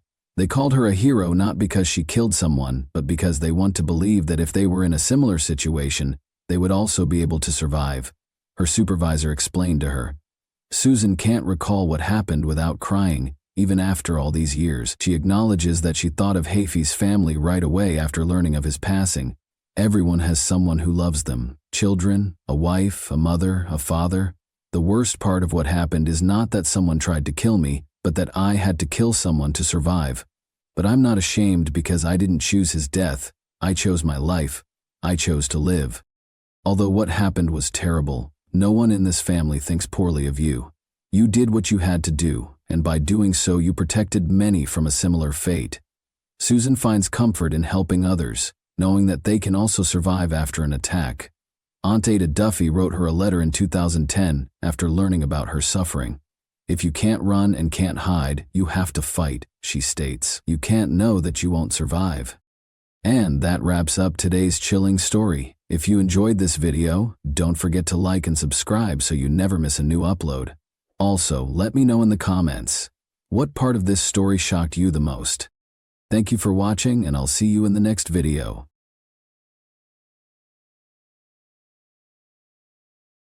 Hey guys, welcome to my channel, and today we're going to take a look at another horrible case with you. We're going to go over another terrible instance with you today. Statistics show that the number of crimes perpetrated by young people has been rising globally. Violence among school children has increased recently, typically targeting their friends. As a result of these attacks, victims are frequently hospitalized, handicapped, or even killed. The main objective of such violent activities is typically to demonstrate their own dominance, authority, and tolerance. Furthermore, adolescent offenders have confidence in their impunity because many countries' laws are liberal. The nation was rocked by the tale of Agnes Marin, a French girl who was killed by a high school student. They attended a famous university with a stellar reputation, where it seemed impossible for anything like this to occur. The culprit had previously attacked the girls, as it turned out, but his affluent parents were able to conceal the truth about his exploits by securing their son's admission to a prestigious school in a different city. Adolescent anger is said to be a kind of protest during the time of self-discovery and personality development. However, in today's narrative, the boy's brutality sprang from a total lack of empathy, or the capacity to understand and feel the same emotions as others. He became the second teenager in French history to receive a life sentence because he was deemed to be incorrigible and a serious threat to society. Agnes Mara was who? The only child of Paula and Frederick Marin. Agnes Mara was born in Paris on November 26, 1999. The girl was raised in a rather prosperous household. Her parents wanted to give their child the finest because they loved her. I didn't know how to say no to Agnes from a young age. She was taken to the sea, dressed in name-brand boutiques, and purchased pricey toys and technology. Marin was a lively, outgoing, and restless youngster. She always had a large social circle and many interests. She had a creative streak, enjoyed movies and music, and hoped to work as a filmmaker. She did well in school and her teachers recognized her high potential, but she was frequently hindered from achieving the best outcomes by her general inattention and laziness. Agnes joined a bad firm when she was 13, which had a detrimental effect on her conduct and academic performance. She began skipping school, consuming beer and smoking cigarettes, not just conventional cigarettes. Her parents opposed harsh parenting methods and made multiple attempts to have a dialogue with their daughter, but were unsuccessful. When the girl was once again discovered smoking and drinking beer on school property, she lied about her vows to change her ways and stop interacting with unsavory people. The issue of her expulsion came up. Her parents understood that nothing would change if their daughter remained in Paris and continued to interact with negative influences. In order to escape the hustle and temptations of the capital, Frederick and Paula made the decision to move Agnes not merely to a different school, but also to a different city or even a province, a brand new school. The closed private college Sévenol, which is situated in the commune of Le Chambon-sur-Lignon, in the department of the Upper Loire area of Auvergne, was the choice made by Marine's parents after weighing their possibilities. With nearly a century of history, it is a distinguished educational institution. Established in the 1930 CCs, the institution operated on the boarding school model, where students resided in addition to studying. However, in a small town with a population of barely 2,500, the college was in severe financial trouble by the end of the 2000s and was in fact on the verge of going bankrupt. The local educational institution faced a dearth of students and consequently a shortage of funding as young people increasingly preferred to study in the capital or a major metropolis. In the past, admission to this college required both good character and a high grade point average. However, as there were multiple competitors for a single spot, even this did not ensure entrance. However, a significant student shortage in 2011 caused a significant shift in the scenario. The school, specifically not, declared total bankruptcy, drastically lowering the entrance requirements, particularly if they were the offspring of affluent parents who were prepared to serve as sponsors. Agnes had a strong academic record and grade point average, which helped her gain admission to Sévenol College despite her behavioral issues. The authorities chose to ignore her traits. The parents of Agnes were pleased. They thought their daughter would benefit from the change. She would grow more mature and be able to go through this challenging time of transition more readily. Marine was an outgoing, happy, and amiable girl. She managed to blend in with the new group. She made friends right away and felt at ease from the first few days. She also made good academic progress, particularly in new subjects that were unavailable at her former Parisian school. Every 2 or 3 weeks, her parents paid their daughter a visit at the boarding school. They were quite happy with her accomplishments and positive behavioral changes. During her studies, Agnes only made one visit home. Notably, the new school was situated on a sizable plot of land that was encircled by woodland. Since the crime rate in these areas was regarded as one of the lowest in the nation, there were no rigorous security measures or obvious border barriers. Students sometimes went there in groups after school because it only took a quarter of an hour to walk from the college to the town center of Le Chambon-sur-Lignon. However, everyone had to return by 5 o'clock in the evening. Discipline was applied for both rule violations and student disappearances. After class on November 16, 2011, Agnes and a few of her classmates made the decision to go for a walk in the town. She made a buddy there who attended a different school, but they kept in touch and contacted each other frequently. The two females trailed behind the general company when they made the decision to go shopping. Marin was not present when the youths returned to campus a few hours later. This situation did not initially raise any concern, and everyone was confident that she would return shortly.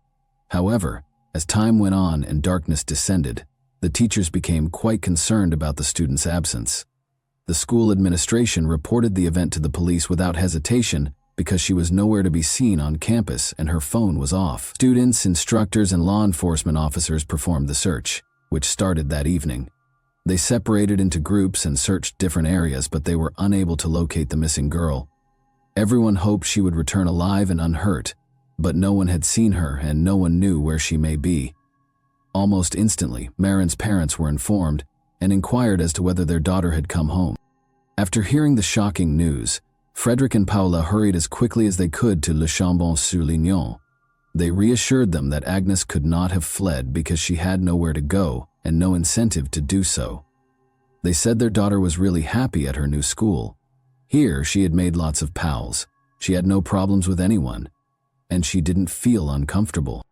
The hunt was actively aided by the involvement of Agnes's mother and father. In an attempt to locate their daughter, they displayed images of her throughout the city, spoke with her friends, and looked for any leads or clues. What is the friend of Agnes concealing? The first thing the police did was search for those who may have known about Agnes's future plans, and were the last to see her. According to the girls in her class, Maren went shopping with a buddy she made in the city. Although no one was able to provide her identity, Estelle, the same buddy from a different school, was soon located by law enforcement. Agnes had indeed been in contact with the girl for the last time. She was therefore seen as an extremely valuable witness. She did not, however, offer any helpful details. She said in the initial interview that Agnes had assisted her in selecting a birthday gift for her father. After saying their goodbyes, they each enjoyed a milkshake. Agnes had to go back to school, and Estelle went home. The girl's behavior seemed a little strange, but her narrative sounded reasonable. She appeared to be holding something back and was clearly nervous. When they made the decision to speak with her once more, the account she had previously recounted abruptly started to include some details that she wanted to keep private. Estelle admitted that Agnes had supposedly scheduled a meeting with a young man that day, but she had not disclosed his name to her. The boys were going to do something wicked, apparently using illegal substances, even though it wasn't intended to be a date. When Estelle tried to call Agnes a few hours later, she didn't pick up, and by the evening her phone was off.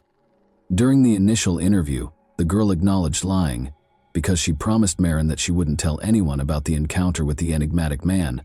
But when word spread that Agnes had vanished, Estelle made the decision to come clean, since she thought this young man might be connected to the abrupt disappearance. Some have speculated that Agnes might have just fled from college. It's possible that the girl has fallen in love and is currently hanging out with her hidden beau. The day she vanished, her phone was the last one on campus, but it was switched off thereafter, making it impossible to find. However, all of the information about Agnes's calls and communications was readily available to police officers. At that point, the authorities initially identified 17-year-old Matthew Molanas, a high school student at the same institution as the missing Maren, as the primary suspect. What may have connected the missing woman to a 17-year-old young man? It turned out that she had been corresponding with Matthew Molanas for the past few days. What could they possibly have in common? Regardless, the youngster needed to be questioned since he might have important information that could help solve the crime. They were indeed scheduled to meet on campus and go on a walk together on the day of Agnes's disappearance, but there was nothing specific or concerning in their correspondence. Matthew said he would show her something, but he didn't say what. On November 17, Marin was initially asked to speak with the police. He was quite composed, but his hands and face had odd, seemingly new scrapes on them. The young man acknowledged, however, that he was experimenting with illegal substances, and yesterday he went overboard, losing consciousness and lying for several hours in a thorny bush. Teachers and fellow students attested to the fact that this student did have issues. In January 2011, Mathieu was accepted to Sivanal College, where his parents allegedly moved him to shield him from trouble and bad company. Even so, the young guy used alcohol and other illegal substances, which made his expulsion a possibility.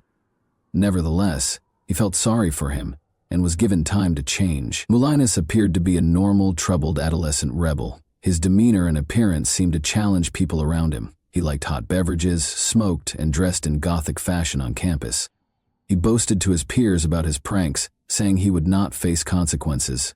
Mathieu vanished for several hours on the day Agnes vanished.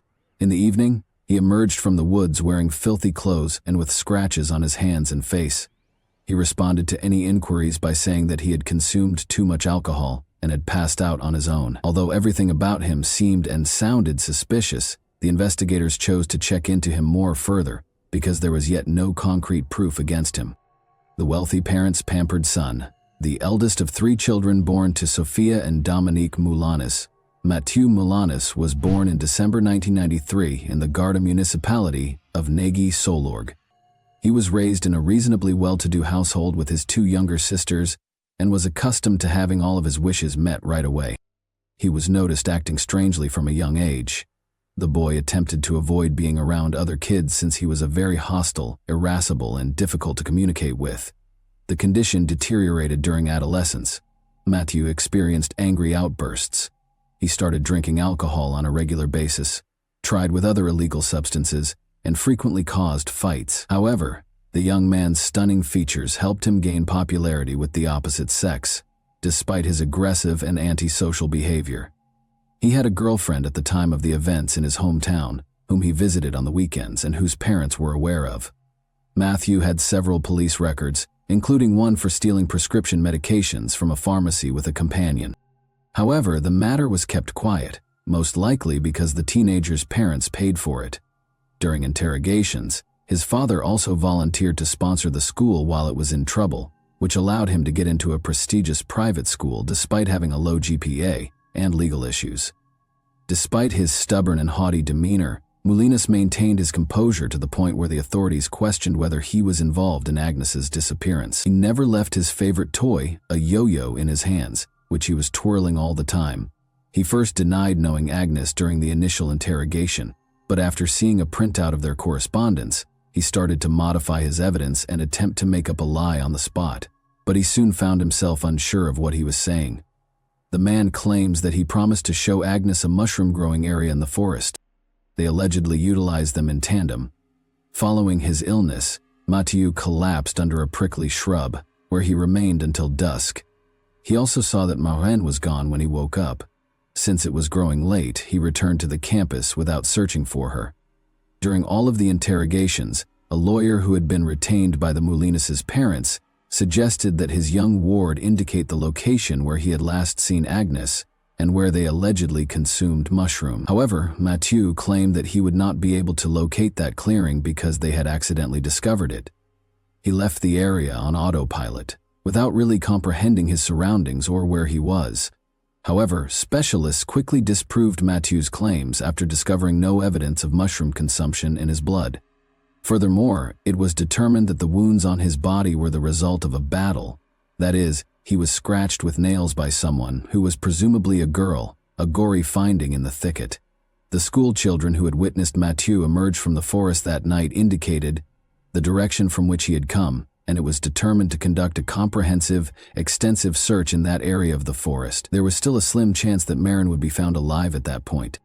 On November 18, however, searchers awaited the horrifying discovery of the missing Agnes's severely disfigured and partially burned remains in a tiny space tucked away in a thicket. Her clothing was ripped. There was no sign of her underwear. In addition to evidence of deep knife wounds, there were all the telltale symptoms of violence. Don't believe Moulins was responsible for this horrible crime. There was no question, but it was important to wait for the forensic specialist's conclusions and to get the killer to confess. The strangler admitted in Confessions of a Ruthless Killer that he purposefully lured Agnes into the woods to abuse her but allegedly had no plans to kill her.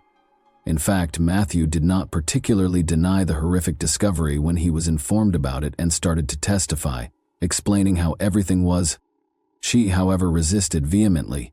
He had to use the rope from his favorite toy, the yo-yo, which he always carried with him, to tie up the victim after he scratched him. The man was upset about going to jail when Agnes yelled and threatened to turn him in to the police. He chose to kill the unlucky and dispose of the body since he did not want to. Agnes suffered 17 knife wounds, the majority of which were to the neck, face, and chest, after Mathieu viciously beat her, fracturing her arm, nose, multiple ribs, and shin. He doused the victim with a combustible concoction from a canister and lit her on fire when she ceased exhibiting any signs of life in the hopes that the flames would totally destroy the body. Then, as night fell, he hastily left, failing to see that the fire had been put out. He removed his toy from the corpse and carried it away. As though relishing each word and seeing the investigator's response, the high school girl described the incident calmly and in great detail. He had neither regret nor sympathy for the victim. The investigation revealed that Agnes had evidence of the rapist's biological fluid in her body and pieces of mature skin and epithelium beneath her fingernails. Additionally, traces of the victim's and the offender's perspiration were discovered on the rope of the actual toy yo-yo. Agnes's parents received her body following all required tests and medical evaluations, and they buried their only daughter in Paris. Notably, the burial for the first victim of a young psychopath was held on her birthday, November 26, 2011. The fact that Marraine was not the only victim of Molinas stunned law enforcement when they closely examined his biography, but this information was purposefully concealed. It turns out that since he was a young boy, he had been mean to other people, including his own sisters, other kids, and animals. He always enjoyed causing pain and suffering to people in an unmatched way. Mathieu attacked Julia, his young neighbor whom he had known since childhood, in August 2010. The attractive neighbor chose to capitalize on the girl's interest in him. After luring her into the woods, the man struck her on the head, tied her up with household-bought Scotch tape, and proceeded to mistreat the unlucky. After that, Molina started strangling her and most likely would have murdered her, but as her mobile phone rang, the criminal flinched away, glanced around, and just walked away. After a scared Julia freed herself, she called her parents, who promptly called the police to report the occurrence. The following day, Mathieu was taken into custody. He sobbed during questioning in an effort to please the police and tried to place all the blame on the victim, saying that she was the one who provoked him by making fun of him and suggesting closeness. However, authorities recognized that he had planned the crime ahead of time and even brought duct tape to render the victim immobile. However, Mathieu escaped punishment in spite of the seriousness of the offense. Because the offender was so young, the court committed him to a psychiatric center for 4 months of mandatory treatment instead of sending him to prison. Psychiatrists and psychologists assessed his condition and worked with him during this period. The chief specialist overseeing Molinas concluded in December 2010 that he was completely recovered and that following the course of treatment, he was no longer a threat to others. After reviewing this report, the court granted the offender freedom with the condition that he only attend a number of anger management classes and receive parental support. Notably, the Molina couple worked very hard to secure their son's release as well. In addition to promising the judge that Mathieu would leave the area and not cause any more disturbance, they also agreed to see to it that the heir received therapy. The best attorneys were employed by them, and they made every effort to keep their client out of jail. Following that, the parents began searching for a new school for their kid, but they were unwilling to accept him anyplace because of his criminal record for such a significant issue. The father then went to the provincially closed College 7 himself and scheduled a meeting with the director. He promised to support him right away when it came to the college's admittance of mature students, after learning about its financial difficulties. In every manner possible, Dominic Melinis defended his son by lying that there was only violence against his ex-girlfriend, despite the director's observation that the man's academic performance was too poor and that the criminal case of a prospective student could negatively impact the school's reputation. After the breakup, she allegedly sought to get back at him. Surprisingly, the leadership of the educational institution accepted Dominic's account of events and did not go into the specifics of the trial, which is why he was freed a few months later after everything had been resolved. It seems that they chose to ignore the crime and keep this information from other kids and their parents because of the sponsorship amount he had declared. Just 1 month before his 18th birthday, Mathieu had accepted the verdict in the trial, but because he was a kid when the violent and terrible crime was committed, the law gave such offenders a lower sentence, and the trial itself had to take place in private. Agnes's parents demanded that the sessions be made public, at least in part, and that journalists who would be covering the case in the media be included. The Marin couple, however, were turned away, and the trial took place in private. The case didn't start until June 18, 2013.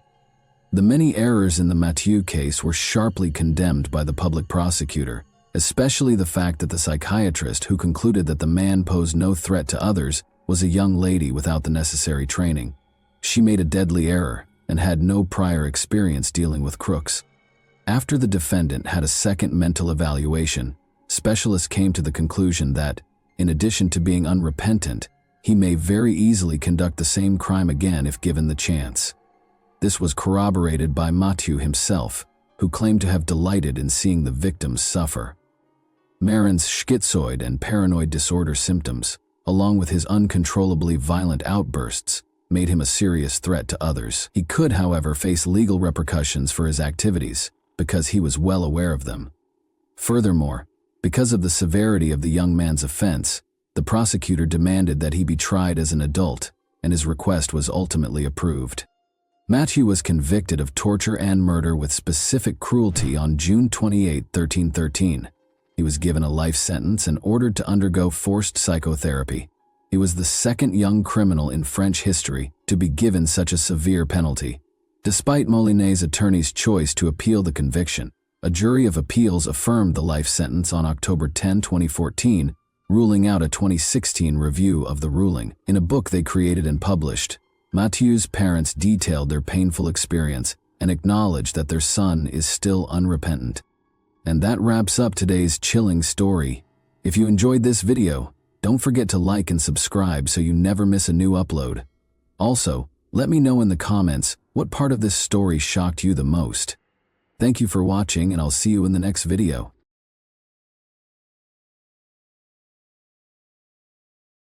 Hey guys, welcome to my channel, and today we're going to take a look at another horrible case with you.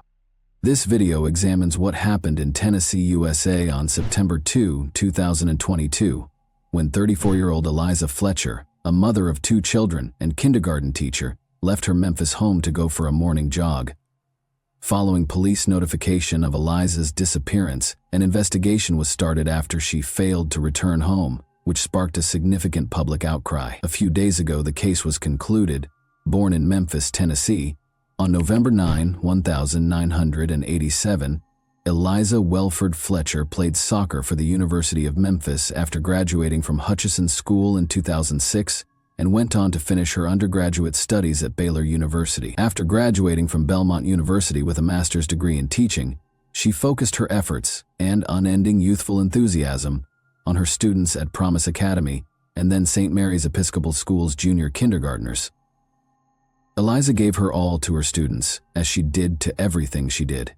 She was a firm believer in the value of personal development and did not hesitate to show vulnerability. As a natural athlete, on the other hand, she welcomed it. From childhood teams to collegiate competition to winning marathons, Eliza's love of sports was evident. As an adult, she loved going for morning runs with her friends. She enthusiastically participated in everything she did by utilizing her competitive nature. Eliza was a skilled runner who qualified for the Boston Marathon, a prestigious event among marathon runners, by finishing the Stone Marathon in Memphis in 3 hours, 26 minutes, and 9 seconds. Eliza loved being a wife and mother more than anything else. Richard James Fletcher, her husband, and she met at the Second Presbyterian Church. On Friday, September 2, 2022, the couple welcomed 2 sons into the world after getting married on March 8, 2014. When Eliza did not return from her jog at the scheduled time, her family became concerned. Her husband Richard reported her missing at 7:45 a.m. after noticing that she had not returned home and was not returning calls or texts. Eliza began her day the same way she began many other days, with a morning run. She left the house at around 4 a.m. Police started looking into it right away. The investigators first spoke with every member of Eliza's family. In addition to ensuring that the family members' testimonies were consistent, they had to piece together the timeline of events preceding her disappearance. Eliza's husband, or any other family member's involvement in the disappearance, was promptly ruled out by authorities. Investigators retraced Eliza's route and started gathering surveillance footage after determining which route she was running. A still photo of Eliza was made public. She weighs 137 pounds, has blonde hair, green eyes, and is 5 feet 6 inches tall. Her hair was in a bun on the day she was last spotted, and she was dressed in a pink jogging top and purple-blue running shorts. Investigators concluded that Eliza had been abducted close to the University of Memphis. Eliza used to frequently jog in the area and had never experienced any personal safety concerns. But this time, police claimed that a man kidnapped her, forced her into his car, and drove off. The suspect was driving west on Central Avenue in a dark SUV. It was discovered that Eliza's cell phone was broken. Near the scene of her kidnapping, a water bottle and a phone were discovered. An image of the SUV was made public, and police urged anyone with information that could aid in the investigation to get in touch with them. Some information regarding the kidnapping was later made public by authorities. What the police report says about it is as follows. A black GMC Terrain was seen driving by and then waiting for the victim to run by on the scene's security footage. The document claims that a man got out of the vehicle, rushed over to Fletcher, and pushed her into the passenger seat. This kidnapping seemed to involve some sort of struggle. This is where the Champion Slide sandals were discovered. Sandals discovered at the scene were sent to a lab where specialists were to test them for a sample of the offender's DNA. The car then sat in the parking lot with the victim inside for about 4 minutes before it drove away. In a statement released on September 3, the day following the kidnapping, Eliza's family offered a $50,000 reward for information leading to Eliza's return. Police were looking for the dark SUV in the meantime. They discovered additional surveillance footage, some of which was subsequently made public. The police statement claims that this video shows the suspect in Eliza Fletcher's kidnapping cleaning the inside of his vehicle. It is clear from the statement that Eliza was no longer in the kidnapper's car at this point, but authorities did find a trash can where the suspect had disposed of the cleaning supplies he had used inside the vehicle. They might be an important piece of proof. The same day, September 3, Memphis police reported that they had found a car of interest and had taken its driver into custody to question him. The DNA sample came from the sandals the criminal misplaced when kidnapping Eliza Fletcher. Upon entering the DNA profile into the database, forensics discovered that the person who kidnapped Eliza was 38-year-old Cleotha Abston. He was released from prison approximately 2 years ago and had a criminal record. Investigators allegedly found that Abston's cell phone was close to the location where Fletcher was coerced into the car. Based on cellular records they were able to obtain, Abston was a teenager when he pleaded guilty to kidnapping Kemper Durand on May 26, 2000, and was previously given a sentence of 24 years in prison. According to court records, Abston forced Durand into a car's trunk after kidnapping him at gunpoint. In a victim impact statement, Durand stated that he felt incredibly fortunate that I was able to escape from the custody of Cletty Abston. He then made Durand take money out of an ATM, from which he managed to escape when he caught the attention of a Memphis Housing Authority guard. He and his co-defendant had taken me from the trunk of my car, where they had kept me for several hours, and forced me to drive to the MAPCO station. I was supposed to get cash for Cleotha Abstain using my ATM card. We were extremely lucky that a Memphis Housing Authority guard in an armed uniform just so happened to enter the MAPCO station. It is very likely that I would have been killed if I hadn't escaped, he wrote in the statement. Durand, a criminal defense attorney who passed away in 2013, stated that he thought Abston had no remorse at all. Additionally, according to court records, Abston had a long criminal history beginning in 1995. The charges included rape, theft, aggravated assault, and evading arrest. Although the kidnapper was apprehended, Eliza Fletcher's whereabouts were unknown due to Abston's silence after his release from the Tennessee Department of Correction in November 2020. Regretfully, evidence discovered in his vehicle showed that Eliza had passed away. Forensics discovered traces of Eliza's blood in his SUV, despite the fact that Abstat had cleaned the interior thoroughly. Abston was accused of both evidence tampering and kidnapping.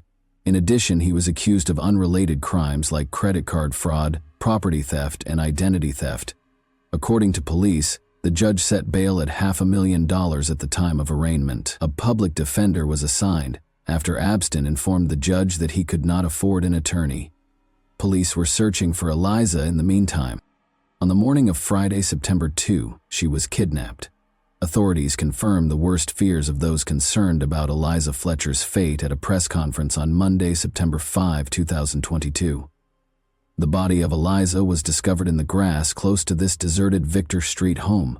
The driveway contained tire tracks that matched those on Abston's vehicle. This is how this location appears on news reports, however, indicate that this abandoned house was encircled by tall grass at the time of the crime. The grass was as tall as a man in some places, making it an excellent place to conceal the crime's evidence.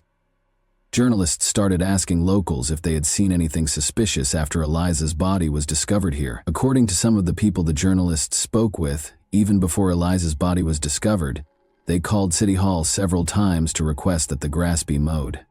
However, after Eliza's body was discovered, the city authorities did nothing. Abston was also charged with first-degree murder and first-degree murder in the commission of kidnapping, and the judge revoked the $500,000 bail that had been set when he was first charged. The judge also decided that Henderson would be accepted as the suspect's legal last name. Since his name is listed as Cleotha Abston in the prosecutor's reports as well, I will use that name going forward. Just to let you know, he is listed as Claretha Henderson in some sources. Following the proceedings, Shelby County District Attorney Steve Mulroy sidestepped a reporter's inquiry about the punishment he would seek in the event that Abston was found guilty. A conviction for first-degree murder carries a life sentence, with or without parole, or the death penalty. It is too soon for us to talk about the kind of punishment we will pursue. Outside the courtroom, Mulroy stated that Eliza's family and everyone who knew her were shocked by her untimely death. 5 days after the police announced the body's discovery, on September 10, 2022, hundreds of people attended the funeral service, which took place in the same church where Eliza had been married 8 years prior. Nobody is prepared for the loss of a loved one, but it is a terrible experience to learn that they were murdered after being kidnapped. People's mental health suffers as a result of their inability to accept the devastating reality. It's time to honor those who loved her so much, and to remember and celebrate how unique she was. We are grateful for all of the love and care that we have received. We are incredibly appreciative of the local, state, and federal law enforcement agencies' tireless efforts to locate Eliza and apprehend the perpetrator of this heinous crime. According to Eliza's family, this senseless loss has left us devastated and heartbroken. Family, friends, co-workers, students, parents, members of her Second Presbyterian Church congregation, and everyone else who knew her loved Eliza. According to the statement, the faculty and staff at St. Mary's Episcopal School lit candles in Eliza's honor as the day began in chapel. On September 9, 20th, 2000, 200 people came together to finish the marathon that Eliza had left unfinished, according to a Facebook post from the school. In remembrance of Eliza, who was kidnapped at around the same time, they began running at 4:20 a.m.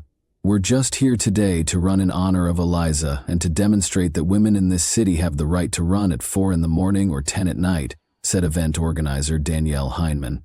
Any time of day or night, Eliza's supporters jogged, ran, and walked in her honor while dressed in vibrant hues. They held that women had the freedom to go out whenever they pleased and were not required to completely cover their bodies. The 34-year-old mother of 2 and teacher passed away from a single gunshot wound to the head, per the autopsy report. 2 semicircular skull defects are consistent with a single gunshot wound to the head, with the bullet moving from right to left, back to front, and posterior to anterior. According to the report, a shell casing was found close to where her body was found, despite the fact that no projectile was recovered from her body. Eliza sustained blunt force injuries, such as fractures to her jaw and bruises on her right thigh, in addition to the gunshot wound. Although there was no overt indication of an actual assault, these injuries were consistent with blunt force trauma. It was discovered that Cleotha Abston had abused another woman the year prior to his abduction of Eliza, as the authorities readied themselves for the trial. The attack on Eliza Fletcher might have been avoided if Abston had been taken into custody, but the system failed because of inadequate funding, and Abston was still at large. The incident in question took place on September 21, 2021. The woman, Alicia Franklin, went to the police and said that she and Abston had agreed to have dinner after meeting on a dating app in 2021. Alicia Franklin claims that although they had previously talked about trading love for money, they had no intention of having intimate contact that evening. Instead, he put a gun to her neck and dragged her into his car, where he made her comply with his wishes despite her objections. Alicia called the police after Abston released her. Despite the fact that samples of male DNA were discovered, police reports stated that she had no visible injuries. How much time did it take to analyze these DNA samples, in your opinion? The test results were released on September 5, 2022, nearly a year after the incident, which took place on September 21, 2021. When state leaders and victim advocates learned that Abston had been arrested for Eliza Fletcher's murder, they became indignant and demanded that officials change the way the state handles assault kits. There is still more to be done, but I am happy that we are able to take this extra step towards clearing this backlog. Tennessee Governor Bill Lee apologized and stated that authorities would expedite additional funds to hire 25 additional staff at the forensic lab to speed up the process of testing samples. According to Senate Speaker Randy McNally, we have to get these violent criminals off the streets and keep them off. Jim Strickland, the mayor of Memphis, has publicly defended the actions of the Memphis Police Department. Strickland responded, "I don't know the details," when asked if MPD blew the investigation. The investigation is ongoing. The mayor shouldn't get involved in the investigation's minutiae. Days after his arrest in connection with Eliza Fletcher's death, Cleotha Abston was finally charged in the case. Alicia Franklin is suing the city of Memphis, claiming that the Memphis Police Department did not conduct a thorough and appropriate investigation into her ordeal. She claimed to have sustained emotional and physical harm that necessitated continuous medical and psychological care. She is requesting damages that are not specified. Additionally, the lawsuit alleges that when investigators arrived at the crime scene, they failed to collect tangible evidence. The Lakes at Ridgeway were also sued by Alicia Franklin. The woman said that because there was no security at the apartment complex, Abston was able to take her to an unoccupied apartment and attack her. She claimed that the attack on her was not the first crime to occur in that vacant apartment, and she is suing for $2 million in damages. The apartment that Abston used to entice the plaintiff to leave her car was unoccupied and available for Abston to use illegally, the lawsuit said. In the court filing, the woman also claimed that Henderson had made inappropriate and obscene remarks to other women at the complex, but the property managers had done nothing to request that Abston leave. In the Alicia Franklin case, Cleotha Abston was found guilty on April 12, 2024. He consented to a maximum sentence of 8 decades in prison on all counts on May 17, 2024, waiving his right to a sentencing hearing. The sentence is divided into 40 years for the 20 years for the kidnapping and 20 years for the gun charge, which will run consecutively. When making a decision, said Judge Lee Coffey, the judge said that Abston will not be able to appeal his sentence, but he can still appeal the trial and verdict itself in the Franklin case this week. On Monday, October 28, 2024, it was revealed that Cleotha Abston was sentenced to life in prison without the possibility of parole in the Eliza Fletcher case. He also noted that the sentence would run consecutively for the counts he considered, including his lengthy criminal history and multiple disciplinary incidents while he was in custody, including indecent exposures and possessing drugs and weapons. The man accused of the violent kidnapping and murder of Memphis schoolteacher and mother of 2, Eliza Fletcher, entered a guilty plea to several charges, including first-degree murder, aggravated kidnapping, and tampering with evidence, according to a statement issued today by the district attorney's office. The case that has rocked the community was officially ended when Cleotha Abston was given a life sentence without the possibility of parole. With the help of Mrs. Fletcher's family, the resolution was reached. The agreement reached today gives the family closure. In order to avoid years and decades of appeals, the defendant forfeits his right to appeal. The fact that this dangerous individual will never again walk our streets benefits the community as well. In prison, he will perish. Due to the overwhelming evidence against him, Abston's attorney, Uni Ganguly, told the New York Times that he advised Abston to accept the plea deal. A jury probably would have given Abston the death penalty, Ganguly told the Times. A statement from Fletcher's family that was sent directly to Abston was read by District Attorney Steve Mulroy. We don't know what happened to you, but whatever it was that made you feel the need to harm people doesn't justify or explain what you did.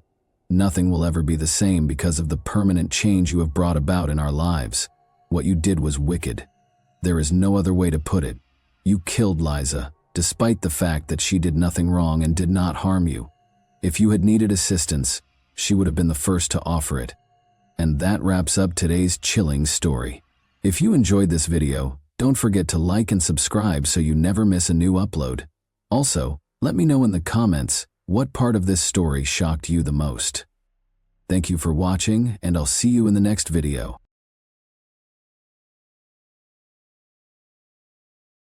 Hey guys, welcome to my channel, and today we're going to take a look at another horrible case with you.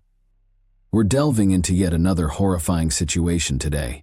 The most pernicious manipulators are frequently highly persuasive and articulate.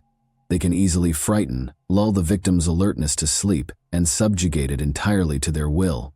Being in a relationship with someone like that can pose a major risk to one's bodily and emotional well-being. The manipulator typically seeks out a victim who is vibrant, ambitious, and energetic, so that even the strongest, smartest, and most independent members of his network frequently fall into his trap and become submissive, unassailable puppets. He was referred to in the media as an Australian stalker from Tinder, who hunted down young, accomplished women and first won them over with his charm, humor, and good looks before turning their life into a living hell. Paul Lambert was the man's name, and he was extremely smart, seductive, and equally mad. Tortured, intimidated, maimed, and ready to kill, he stalked his victims with frenzied insistence. He was only stopped by a bullet that was intended to kill. On August 10, 1980, Paul Lambert Nay Scales was born in Brisbane, Australia's capital and largest city in the state of Queensland. He grew up with his older sister Dorothy and was the youngest of two children in Margaret and Oliver Scales' household. The boy's parents separated when he was only 5 years old. Despite providing financial support to his previous wife, his father abandoned the family and essentially stopped interacting with the heirs. The man soon got married again and had 2 more kids. He then started going to see Paul and Dorothy, only to wish them a happy birthday or Christmas, and occasionally he would even contact them. The youngster was bitter against his father for leaving since he missed him so much, and when he was already in junior high school, Paul started to struggle with behavior and discipline as he considered losing his love for him and his sister. Neither his mother nor his professors were able to restrain him as he became nearly unmanageable. The youngster acted violently toward other kids, didn't acknowledge any authority. His mood fluctuated a lot, and he was impulsive and angry. The boy was diagnosed with attention deficit hyperactivity disorder, or ADHD, by a child psychologist after Margaret, worried, made the decision to take him to a specialist. The doctor at the time, however, did not consider it to be anything serious and came to the conclusion that the issue had arisen against the backdrop of the parents' divorce and would eventually go away on its own. Hall allegedly went through too much pain when his father left, which led to behavioral issues and focus issues. In the belief that the youngster will eventually outgrow his neurological behavioral condition, the psychologist at the time did not prescribe any medication, but the problem simply became worse over time. By the age of 10, the youngster had lost all self-control and was acting irrationally and aggressively. His mother made the decision to seek assistance once more, and this time she saw a psychiatrist who diagnosed him with ADHD, as well as a number of other mental health conditions, such as bipolar illness and obvious symptoms of dissociative identity disorder, DID, usually referred to as multiple personality disorder. Because of this disorder, the patient's identity is disjointed, giving the appearance that they are a single person with several unique personalities. Receptor drugs were prescribed to the youngster, who had to take them under his mother's close care. However, it was almost impossible to get him to comply. Convinced that he was healthy and problem-free, he deliberately avoided taking his prescription. However, it was easier to manage Paul when he was a child. The issue was overlooked for a number of years when Margaret insisted on treatment that appeared to be beneficial. Paul's mental health issues have no bearing on his IQ or academic prowess. He became the top student in school because of his excellence. His teachers thought he would be a successful scientist because he had a talent for the sciences and could do complicated calculations in his head with ease. He easily enrolled at a prominent Australian institution after graduating and obtained a master's degree in finance and economics. After graduating, he got a job at a major's headquarters. From an early age, Paul's outstanding appearance only grew more alluring, and he soon rose to the top of the financial department in Sydney in terms of relationships. He created a fantastic first impression with his muscular build, masculine features, and huge expressive eyes. At school, a lot of people wanted to be noticed by him. Paul was outgoing, made friends easily, and was frequently the star of the party. An intriguing byproduct of his mental health problems was his strong charisma. He was regarded by his co-workers as a good man who was trustworthy. He personally started a fundraising campaign after learning that one of his co-workers' children had cancer, greatly assisting the family. As previously stated, Paul was adept at forming friendships and had no trouble establishing connections with girls, albeit they were always brief. He would soon expose his actual self, frightening his partners away. He would make their life into a nightmare by stalking, threatening, lying, controlling their emotions, and causing terror after his relationships, which usually lasted only a few months. And this was only the beginning. Notably, he consistently selected extremely attractive girls whose appearance matched his own model. Paul has a number of preferred techniques for controlling his victims in order to maintain their intimacy. Being very convincing and well-spoken, he frequently exploited their empathy by making up fatal illnesses for himself and his loved ones, which made the females feel bad about leaving their ailing boyfriend. The only people who actually knew Paul's true nature were his mother and sister. He was challenging yet controllable when he was younger. He vehemently opposed treatment and psychiatric visits as an adult, despite his mother's insistence on therapy. He used threats and blackmail to accomplish his objectives, with the threat of death being the most successful strategy from 2002 to 2016. Paul was subject to restraining orders that prohibited him from getting in touch with or approaching 6 different women. He continued to stalk each victim for a long time after that, damaging their lives and pushing them to the verge of insanity.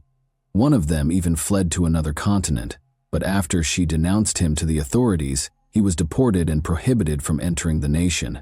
But let's take a step-by-step look at this. First, love. Paul fell in love with Samantha while he was a college student. They started dating, but their relationship didn't last long. Through manipulation, pressure, stalking, and total deprivation of her autonomy, he attempted to dominate every aspect of her life. After graduation, everything ended when Paul relocated to Sydney due to his professional goals, while Samantha remained in Queensland. After their breakup, they remained in contact despite the problems in their relationship. They were both young when their romance began, and it was their first love for each of them. Maybe that's why Samantha was hesitant to cut off all contact. On occasion, the ex-couple spoke on the phone, sent texts, and engaged on social media. Paul frequently contacted Samantha to tell her that he missed her, couldn't forget her, and hadn't met someone better, but Samantha was unaware of his other connections. Although this was obviously a ploy, Samantha felt that he had improved during the years they had been apart, and that he genuinely loved her endeavor to establish a family. The pair resumed their relationship in January 2014, over 10 years after their split. Paul proposed to Samantha a month later, and she gladly accepted. On March 2nd of that year, they were married. But only a few weeks after their marriage, the new husband's actions started to cause problems. Paul started to lose control of his emotions and became easily agitated by the slightest things. He tried to control Samantha's will by continuously applying emotional pressure. He turned to physical aggression when that failed. Samantha's oppressive husband promised to consult a specialist and get therapy when she tried to leave him. She thought he was telling the truth, but it was simply another ploy. When tensions reached a breaking point 6 months after their wedding, Samantha once more raised the possibility of a divorce. Paul vowed to get aid again, but she didn't trust him this time. He then recommended that they go on a trip together to work out their emotions and give it some thought. Samantha was surprised to find that this was a viable answer, and she consented to begin organizing the trip. The pair went to the United States, which is on the opposite side of the world, in late September 2014. Days a long-time dream of Paul's, he insisted on going to Florida. Samantha gave in to pressure from her cunning husband, who always got his way, even if she liked Hawaii. On the Atlantic Ocean's shores, they reaffirmed their vows to one another. The vacation and the event, however, were unable to preserve their marriage in spite of the romantic atmosphere. After coming back to Australia, Paul demanded that they relocate to Florida, where he had had a great time hunting. Samantha resolutely opposed it. She was not planning on moving abroad or carrying on their relationship. Paul had no intention of approving Samantha's request for a divorce. He grew so fixated on the thought of relocating to the United States at this period that he just gave up on all other plans. Samantha packed up his belongings, left his lucrative job, and took a plane to Florida. The girl persisted in pursuing a formal divorce, but her husband disregarded her attempts. After moving to a foreign nation, Paul was able to treat himself because of his substantial savings from years of work at a large corporation. He purchased pricey, fashionable clothing, frequently went to the gym, rented a large apartment in a desirable neighborhood, and took care to keep himself looking presentable everywhere he went. Although he attracted women's attention, he was searching for something unique. During the unresolved divorce, Paul made profiles with his best images on a number of dating websites. Many women messaged him almost quickly, praising his appearance and wanting to learn more about him. But it took him a while to reply before he came across Brittany Ann Kill's profile. A local news anchor, this 32-year-old blonde looked like she was straight out of Hollywood. Paul was immediately drawn to Brittany and was the first to message her, proposing that they get together. She agreed right away, and they scheduled a date. Paul's charisma, eloquence, and excellent looks won her over a day later. He did more than merely compliment her. He brought Brittany to a fine dining establishment in the city. She fell in love with Paul on their first date because he left such a lasting impression on her. Brittany was thrilled to tell her closest friend that he was the man of her dreams, with all the best attributes. But Paul saw her as a trophy, something he wanted to make himself feel better. This woman had enormous professional potential, was a well-liked TV personality, and was extraordinarily beautiful. Paul made up some significant business to explain returning to Australia to complete his divorce because he didn't want to lose her. He proposed to Brittany and intended to return to the United States immediately thereafter. Given that he had previously refused to give her a divorce, Samantha was astonished by Paul's unexpected visit, and even more so by his desperate wish to dissolve their union. However, in early 2015, Hall flew back to Florida because he couldn't bear to be separated from his new passion without formally ending their marriage. He couldn't bear to leave her without his careful eye, to be more precise. Feeling responsible for the breakdown of Paul's marriage, Brittany was startled and even contemplated ending their relationship when she unintentionally learned the true reason he had traveled to Australia. Paul was able to persuade her, nevertheless, that he and his wife had decided to dissolve their marriage on their own initiative and that they had been apart for a long time. He only had a few formalities to finish. Paul rushed to visit Brittany as soon as he got back, telling her a tearful tale of his past marriage's misery and his quest for genuine love. The couple moved in together a week later because his statements sounded so genuine. Brittany, however, established some guidelines and consented to grant Paul a 3-month trial period. She thought that Beauty and the Beast could determine whether they were genuinely compatible during this period. Paul just took a month after moving in to show his true nature and make Brittany's life a living hell. He started to treat her like his property, thinking he had the authority to control every aspect of her life and to dictate what she did. As a result, his conduct became unpredictable and erratic. He appeared to be struggling with several opposing personas that he was unable to manage. Brittany attempted to break up with her new lover after realizing there was a significant problem between them. This was a call to action for Paul. He began to place the blame on her, saying that he had flown halfway across the world for her after divorcing his wife. He maintained that she was ruining his life because he had given up everything for her. He urged them to look. Brittany packed up her belongings and moved out to a different apartment, but they stuck to their initial plan of living together for at least 3 months. She tried to move away from her troubled lover, but it didn't work. Paul started pursuing Brittany, never letting her be alone for long. He really followed her everywhere, called her from many lines, emailed her, and sent her hundreds of texts every day. His communications ranged in tone from vows of love and forgiveness to threats of damage to herself or to others. Paul's strategy modified a few weeks later.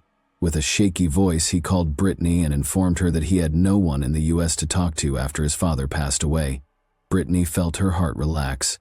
Someone lying about something so important was unthinkable to her. Being kind and understanding, she consented to see her ex-boyfriend because she sincerely wanted to help him and thought he needed to vent, hence manipulating her emotions and appealing to her sympathy. For a while, Hall was able to keep in touch with Brittany, giving the impression that they were back together, but he was unable to control himself. He reverted to his violent behavior, frightening her with his erratic behavior. He threatened to hurt himself and said he wouldn't endure another shock when Brittany tried to end their relationship again. To be honest, Brittany was terrified of her unsatisfactory partner, but she was unsure of how to leave him. Paul responded that psychotherapy and medication would not help him because he was diagnosed with an incurable brain tumor that is developing and the reason for his breakdowns and weird behavior. She gently suggested that he get help from a psychiatrist.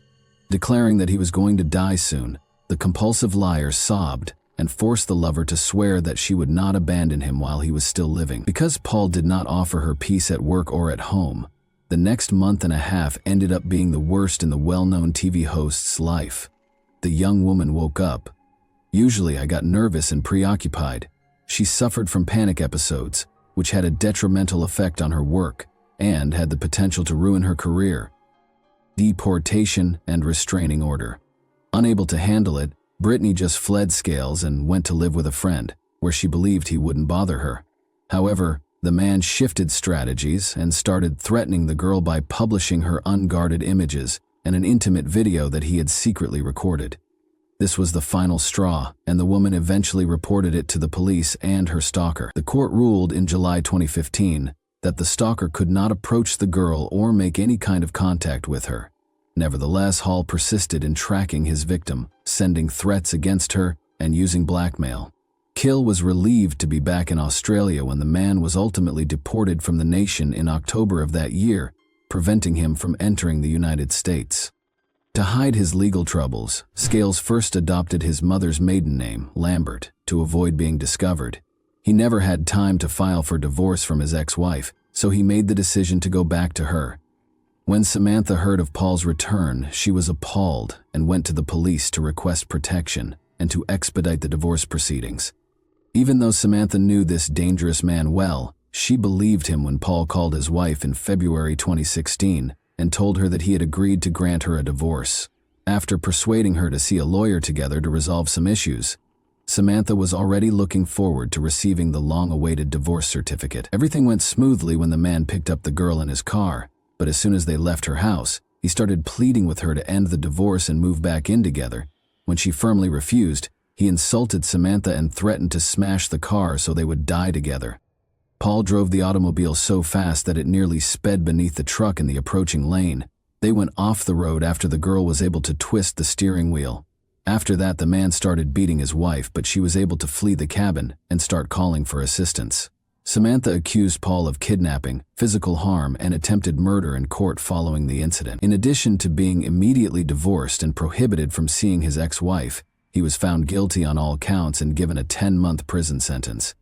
The individual was surprisingly freed on parole, with a 1-year probationary period only a month later. Paul went to another once he was free.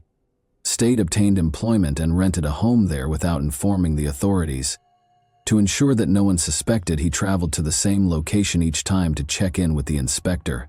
By the way, Lambert had to see a psychiatrist, who discovered that his issues were even more serious than previously believed. Naturally, he did not take the required medication. The man declined the assistance of the specialist and a new victim, after attending the amount of sessions required by the court.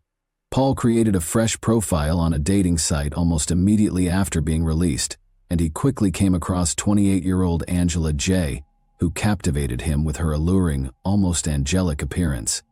He was drawn to the elegant, blue-eyed blonde with a flawless form and a brilliant grin. The girl, who was a doctor, recently went through a challenging divorce. She therefore discovered a man who nearly killed her while she was searching for understanding and support. But it all started out sweetly and brilliantly.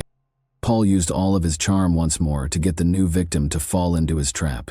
He took Angela out on dates, showered her with praise, and appeared to be empathetic, understanding, and focused. A month or so later, Lambert's conduct started to drastically alter. He literally followed the girl as his obsession grew. While Jay was at work, he would visit her home using a duplicate key he had created in secret. She made the decision to end the relationship after speculating about his visits. The worst started, as you might imagine. Initially, Paul pleaded with her to pardon him and give him another chance. After realizing that his threats to end his life were ineffective, he began threatening Angela. She was unable to resist him when he eventually sought for her assistance as a doctor. The man appeared to be pretty happy with the girl's commitment to assist him in finding a qualified physician and to keep an eye on the treatment plan. Lambert's actions became increasingly frightening and insufficient. He insisted that Jay accompany him, stealing her documents and refusing to return them. However, the girl did not make a mistake, because she understood how risky it was. Her sister called the police after she was able to call her. After Paul returned the documents, he received a warning, was sliced up, and attempted to be burned alive before being simply released. Paul purchased a large kitchen knife, a roll of duct tape, and lighter fluid at a hardware store that same day after leaving the police station. After that, he rented a discreet vehicle and drove to Angela's house, but the girl had changed the locks, so he was unable to enter. He lurked close to the front door, waiting for her to come home from work. After spotting her stalker at the last second, the girl fled into the house, locked herself inside, and dialed 911. Paul had already escaped by the time the law enforcement officers arrived, so they were unable to capture him. But a week later, on November 3, he came back with a crowbar, which he used to break into Jay's house while she was at work, by opening the back door. The gullible girl had just made it beyond the threshold when she came back, when she felt a sharp pain in her shoulder. When Angela attempted to flee, Paul slammed her to the ground and started randomly stabbing her throughout her body. She sustained almost a dozen stab wounds to her neck and chest. The girl kept fighting for her life even after her arms were torn. After dousing the victim with a container of lighter fluid, the man abruptly grabbed a lighter, which fortunately turned out to be defective. Jay kept screaming and calling for assistance during this time. A neighbor who was walking past the house heard her frantic pleas and heroically hurried to her aid with the first stick he could find. He was able to frighten the assailant, who fled. The girl was shot like a rabid animal, and the father clasped her bleeding wounds until the medics arrived, after calling for an ambulance. The victim was saved in spite of severe injuries and significant blood loss. Unexpectedly, Paul kept using Angela's phone to write and make calls. He expressed regret, attributed everything to his alter persona, and vowed to exact revenge, even after she was admitted to the hospital. Jay's parents, his ex-wife, and his mother all received similar texts from the man. When Lambert phoned the police on November 4, he spoke for several minutes about the personas inside of him and accused them of all the crimes. He hung up after responding that he would prefer to die in order to offer to surrender. Nevertheless, the authorities were able to track down the call and pursue the offender. The following morning, Paul was apprehended on a roadway off the east coast of Australia and told to halt, but he attempted to elude the patrol. Spikes were put on the road to stop the fugitive's car, which was traveling at a rapid speed. Lambert, however, was not going to back down and leapt out while brandishing a massive knife.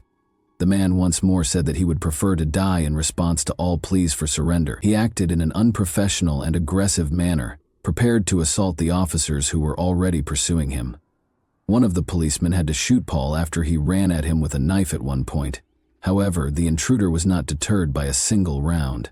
After a few more rounds were fired, Lambert collapsed onto the sidewalk and remained motionless. The madmen could only be stopped by death. And that wraps up today's chilling story.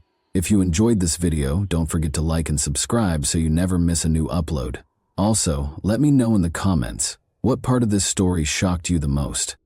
Thank you for watching, and I'll see you in the next video. Hey guys, welcome to my channel, and today we're going to take a look at another horrible case with you. We'll talk about what happened in Everett, Washington, on September 20, 2017 at 1:55 a.m. when multiple people called 911 after hearing loud explosions as soon as the police showed up. They discovered a horrifying image on the doorstep 10 minutes later. Directly outside the door was Alicia Canales McGuire, 24. Sadly, she had already passed away. Thanks to CCTV footage and social media, investigators were able to solve this tragic case. Alicia was born on October 29, 1992, in Mount Vernon, Washington, to Manuel and Michelle Canales. She spent a significant amount of her adult life working as a caregiver because she enjoyed caring for others and always wanted to assist everyone. Raised on a farm, Alicia began working at the age of 5. She frequently went back to assist on the family farm because she understood the importance of hard work.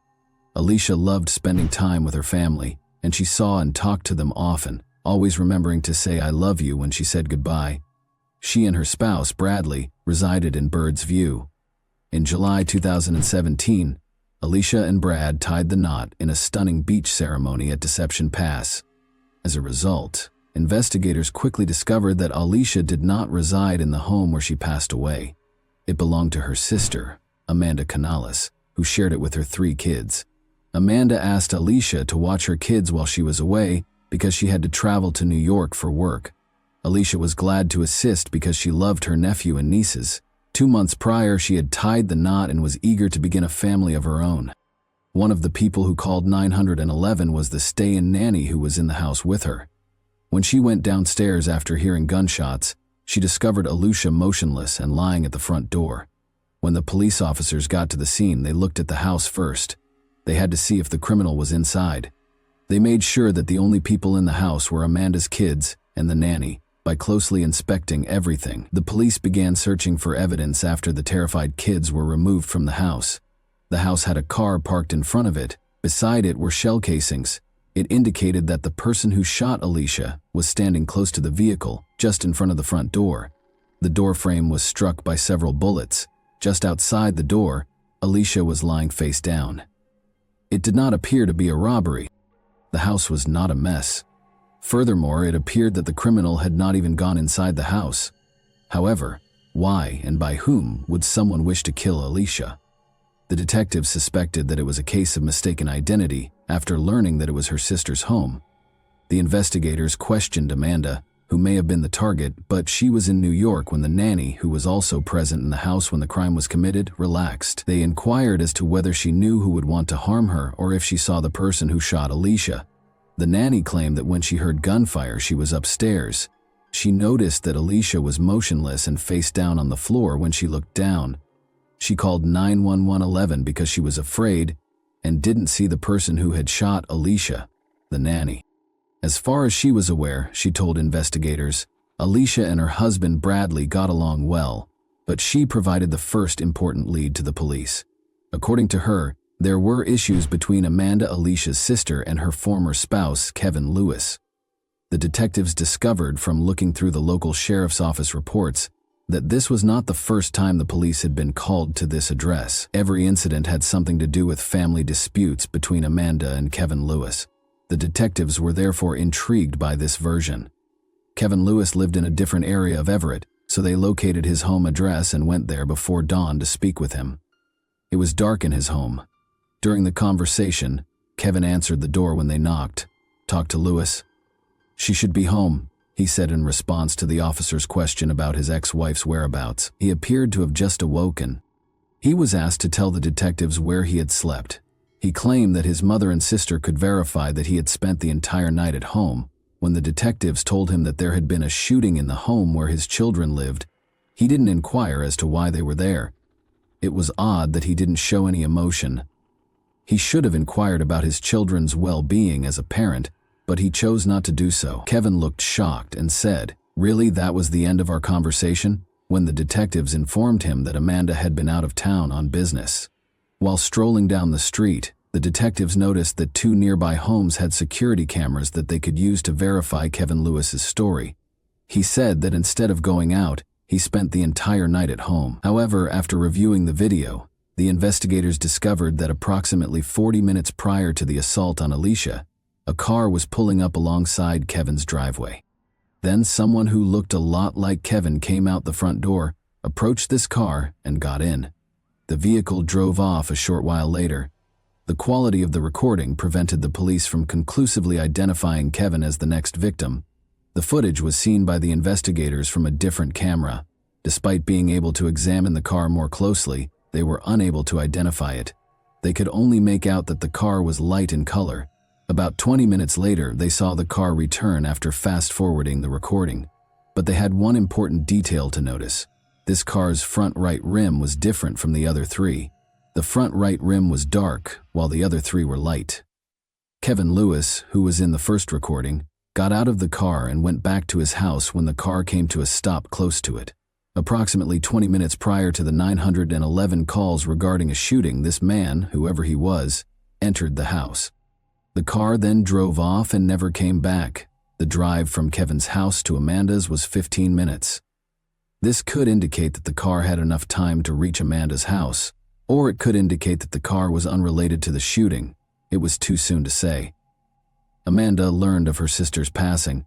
She was in New York a few hours later when their father called to inform them that Alicia had passed away. Alicia married, was content, and hoped to start a family of her own, but now her family had to grieve for her. Amanda said she had no doubt that her ex-husband Kevin was the one who shot Alicia when the investigators asked her if she believed he could have done it. Amanda Canales wasn't prepared to publicly acknowledge how toxic her relationship with her ex had been, even after her 8-year marriage ended.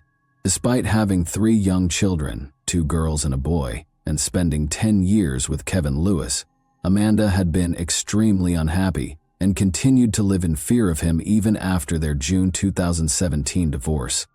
Amanda had been bruised by Lewis's previous physical abuse, and even after they had parted ways, he continued to threaten her. Amanda was granted full custody of their children in August 2017.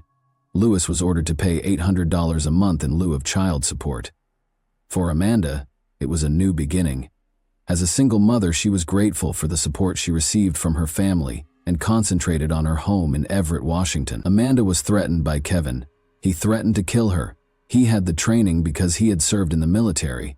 Although her sister passed away, Amanda thought she was the one who had been attacked.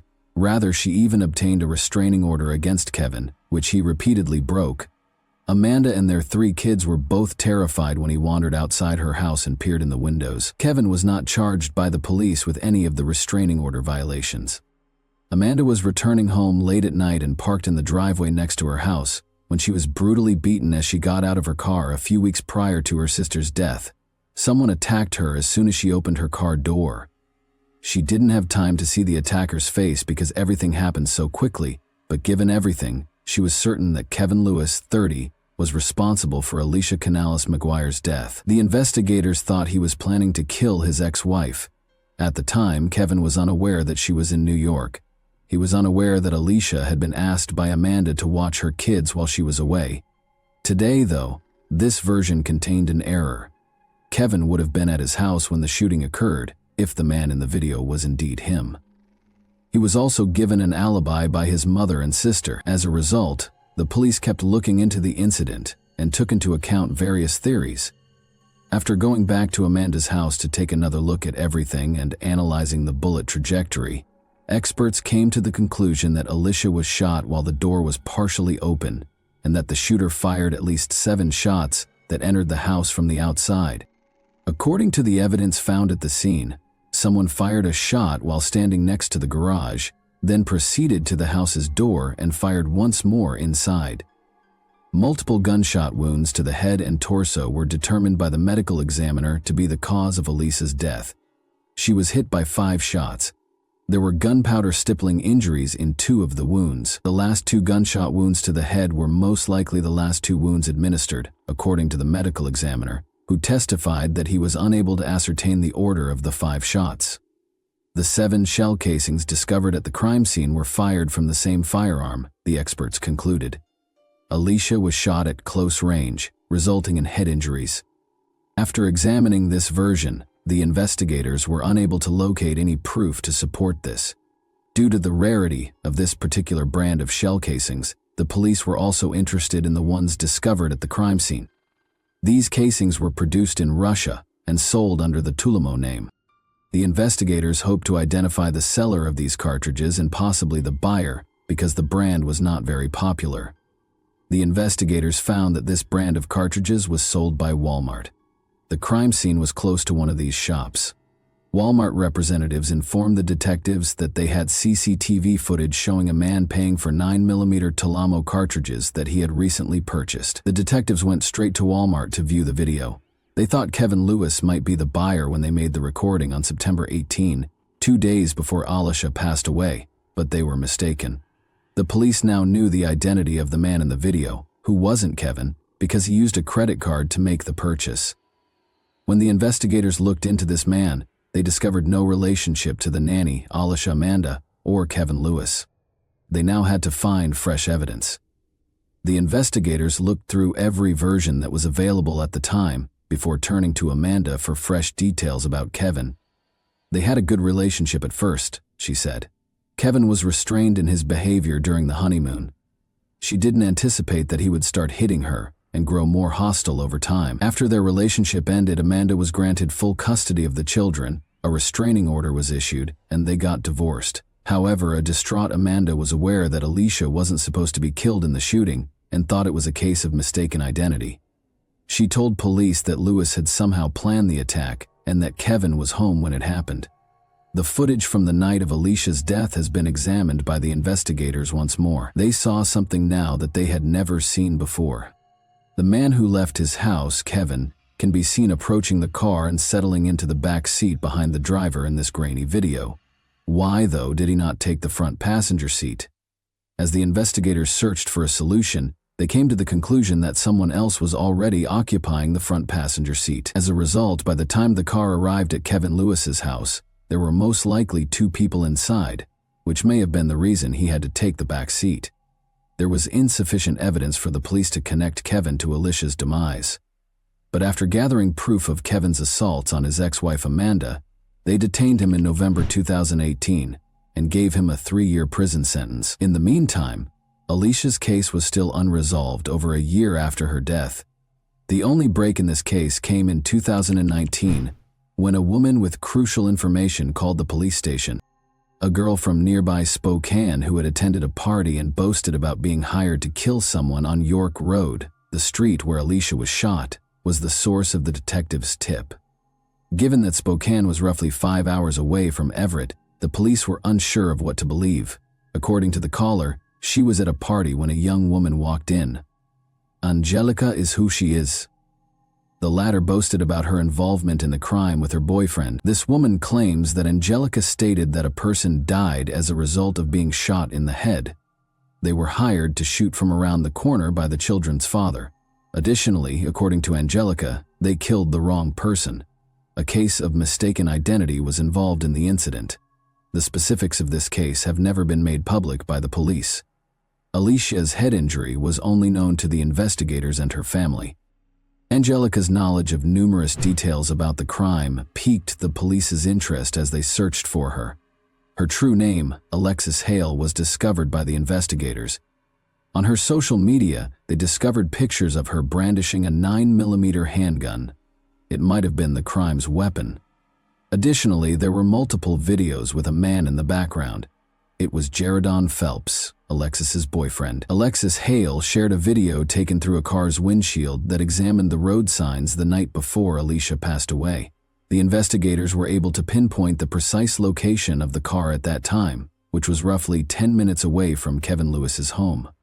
A few hours after Alicia's passing, Jaredon Phelps boasted about a wad of cash in the video below. One of the 5 comments that the investigators saw on Phelps's social media photo was from his aunt. They identified his aunt as Kevin Lewis's mother after clicking on her social media profile. As it happened, Kevin's cousin was Jaredon Phelps. The police had good reason to make an arrest. Alexis Hale was the first to be placed in handcuffs. She screamed and claimed that because she was only 17 years old, the police were unable to arrest her.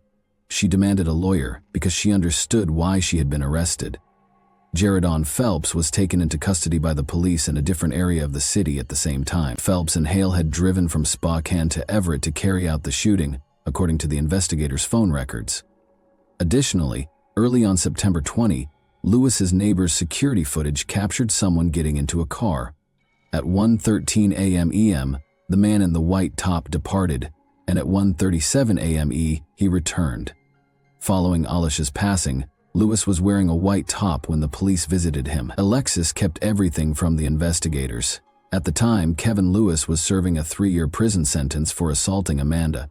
As a result, the researchers were hoping that Phelps would provide some information. The investigators suspected it was Kevin Lewis, and now the police had a confession and the name of the man who hired Hale and Phelps. Phelps provided them with additional information about the crime when they brought him to the scene. Following Alicia Canales McGuire's death in September 2017, Kevin Lewis, who was already incarcerated on an unrelated charge, was charged with aggravated murder with a firearm, conspiracy to commit murder, and solicitation to commit murder in July 2020. At the age of 20, he entered a guilty plea to first-degree premeditated murder. He was given a 31-year prison sentence by the court. At age 18, Hale entered a guilty plea to the same charge and received a 15-year sentence. During the trial, Phelps testified that he had committed the crime for financial gain and to gain notoriety. Lewis gave Phelps money, which he used to purchase a Ferragamo belt buckle, Timberland boots, and some tattoos. He asserted that he had given his ex-girlfriend $200 after she obtained the pistol from a family member. Later that year, Lewis entered a not guilty plea and was put on trial by the prosecution. Claimed that in order to get his ex-wife out of the way, he had given $2,400 to his cousin and his girlfriend. Although he had made them into adolescent killers, Alicia had unintentionally opened the door in a tragic case of mistaken identity. Lewis gave Phelps an envelope of cash on the way back. Phelps said Lewis had led them to the house, but that he didn't know who the target was. Phelps and Hale dropped Lewis back at his house and then went back to the spot Lewis had indicated. After getting out of the car, the two headed for the house. Hale went to knock on the front door and Phelps stopped beside the garage. Hale left as soon as Alicia opened the front door, and Phelps fired the gun until it was empty. The gun's muzzle crossed the threshold as Phelps fired the first few shots from his position close to the garage, and the final two after approaching the front porch. The final two shots were directed at the head and neck region. Phelps and Hale returned in their vehicle because of a glove that might have been left at the scene. They turned around and departed when they saw police cars upon their return. After getting GPS directions, they returned to Spokane by car. The defense contended that Lewis had only said to move the target out of the way and had never used the word kill in his conversation with his cousin. However, the court was reminded by the prosecution of Kevin's violent past and his threats against Amanda. They claimed that power and control are at the heart of this case, and it was obvious what the goal was. Amanda described him as pure evil. He had played with their kids, who were in the house when she was supposed to die, she remembered incredulously. I assumed you loved them, but a person who truly cares for someone would never want to put them in danger or cause them any trauma. Did you care that they would have woken up to find their own mother dead, lying in a pool of blood, if it had been just me home that night? She asked. She also discussed finding her kids a safe place to live. She informed Louis that, in spite of all the harm you caused, they are recovering and moving on. In case you were wondering, they never inquire about or discuss you. The jury found Lewis guilty of first-degree murder in less than 3.5 hours after a 6-week trial in November 2021. In January 2022, 34 Kevin was given a life sentence without the possibility of parole. Records show that Lewis is still incarcerated at the Washington State Penitentiary in Walla Walla County, where Judge Thompson also ordered him to have no contact with his former wife, his children, Phelps, or Hale for the remainder of his life. And that wraps up today's chilling story. If you enjoyed this video, don't forget to like and subscribe so you never miss a new upload. Also, let me know in the comments, what part of this story shocked you the most? Thank you for watching, and I'll see you in the next video.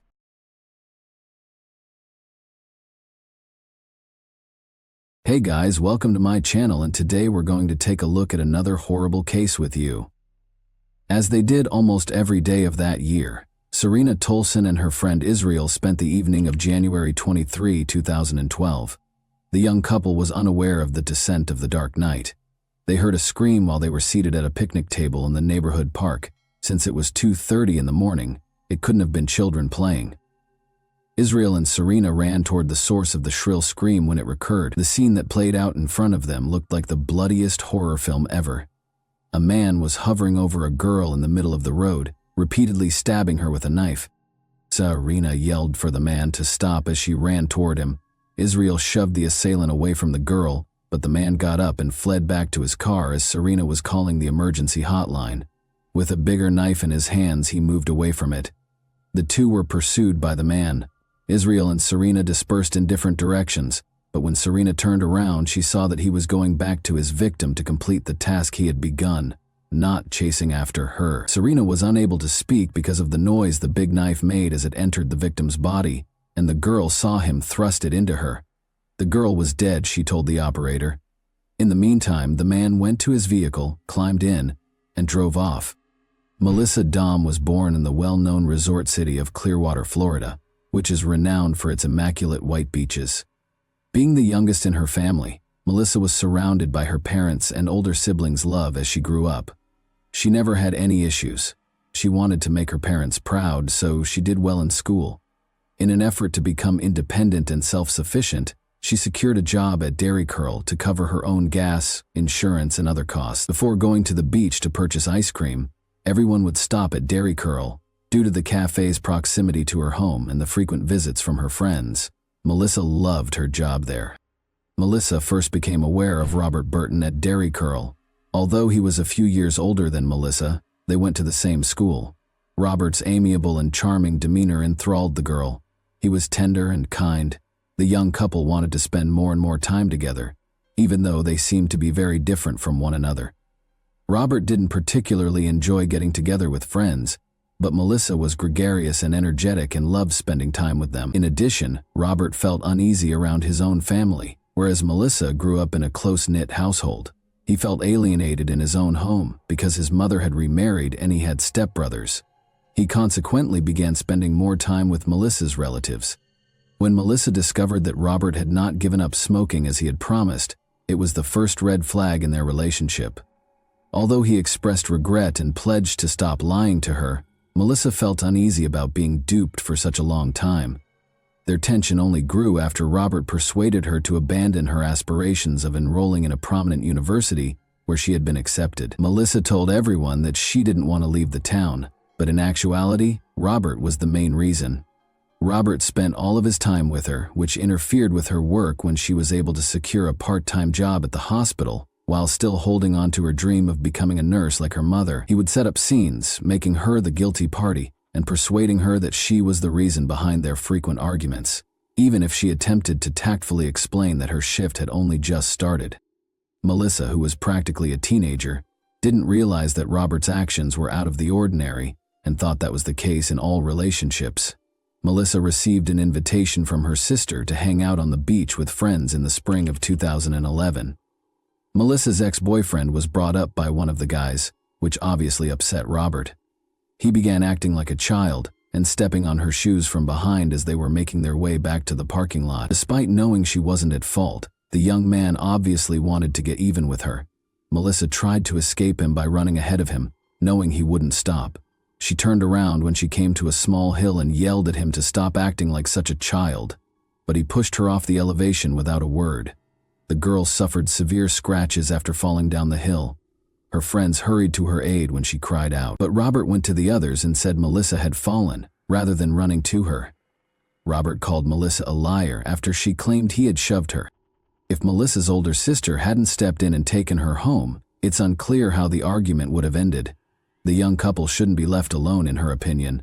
Melissa's mother insisted that her daughter end the relationship with him after hearing about the incident, and the girl appeared to comply. But 2 weeks later, to her astonishment, Robert returned to her home. Their relationship completely changed as a result of this incident. He threatened to harm himself, which prevented Melissa from ending their relationship. Melissa and Robert were once more hanging out with friends on October 25, 2011. Melissa apparently felt more courageous than normal because she refused to go get cigarettes when Robert insisted on it. Clearly upset, the young man grabbed her car keys and demanded that they go to the gas station store together. Melissa subtly requested that the guys follow them in their cars since she could sense a storm coming. After noticing this tactic, Robert began to wonder if Melissa had spoken to them. Naturally, she denied it, but he was unable to relax. He began flinging Melissa's phone, keys, and bag across the street after they got home and she braked in the driveway. He hit the girl in the face after she screamed for him to stop. Melissa was clearly trying to beat Robert when he lunged at her, but she was able to hit him in the groin, get up, and flee. The girl recalled where her phone had been thrown by him. Reaching for it, she dialed 911, but she hesitated when it came time to hit the call button. Robert always threatened to kill her if she ever complained about him to anyone, after all. However, he was only 2 steps behind her when she turned around. She gained courage from that. She called the number and informed the emergency operator about the attack. She realized he wasn't pursuing her as she ran toward the intersection where the gas station was. She had the sudden thought that he was aware of the location of the keys he had thrown. As he always threatened, he would visit her home and murder her mother. It was Robert's primary means of controlling Melissa, because he was aware of how important her mother was to her. Melissa hurried back, terrified for her mother.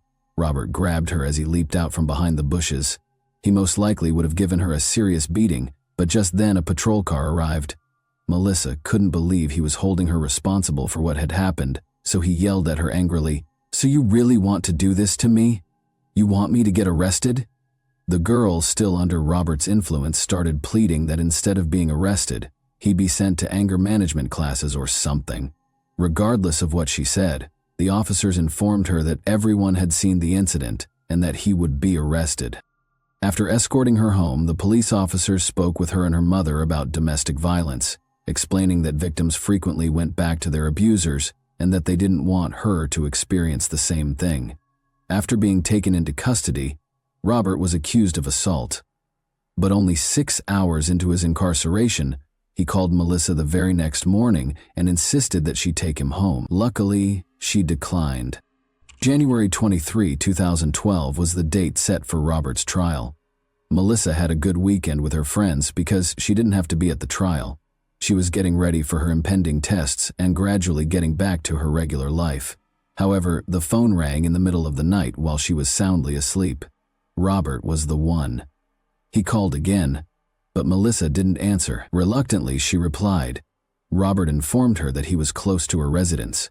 He begged for a final farewell meeting while in tears, saying that he just wanted to give her one last hug and that they shouldn't part on such a sour note. The girl reluctantly consented and, believing she could manage the situation, retrieved her phone, keys, and pepper spray, but she knew it was a big mistake the moment she stepped outside.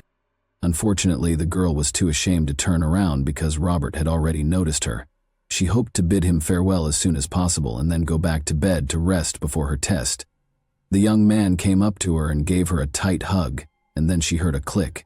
He pulled out his pocket knife. With great force, he hit her, striking her throat, face, and shoulders. Melissa let out a cry and struggled for her life. Suddenly, a girl came out of the shadows and told him to stop. Melissa reached for the girl's hand even though she didn't know her and wasn't sure how she could help. She hoped to call for assistance when she noticed a phone in her hands. Israel complied with Serena's instruction to push the assailant away from the girl at the same moment, because that was her name. Robert got up and walked calmly to his car. Robert abruptly started chasing after them as Serena went up to Melissa and was ready to take her hand.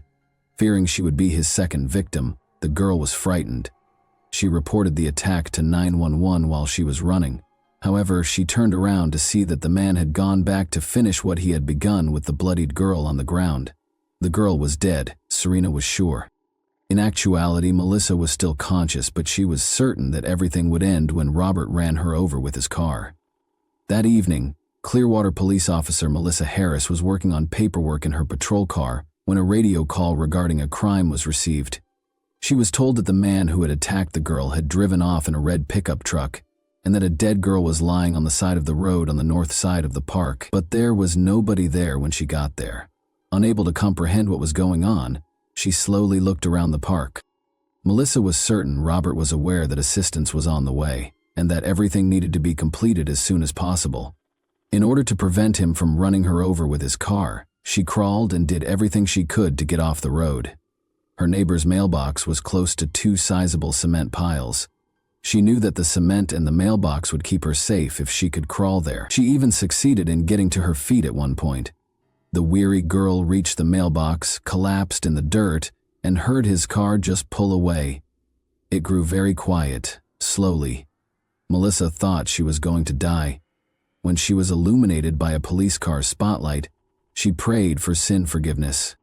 Officer Melissa Harris acknowledges that she had never witnessed anything like it in her years of police work. The victim had numerous wounds, many of which were still heavily bleeding, and her teeth had been knocked out. However, she was able to provide Melissa with Robert's name, address, birth date, and car make in addition to Melissa's own name. To dispel any uncertainty regarding the identity of the offender, she even spelled out his last name. The girl whispered that she could now go after giving all the information. But the oncoming medics stopped her from closing her eyes because they knew she might not wake up again if she did. Melissa's mother woke up as they struggled to treat her most serious injuries. The woman was asked to accompany the police officer, who had already arrived at their house after the girl had been attacked, because her daughter had also been attacked. She was positive that Melissa was sleeping upstairs because the police had misidentified the door. She realized, however, that the officer was pressing her along in order to get her to see Melissa before it was too late. Every second that went by made Melissa's condition worse. She was clearly in need of helicopter transportation. Cameron, a firefighter who also showed up on the scene, recommended landing on the football field. He marked the landing area with signal cones after jumping over the fence. Melissa was placed on a stretcher in a matter of minutes. Nobody thought she would live, and her condition was critical. Cameron, however, felt somehow certain that he would see her again as he watched the helicopter take off. Melissa came dangerously close to death multiple times on the operating table. Her body just didn't have enough blood, and her heart had a hard time pumping it. As a result, while transfusing blood on one hand, the doctors attempted to halt the bleeding on the other. 3 hours later, she was still breathing and squeezing the surgeon's hand feebly. It was only at that point that the weary medical staff decided to take a break and let the patient and themselves rest. The police radio announced that Robert had been spotted in the city in the morning. Presumably to wash away Melissa's blood, he made a stop at a store and purchased a large amount of water. He then went to Walmart to buy sleeping pills and had a meal at McDonald's. His vehicle was then discovered wrecked in a store. The young man was discovered unconscious behind the wheel. The vehicle caught fire after the wheel carved a hole in the ground from the prolonged operation. After being brought to the hospital, the man was shocked to learn that his victim had lived. At first, Robert maintained his innocence by saying he wasn't himself. He suddenly admitted his guilt, though, after the psychiatric evaluation determined that he was not insane and the court date was set. He received a life sentence without the chance of release. Melissa was hospitalized for 3 weeks. She had to retrain herself to walk, talk, eat, and even close her eyes. Melissa was asked to speak at a violence victim center after she recovered completely. Even though she was extremely anxious, she couldn't help but notice that 2 young firefighters were sitting in the front row, paying close attention to her every move. As it happened, Chief Cameron had called to let them know Melissa would be speaking close by and suggested they surprise her. The fact that Melissa was the same girl he had assisted in rescuing in the helicopter astounded Cameron. After introducing himself, Cameron invited Melissa and her mother to their fire station for a celebratory lunch. The youths were essentially inseparable after that day. Cameron restored Melissa's love for life, even though she was certain she would never date again. Later, when she was asked to ceremoniously open a baseball game, Cameron ran up to her and asked, "Will you marry me?" Melissa naturally said yes, and the two fell in love and were married in 2017. Never date an ex-partner after a relationship breakup is Melissa's main piece of advice as a lawyer who advocates for the rights of victims of violence. Even she was unaware of the potential danger. She believes she lived to fulfill the vital duty of assisting young women who feel they are undeserving of respect and true love, despite having nearly died. And that wraps up today's chilling story. If you enjoyed this video, don't forget to like and subscribe so you never miss a new upload. Also, let me know in the comments, what part of this story shocked you the most? Thank you for watching, and I'll see you in the next video.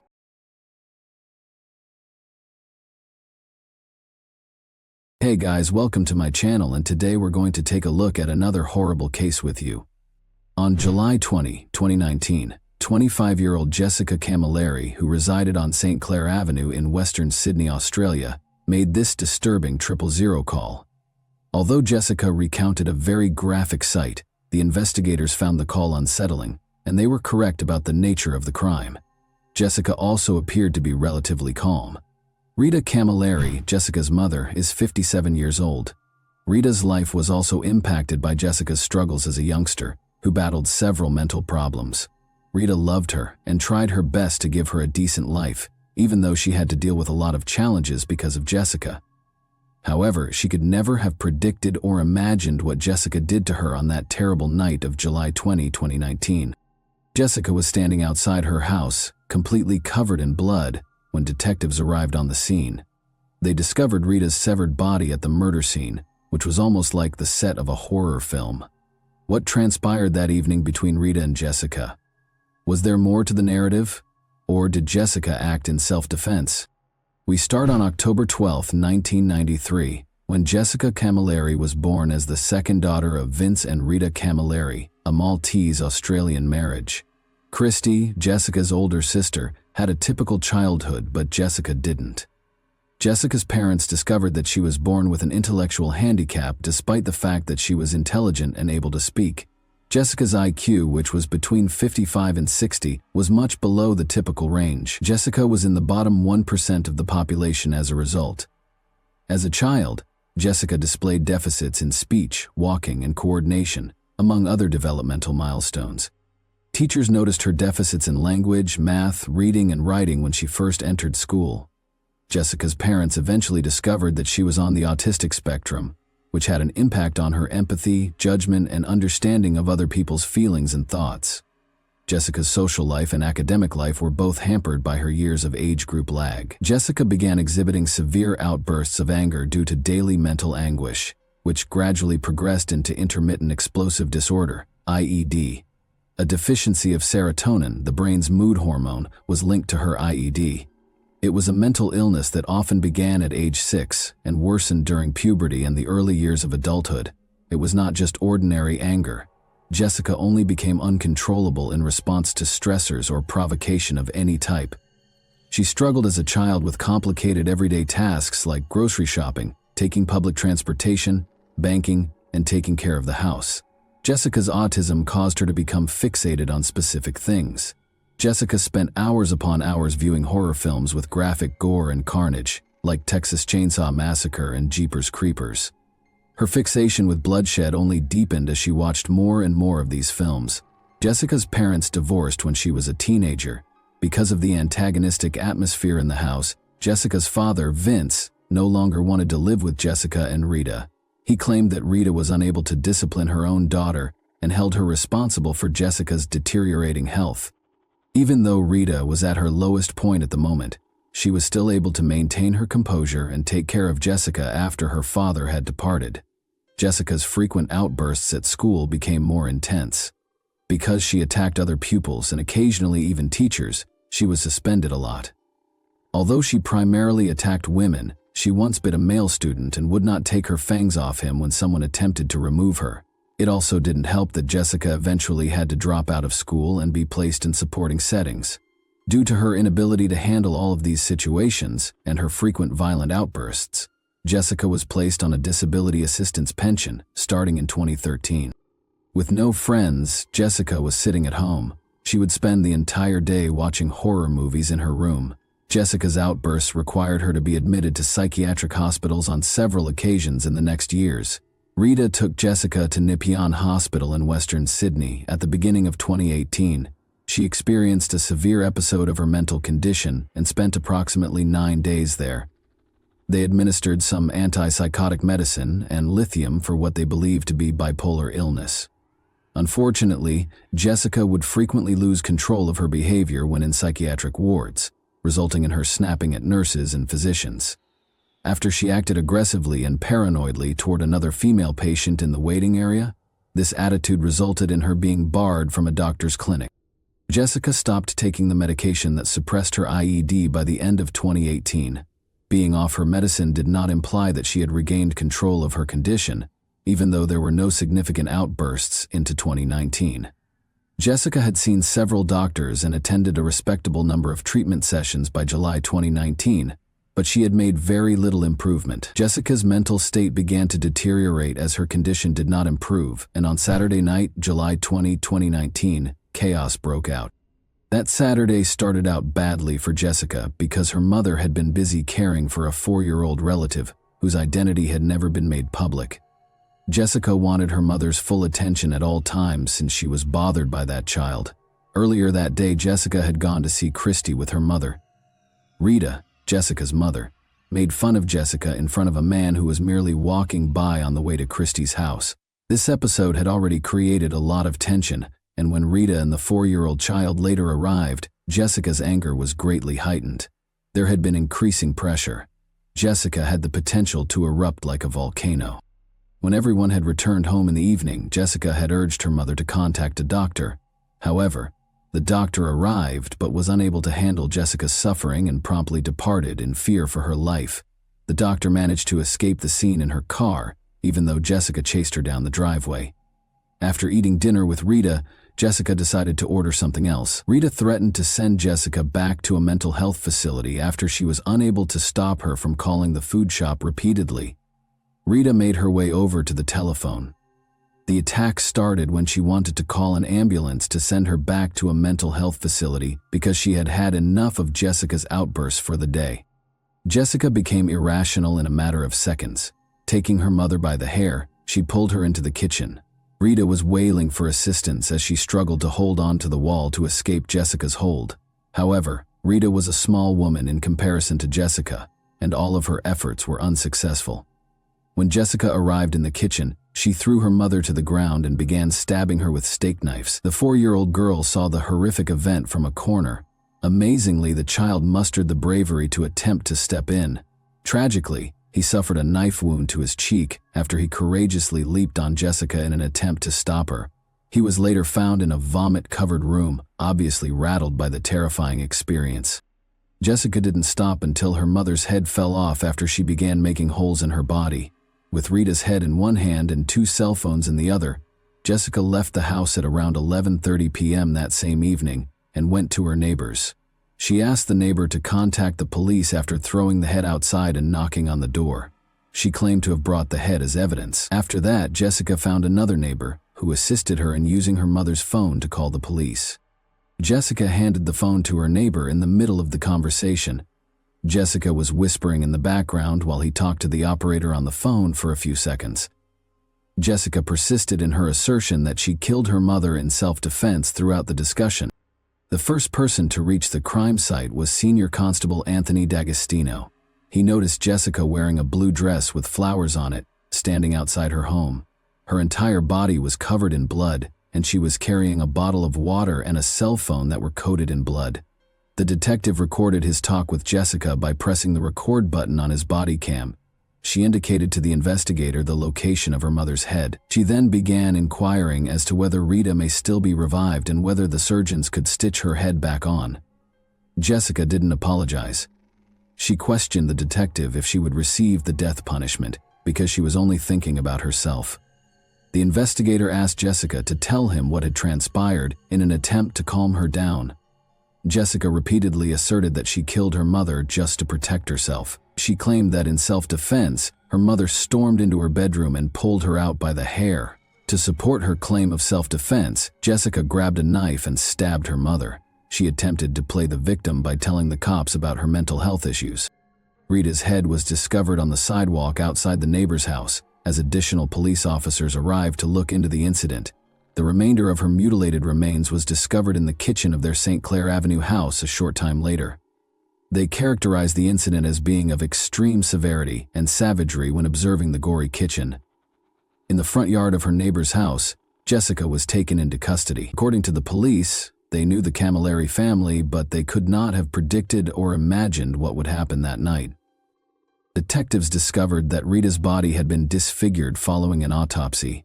She was still alive until at least the first 90 blows, the majority of which were to the head and neck, and even when she passed away, her body had more than 100 stab wounds. However, that wasn't even the most graphic aspect of this horrible murder. Rita had had a piece of her tongue and nose severed. She had been pushed and pressed after both of her eyeballs had been ripped out. At the crime scene, the detectives discovered 7 knives, all of which Jessica had used to stab her mother. 4 of the 7 knives had broken during the murder because Jessica's attacks were so vicious. Jessica revealed the true reason behind her ruthless murder of her mother on July 21, 2019, the morning following the tragedy. She began by claiming that, despite having harmed numerous people, she had never spoken to her mother until yesterday night, when Jessica's mother threatened to have her committed to a mental health facility. After losing her temper, Jessica wanted to discipline her mother. Jessica claimed to the investigator that she had no intention of killing her, but things suddenly spiraled out of control. Jessica was unable to resist stabbing her mother when her IED took control. Jessica was put on trial before Justice Helen Wilson in December 2020 after being accused with murder. The jury was informed that the purpose of the trial was to prove that Jessica's mental diseases took over and significantly impaired her mental state at the time of the murder, rather than to dispute whether Jessica killed her mother or not. Tony McCarthy, the Crown prosecutor, said in his opening statement that Jessica had a history of assault. Even her own family members had been harassed and intimidated by Jessica, who threatened to use a knife to hack off their heads. Tony brought up the fact that Jessica liked horror films, particularly those that included brutal murder and body dismemberment. He went on to say that Jessica's intellectual handicap was just modest to moderate. Nathan Steele, Jessica's defense lawyer, urged the jurors to ignore their feelings and sympathies and focus their decision solely on the evidence. He claimed that Jessica had diminished capacity at the time of her deadly attack on her mother as a result of the impact of her mental illnesses. She had been seeing Professor David Greenberg ever since she was arrested. He was called upon to diagnose Jessica during the trial. He said that he could not uncover any indications that Jessica had visual or auditory hallucinations or schizophrenia. Professor David noted that although Jessica didn't typically utilize social cues to communicate, she was fairly specific about the specifics of the crime and lacked emotion as she recounted the horrifying events of the night she killed her mother. Additionally, he claimed that Jessica had a low sense of self-worth and displayed narcissistic traits and personality issues. Jessica had become an egocentric and self-centered person as a result of all the extra care she received as a child. She had a history of requesting attention, and her IED would activate if she did not receive it. It was not unusual for Jessica to be in a comparatively peaceful state of mind when the cops arrived. After she had committed an offense, her anger swiftly subsided. She felt entitled and had an irrational expectation that those around her would treat her well. She would become enraged when things did not go as planned. Jessica Camilleri became more challenging as she grew older. According to her sister, she stayed on the couch most of the time, refusing to get up when she was thirsty and requesting that her mother get her a drink.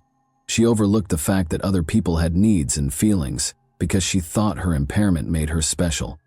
She was extremely sensitive to criticism and would frequently respond to it with anger or contempt. Professor David stated his diagnosis and added that Jessica's mother, who was now deceased, was her only friend. Christy, Jessica's sister, also testified in court. She stated that her younger sister had been brutally bullied by other children at school and had been diagnosed with several problems, including attention deficit disorder and dyslexia. She claimed that when their father abandoned them, Jessica's health began to deteriorate due to their father. Jessica was still relatively disciplined and in charge, but that all changed quickly once he left the family. Justice Wilson recognized the conflict between punishing a criminal who has a major disability and weighing the need for punishment throughout the sentencing process. The judge concluded that Jessica knew what she was doing and how gravely wrong it was, even though she had lost control. She said that a severe punishment was required because of the seriousness of the act, the great suffering done to Rita's family, and the need to keep Jessica out of the community. Christy was relieved when the judge stated that she felt some closure, knowing her mother will receive justice. Christy was certain about the nature of her relationship with Jessica going forward. It was impossible to imagine what Jessica had done to Rita.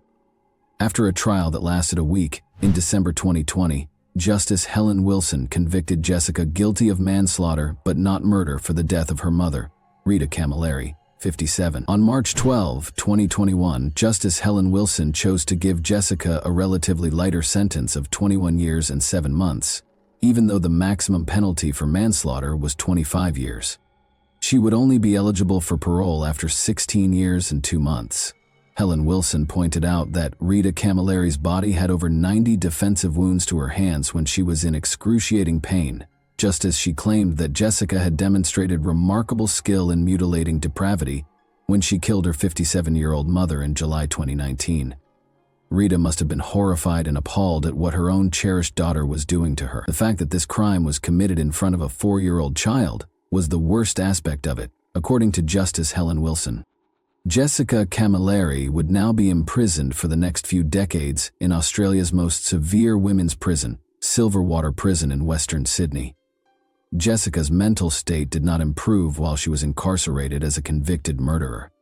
Her painful recollections of her time in school returned after going through all the bullying and torture. She would frequently argue with other inmates and occasionally even guards.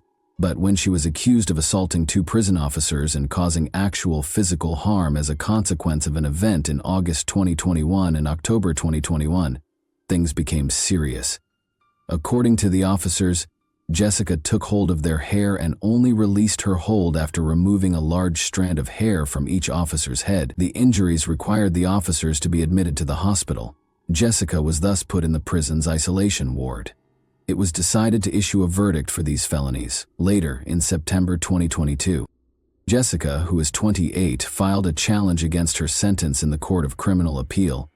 She claimed that her loss of control during the attack on her mother was not appropriately taken into account, as did her defense team.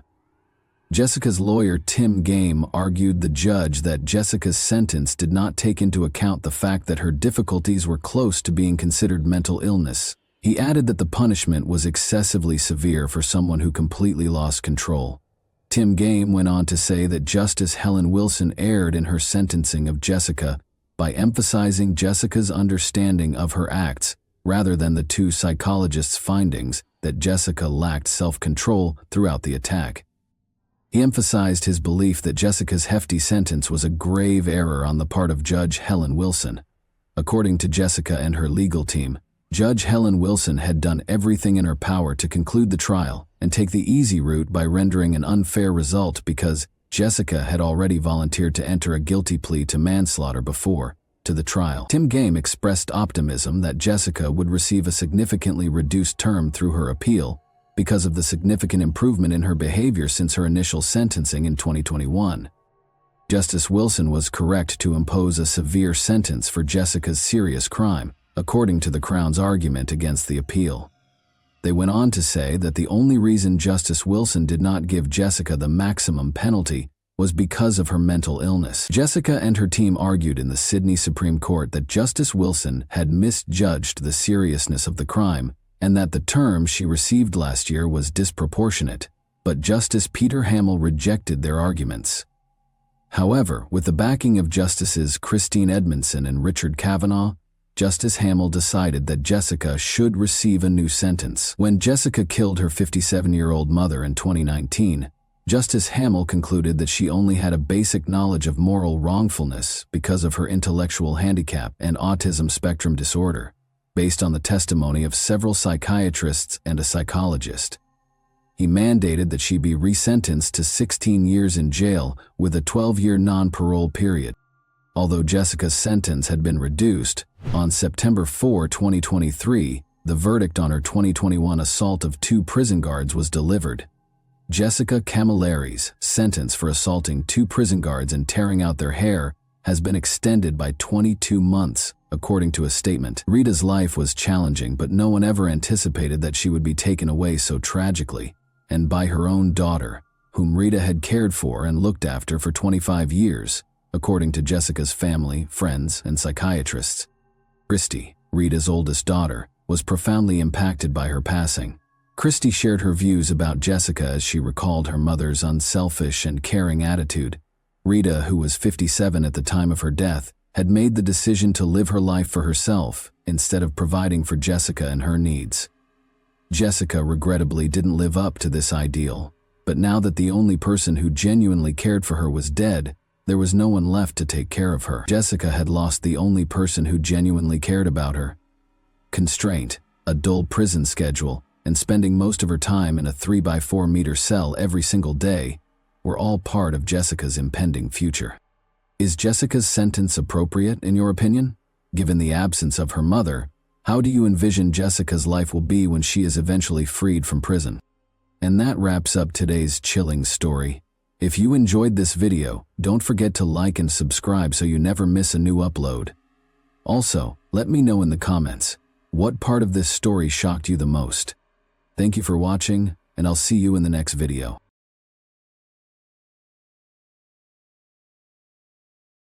Hey guys, welcome to my channel, and today we're going to take a look at another horrible case with you. Lynette Dawson's seemingly ideal life was upended in January 1982 when she vanished without a trace in the quiet suburb of Bayview on Sydney's northern beaches. Lynette was a warm, loving wife, mother, and friend, so her family and friends were shocked by her abrupt absence. Lynette left her 2 young daughters behind when she left the family, according to her husband, Chris Dawson, a dynamic former rugby league player who is now a teacher. However, his story almost immediately sparked troubling questions. Why would a loving mother desert her kids? Why didn't she take any cash, clothing, or even a note with her? Let's explore the complex network of love, treachery, and unresolved issues that characterize Lynette's tale, a tragedy that defies extinction. Lynette Dawson, whose real name was Lynette Joy Sims, was born into a close-knit and affectionate family. She was the second of 4 children in the Sims family, which included an older brother named Greg and younger siblings Pat and Philip, and she grew up in Sydney's eastern suburbs. Lynette was well known from an early age for her good nature, upbeat demeanor, and strong bonds with her family. A short stroll from their house, Clovelly Beach is a charming spot where the Sims family frequently spent their weekends. For Lynette and her siblings, the beach, with its crystal-clear waters and expansive views of the coast, became a special place, where they created innumerable memories of swimming, family vacations, and spending time together. Lynette married Chris Dawson, a dynamic and athletic man who had gained early notoriety as a rugby league player for the Newtown Jets, in March 2970 when she was just 19 years old. The pair appeared to have a dreamlike romance, and Chris was well known for his athletic ability and attractive appearance. Lynette, who was deeply in love with Chris, helped him with his career while they were starting a family. Their union seemed to be a match made in heaven. The couple chose Bayview, a serene and picturesque suburb on Sydney's northern beaches, which is a great area to start a family. Lynette and Chris had 2 daughters, Chanel and Sharon, in the years after their marriage, and the family seemed to lead a happy life. Lynette balanced her commitment to her family with her career as a nurse and then as a childcare provider. She enjoyed taking care of her daughters and keeping their home cozy and loving, and she frequently put their needs ahead of her own. Chris, on the other hand, kept advancing his career by juggling his rugby commitments and teaching job. Chris was the devoted husband and father, and Lynette was the focal point of their seemingly perfect life for many years. But beneath the surface of their contented family life, their marriage was starting to show signs of strain. Chris's relationship with a young student at Cromer High School would soon fall apart due to his growing infatuation with her. Lynette had no idea at the time that her marriage, which had seemed stable, was about to fall apart, and that a string of startling incidents would soon shake the foundation of her family and alter her life forever, ultimately leading to her death. Joanne Curtis first appeared in Chris Dawson's physical education class at Cromer High School when she was 16 years old.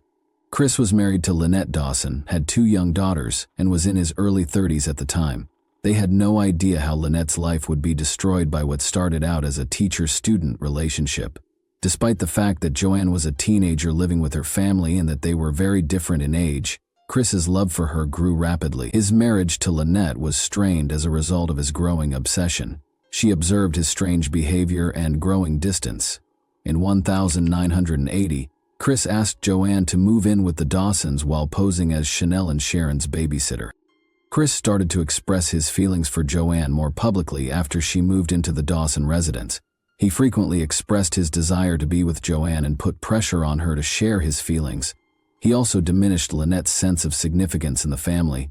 Concerning the disintegration of her marriage, Lynette confided in her friends. She was very private about her marital issues. Joanne also became aware of Chris's domineering behavior and felt trapped in a situation from which she was unable to quickly get out. Chris, Joanne, and Lynette's tension kept increasing. In response to Lynette's efforts to keep her marriage intact, Chris became increasingly fixated, making it difficult to distinguish between his personal and professional lives. Joanne's emotional struggles caused her to start separating from Chris, which made him even more desperate. Chris's inability to accept losing Joanne or control over the situation resulted in a growing sense of frustration that ultimately led to tragedy. Lynette Dawson vanished without a trace on January 8, 1982. According to Chris Dawson, Lynette abandoned their family and left behind her possessions, which included her wedding band, clothing, and personal effects. Chris said Lynette had called her mother, Helena Sims, multiple times after she left, stating that she needed time away to get her thoughts straight. Lynette had marks around her throat when she returned from marriage counseling the day before she vanished. Lynette explained that Chris had wrapped his hands around her neck in the elevator on the way to counseling when her sister Annette asked her about it. Chris claimed that Lynette left voluntarily, raising the possibility that she did so in order to get away from the demands of family life. Helena Sims was taken aback by the news at first, but she did not immediately doubt her son-in-law's justification. Lynette had always been a family-oriented woman and had been a loving mother to their 2 young daughters, Chanel and Sharon. Even so, her mother, who had only spoken to Lynette a few days prior to her disappearance, struggled to believe that Lynette would abruptly leave her family. Helena was worried at first, but she had no reason to believe that something darker had happened. Tragically, she accepted Chris's story, which turned out to be untrue. At first, Chris's account of what happened to Lynette's family and the police seemed credible. Lynette had told him she was going to spend some time with friends and would come back when she was ready, he said. However, there were a number of obvious contradictions in his story that were overlooked. First of all, it would have been unusual for Lynette to have taken any cash, credit cards, or identification with her. In addition, If Lynette had really intended to leave, she would have made plans for the care of her kids, but she hadn't. Chris Dawson appeared remarkably unconcerned in the days following Lynette's disappearance, even acting as if nothing had happened. However, Chris Dawson's quick response to Lynette's disappearance was what alarmed her family and friends.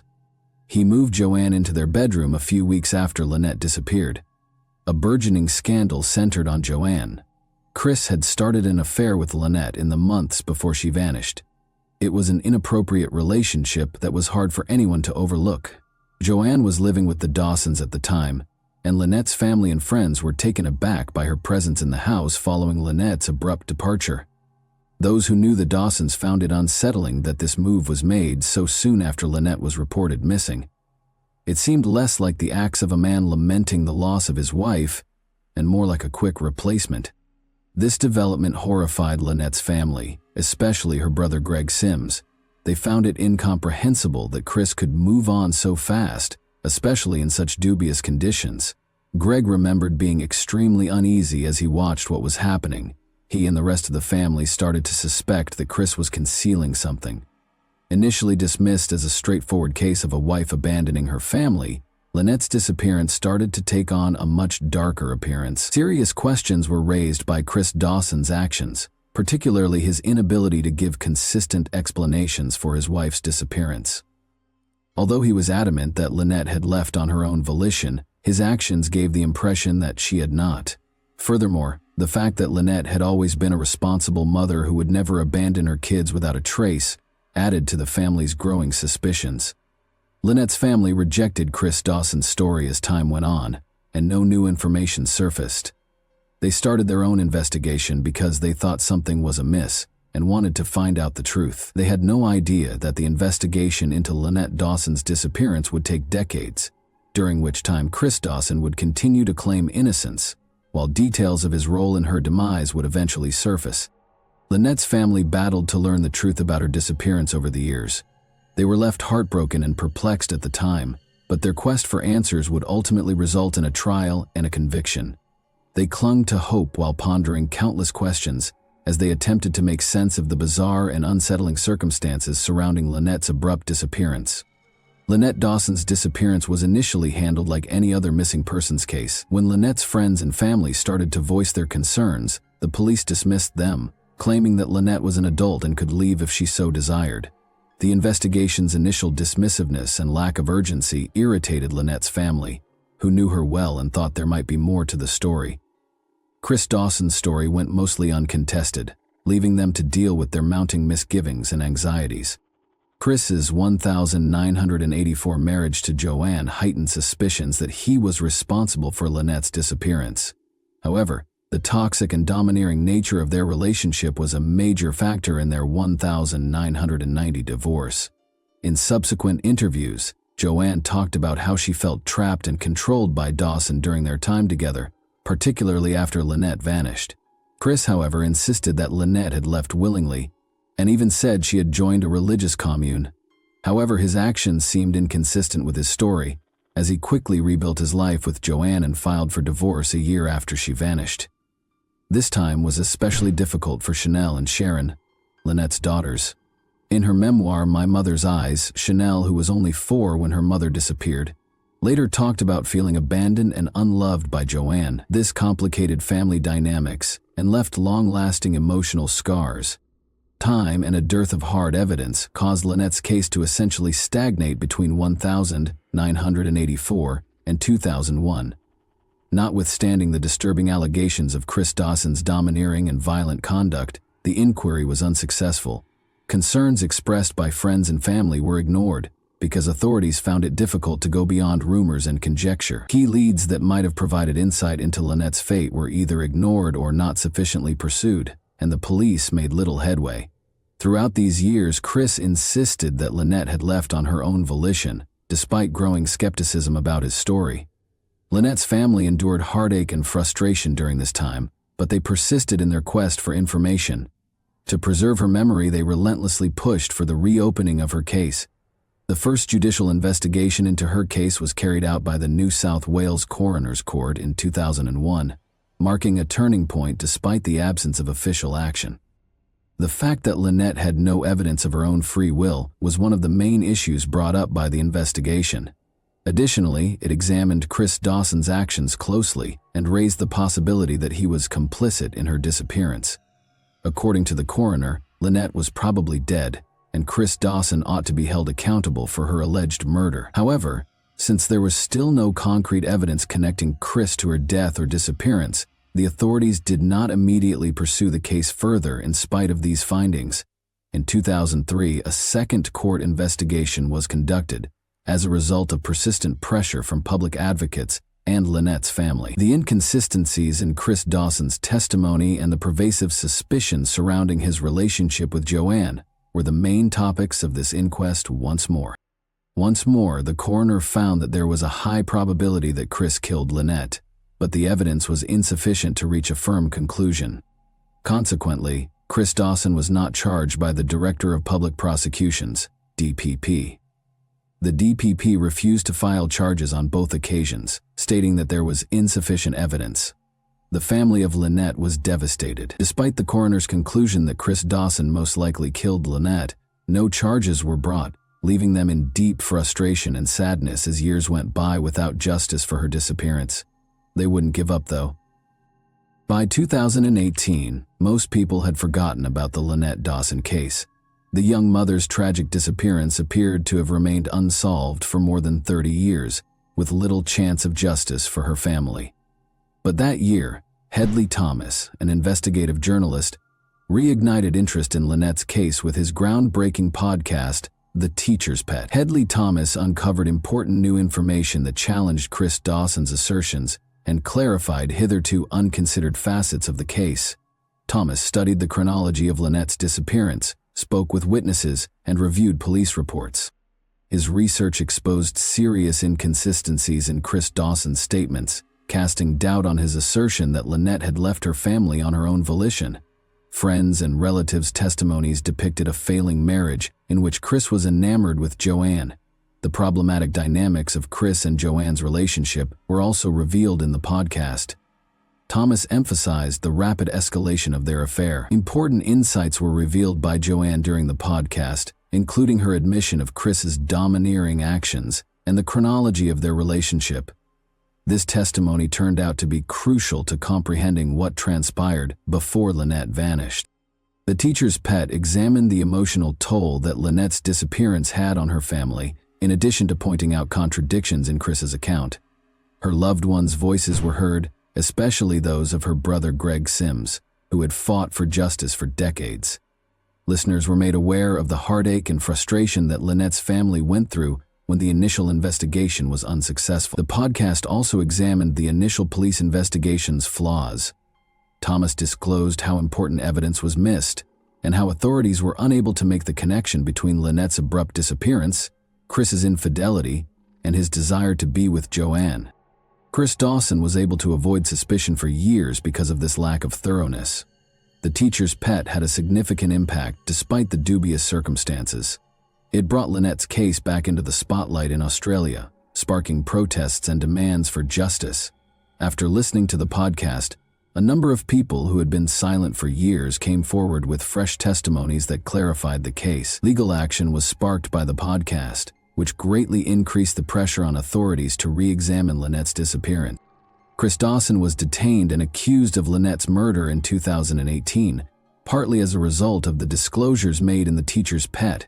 The case eventually went to trial, which was a major turning point.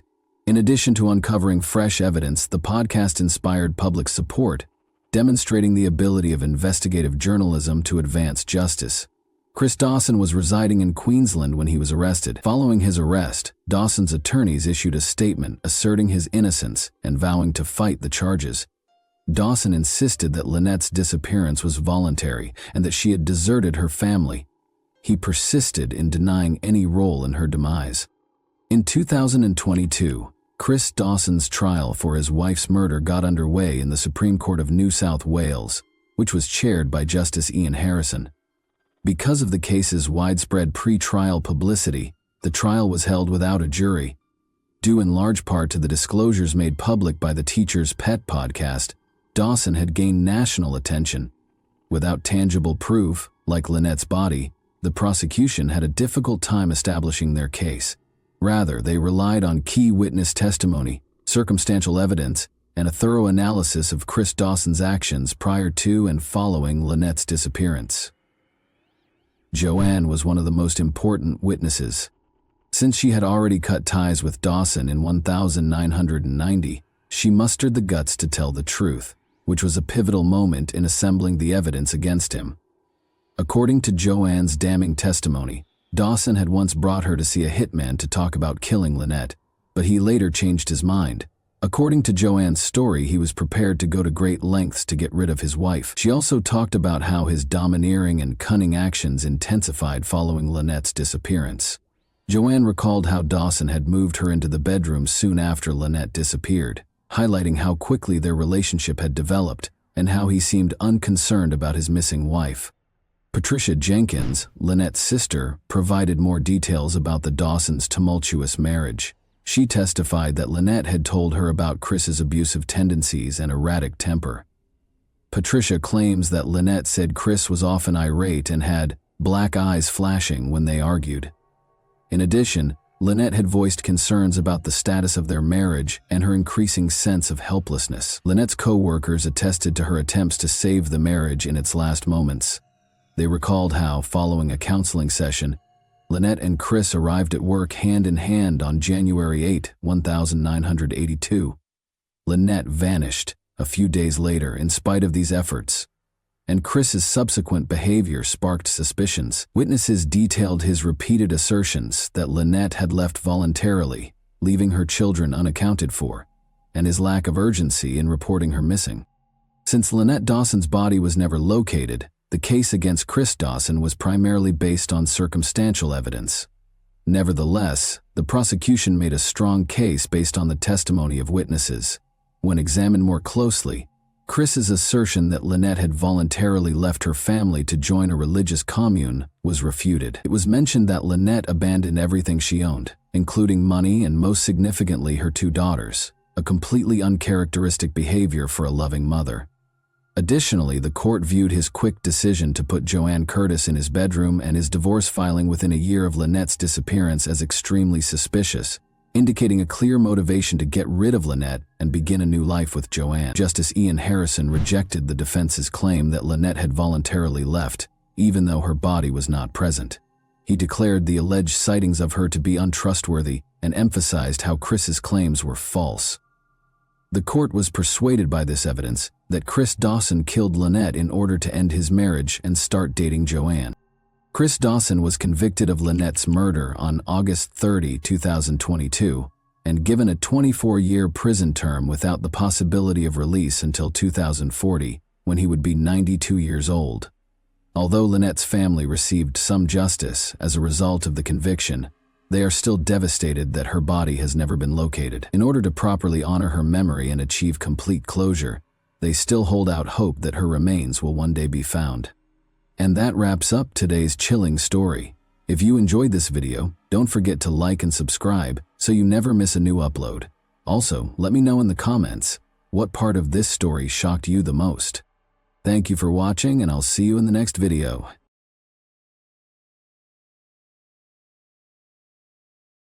Hey guys, welcome to my channel, and today we're going to take a look at another horrible case with you.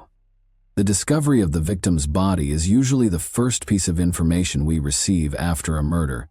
From that point forward, the police begin their investigation to determine what happened and who committed the crime. But not this time. In this case, the typical scenario was disrupted when the victim identified their assailant before he committed the crime. This story occurred recently, in early May 2022, in the city of Peleon Norte de Santander Department, one of Colombia's 32 departments. In this city, there lived a 16-year-old girl named Ana Karina Blanco Duran. She was the oldest of 3 children in a modest family, similar to many others in the region. However, this had no impact on Karina's personality or dreams. She was in the 11th grade and eagerly awaiting graduation. Karina's relatives and friends described her as disciplined and determined, but also cheerful, sociable, and optimistic. However, like most teenagers, she had doubts. She expressed her thoughts in a letter she wrote for a school assignment 2 weeks ago. In the letter, the girl stated that, like everyone else, she had goals that she wanted to achieve. However, at the time, she was preoccupied with being happy, studying, and assisting her mother, whom she described as a beautiful, strong, and resilient woman who had a huge influence over her. The following year, the girl intended to attend university and study psychology or philosophy.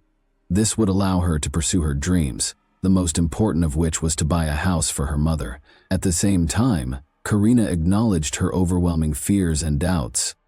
She wrote that she was afraid of growing up and facing the big world alone.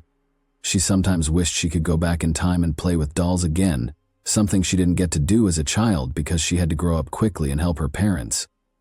Karina, almost prophetically, explained what would happen to her in 2 weeks in her final sentence. She wrote that she feared human evil, and she was not mistaken. What she was afraid of eventually shattered her dreams. Karina awoke early on May 3, 2022, as she usually does. She lived in La Vega, a village in the Cashra municipality.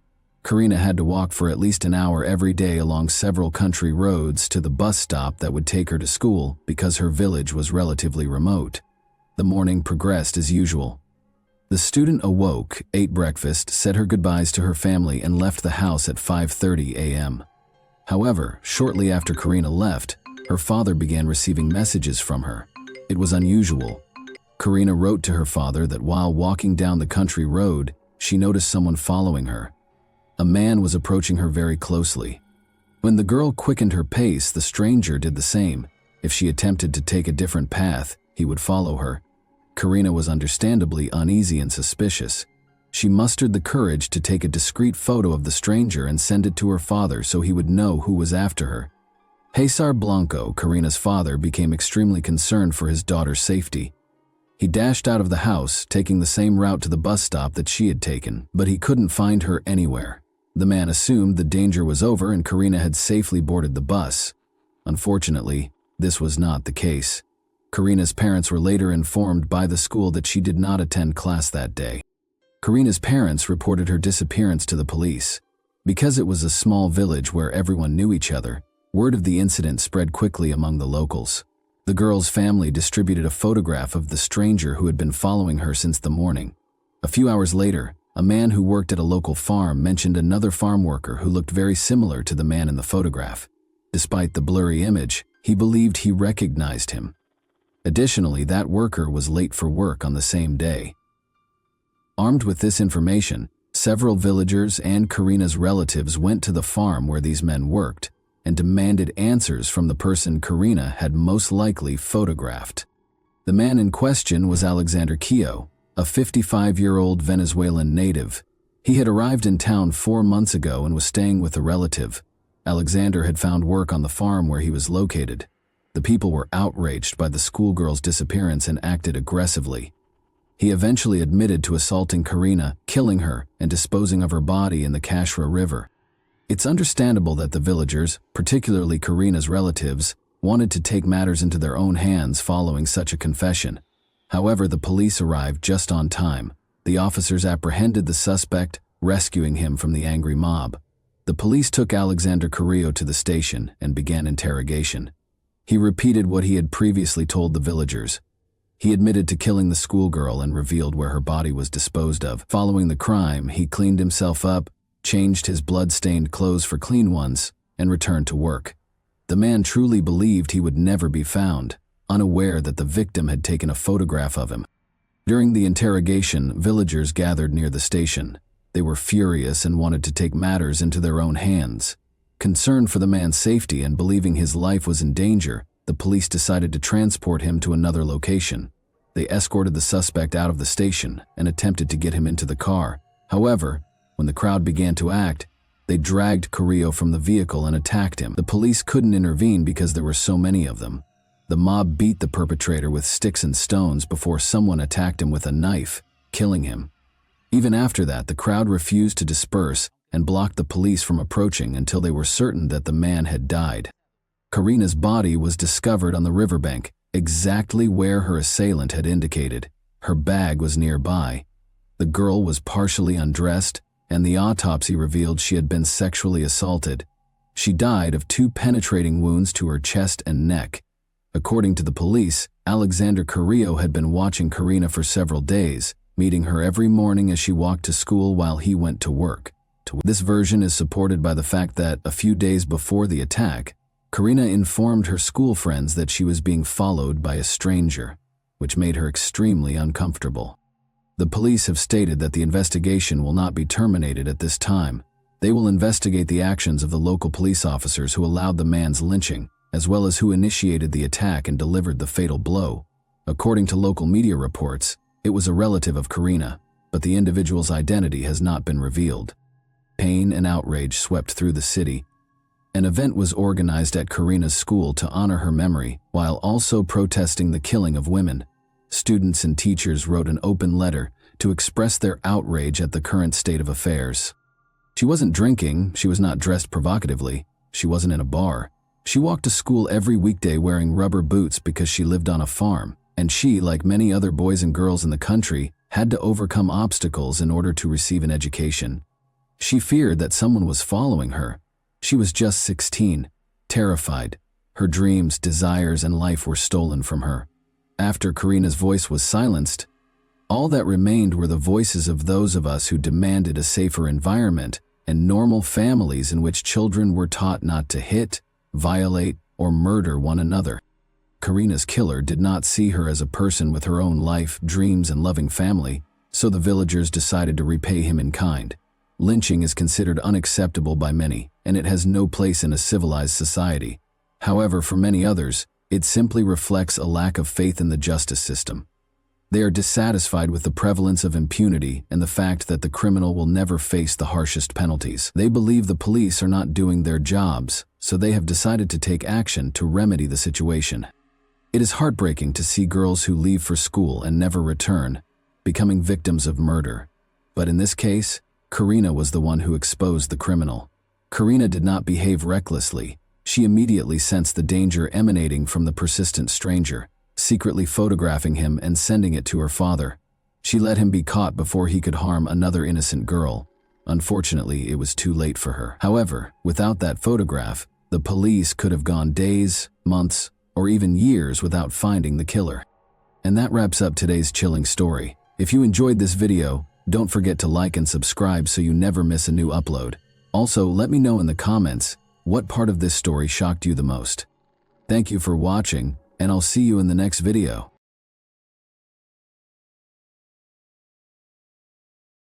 Hey guys, welcome to my channel, and today we're going to take a look at another horrible case with you. A plastic bag was discovered by a woman walking her dog along the shores of Deer Island, which is close to Boston, Massachusetts, on the afternoon of June 25, 2015. Her dog's incessant curiosity led her to a horrifying discovery: the dead body of a child. After she had initially written it off as discarded trash, she was so shocked and scared that she called the police right away. Because of the extreme stage of decomposition, the child's identity remained elusive despite their best efforts. 3 months passed before the child was identified. Who could have committed such a crime in their right mind? As soon as the child's body was discovered on Deer Island, the investigation into her death got underway. Authorities put forth a lot of effort to identify her despite her extreme decomposition. She was found with a zebra print blanket inside the bag, and only a pair of white leggings with a black polka dot design. Early skepticism resulted in fruitless efforts to use cadaver dogs to find more bodies or remains. The body had already started to decompose, making visual identification impossible, and fingerprints could not be collected due to prolonged exposure to water. The race and ethnicity of the child were unknown to the investigators. How her remains got to the scene was unknown. It was unclear if the body had been dumped on the beach or if it had floated in the water from somewhere else, possibly as far away as Canada. Because the body was not sufficiently decomposed, authorities thought the victim had been placed at the scene rather than washing ashore. On July 3, 2015, an autopsy was performed after the child's body was found, but the cause of death was not established. Authorities suspected foul play, but the remains showed no obvious signs of injury. Tests were then performed to look for alcohol, drugs, or toxins that might have contributed to the death. Eventually, it was discovered that the child had Hispanic heritage. According to the description, her hair was 14 inches long, wavy, and brown, indicating that it had been untrimmed for some time. She weighed about 30 pounds and was estimated to be between 3'1" and 3'6". There were no noticeable scars or birthmarks on her body.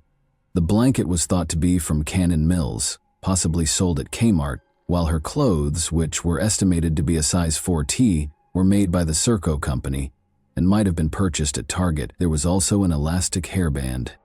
Despite her unknown status, she didn't show any symptoms of malnutrition and seemed to have had a good life.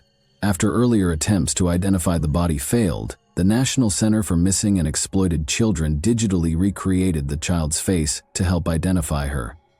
Adobe Photoshop was used to create the reconstruction, which included stock and mortuary photos to approximate her appearance and life. In an effort to gather more details, flyers with pictures of the child and her possessions were handed out. On July 4, 2015, information about the child's discovery and physical measurements were added to the National Missing and Unidentified Persons System, NAMUS. Despite ruling out more than 200 missing persons, no matches were found. No one came forward to identify the victim or take responsibility for the crime, despite a lot of effort. The investigation relied heavily on forensic testing. Although DNA samples were taken from the body's teeth and hair, none of the profiles found in databases of known missing people matched. The University of North Texas received additional samples for more detailed profiling. Despite the lengthy process, it was concluded that she might have traveled to any of the 6 New England states, as well as possibly other places. She could have traveled across the nation, according to tests on her hair and enamel. In an interview, television host John Walsh discussed the case and encouraged viewers who have information to come forward. Authorities received a lot of tips, but many leads did not result in meaningful action. The establishment of a 24-hour hotline and fax hotline allowed people to submit information anonymously, and as a result, submissions came from all over the United States and beyond. The child was identified as Bella Nevaeh Amoroso Bond on September 18, 2015, following 3 exhausting months of ceaseless searching. On August 6, 2012, Joe Amoroso and Rochelle Bond welcomed her into the world. After Laura Springs, Rochelle Bond's neighbor, revealed a connection between Bella and the baby doe, Bella was identified. Michaela Springs, Laura's sister, was worried about Bella's ongoing absence from the home. She confronted Rochelle and Michael McCarthy, her boyfriend, who said the Department of Children and Families, DCF, had taken Bella away. This was later shown to be false, though. On September 17, 2015, Michaela called the police believing baby doe to be Bella. At Rochelle Bond's residence in Dorchester, Massachusetts, a search warrant was carried out. Joe Amoroso, Bella's biological father, had spoken to her over the phone but had never met her. Amoroso expressed skepticism about Rochelle's involvement and conjectured that her boyfriend might have given her heroin to sedate her. But Bella's paternal grandmother doubted the veracity of Rochelle's claims and thought she had a significant role in Bella's demise. Detectives dug deep into Rochelle and Michael's past, all the way back to November 2011 when Bella was conceived, in order to piece together what had happened. Her mother, Rochelle, was heavily involved in the local drug scene, had a strong heroin addiction, and used illicit means to finance her addiction. Joe Amoroso, Rochelle's partner, was also battling addiction in spite of the difficulties. When Joe learned that Rochelle had cheated on him, their relationship soured. He never saw his daughter and vanished before Bella was born. Rochelle was adamant about keeping Bella, even though her addiction had previously cost her custody of her other children. Bella was born at Boston Medical Center on August 6, 2012. Rochelle's determination to be a responsible mother was reinforced when she saw her daughter for the first time. However, allegations of neglect surfaced in spite of her efforts. She found an apartment in the neighboring city of Dorchester and made an effort to give Bella a secure home. Even though Rochelle loved Bella, she battled her addiction, and sometimes her old habits came back. Carelessness was still being reported, which was indicative of Rochelle's ongoing struggle with heroin addiction and how it affected her capacity to look after Bella. As the months went by, Rochelle received calls from the Massachusetts Department of Children and Families in 2012 and 2013 regarding the domestic situation. Feeling the pressure of being a single parent, Rachel continued to speak with Joe on the phone.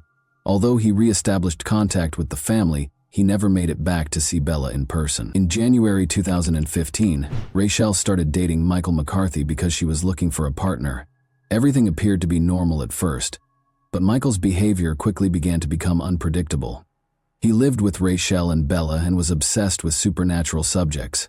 Their relationship rapidly deteriorated as they both became addicted to drugs. When the abuse was reported to the police, nothing was done, and things continued as they were. Rachel had been lying to them, which is why no one noticed Bella's absence. After visiting their home, she made a false claim that Bella had been taken away by the DCF, saying that the situation was too difficult. People accepted Rachel's story without question because of the situation. Investigators obtained a search warrant and questioned Rachel and Michael because of their suspicions and Rachel's false claims about the DCF removing the child. Eventually, Rachel admitted to the terrible things that had happened that fateful night.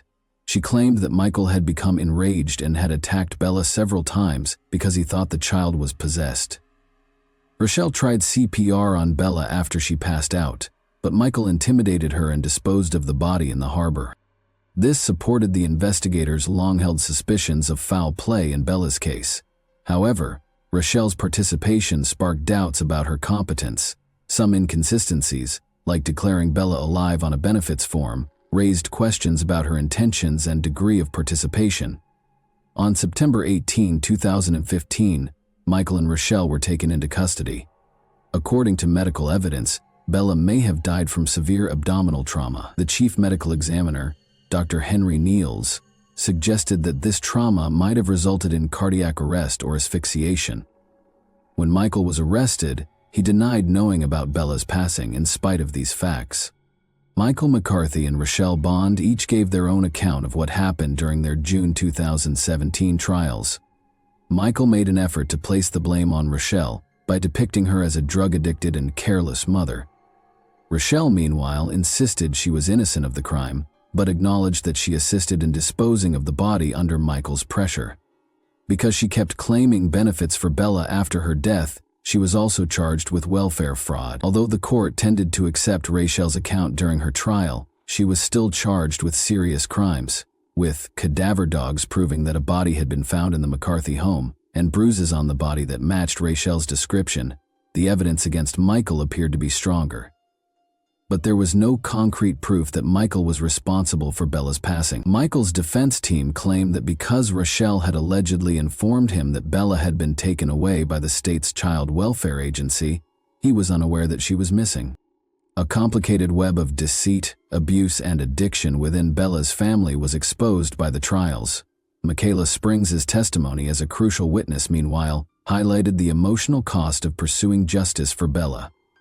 Following the untimely death of Bella Bond, Michael McCarthy was found guilty of second-degree murder on June 28, 2017, and given a life sentence with the possibility of release in 20 years. In the end, Rachel entered a guilty plea and was given a considerably reduced probationary period. Investigations into Bella's case, however, revealed grave mistakes and misconduct, raising concerns about how the Department of Children and Families handled her case. Prior to McCarthy's sentencing, Bella's biological father, Joe Amoroso, gave a victim impact statement in which he expressed his deep sorrow over the death of his daughter. Although Joe had never met Bella, he stressed the importance of her life and regretted not being able to be her father. The Office of the Child Advocate's investigation found significant mistakes in the child welfare system. Only a formal written warning was given by the agency to the employee who committed the misconduct. Bella Bond's case generated a lot of national attention, as evidenced by the activity on Facebook and Twitter. A funeral home promised funds for a dignified burial with a headstone, and other people offered to pay for her funeral and burial. Joe Amoroso disclosed that Bella would be buried in Winthrop, Massachusetts, with her family by her side, choosing to hold wake services and a public funeral. However, after both of her parents ultimately decided against holding a public funeral, Bella was finally buried in a private ceremony at Winthrop Cemetery on November 28, 2015. Her name and the date of her discovery were engraved on the headstone beneath which she was interred.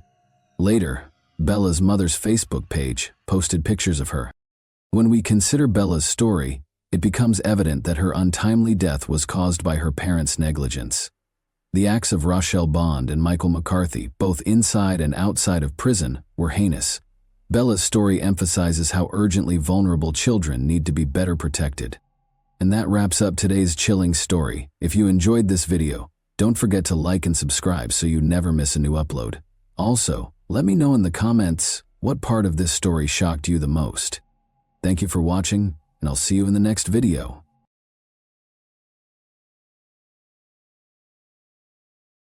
Hey guys, welcome to my channel, and today we're going to take a look at another horrible case with you. French television producer Sophie Toscan de Plantier was brutally murdered in December 1996 outside her vacation home in West Cork, Ireland.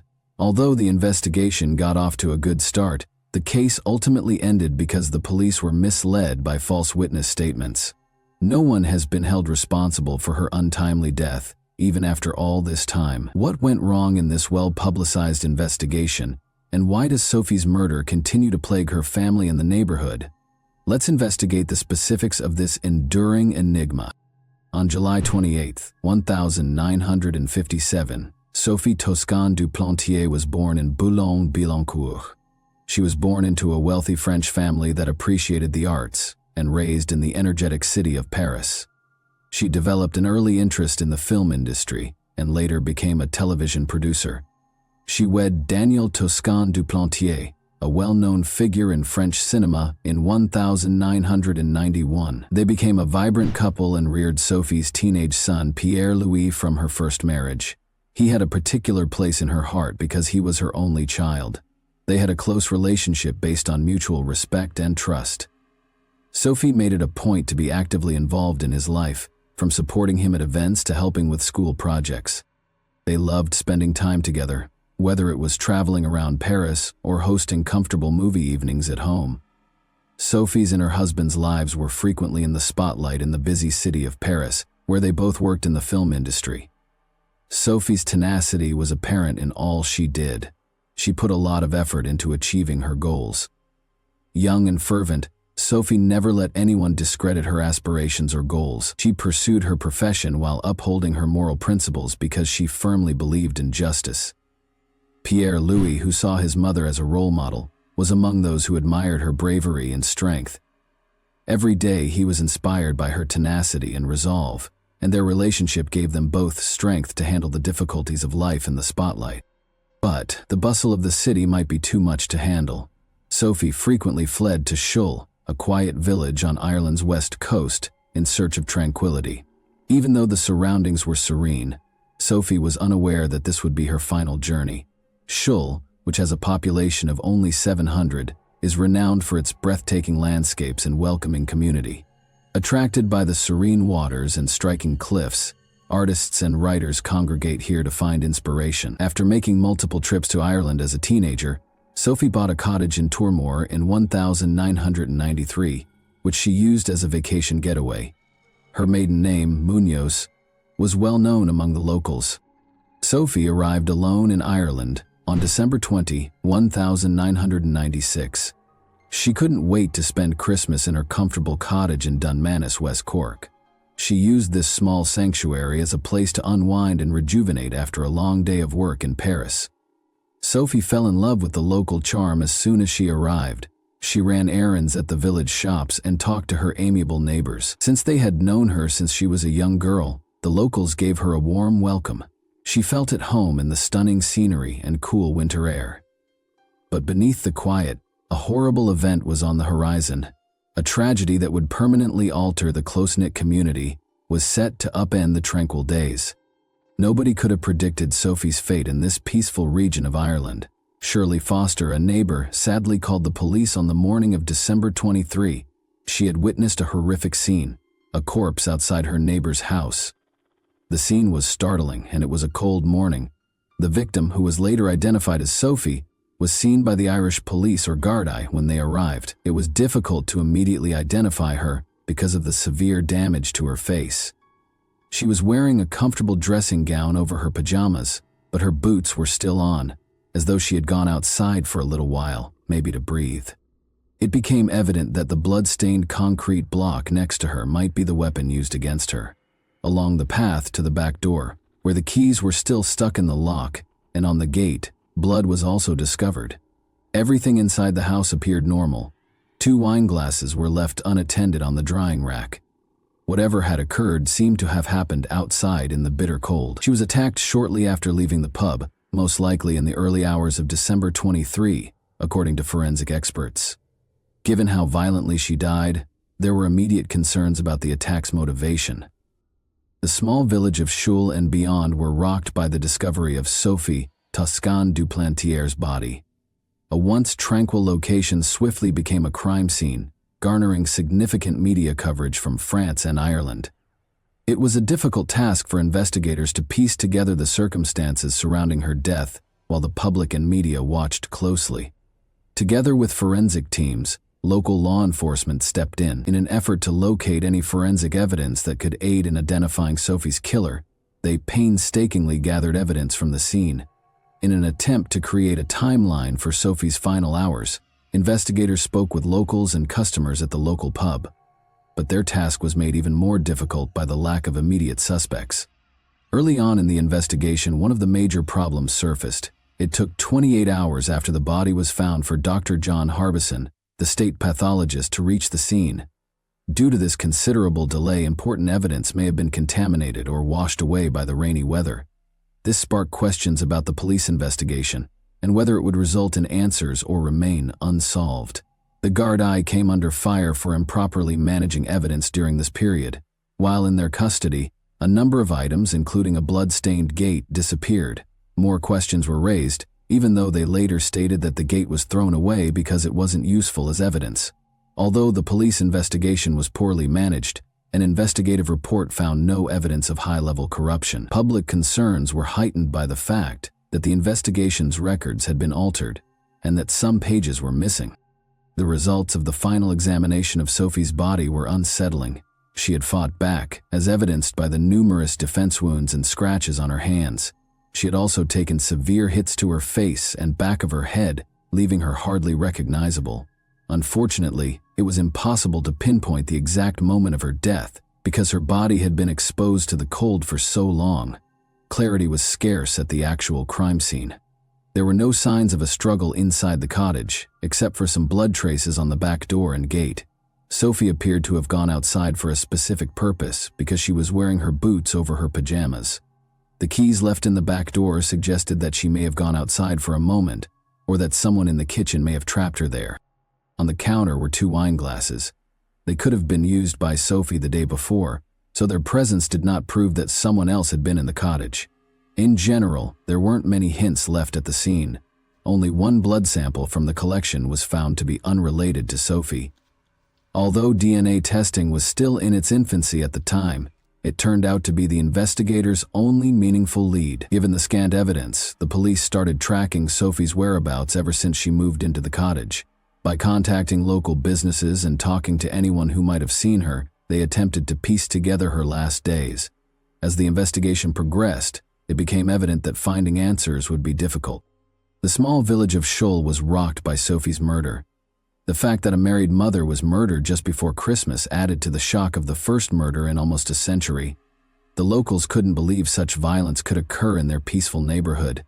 The villagers gathered to grieve and support one another, and they stayed up to pray in Sophie's honor. This sad incident sparked important conversations about safety, particularly for women, and the value of being vigilant even in quiet rural communities. The media significantly influenced public perception of the case as the investigation went on. There was a moral panic brought on by the coverage. The murder of Sophie was widely covered by the media as a change from a multicultural safe village to one that is now afraid. Crazy theories about what transpired were frequently included in the stories. Others offered strange theories, such as the idea that Sophie was killed by a horse, while others conjectured about French hitmen. 2 London-based crime podcasters made the decision to delve deeply into the case and produced a multi-episode series that attracted the interest of major networks like Netflix and Sky Atlantic. This renewed interest sparked crucial conversations about how crimes against women were portrayed in the media and the necessity of responsible reporting. even though these documentaries frequently concentrated on sensational elements and the question of who did it. For researchers, these developments brought up two important questions. First, how closely did the sensationalized stories that frequently accompany cases of violence against women resemble the recent media coverage of Sophie's case?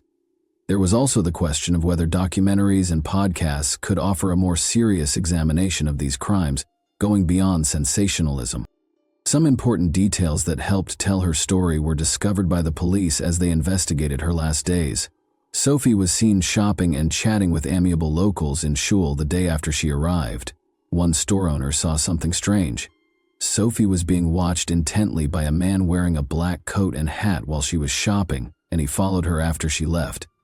Sophie made the decision to walk to 3 Castlehead the night before her body was found. The ruins of Dunlough Castle can be seen along this lovely track, which also offers breathtaking views.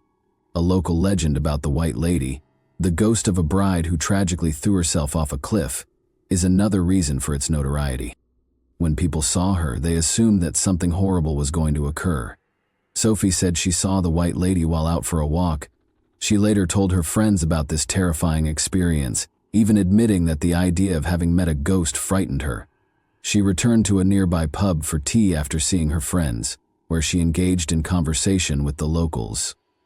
Although it seemed like a typical evening, nobody could have predicted how it would turn out. Daniel, Sophie's husband, was in Paris when she last spoke to him. Around midnight, they received a phone call that was probably full of love and encouragement, but a horrible thing happened after that call. Sophie was murdered sometime between midnight and the time her neighbor discovered her. This demonstrated how urgent and intricate it is to comprehend the events leading up to her terrible destiny.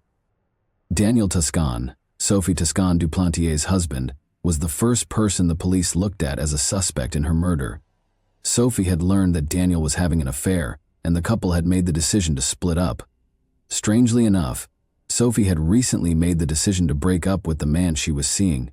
To alleviate the stress of her separation, she decided to spend the holidays by herself in Shul prior to her trip. Daniel and Sophie's lover were in France on the evening of December 22, not in Ireland. There was a lot of gossip in the little town of Shul as the police started their investigation. People in the area thought that tourists might have been involved in Sophie's murder. But according to the police, the murderer was probably a local who knew the routes to her isolated cottage. Police continued their investigation, concentrating on a man named Ian Bailey, who was born in Manchester, England. Ian was born on January 27, 1957, and in the early 1990s, he relocated to Ireland. He sought a more tranquil life after a challenging divorce and worked as a freelance journalist, occasionally publishing under the name Ian Bailey. In addition, he worked on fish farms and had a market stand where he sold poetry and pizza. From 1992 on, Ian and his partner Jules Thomas resided in Goleen. Despite his enjoyment of life in Shul, he was perceived by many residents as conceited and intrusive. The couple hurried to the crime scene to collect information for a story after learning that Sophie's body had been discovered on December 23, 23 p.m. Ian was adamant about writing about the murder, the first in Shul in a century, even though the police advised them not to divulge any information. Sophie's tragedy garnered international media attention because she was a well-known person. Ian started writing about Sophie's relationships and other aspects of her life. According to the article Sophie's Tangled Love Life, she had been inviting different men to her cottage. Sophie's family promptly made it clear that she was only seeing one man, and that they had broken up with him prior to her trip. This clarification caught investigators' attention and sparked additional rumors. Some neighbors insisted they had met Sophie, despite Ian's claim that he didn't know her well. He persisted in speculating that Daniel was responsible for the murder, implying that he did so to protect himself from financial loss in their divorce. The violent nature of the crime, according to the police, did not align with this theory. A crucial piece of information was revealed on January 11th. At 3 in the morning, an unidentified caller claimed to have seen a man at a bridge close to Sophie's home. December 23. He wore a black coat and hat just like the man a store owner had seen on December 21 after Sophie. The shop owner, Marie Farrell, turned out to be the source of the tip because she was at the bridge with another man, and didn't want her husband to find out. She had filed an anonymous report. Police named the man as Ian Bailey and made him the primary suspect based on her description and other witness statements. Ian had scratches on his face and arms when he was interviewed a few days after the murder. These came from cutting down a Christmas tree, he explained. His injuries could not be inspected later because no photos were taken of them. Ian named him a suspect and implied that Sophie's ex-husband had hired a hitman, but police believed a local person was responsible for the crime. Despite keeping a close eye on him, they were unable to present a compelling case. Ian Bailey was taken into custody by the police on February 10, 1997, in order to establish a solid case. Police discovered evidence of a fire in his yard when they searched his house. Ian said the fire had occurred earlier in December, but a neighbor had reported seeing smoke coming from his house a few days after the murder. There was no evidence at his house or studio that connected him to Sophie's murder, according to the police. Jules Thomas, Ian's partner, was also taken into custody and interrogated. She claimed that after spending the night of the murder at a nearby pub with Ian, they drove to a vantage point where they could see that Sophie's and the neighbors' homes had lights on. However, Jules stated that he woke up in the middle of the night because of work, whereas Ian stated that he slept through the entire night. Ian lied and claimed to have gone to his studio when he was questioned about this. It was not until 9 a.m. that Jules saw him the following morning and saw what she believed to be a previous wound on his face. But there wasn't much evidence against him. Blood traces discovered at the scene were highly contaminated and did not match anyone. The timeline was made more difficult by the cold, and important pieces of evidence, like the gate from Sophie's house, which also contained blood traces, had been lost. After reviewing the case, the Director of Public Prosecutions was unable to formally charge Ian. There was no solid evidence linking him to the crime scene, even though he was detained for 12 hours and insisted on his innocence. He was consequently set free. Ian was furious because he felt he was losing control of the story when the media started to name him the primary suspect. His mental state appeared to deteriorate as the investigation went on. People said they saw him carrying a stick he said had magical powers, or howling at the moon. A condition known as howling at the moon occurs when someone expends time and energy attempting to accomplish an impossible task or obtain an unachievable goal. Some neighbors even claimed that Ian had confessed to killing Sophie as more information surfaced, but they later claimed it was just dark humor. Ian was arrested once more on January 27, 1998, in the hope that he would eventually confess because the police believed he had evidence against him. But nothing had changed, and the evidence was almost completely gone. Ian was again released without formal charges. The way the police handled the investigation drew harsh criticism once more. After his second arrest, he invited the media to his house to denounce the media frenzy surrounding him and to claim his innocence, despite the fact that many people thought he was guilty. He gave the police samples of his and his partner's hair. No new evidence emerged, and the case cooled off after 2 unsuccessful attempts to coerce a confession.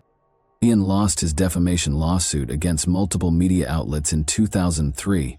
Police files were made public as a result of this loss, which only increased public suspicion that he was involved in Sophie's murder. The main witness, Marie Farrell, testified during the trial that she saw Ian close to the crime scene. He threatened to change her statement, she said. It was also revealed that Ian and his partner had a tumultuous relationship, which included past instances of domestic abuse. The public saw Ian as a violent man, despite Jules' defense. Ian was going to be charged after losing the defamation trial, it seemed. He would not be charged, though, as the Director of Public Prosecutions determined that there was not enough evidence to connect him to the crime scene. Dissatisfied with this result, Sophie's family wanted Ian to be charged in France, where the law permitted charges based on circumstantial evidence. Since there was not enough evidence to deport Ian from Ireland, they asked in 2008 that all files be moved to the French legal system so that he could stand trial. In a shocking turn of events, Marie Farrell withdrew her statement during the trial, 10 years after she had initially made it. Marie claimed that although she had seen a man the night of the murder, she had lied about who he was because the police had pressured her to do so. She emphasized that her initial testimony was false and clarified that Ian Bailey had never threatened her. This retraction revealed a number of issues with the inquiry. It demonstrated how the case had been impacted by biases in law enforcement's approach, the loss of crucial evidence, and police misconduct. These problems cast doubt on the veracity of the testimony used against Ian, as well as the integrity of the investigation. The Association for the Truth was established in 2007 by Sophie's family to advance the investigation. Ian Bailey's deportation was authorized by the Irish High Court after a French magistrate issued a European arrest warrant for him in February 2010. In March 2012, Bailey filed an appeal with the Supreme Court. The French government did not plan to try him at the time, according to the Supreme Court's decision in his favor. Furthermore, because the alleged offense took place outside of French territory and there was inadequate cooperation, 4 of the 5 judges concurred that the European arrest warrant stopped his deportation. Ian filed a lawsuit against the Irish government in November 2014, claiming that they were unfairly singled out for Sophie's murder. Marie Farrell's withheld statements were to be used by his legal team as evidence that the police had influenced him. She would not, however, reveal the identity of the man she had been with that evening when she was asked to testify. Ian lost the lawsuit as a result of this lack of credibility, which seriously hurt his case. Additionally, it was discovered that phone conversations at Garda stations had been surreptitiously recorded that same year. This sparked worries that there may have been anomalies in the abandoned Garda station's recordings of the Sophie murder investigation. 297 recorded calls pertaining to the case were reviewed by the Fennelly Commission. The commission discovered evidence that suggested the Gardaí had thought about deleting or changing evidence that could have cleared Ian Bailey. It came to the conclusion, though, that there was no evidence that they truly did this. The commission also pointed out that the Gardaí had improperly given journalists and other civilians access to private information regarding the investigation. In order to clear his name, Ian Bailey wrote to the Director of Public Prosecutions in 2016 and asked for a trial in Ireland. However, this did not occur. A European arrest warrant issued by French authorities, who wanted to deport him to stand trial for the murder of Sophie Toscan de Plantier, led to his arrest in Ireland in March 2017. The warrant was granted by the Irish High Court, but Bailey managed to evade extradition. Despite Ian's absence, a French court determined in 2018 that there was sufficient evidence to hold a trial. As a result, a trial without Ian started in France in 2019. Because there was no jury, only 3 judges, and more than 30 witnesses, the trial was unusual. A Paris court found Bailey guilty of murder on May 31, 2019, and he was given a 25-year prison term. An arrest warrant was issued for Europe. He was permitted to stay in Ireland after the High Court of Ireland decided there was not enough evidence to deport him. Following that, Ian Bailey was prohibited from leaving Ireland for fear of being arrested and deported to France if he traveled to another European nation. A specialized Irish police unit declared in the summer of 2022 that Sophie's case would be thoroughly examined. Ian Bailey passed away outside his Bantry home on January 21, 2024 at the age of 66, following a suspected cardiac arrest. Due to his history of domestic violence against his partner, which resulted in her hospitalization in 2001, his life was tainted by controversy. In Shull District Court, he was found guilty of assault. According to a psychiatrist's report, he exhibited aggressive and egocentric conduct, particularly when under the influence of alcohol. In order to fill the profound void left by his mother's absence, Sophie's son Pierre-Louis continues to visit Shull. Her death still hurts 25 years later, and he still finds it hard to move on from this tragic period of his life and find closure if the case is not resolved. One of the most well-known unresolved cases in Irish history is the murder of Sophie Toscan du Plantier. Complicated witness statements and her family's intense grief have complicated the investigation. The pursuit of justice feels far from over, even with the appearance of fresh leads. And that wraps up today's chilling story. If you enjoyed this video, don't forget to like and subscribe so you never miss a new upload. Also, let me know in the comments what part of this story shocked you the most. Thank you for watching, and I'll see you in the next video.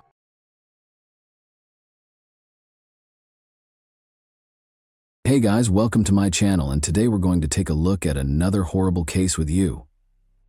Even if the opposite of goodness might occasionally have irreversible effects, people nonetheless carry out nice deeds without waiting for gratitude in return.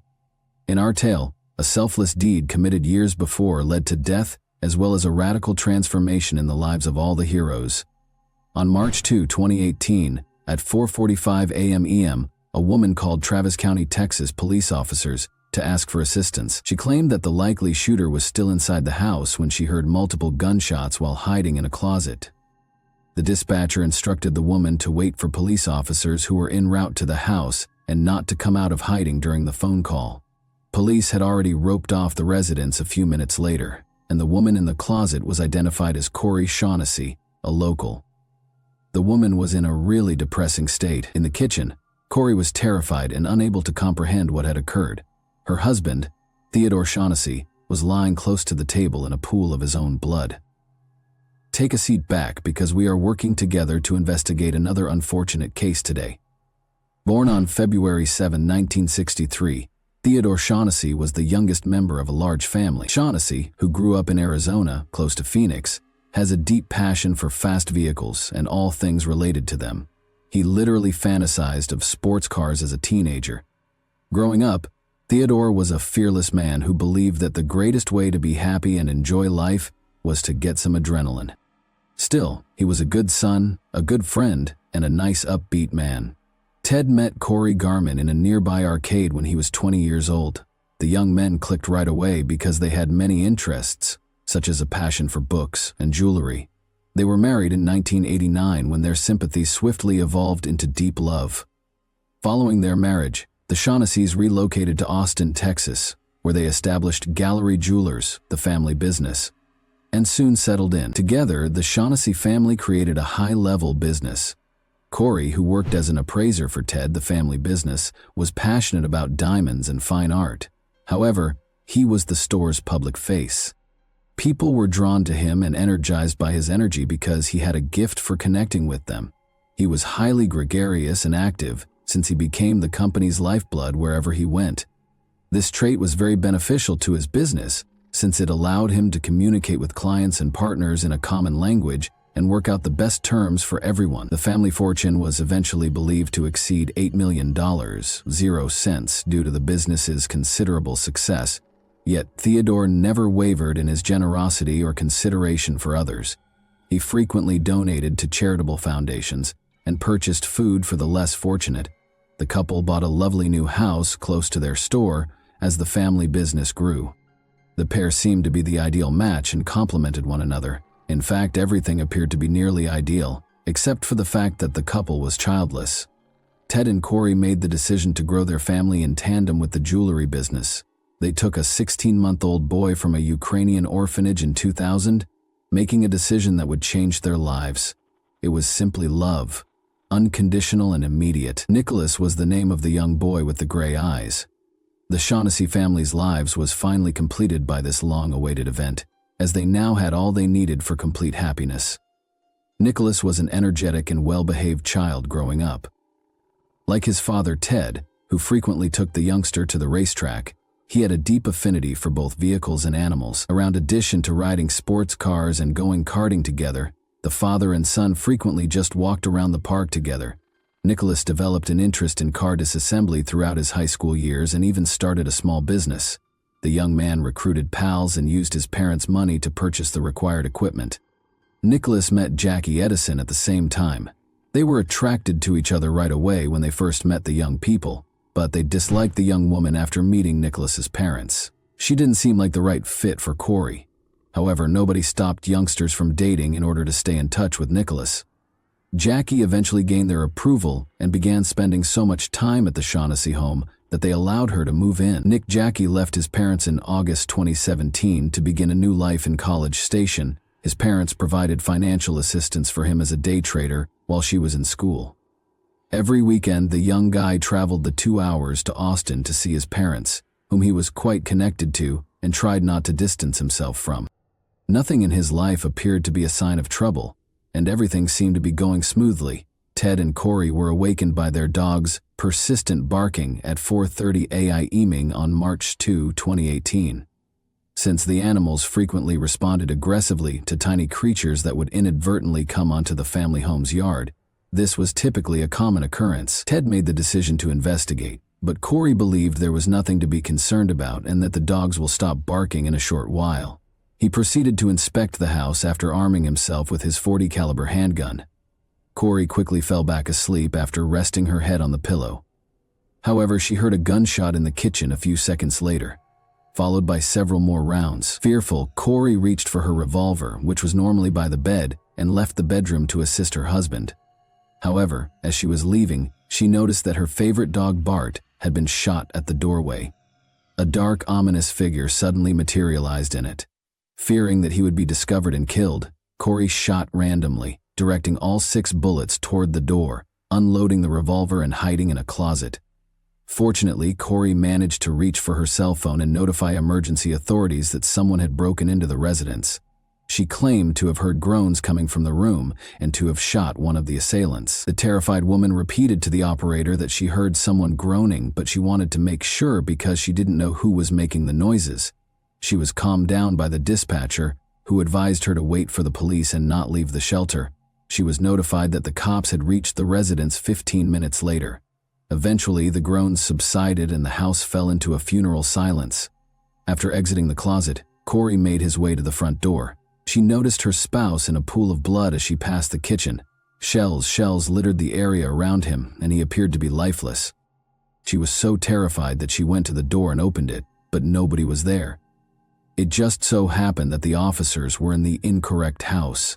The officers on her neighbor's doorway were attempting to determine which side of the street the gunfire were coming from because of the peculiar precinct arrangement of this neighborhood. After settling down, they hurried to the Shaughnessy residence. A trembling Corey, her life utterly destroyed, was waiting for them on the doorstep. She had no idea what had transpired. After entering, the police officers made every effort to soothe the woman. Corey reported the attack to her son over the phone. She went for Austin right away with Jackie, and they got to her parents' house at about 8 in the morning. Theodore Shaughnessy, 55, was shot many times in the head, back, and thigh, and died as a result. Friends, family, and acquaintances were appalled by what had occurred. Nobody had any idea that they could have homicidal adversaries who could be shot at close range in such a heartless manner in the middle of the night in their own house. In order to assist Corey and help with the inquiry, Nick and Jackie remained in the house with her after the tragedy. The crime scene was inspected by law enforcement. The discovery of 2 distinct kinds of shell casings in the .40 and .38 caliber indicates that 2 distinct firearms were used in the shooting. Although there were no indications of forced entry, the offenders must have entered through the far bedroom's open window, which caught attention when the safety netting was taken down. The first fingerprint was discovered here by the forensic team as well, and it was submitted right away to the lab for analysis. A number of neighbors were questioned by police on the Shaughnessy family and whether they saw anything unusual. Police were informed by a neighbor that the Shaughnessy's residence had previously been the target of a burglary, because they are the owners of a jewelry chain. In addition to swabbing Corey's hands for gunshot residue, the police also removed her pajamas for inspection. From the start, Corey was forthright about the fact that she had discharged her weapon. After starting their investigation, the police swiftly ruled out burglary because there had been no forced entry or stolen property. They turned their focus to the murder inquiry and discovered that, with the exception of the door leading to Nicholas Shaughnessy's room, every door in the home was still in place. The door had been opened, and a search of the room showed that a .40 caliber pistol drawer on a dresser was missing a firearm. Detectives concluded it was the gun used to kill since it was the only missing item from the residence, and its caliber matched one of the guns used in the massacre. Corey, Jackie, and head Nick all agreed to lend their support to the investigation in any way they could. Nick claimed he hadn't been in Austin for around a month, but he and Jackie also consented to the police searching Corey's cell phone. Additionally, all 3 consented to respond to inquiries at the station. Simply put, the police wanted to learn as much as they could about the family and the day's events in order to pursue the criminals. It was still unclear to investigators whether the murder was a targeted crime, a random attack, or a poorly executed heist. Since there was no unidentified prints at the site, they had to consider whether Corey Shaughnessy, the only victim still alive, could have been a suspect. She was the only one in the house, after all. The fact that Corey was left alive by the gunman was the only thing the authorities could focus on. They also thought it strange that nothing was taken from the house. and that the gunman had been there for 17 minutes prior to the shooting. Amy Meredith, an assistant prosecutor who investigated the scene of the incident, was positive Ted Shaughnessy was acquainted with the assailant. Additionally, she was positive that the house was too large and too dim for a few lone robbers or jewelry thieves to rapidly navigate. Because detectives thought she had a motive, Corey Shaughnessy was being questioned more and more. Officers discovered that Ted's $1 million 0 cents policy had Corey as its beneficiary. There was no proof against Corey, but their house and business were also quite valuable. However, Corey wasn't the only member of the family that raised questions. Suspicions were also raised against Shaughnessy's son, Nicholas, who was almost 100 miles away from the tragic scene at the time of the crime. He was agitated on the morning of the disaster, and investigators saw one significant point. He questioned him, and then proceeded straight to a first-floor side window that was wide open. It was his room's window. In order to examine that window in detail, which was not visible from the front of the home alone, he proceeded to that side of the house. The crooks entered through that identical window. However, Nick had not heard anything from the investigators regarding the thieves using that window at that time. Ultimately, if he was not involved in its creation, how would he know the point of entry? When investigators looked more closely into Nicholas's financial background, they found that he had been having financial difficulties for a while before the crime. One significant discovery was that Nicholas had borrowed $30,000, 0 cents for the firm, from his mother, who had just sent him a note asking him to pay back the debt. He also owed $20,600, 0 cents to a neighbor. One possible reason to conduct the crime was these financial pressures, but when it was revealed that Nicholas was the only recipient of a $2 million 0 cents insurance claim in the event that his parents did not die, the probe took a more significant turn. Nick became a prime suspect in the eyes of the police as a result of this detail, which increased their level of inspection. The investigator also noticed an app on Nicholas's phone that allowed him to access his parents' home alarm system. Corey informed them that, although the system was turned off that evening and the family frequently opted not to arm it, police discovered something in the account's history. According to Corey, they only activated the alarm when they weren't at home. Nevertheless, the system identified that around 4:27 a.m., there was an activity to open a window. The system discovered shattered glass about 17 minutes later. The marriage certificate between Nicholas and Jackie was another unexpected discovery during the house search. The more closely the police investigated, the more embarrassing evidence they discovered that Nick and Jackie were, in fact, preparing to kill Shaughnessy's parents. It turned out that they were secretly married in August 2017 and didn't reveal their marriage until after the murder. Phone records revealed that Nick was lying when he claimed to have been out of Austin for a month, even though he recalled that he was more than 100 miles away at the time of the crime. Ted's cell phone use was captured in Austin on February 28, 2 days prior to his murder. Investigators questioned whether he had been in town for last-minute planning. The phones of Jackie and Nicholas were inspected. A number of text messages that had been synced with Nicholas's computer were erased.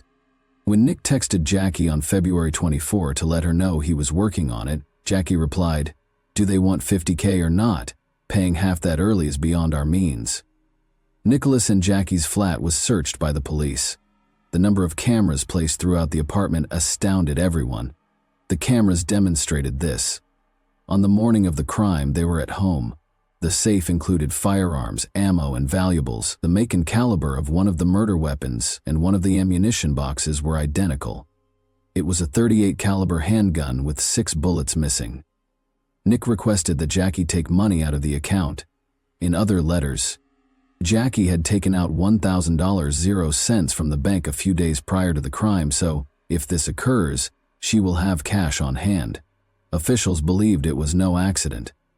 Investigators got in touch with Nick's high school friend Spencer Patterson, who officiated Nick and Jackie's wedding during the course of the inquiry. Even though it was quite challenging to get in touch with him, the information that was gathered was crucial in establishing Nicholas' guilt. It turned out that the fingerprint from Nicholas's bedroom window was a dead end. The window belonged to the individual who installed it, but when Nicholas lived there, authorities discovered that he had used it to enter and exit the property covertly. Spencer, his best friend, was also aware of it. Police interviewed Spencer. Additionally, he was aware of Ted and Corey's home safe location, Spencer's house, vehicle, and cell phone were searched by police. Police discovered a .38 caliber handgun in the vehicle. Although it wasn't one of the murder weapons, it was sent for forensic analysis. Additionally, Spencer was at home on the morning of the incident, according to his cell phone. Although Spencer was not considered a suspect, he did contribute to the suspicions against Nicholas that was disclosed by Spencer just prior to the crime. After Ted and Corey left, Nick mentioned obtaining $8 million, 0 cents.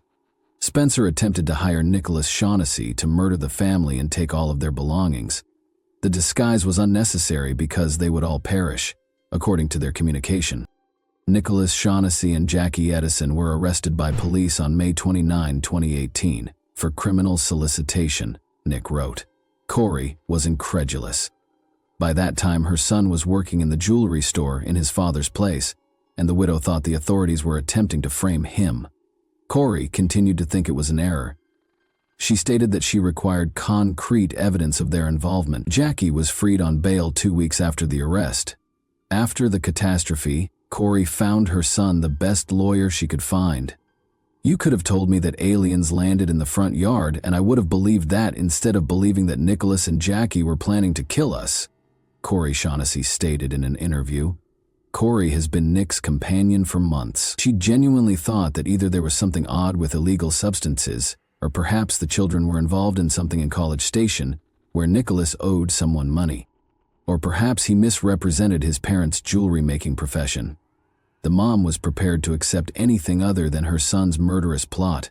However, the authorities were positive that the attack was carried out by Nick and Jackie. There was still the difficult chore of identifying Ted Shaughnessy's shooter. After all, the investigation has come to a standstill, and the traces and evidence have run their course. Detective James Moore made the decision to watch the security footage from Nick and Jackie's porch, which had been taken just 2 days prior to the attack, 4 months after the crime. This was the last straw for a mother who had been fighting for months to believe in her son. Too much had transpired to suggest that Jackie and Nicholas were involved, and Corey was horrified to learn that she had harbored the same individuals who had plotted Ted's and her murder that night for months. The case took a significant turn when surveillance footage from the house's front porch was discovered. Nick Shaughnessy can be seen greeting 2 men at the front entrance in the video, which was taken just 2 days before to the incident. Anderson is printed on a green t-shirt that one of them is sporting. To find the individual on the tape, detectives hurried to the Anderson Window Company. Although he wasn't home that day, his wife swiftly attracted their attention by answering the door. His name was Cameron Vosmek. She claimed that her husband had been approached to kill someone for money a few months prior by a man named Johnny Leon. But Cameron had refused. Vosmek was not considered a suspect by the police. During his subsequent interrogation, Johnny Leon acknowledged that Nick had attempted to hire him for $100,000, 0 cents, but that he had turned him down. After being taken into custody, he disclosed that he had driven to Austin with Nicholas just days prior to the incident. He claimed that they had stopped in front of Shaughnessy's residence. After walking to the residence, Nicholas returned and stated he was unable to enter. After that night, Johnny said he had nothing to do with the incident, but his cell phone indicated that he was in Austin the morning of the crime. Johnny provided the second shooter's cell phone number, but not his name. Arian Smith was a man he had communicated with. Smith asserted that his girlfriend could give him an alibi and that he was with her. According to his lover, Ariane abandoned her in a motel room early on the morning of the crime. She called him multiple times after he departed in her car, but the boyfriend did not pick up. After the crime, Ariane's girlfriend informed authorities that he had been carrying a .40 caliber handgun for a few days. The firearm was found in Smith's family. Arian Smith was taken into custody. Additionally, police found that both guys had prior arrests. Actually, they had previously been arrested together for illegal narcotic trafficking. Capital murder charges were brought against Nick Shaughnessy and the 2 suspected murderers. The new district attorney, Jose Garza, took over as assistant district attorney in the spring of 2021 after Amy Meredith resigned. His office offered the criminals a chance to avoid a potential death sentence by entering a guilty plea to a lesser charge of murder and serving 35 years with the possibility of parole. Smith and Leon concurred.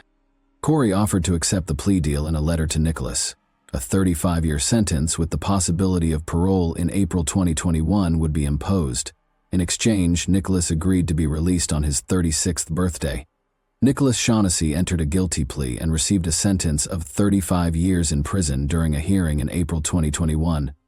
After completing 20 years of his sentence, he will be eligible for parole.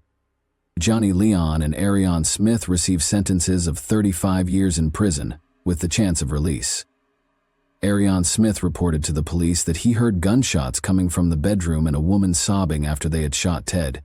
Smith claimed that he pleaded with Leon to leave the house and not kill Corey. They departed in order to avoid being shot from prison. Nicholas wrote his mother letters. After 2 years in prison, Corey was finally permitted to see her kid. The .40 caliber revolver belonged to Ted, so even though Corey knew a lot about the case of Nicholas and Jackie, she was still unsure of who had used it. Nicholas admitted to giving Ariane Smith his father's gun in a private conversation. Corey was finally able to accept that Nicholas was actually connected to the case when this was revealed. Nicholas and Jackie's desire to have us killed was unthinkable to my husband, me, our family, or any of our friends. Jackie made an effort to minimize her role in the crime's planning. She said she had no knowledge of it.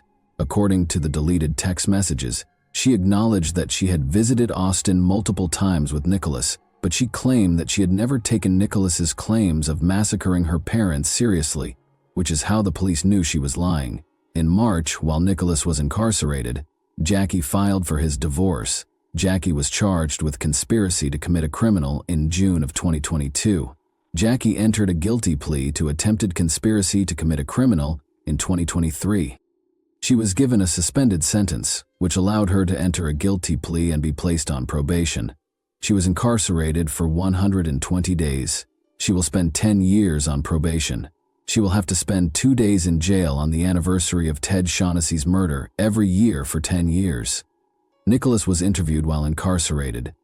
He claimed he aspired to become wealthy and win Jackie over. With their adoptive son Nicholas, Ted Shaughnessy, a licensed jeweler, and his wife Corey Shaughnessy, a trained gemologist appraiser, could have led a successful life. Ted, who established Gallery Jewelers in Austin in 1995 and saw success, establishing the family as a respected name in the town, was killed by his son Nick, who sought to ruin his parents' happy existence by placing a $1.00 sign on their lives. The victim's kid is currently still being held at the Clemens unit in Brazoria, Texas. At the aforementioned state's LeBlanc facility in Beaumont, Ariane Smith is completing his sentence. Johnny Leon is still detained in New Boston, Texas, at the Barry B. Telford unit. This is a tale of remarkable change that society discovered too late. Kindness can sometimes come at too great a cost, turning the seemingly close person into an executioner. Ironically, the eager Shaughnesses went to great lengths to welcome a felon home. It is terrible that they were unable to teach their kid the basic reality of life, that money is the resource that can be replenished the easiest, but time is not. They were too consumed by their love for the child. Nicholas expressed his heartfelt apologies to his mother in a prison interview. Is it feasible, though, to take an apology that never should have been given? Corey Shaughnessy has gone through an incredible emotional journey over the years of the investigation, coming to the realization that her own son hired hitmen to kill her and her husband for financial gain. She still loves her son, the same 8-year-old boy who hugs her affectionately in pictures and races cars with his father, but the life that Corey and Ted attempted to build around him is gone forever. Presently residing in a different location under a false identity, Corey Shaughnessy makes an effort to regain faith in those around her every day. Indeed, a terrifying concept haunts us throughout our story. Many people are far from what they seem at first glance. You lived in your own house with the 2 individuals who attempted to murder you? And that wraps up today's chilling story. If you enjoyed this video, don't forget to like and subscribe so you never miss a new upload. Also, let me know in the comments, what part of this story shocked you the most? Thank you for watching, and I'll see you in the next video.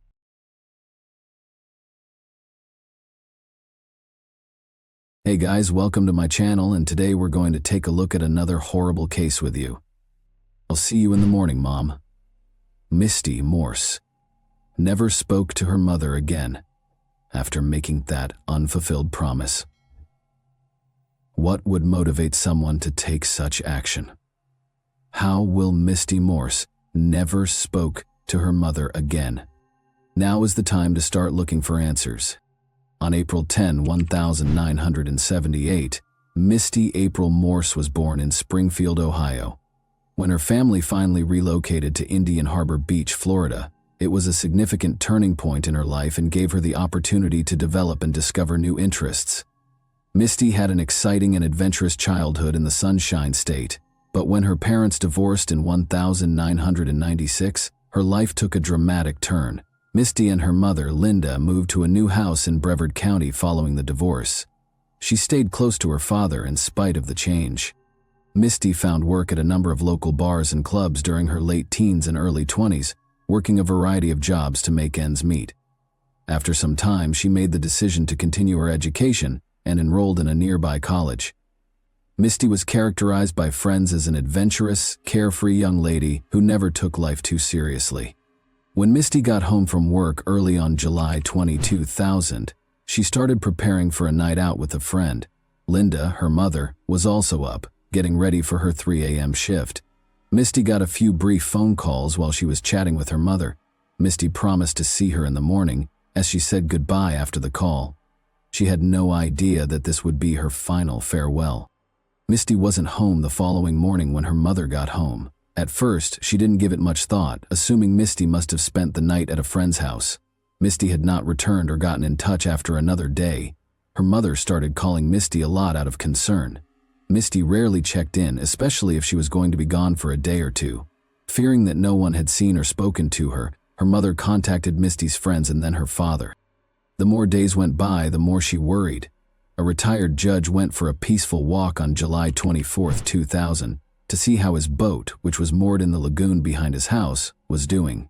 He had no idea that a somber discovery would soon upend this serene moment. He was walking along the wooden dock when he noticed an odd object floating in the water below. His eyes widened in surprise as he leaned in to get a better look. When he followed the strong odor to the edge of his property, he initially believed he had discovered a dead manatee that had washed up in his backyard. Then, to his surprise, he soon discovered that it was a young woman's body. The man, appalled, hurried back to his home, picked up his phone, and dialed 911 telephone. Upon their prompt arrival, Brevard County Sheriff's Office officers immediately began their investigation. They observed that the body was in a highly decomposed state, indicating that the woman had been dead for a number of days. Her death was clearly not a coincidence. A marine rope was used to tie her hands and feet, with elaborate knots holding her wrists to her ankles, and white duct tape was used to firmly bind her mouth, eyes, and neck. Rolls of spline, a rubbery black substance, held the Publix plastic grocery bags strapped around her body. To sink the body, investigators thought these bags might have been weighted with sand or rocks. Due to the body's decomposition, detectives were unable to find any clues along the shoreline, including a wallet, phone, or purse that could be used to identify her. Medical examiners suspected asphyxiation but were unable to determine the cause of death. After that, investigators looked for any recent missing persons reports that might be related to the unnamed woman, but they were unable to find anything. The police had not yet been notified of Misty's disappearance. Finally, they attempted fingerprinting. She was eventually identified through the database, after forensic specialists used a technique known as degloving to lift fingerprints despite the skin's deterioration. Officers called Misty's mother, Linda, to break the terrible news after verifying the identity of the body. The harsh reality of her daughter's fate completely broke Linda's heart. Her voice trembled and broke into screams of anguish as she called a family friend, her grief echoing in every word. Investigators later showed up at Linda's house to conduct an interview. She tried her best to relive those last moments, now permanently altered by loss, as she described the events of the last night she saw Misty, her voice laden with grief. Although Misty had not disclosed her intended date for the evening, Linda saw her daughter's casual attire and deduced that Misty was probably meeting someone with whom she was totally at ease and with whom she didn't feel the need to impress. Linda remembered that early on July 20, Misty got 2 calls. Investigators quickly subpoenaed Misty's phone records just before she left, but in 2000, it could take weeks to get such information back. They continued interviewing Misty's closest friends and co-workers in the interim. Brought up the possibility that Misty was pregnant, which investigators couldn't ignore as a possible lead. Was her pregnancy a contributing factor? Linda also provided some names to the authorities, including Teddy Underwood, Misty's boyfriend. Investigators questioned whether Teddy might have reacted negatively to the news of Misty's potential pregnancy, given that they had only been dating for 2 months at the time. When Teddy was brought in for interrogation, it soon became clear that he didn't think their relationship was serious. Additionally, he stated that he was unsure if Misty was pregnant. He gave an alibi for the early hours of July 20 by claiming to be at work, which investigators subsequently verified, exonerating him from suspicion. The intricate knots that bound Misty's body caught the attention of detectives as they combed through the crime scene's evidence.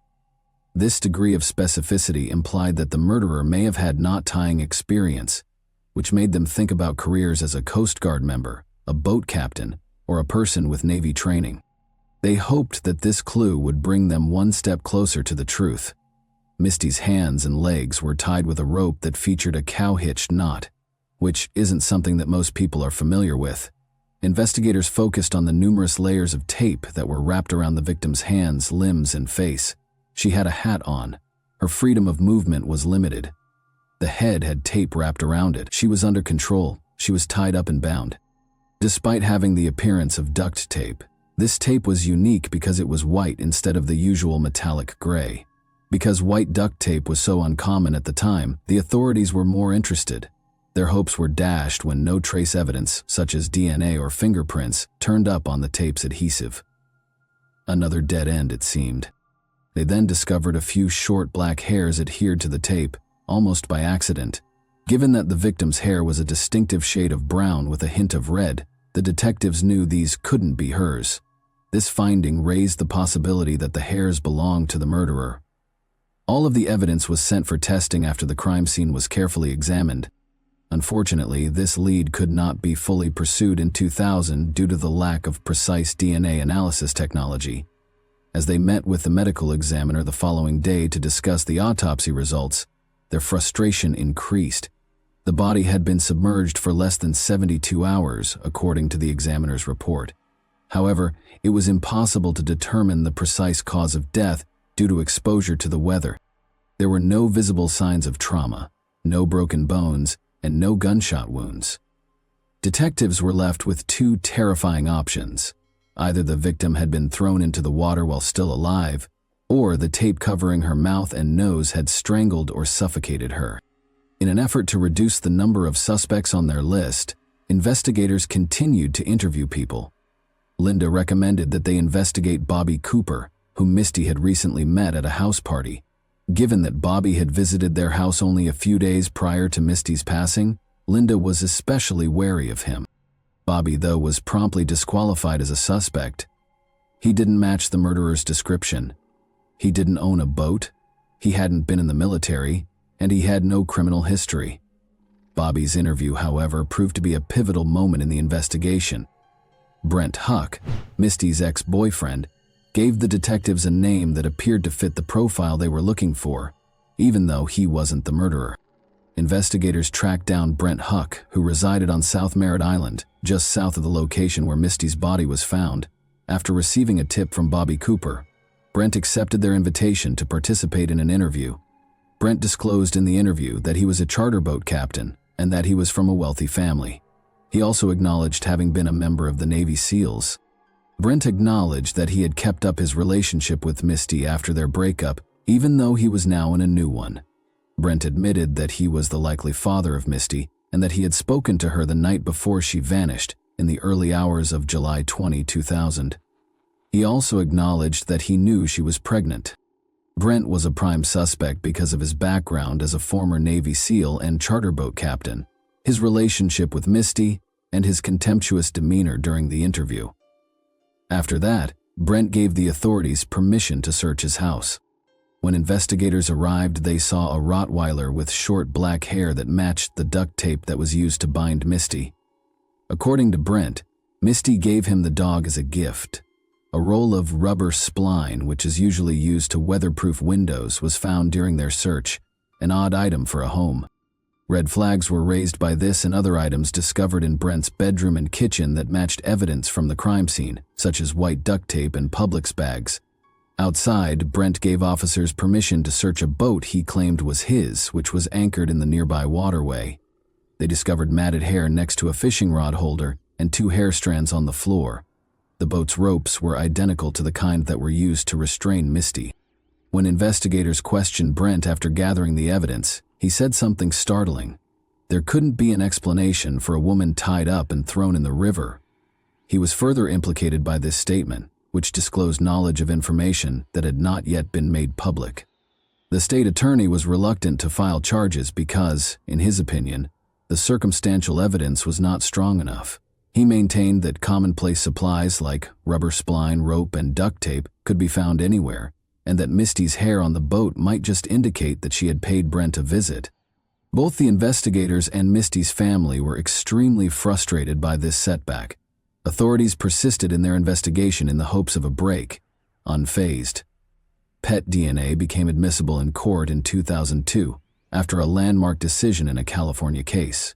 The black dog hair discovered on the duct tape was compared to Brent's dog's DNA by investigators, and the results verified that they were a match. The state attorney's office decided to move forward with the prosecution after receiving this crucial piece of evidence along with the mounting circumstantial evidence. Brent Huck was taken into custody and accused of killing Misty Morse on October 23, 2002. Prosecutors claimed during the trial that Brent killed Misty because he was afraid her pregnancy would jeopardize his new relationship.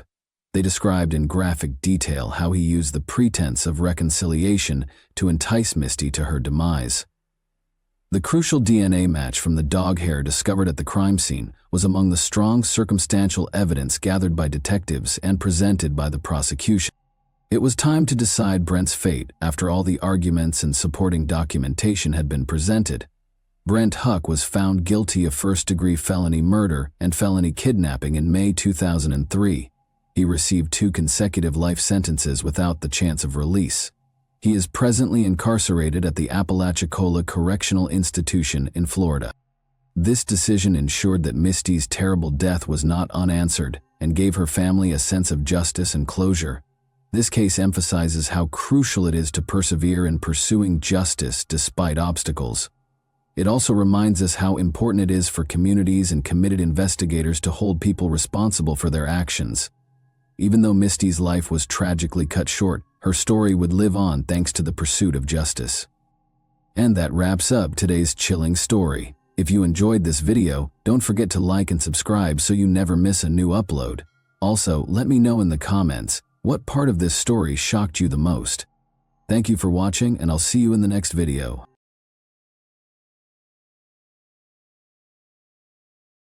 Hey guys, welcome to my channel, and today we're going to take a look at another horrible case with you.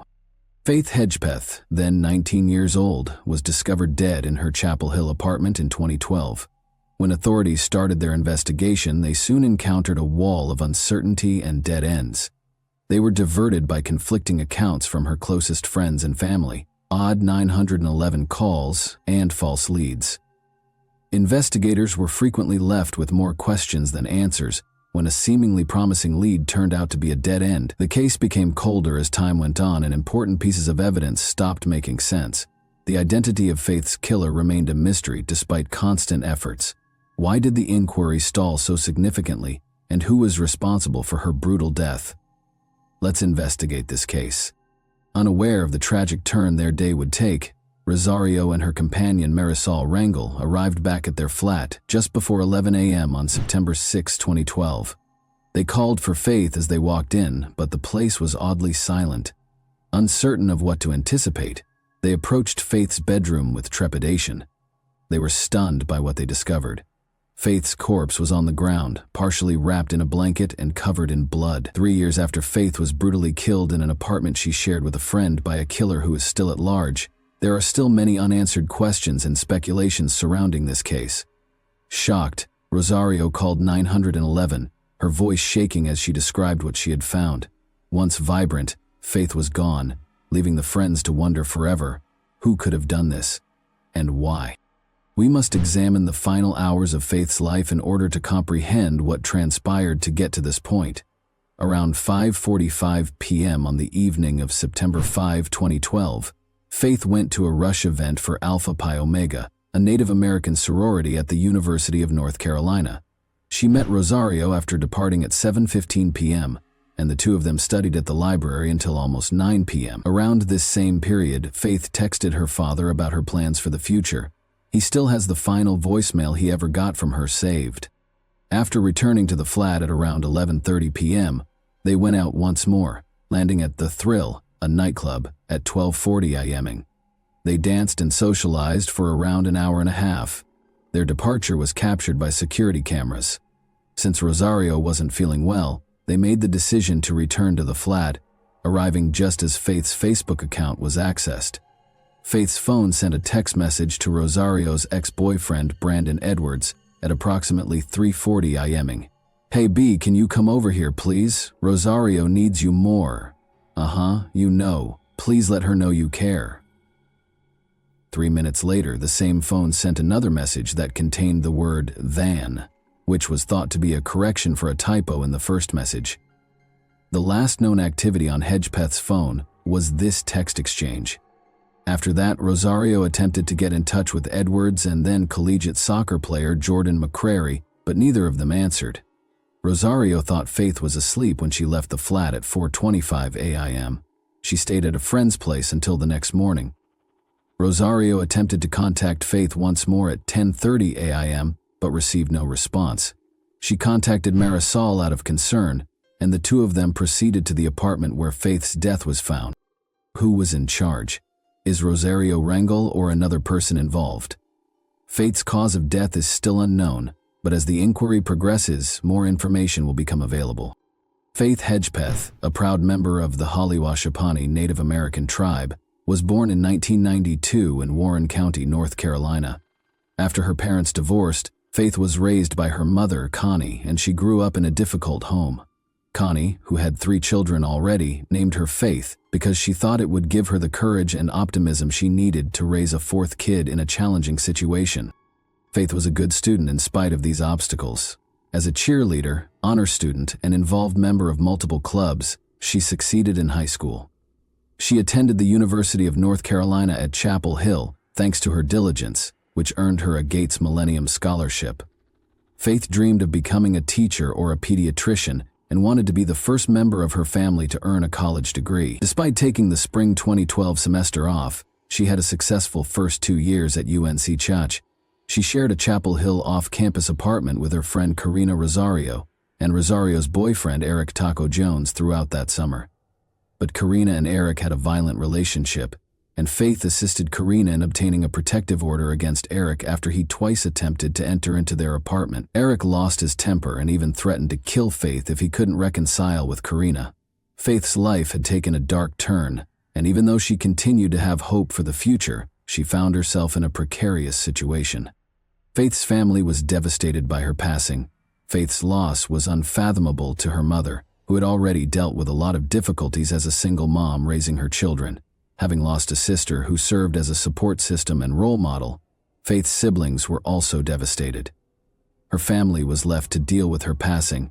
She had been a bright, kind young woman with a bright future. In addition to being extremely personal, Faith's passing was a setback for the entire community, which had supported her aspirations and watched her develop. Her family was left feeling incredibly empty and unable to comprehend why someone so full of promise had been brutally ripped from them. The choice to start the investigation into Faith's death in secret sparked immediate criticism. In contrast to standard police practice, the Chapel Hill authorities took considerable care to conceal information. All records were sealed by a court order, and even the media's repeated requests for information were turned down. The police worked discreetly behind closed doors, gathering evidence from the incident without disclosing what they had discovered, while the community awaited answers. Semen and extracted DNA were the first important clues from the actual crime site. When the autopsy report stated that Faith had died from blunt force trauma to the head, most likely from a rum bottle, the question became even more complicated, even though it matched male DNA discovered elsewhere in the apartment. From the beginning, the police focused on one man, Karina Rosario's ex-boyfriend, Eric Taco Jones. He was a prime suspect because of his history of domestic abuse and his previous threats against Faith. "Forgive me for what I am about to do," Jones had even warned in a text message to a friend the night before the murder, and he later shared the same statement on Twitter. He altered his Facebook banner to a haunting precursor to what appeared to be an admission of guilt 3 days after Faith's death. "Dear Lord, forgive me for all my sins and the sins I may commit today." Police were unable to directly link Jones to the crime in spite of these warning signs. He provided a DNA sample, but it did not match the evidence gathered at the scene. No matches were found in additional DNA testing from other individuals, including those who had visited the local nightclub where Faith and Karina had spent time. After Jones was formally ruled out as a suspect, the inquiry appeared to come to a standstill. It appeared as though the puzzle pieces would be put together fast when the inquiry into Faith's death originally started, but as time passed, detectives discovered evidence that only made the mystery more complex. The disclosure of some anticipated and some surprising details suggested an incomprehensible level of intricacy. The 911 call, which would subsequently come under close examination, was a crucial piece of evidence in the case. After discovering her friends dead at their apartment, Karina Rosario called. Many found it strange that she only referred to Faith as her buddy during the call, never mentioning her by name. Reporter Tom Gasparovia questioned the legitimacy of the conversation, speculating that it might not have been Rosario but perhaps Marisol Rangel, whose voice sounded similar. Additionally, Rosario appeared abnormally hesitant during the conversation, despite the dispatcher's repeated requests for her to check Faith's respiration, Gasparovia noted. Was the individual who found the body truly as innocent as they appeared to be? Was the 911 call itself a hint? The people who were following the case started to have these types of questions. The odd information wasn't limited to the 911 call, either. Confusion was further exacerbated by another important piece of evidence discovered close to the crime scene: a mysterious letter written on a piece of ripped paper. Written in a sloppy hand with a ballpoint pen, the message said, "I'm not stupid, bitch, jealous." Its rambling, angry writing appeared to be the result of a fit of wrath, but it was unclear what it meant. Why would someone leave a letter at a murder site? The ripped piece of paper seems to have come from a takeaway bag from Time Out, where Faith and Karina had eaten at that evening. However, was the note a spontaneous outburst or a private communication to Faith? When forensic specialists examined the note, they discovered that the handwriting was erratic. The word "stupid," which was written much more clearly, was underlined by one, perhaps by someone attempting to hide their identity or deceive investigators. Even more concerning was the fact that the message seemed to be written before the murder because there was blood all around the room, and the note itself seemed free of blood. Why abandon it? Was it a deliberate deception or a hint? Reporter Tom Gasparelli speculated that Faith might not have been the intended recipient of the note. The murderer might have planted it to trick detectives. Was it a last desperate communication, or was it a lie? The note's emotional tone suggested intense annoyance or jealousy. Was it Faith or someone else that the murderer was angry at? Faith's own phone provided yet another horrifying piece of evidence in her case. Faith's phone unintentionally called a friend the night before she was murdered, recording a brief but unsettling chat. With background noise and muddled conversations, it initially appeared to be a simple pocket dial accident. However, when audio specialist Arlo West examined the call, he found some concerning snippets. West also claimed to hear a woman's voice saying, "I think she's dying," followed by a man's voice saying, "Do it anyhow." References to Eric and Rosie that seemed to connect the conversation to Faith's roommate Karina Rosario and her violent past with Eric Taco Jones were also heard. The call's timestamp of 1:23 a.m. coincided with the claimed time when Faith arrived at the club. Police initially brushed it off, thinking the call was simply background noise from a night out. However, West pointed out that there were several oddities, such as the unusual absence of typical nightclub sounds, which gave the scene a strange vibe. Did the call record the last seconds before Faith was killed? Or might it have been recorded earlier? These unresolved issues gave an already terrible case a troubling undertone. Investigators were left with more questions than answers as they combed through this perplexing evidence. Although these pieces of evidence were far from conclusive, they were sufficient to raise the possibility that the murderer may have left behind more than just tangible evidence at the site. They might have left a trail of psychological hints, Hints that, if the investigators could decipher their actual meaning, could tell us a lot about the killer's mental state. The public's annoyance increased while the case went unresolved. A $29,000 0-cents reward was given by the university, the Halawashaponi tribe, the local Crime Stoppers chapter, and the apartment complex where Faith had resided for any information that resulted in an arrest. It was believed that the reward would lead to a tip that would completely unravel the case. However, months and weeks went by with no improvement. There was still no breakthrough when Governor Bev Perdue increased the award by an additional $10.00. The probe was conducted in secret in the interim. The UNC student newspaper, the Daily Tar Heel, petitioned for the release of the secret documents in November 2012. The case remained sealed beneath a veil of silence when the court rejected their plea, despite publicly claiming that their daughter's death certificate verified she had been battered. Faith's family was also kept in the dark about several specifics. The town of Chapel Hill remained uneasy as the months passed. The FBI has created a profile of the male DNA recovered from the scene by January 2013. According to the authorities, this person had lived close to Faith, had expressed interest in her, and his actions had probably changed after the crime. The court nevertheless mandated that the records be kept secret in spite of this development. The public was left in the dark about the case, which appeared to be proceeding behind closed doors. The police didn't formally ask the North Carolina State Bureau of Investigation for assistance until September 2013, a full year after Faith's passing. Chris Blue, the police chief for Chapel Hill, acknowledged that they had run out of options and that the case had gone cold. The murder of Faith was still a mystery, and the case files were still sealed.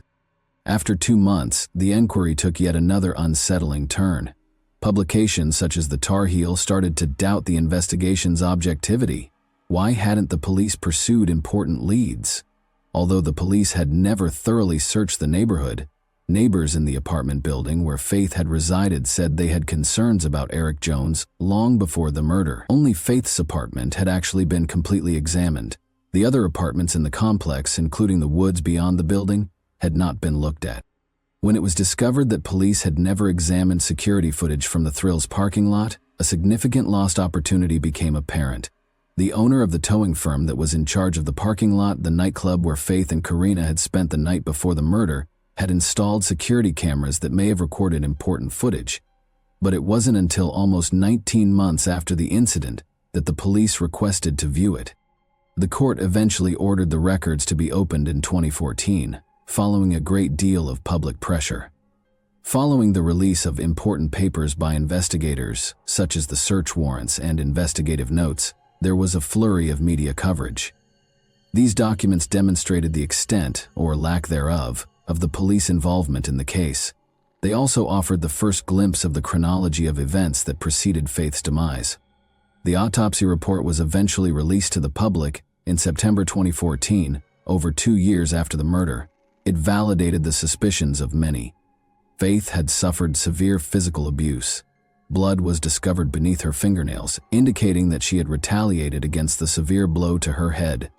Initially believed to be the key to identifying the murderer, the DNA recovered from the site remained a mystery. The question of who killed Faith Hedgepeth and why remained unanswered despite ongoing investigation. Unanswered questions became more pressing as the investigation progressed. Had the police conducted the inquiry improperly in the beginning? The most disturbing of all was the identity of the man whose DNA was discovered at the scene, and the reason behind Faith's murder. For years to come, these questions would still exist. Faith Hedgepeth's death remained a mystery for years, with many speculations but no conclusive solutions. One thing was certain: despite the speculation about suspects and motivations, Faith's killer was probably someone who knew her. According to Chapel Hill police, the murder was committed by a member of her UNC Chapel Hill social circle rather than at random. Investigators interviewed more than 2,000 people over the years, obtained 750 people's DNA, and reduced the number of potential suspects to 10. Chief Chris Blue stressed in 2016 that the case was still very much alive despite the lapse of time. In their quest for the truth, the police continued to concentrate on this core group. However, the issue still stood. What motivated the murderer to carry out such a heinous act, and who was the murderer? But on September 23, 2016, almost 4 years after Faith's passing, the case took even another unexpected turn as the inquiry proceeded to uncover. Unexpectedly, the Chapel Hill police announced that they had teamed up with Parabon Nanolabs, a genetic testing business that had created a device that could create physical representations of suspects using their DNA. This public image provided a unique look at the unidentified culprit and was solely based on the DNA profile found at the crime site. It wasn't a perfect portrait, of course. It was predicated on phenotyping, which is the process of predicting physical characteristics from an individual's genetic makeup.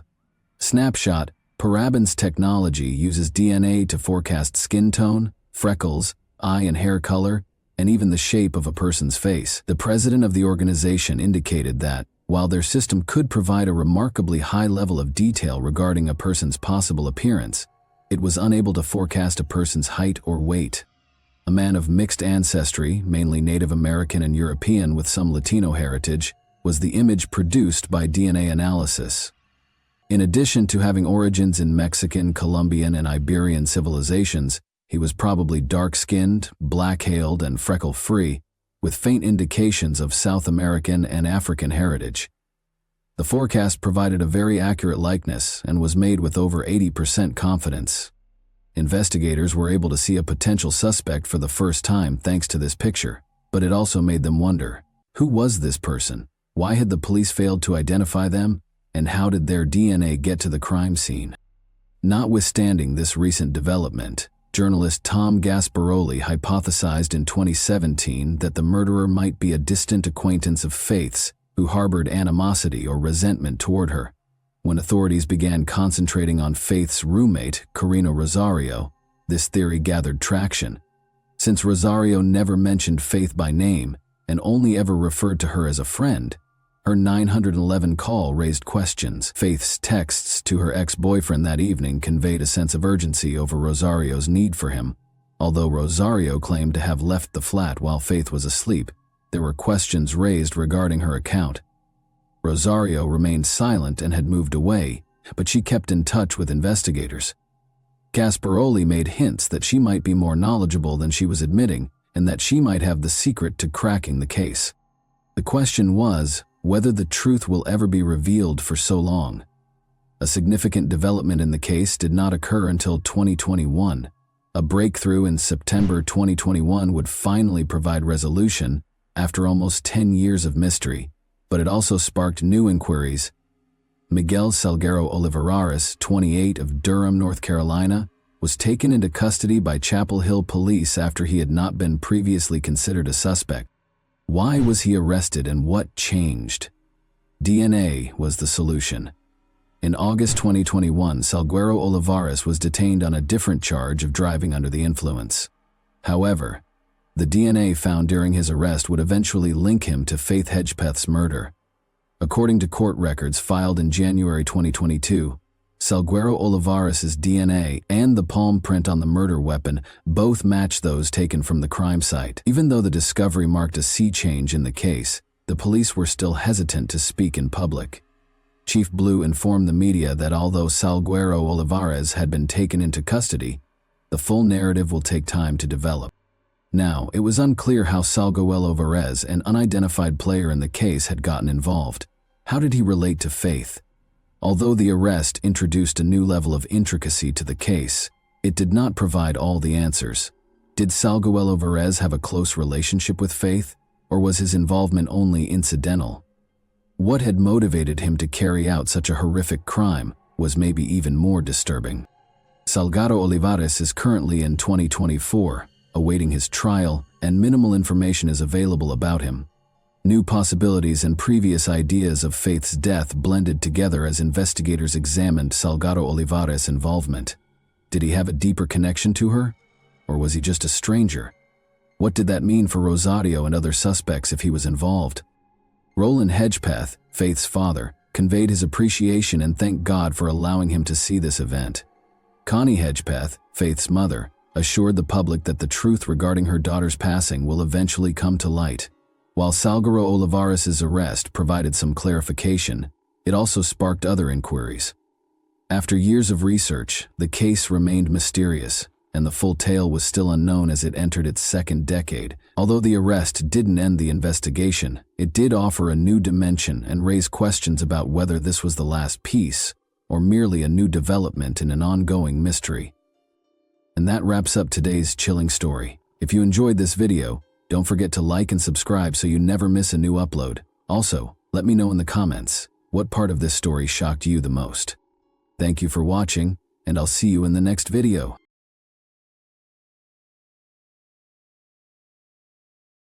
Hey guys, welcome to my channel, and today we're going to take a look at another horrible case with you. The body of 22-year-old Katie Sepich was discovered dead on the morning of August 31, 2003, next to a distant dump in the Las Cruces, New Mexico desert. Last spotted by pals departing a nearby house party, following a night of going out to bars. Her mother characterized her killer as a 22-year-old lady who was loud, lively, and intelligent. It would take almost 4 years to identify her. Carlsbad, New Mexico is where she was raised. Out of her 3 siblings, she was the eldest. After graduating from New Mexico State University with a business degree, Katie planned to enroll in graduate school to earn an MBA in the fall. She was employed at a nearby Mexican restaurant as a waitress. Katie was an extremely gregarious individual. She met Joe Bischoff while she was a student at the institution. They soon developed a more romantic relationship from their friendly one. Katie expressed her happiness with Joe to her mother, Diane. When Joe offered Katie a diamond ring a few months later, Katie understood that her dream of building a future with him could actually come true. There were issues in their relationship after Katie and Joe graduated from college in the summer of 2003. Joe went back to live with his parents in Gallup, New Mexico, a little town roughly 350 miles from Las Cruces, while Katie chose to continue her education at the university. Joe's departure caused Katie a great deal of distress. Even though their long-distance relationship was intolerable, they occasionally managed to get together. When Joe visited Las Cruces over Labor Day weekend in 2003, Katie was ecstatic. But their weekend together ended tragically. The date was August 30, 2003, a Saturday.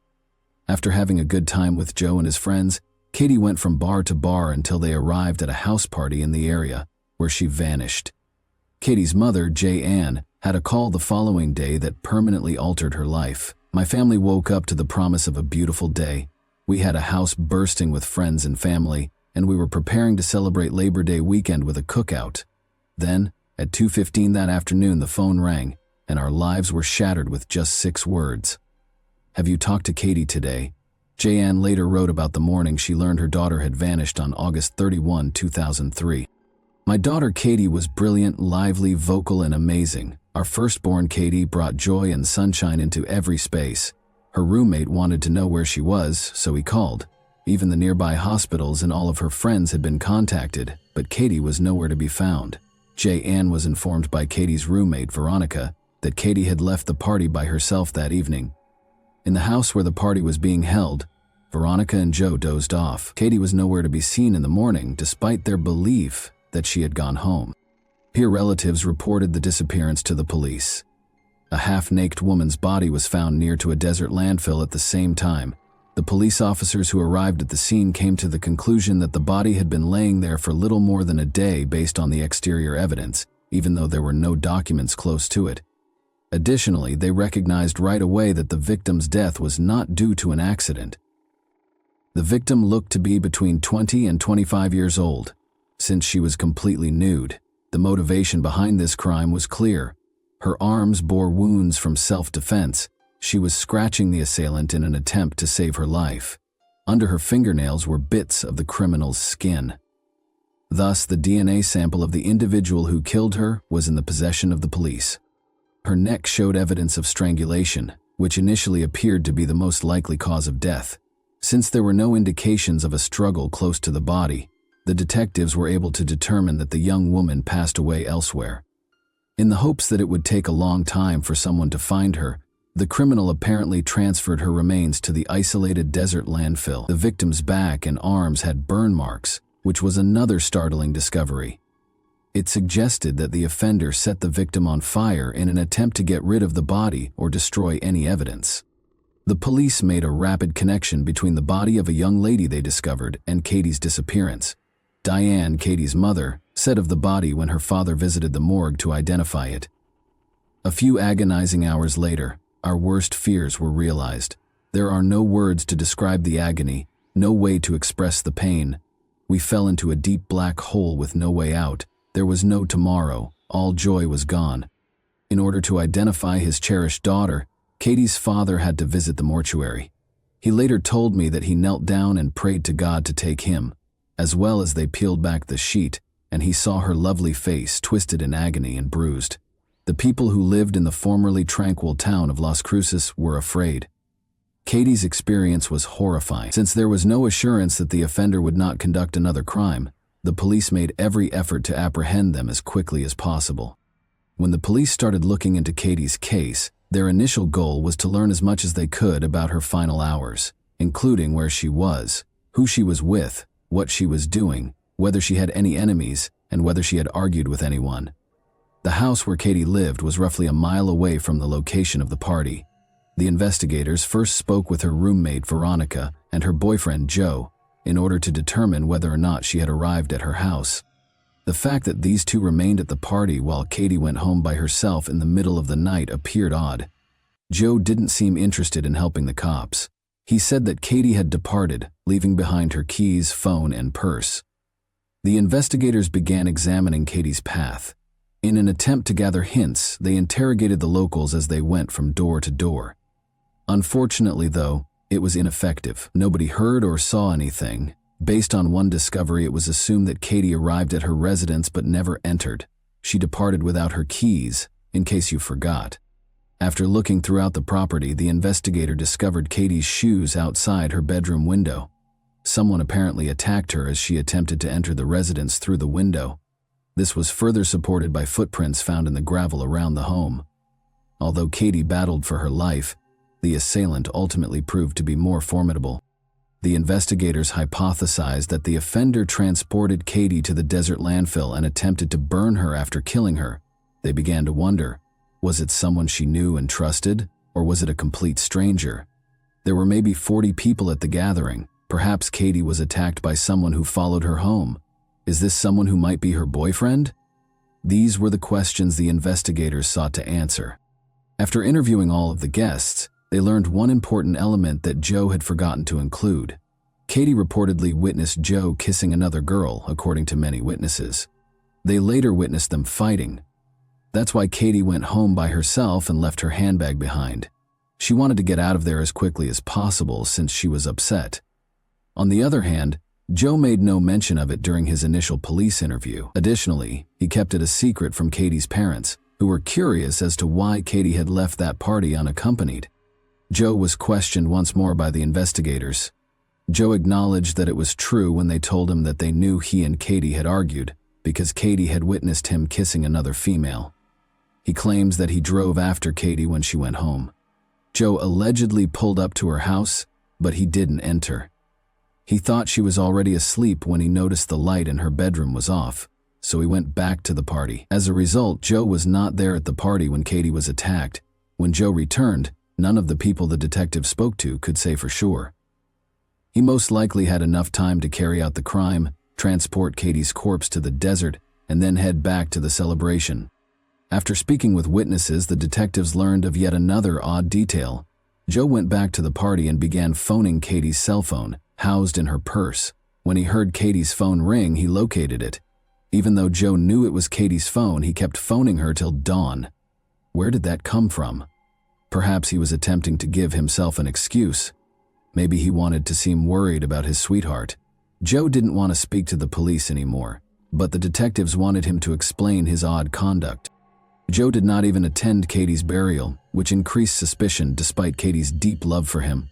However, Joe's DNA sample was all that was required for the authorities to rule him out of the pool of possible suspects.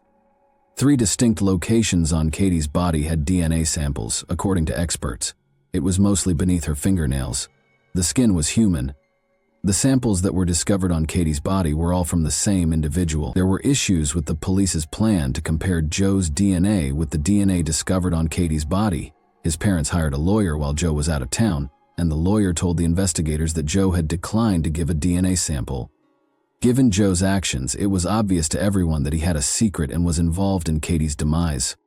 To verify this, the authorities had to figure out a legal way to get his DNA, which took time. Meanwhile, different versions were being considered by the investigators. They were investigating related instances to see whether Katie was the only victim of the person who killed her. When DNA samples discovered on her body were compared to a national database, no matches were identified. The investigators made the decision to go back to the party, which was the beginning of it all. All of the guys who were present at that party were identified, and they were requested to submit a DNA sample. Since none of the men had anything to conceal, they all agreed. But the DNA that was discovered on Katie's body did not match, which led the investigators back to Joe. The only person who declined to give his DNA was him. However, the detectives managed to obtain it in a different way. They discovered that Joe and Katie had made sexual contact in her bedroom before attending the party. The police were correct when they went to the residence and removed the sheet from Katie's bed in the hopes of finding Joe's DNA there. Although a male DNA sample was discovered by the lab, it did not correspond to the one discovered on Katie's body. It indicated that she had not been attacked by Joe. If he had nothing to do with his girlfriend's fate, why did he refuse to assist the police? Joe's attorney received the test results from the police. Joe made the decision to speak with the police once more and give a sample of his DNA after finding out that he had been taken off the list of suspects. The first conclusion, that Joe was not involved in this crime, was validated by the new test. When asked why he wouldn't help the police, Joe explained that he was worried they might find his DNA on Katie's body because he and Katie had had sexual contact prior to the party. The police and Katie's family were still unsure of Joe's actions the night of Katie's death. The police had to search for alternative versions when Joe was removed from the suspect list. Investigators were informed by a number of partygoers that Katie was wearing rings on her fingers that evening, including the one Joe had given her, but Katie's fingers had no rings on them when her body was found. The police thought the person who killed her had taken them away. They searched every pawn shop in the neighborhood but were unable to locate Katie's jewelry. Tire traces close to where Katie's body was discovered could also be a clue. The tire's model and brand were determined by the experts. Police were told by the manufacturer that these tires were typically found on pickup trucks. Sadly, it did not advance the search for the perpetrator, and the investigation came to a standstill. A year or so later, someone in Wisconsin committed a crime that was strikingly identical to Katie's experience. In Green Bay, a girl was attacked and subjected to the same treatment as Katie. Luckily, the sufferer survived despite being set on fire as well. She said to the police that the only reason she survived was because she feigned to be dead. She extinguished the fire and went to a neighboring house for assistance after the perpetrators had fled. She claimed that 2 Hispanic men had attacked her, but all the evidence in Katie's case pointed to just one individual. To verify or disprove the link between the 2 crimes, DNA analysis was required. The Wisconsin victim gave the authorities a detailed account of how the males who attacked her looked. One of the farmers identified Gregorio Morales and Juan Nieto, his employees, in the sketches when the Green Bay police released them. One of them frequently traveled to Las Cruces to visit relatives. Both males were taken into custody. The police who were looking into Katie's case thought they had finally identified the criminal, but the DNA analysis's findings showed otherwise. The DNA on Katie's body did not match the samples. These 2 men had nothing to do with the Katie case, but they were eventually found guilty of abusing a female in Green Bay. Morales received a 50-year sentence, and Nieto received a 70-year sentence. The detectives thus came to yet another dead end. Tire tracks from the crime scene and the offender's DNA samples were the only pieces of evidence the police had. The authorities had issues identifying the individual who killed their daughter, despite Katie's family's anticipation that DNA would help them identify the culprit.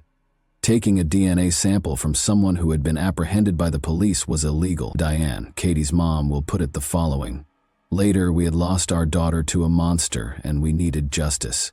We needed to know who had done this and why. But most of all, we needed to know that he would be stopped from doing this again." There were no real clues. The detective in charge of Katie's case told me that the only evidence they had was DNA. You see, Katie had fought so hard for her life that the blood and skin of her killer had been found underneath her fingernails. A DNA profile had been extracted and uploaded into the National Forensic Database called CODIS. Detective Jones explained that once a week, this evidence would be cross-referenced against the offender database to look for a match. This gave our family bright hope. We had the identity of our daughter's murderer. We just had to match it to a name. I casually said that this man was so monstrous that he would undoubtedly be caught for a new offense. We would identify him, apprehend him, and bring him to court when his cheek was swabbed and entered into the database. Oh no, Diane, it doesn't work that way here in New Mexico, and in almost every other state. It's illegal to take DNA when someone is arrested. Detective Jones said that, and I must admit that I was taken aback. I was aware that fingerprints and a photo are taken of an individual upon arrest. However, was it unlawful to identify the horrible monsters who are pursuing and killing our children using the most precise and cutting-edge scientific instrument available? This case was interrupted on December 18, 2006, 3.5 years after Katie's passing. A DNA sample that matched the DNA on Katie's body was discovered by the lab. Gabriel Avila, age 26, was the man who assaulted Katie. He didn't know Katie and was a married father.